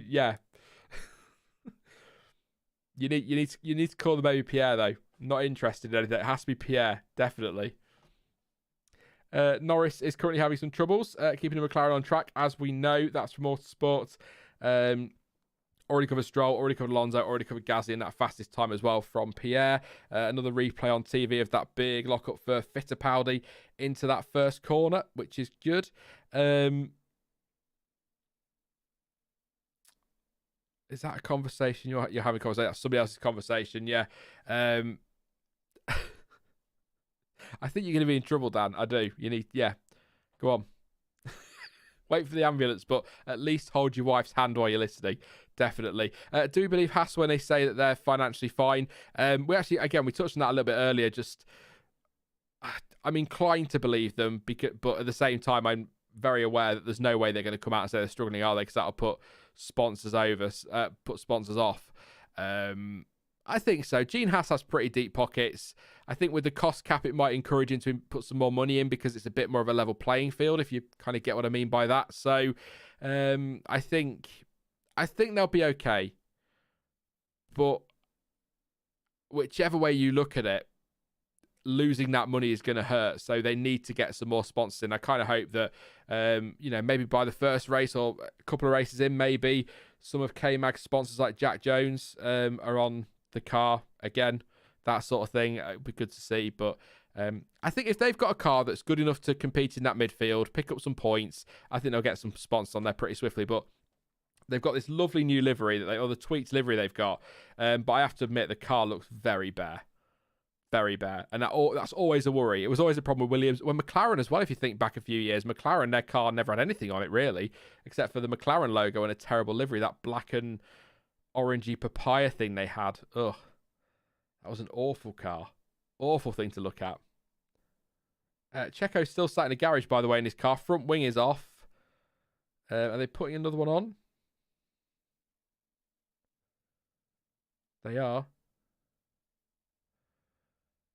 So Ted seems to think that we're about to get some relatively representative laps from Red Bull. Obviously not going to be flat out. But we might see something here if they put on the tyres. But Perez is still sat in the car, so that's positive. The front wing's gone back on. A few little tweaks. So just get that on. Then the tyres are coming out. I want to see what these tyres are. They look like they've got red markings. So obviously, don't get me wrong. Please don't get me wrong. They are not going to go out there and put in a fully representative, flat-out, low-fuel run. We just might get something a bit more representative than what we've seen recently from them, which is interesting. Very interesting. Yeah, they look red marked to me. Oh, they've got red wheel rims, haven't they? So it might not be. I'm back. You're back. I'm back. He's back. I'm back, guys. Guys, guess what? I'm back. Anyone else creeped out entirely? 7 days. I'm trying to work out, Dylan, what tyres are going on this Red Bull at the minute. Let me have a look live. See if we can get something from Red Bull here. Do they have a colour for each compound, or is C5 and 4 red? So your colour compounds, I've got this somewhere. So it's right. Where are you? I'm gonna have to read it to you because I can never, ever, ever find anything I want. Where are we? So the tyres. So your C1, which is your hardest tyre, is white Pirelli markings but no brackets. The C2 is white Pirelli markings with brackets. The C3 is just a yellow all round. C4 is red Pirelli markings with graphics. C5 is just red Pirelli markings, and then green and blue obviously are your wet tyres, and the plain blacks and no markings at all are your prototype tyre. But I mean, like with the brackets things, like is that something that appears visually on the tire, or is that just you like can a see them on UI the tire. thing? You can see okay. them on the tire, yeah. It's the lines basically for the C2 and the C4. C4, yeah. Something like, I don't know, Dylan. It's all very confusing. I understand what they're doing. C3. It looks yellow on the outside. That's just on the tire cover, the tire blanket. But it was much easier for me. I think it was much easier when it was a colour per compound, so you knew exactly what compound people were on. But I get why they changed it for casual fans. You just need to know, is it hard, medium, or soft? You don't need to know whether it's ultra soft, super soft, etc. So now we're going to see as they come off. Now we wait for the countdown. No, they're white. That's the C2s. Boo! I wanted a C4. I mean, it could be low fuel. So Ted was getting excited over nothing as usual. Bless him. I'll let him off because it's Ted. He's forgiven. He's always forgiven. It's Ted. Less than 30 minutes to go. We're inside the final half an hour. The lap count so far. Pierre Gasly, 94 laps. Charles Leclerc, 64 laps. Carlos Sainz, 48 laps. Lance Stroll has got 39 laps. Alex Albon, 104. Bottas 56, Vettel 39, Russell 49, Norris 40, Perez 131. That's about to tick up even more. Hamilton 62 this morning, Ocon 42, Zhou 54, Fittipaldi 36, and Fernando Alonso 14 laps. Just the 14 laps. He's almost doubled it within like the last 10 minutes. What we got? Fernando's on track, so let's see what he's going to do. Is he going to go around and do a lap? Yes, he is. First chance to really look at the Alpine porpoising as the camera now zooms to a long shot, which doesn't help. It had a bit of bounce in there. Now we're looking at some Alpine mechanics because, you know, we don't need to see cars on track, of course. It's only testing. I'm being facetious. There's Checo back out on track with his C2s on. Yes, they've got like red markings on the wheel rims for the Red Bull as part of their design. So it looked like it was going to be a red tyre, but then I was like, oh, maybe not. Through turn 9. Just an outlap, of course, for Perez. I wonder... Is it 18 laps for Alonso? Has that graphic not updated for a little while? Oh. Let me check for the lap count, see if we've got a lap count anywhere. He's only done 2 laps on this set of tyres. That doesn't help me. It's good to know, though. It's good to know. No, I'm still down as 14 here on the app. Doesn't mean the app's right, by the way. Don't worry, you could be bang on.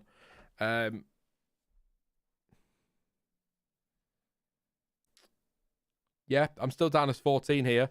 Everything else seems to be... I think that's right. I'll tell you when Checo goes through to complete his lap.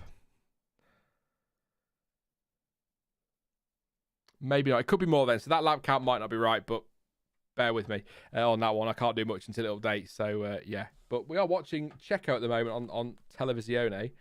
And now we're back to Carlos Sainz in the pits. This is what I love about testing. You think you're following a car and then they hop straight back somebody in the pits. What are all sports saying? So Alonso's back out with the pace on what, again, looks like a faster setup. Begins to fall away. Backs off on the penultimate straight. Perez is also out there for the final half hour of running, as I say. Russell locking up again at turn 10. That's something that he's been doing quite a bit around that little complex today. Fittipaldi. Gasly, sorry, got in the way of Fittipaldi, or was held up by Fittipaldi in the final sector. There's your update there. So Alonso's done 19 laps. So there we go. So that's your lap count. 96, 64, 48, 39, 104, 59, 39, 56, 44, 133, 62, 42, 54, 41, and 19. There you go. Gasly down the straight then, and faster again for Pierre Gasly. Purple in the middle sector this time, 133.902. So we are into the 33s. I need a graphic with some confetti for that one. Definitely. Any questions in chat then for the last 25 minutes of the stream? I'll keep an eye on what's going on out there.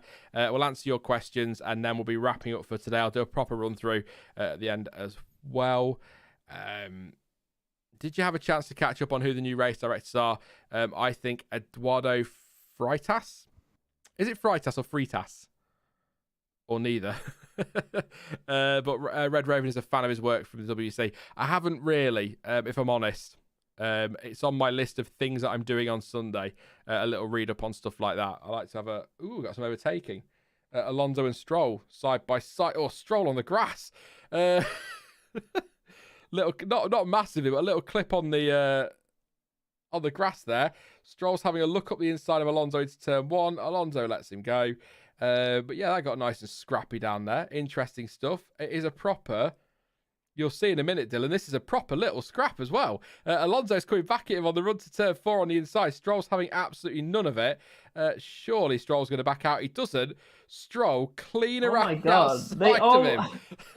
But Alonso's not backing out. Oh! Stroll squeezes him. Did it touch? Not quite, I saw no. some smoke then. No. Like when he dodged, there was some smoke. I don't know if that was just the tyre sliding. Oh, that was all a bit exciting for a moment, wasn't it? I know we don't hear radio in testing, but I would love to hear the radio right now. Alonso's livid. I don't know how far you are in the battle, but there's a moment up at turn 4 where you think Stroll's backing out. He just goes clean around the outside. I turned around and watched it live on my TV. That was a bit of fun. I don't have to get a bit of fun in testing, but that was a close one. Oscar Piastri, it cuts to Oscar Piastri in the garage. That's harsh. Showing 2 drivers enjoying a bit of racing during testing, and then cuts to poor Oscar Piastri, who's on the sidelines all season. So into turn 1 then. Now into the final corner. Stroll goes wide, so I'll talk you through it. Alonso comes alongside him, and Stroll backs off. Then Stroll messes about behind him. Alonso's not flat out. DRS for both. Stroll then kind of slings it up the inside a little bit, not massively far back. Forces Alonso a little bit wide, which is brilliant. Set up nicely. Then at that turn 4, Alonso does have to duck out of the way a little bit as Stroll comes back across. What was Stroll doing though? Like at the end of the start of the straight? I can't work that one out at all. He seemed to go wide. Oh, he goes wide and then yeah. Norris is out there, by the way, popping some laps in. We've got Stroll, Bottas, Norris, Perez, and Alonso out there. So, don't know if you answered this already. Do you think K-Mag can beat Mini Macca? Says Andrew. First of all, Mini Macca, what a name. That is so good for me. Mini Macca, perfect. Thank you for your super chat as well. I'll leave that one to you then, Dylan. Do you think K-Mag can beat Mick Schumacher this year? I think it's going to be how quickly he takes to the car, because he's been out for a year, hasn't he? But I don't know. I think Mick's a solid driver. He's usually always a lot better in his second year, hasn't he? So he could be a lot better, but I don't know. If Haas is still near the back, then it could come down to potential lucky races. Like if you're going off like not performance, but where they finish on the leaderboard, it could be down to where if they get a certain position lucky in a race or something. But I don't know. I'm interested to see that because I feel like Mick can't really lose. If Mick's behind Magnussen, it's like Magnussen's already been in F1 for so many years' experience. Yes, he's been out for a while, but he's been behind. And if he's ahead of Magnussen, and doesn't look too bad for him either. So, yeah, I think it's a good point. Actually, Magnussen has had a year out. Maybe this rules reset is a bit more of a leveler. Definitely, yeah, I feel so. Which could help him out a bit. Actually, it's really tough, and I'll tell you why it's tough for me, because Mick Schumacher being measured against Mazepin last year told us nothing. So it looked like he had a really good season, and he may well have had a really good season, but he wasn't really measured against a really strong benchmark. So it's hard to call. I could see fireworks at Haas again between them two, though. Maybe. I don't know if you saw the tweet from Motorsport, by the way, making us all feel 106 last night. But let me try and find it and I'll read it to you because it's a stat that just was like, wow, I mean, that's ridiculous. So, I found it and now it won't load. So, 1997 saw Jan Magnussen, Michael Schumacher and Jos Verstappen racing together in F1. Fast forward to 2022, and now we've got their sons at it, Kevin Magnussen, Mick Schumacher, and Max Verstappen. Wow. Oh, love that. Ridiculous. Absolutely ridiculous. That was a fun scrap, though.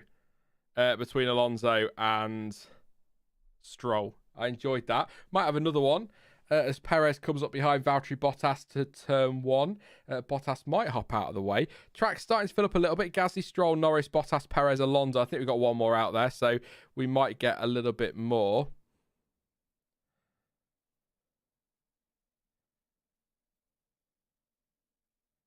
Oh, no, Bottas hasn't backed off, so I think he's following him. Perez is following him, probably to get a bit of information on what it's like following the cars. But yeah, watching it, it's it's typical testing pace from Perez. You get on board and it's like it's nowhere near. It's just no pace at all in that car. So yeah, it's cool, Annette. I promise you, it's cool. It's a really cool stat. I just remember. Jan Magnussen, 97 is crash, if you like, at Albert Park, where his car went off at the super quick chicane, I think it was, into the gravel there. I remember that. That was a long time ago, but feels like yesterday. And I hate that. I hate that feeling. I remember. Do you know, I remember Jos Verstappen. Obviously, we've all seen the pictures of him in the pit stop catching fire. But I remember Jos Verstappen weirdly better for his orange arrows days. In that black and orange one that we had in 2000. That I thought was a good looking car, actually. I quite like that. A better version of what McLaren tried to do, basically, with their papaya and black a few years ago. And obviously, I remember Michael Schumacher as just being the legend that he is. So, Perez in for a pit stop. I'm just a baby in F1 compared to you. Like, when did you start watching? 1992. See, the first race I ever watched was Brazil 2008, and the first race, like when I started watching properly, was 2010. So I'm a baby. Like, I never saw Alonso in the Renault. I never saw Schumacher in the Ferrari. Yeah, but I watch it all now. Yeah, I'm making up for it. Let us know in chat, what year did you start watching F1? Do you know, actually, that'd be a really interesting thing to see. Sort of, I know I could check my demographics on YouTube when this goes up, but it'll just be interesting to see the difference in who's, because I think it'll be a good mix. We three are there saying mid-80s. I don't know if that's when you started watching, but it'd just be really interesting to see the balance that we've got on stream. So Canada Update was mid-season 98. Gaz and Fluffy was 1990. Annette was 2001. Mickey was 1990. Victor was early 90s, early 2000s for Thinker.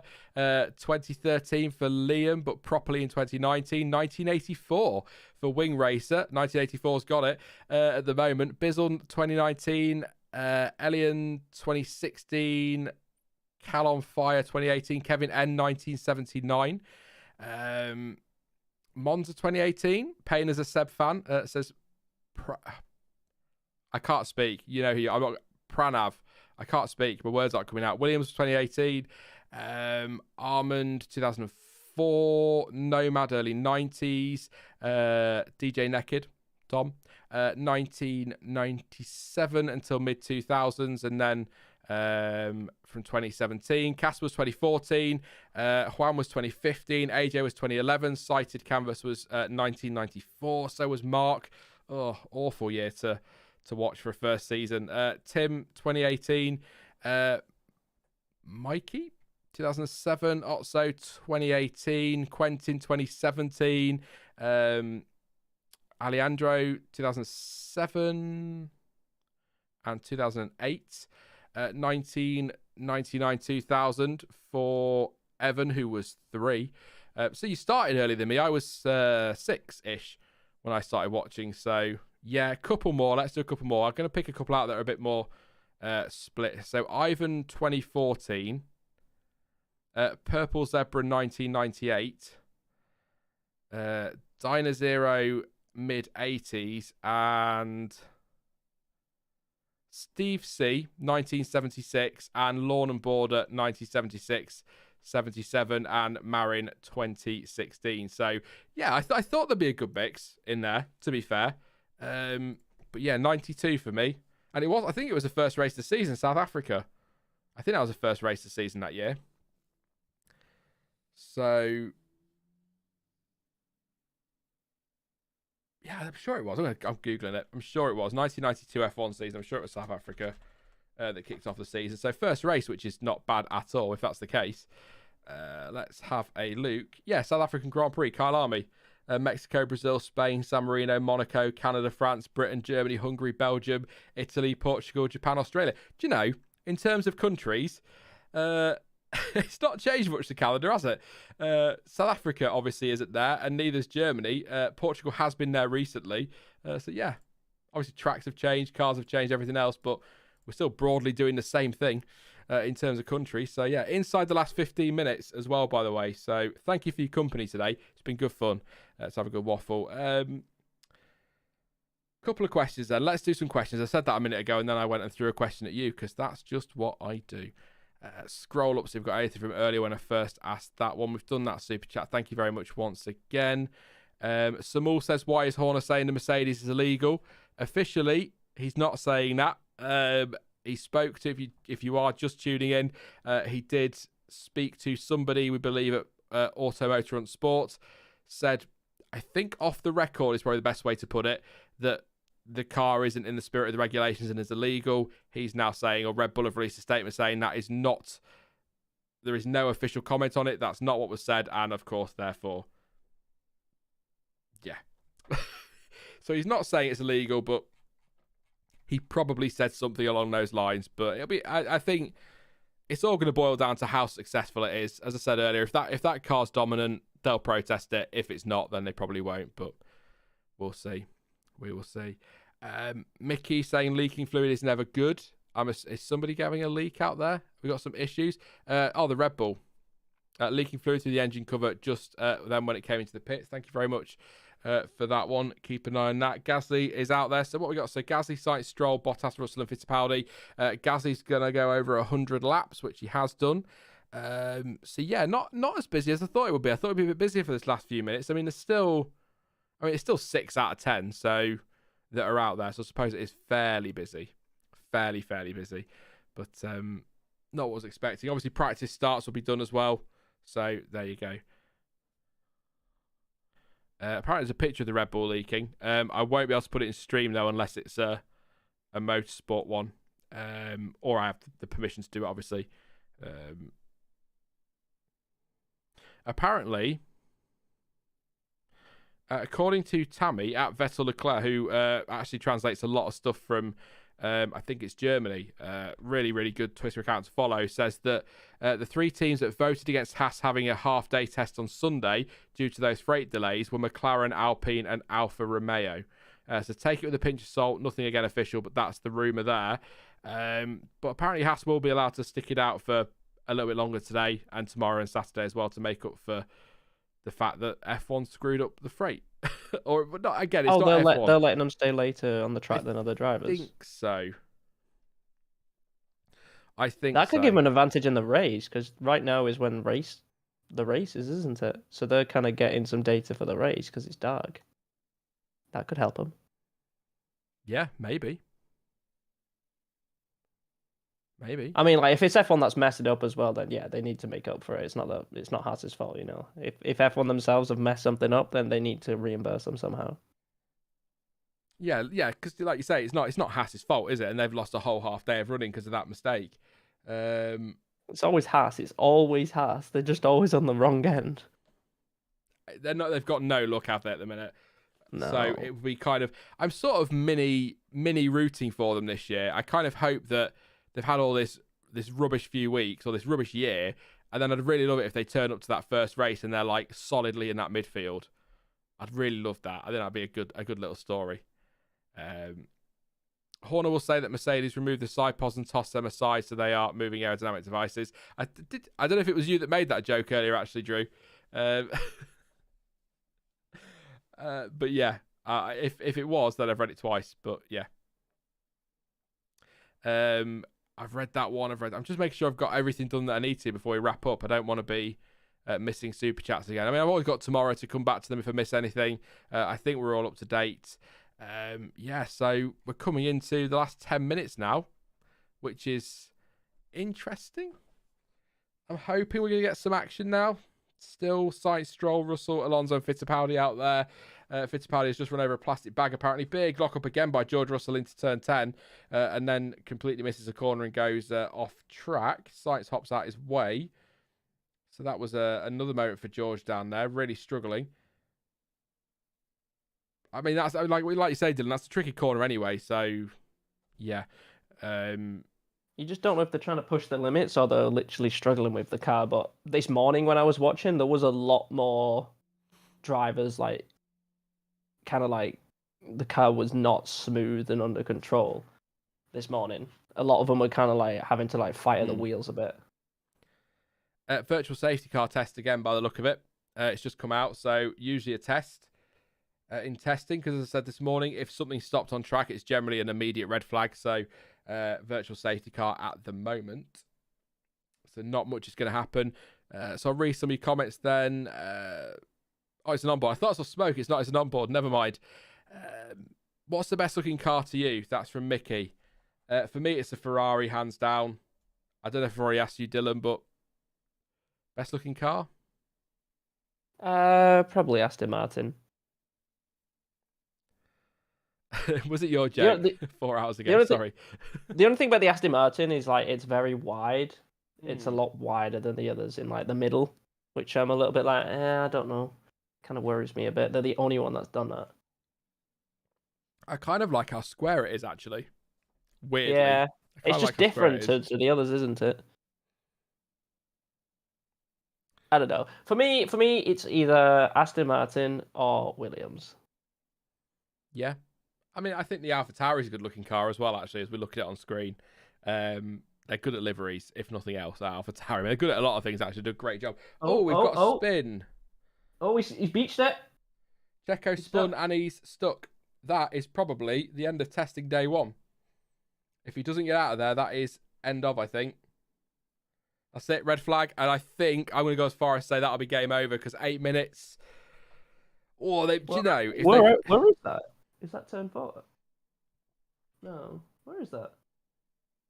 It's out the hairpin. Oh, it's just before the final corner, isn't it? It's like that. No, I think it's the hairpin. Exit of turn 8, I think.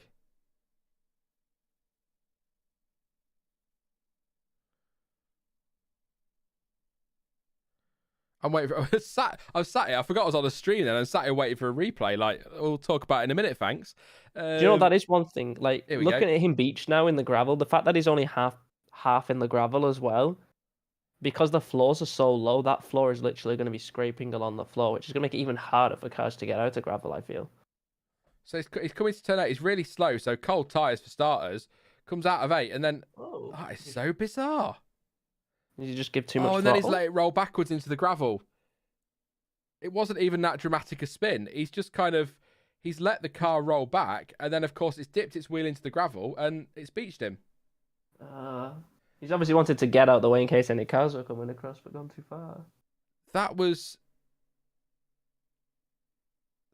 like cold tyres going into turn 8. He was so slow through that first sector. He's then just come out of the corner and gone to accelerate. The car's then half spun, and then he sort of allowed the car to continue backwards so that he can get it straight and get back going again, and he's just into the gravel. The end of that looks really clumsy from Checo. But yeah, we've got a red flag. Second one of the day. First one was caused by Lance Stroll's aero rake coming off the car. So I think we might get a bit of running, but 6 minutes to go. They've got to clear that Red Bull, and they don't rush during testing at all.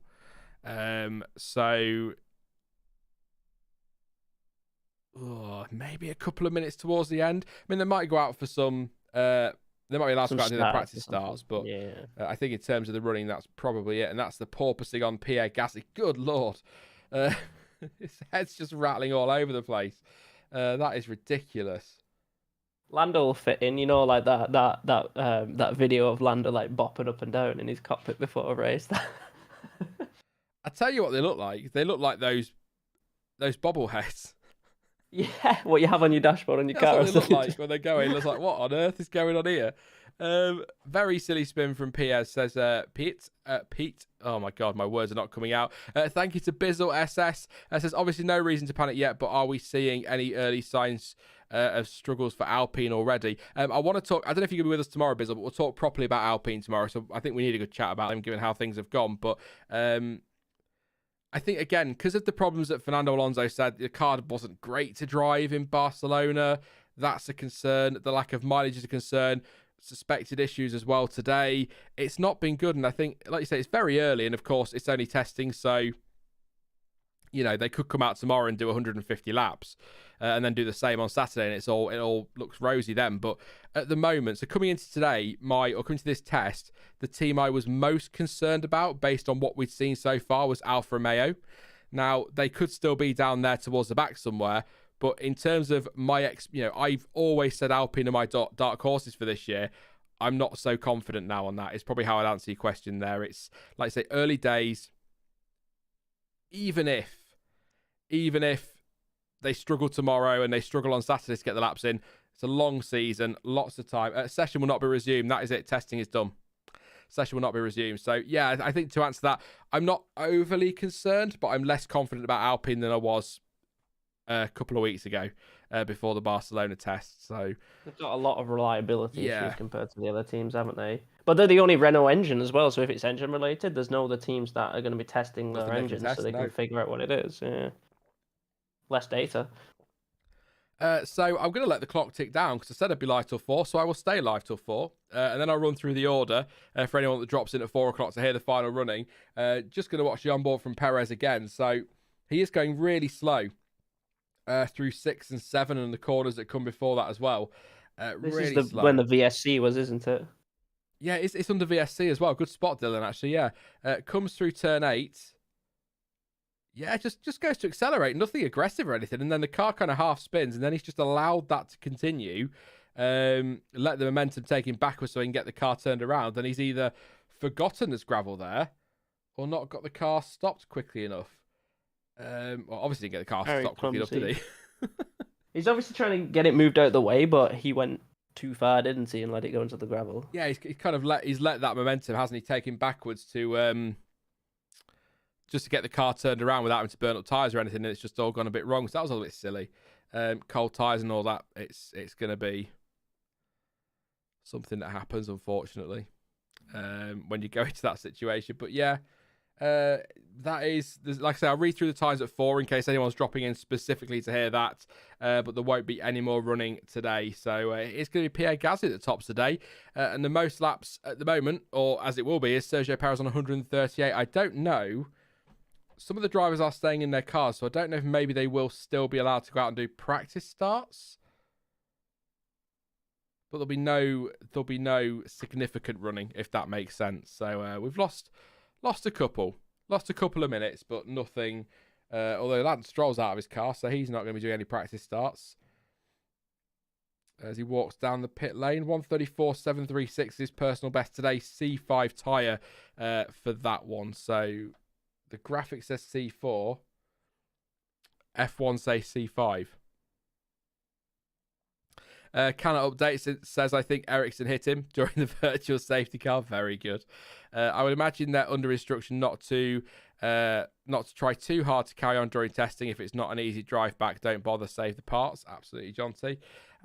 Annette, you can't tell a lot from the times at testing, but patterns can tell a story. That's very true as well. Absolutely. And there's a pattern, isn't it, with Alpine, that they're struggling somewhere. Something's not right there. And I hope they can have a good day tomorrow and Saturday, but the laps aren't great. I mean, what did I say they did for... let me have another look. What did I say? So their lap count for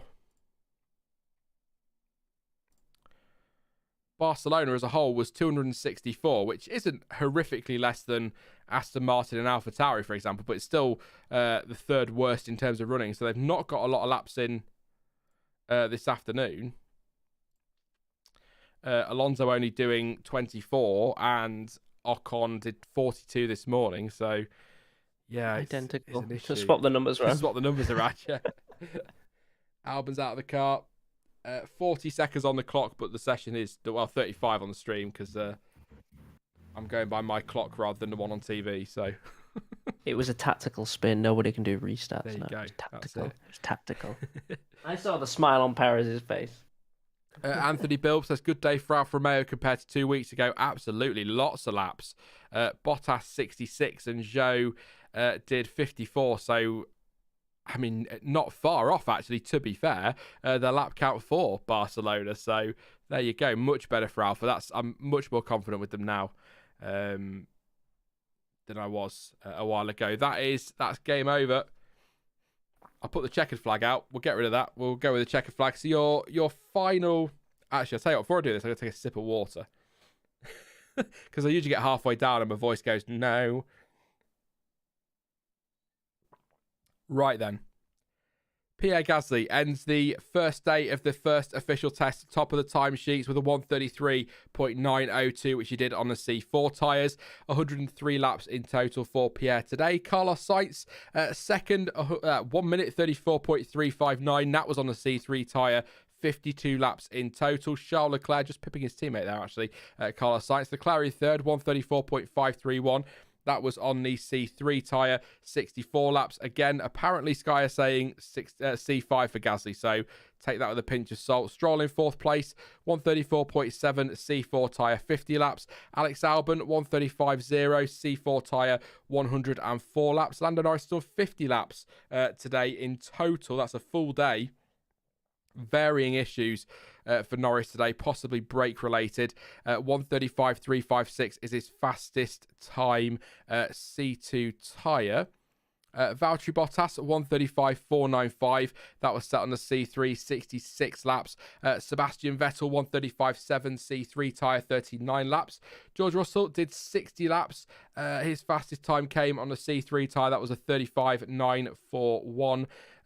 Quite a bit of locking up at 9.10 for Russell, so something for Mercedes to have a look at. Sergio Perez 135.977, his fastest time there on the C2 tyre.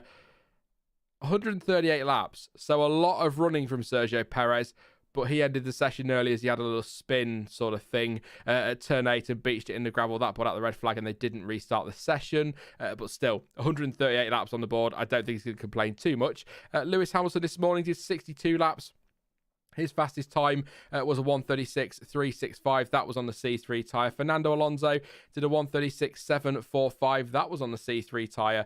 Only 24 laps in the end, according to that there. So not great for Alonso at all today. More problems for Alpine this afternoon for one reason or another. Esteban Ocon, though, a little bit better in the morning. 42 laps, 136.7. That was set on the C2 tyre. Guan Yu Zhou, or Zhou Guan Yu, 137.164 on the C3 tyre, 54 laps. And Pietro Fittipaldi, and nearly did it again. Pietro Fittipaldi, a 138.527. That was set on the C2 prototype tyre, and he did 47 laps, to be fair, in just the afternoon, having missed the morning due to the freight delay for Haas. So that, I think, is Pietro's only running in the car this week.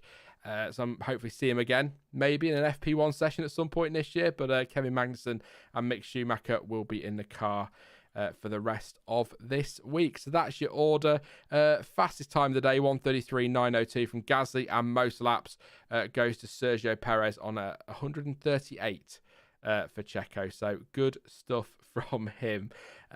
Apart from a spin at the end, Dylan. But still, like I say, he can't complain too much, will he? Because 138 laps, a nice day's work. No, I had a look. Like just a full race distance is 57 laps. So he's done over 2 full race distances today. He's been on it. So yes. I'm going to have a look at what the prototypes are because I can't remember what they are. Red Raven. I need to have a look at them. See if I can find out tonight before the stream tomorrow. But yeah, so I'm going to ask you what I'm going to ask everybody at the end of the day, Dylan. Standout. I guess that you could say driver of the day for the testing. So it'll be standout driver for today, and anything in general that's jumped out to the today in testing that's made you go, oh my God, either positively or negatively. Alpine, very not good afternoon with reliability issues. I'm really worried about them because it's like if they're still having issues now, if they still have issues tomorrow and the other day, it's like are they going to have a lot of reliability issues for the first couple of races until they find that out?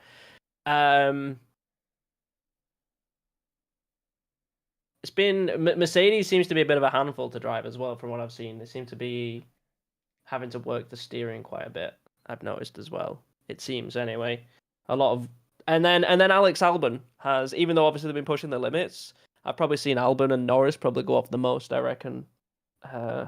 Locking up and going off track, especially at turn 9, 10. Quite a lot there as well. But I'm excited just to see cars on the track again and can't wait for them to start racing. Yeah, I think that's it, isn't it?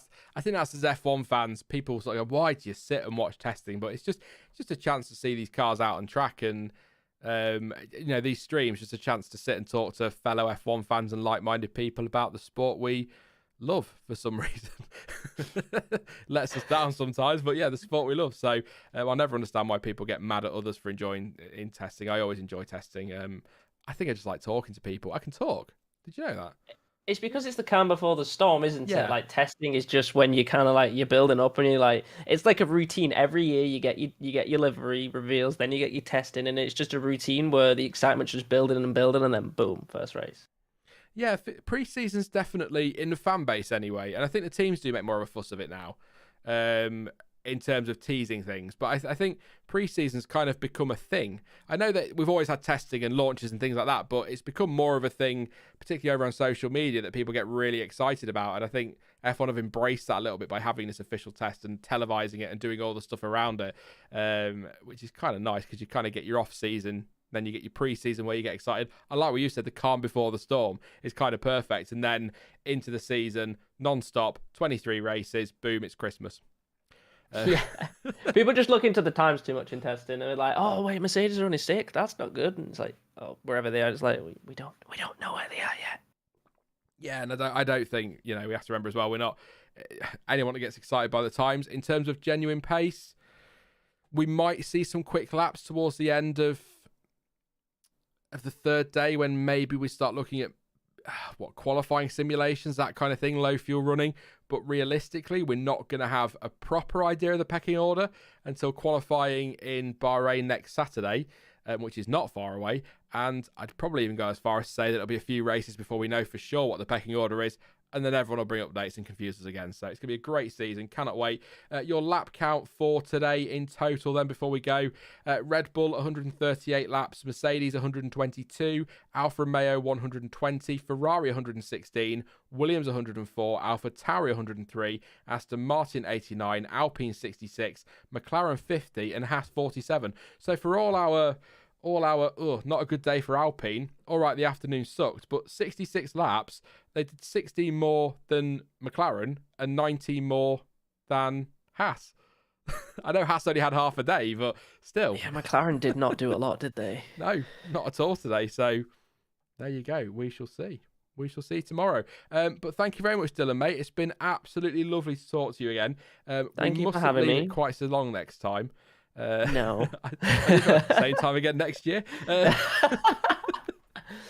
But yeah, it's been good to chat to you. Before you go, let everyone watching where they can find you, socials and YouTube and all that. So my Twitter and my YouTube channel is 0x Fusions. I can say hello in the chat. I can say hecklo. But I am actually going to work on my Formula One channel this year. So I do have that channel as well called 0F1, which I'm going to start uploading to soon as well. But yeah, thank you for having me. I appreciate it. And we need to play some games sometime. That's what we need to do. Yeah, get on a stream and just do some gaming, which will be fun. I'm terrible. Just marbles. Terrible. I don't even play that anymore. I'd do anything. Just, not really. Some people in chat and people in Discord will not leave me alone on marbles. They are desperate for me to do that again. Well, come on then. I'll be waiting for the stream. I mean, not today. No, not today or tomorrow or Saturday, but maybe Sunday. Awesome, mate. Thank you so much. And I will talk to you again soon, mate. It was a pleasure. Have a good day, always. man. Thank you. Have a good day. Have a good day, chat. Bye. Bye. Yes, thank you to Dylan. Thank you to all of you guys as well for your company today. Just a quick run through again. Gasly, Sainz, Leclerc, Stroll, Albon, Norris, Bottas, Vettel, Russell, Perez, Hamilton, Alonso, Ocon, Zhou and Fittipaldi are... That's the order. Fastest time was from Pierre Gasly, a 1:33.902, 103 laps. That says a C4 there. We think it was a C5. And most laps of the day for a team go to Red Bull on 138 and Haas with the fewest on 47. I'm going to let Haas off because they didn't do the morning session. So really, I would say lowest is for the whole day will be McLaren on 50, Alpine not far off on 66.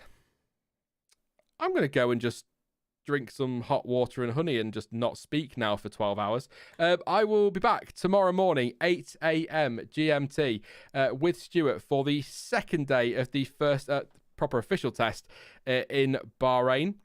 And of course, we'll be live all the way through till 4 o'clock UK time. And obviously, we'll be doing the same on Saturday as well. Please do drop a like. We got over 1,000, so 9 more and we'll do 1,100, which will be fantastic. So please do drop a like. And don't forget to subscribe as well if you're new, so you don't miss out on any future content or streams. Loads to come this coming season. But as ever, thank you for watching. I've been Sean. This has been the F1 Word. And until next time, goodbye.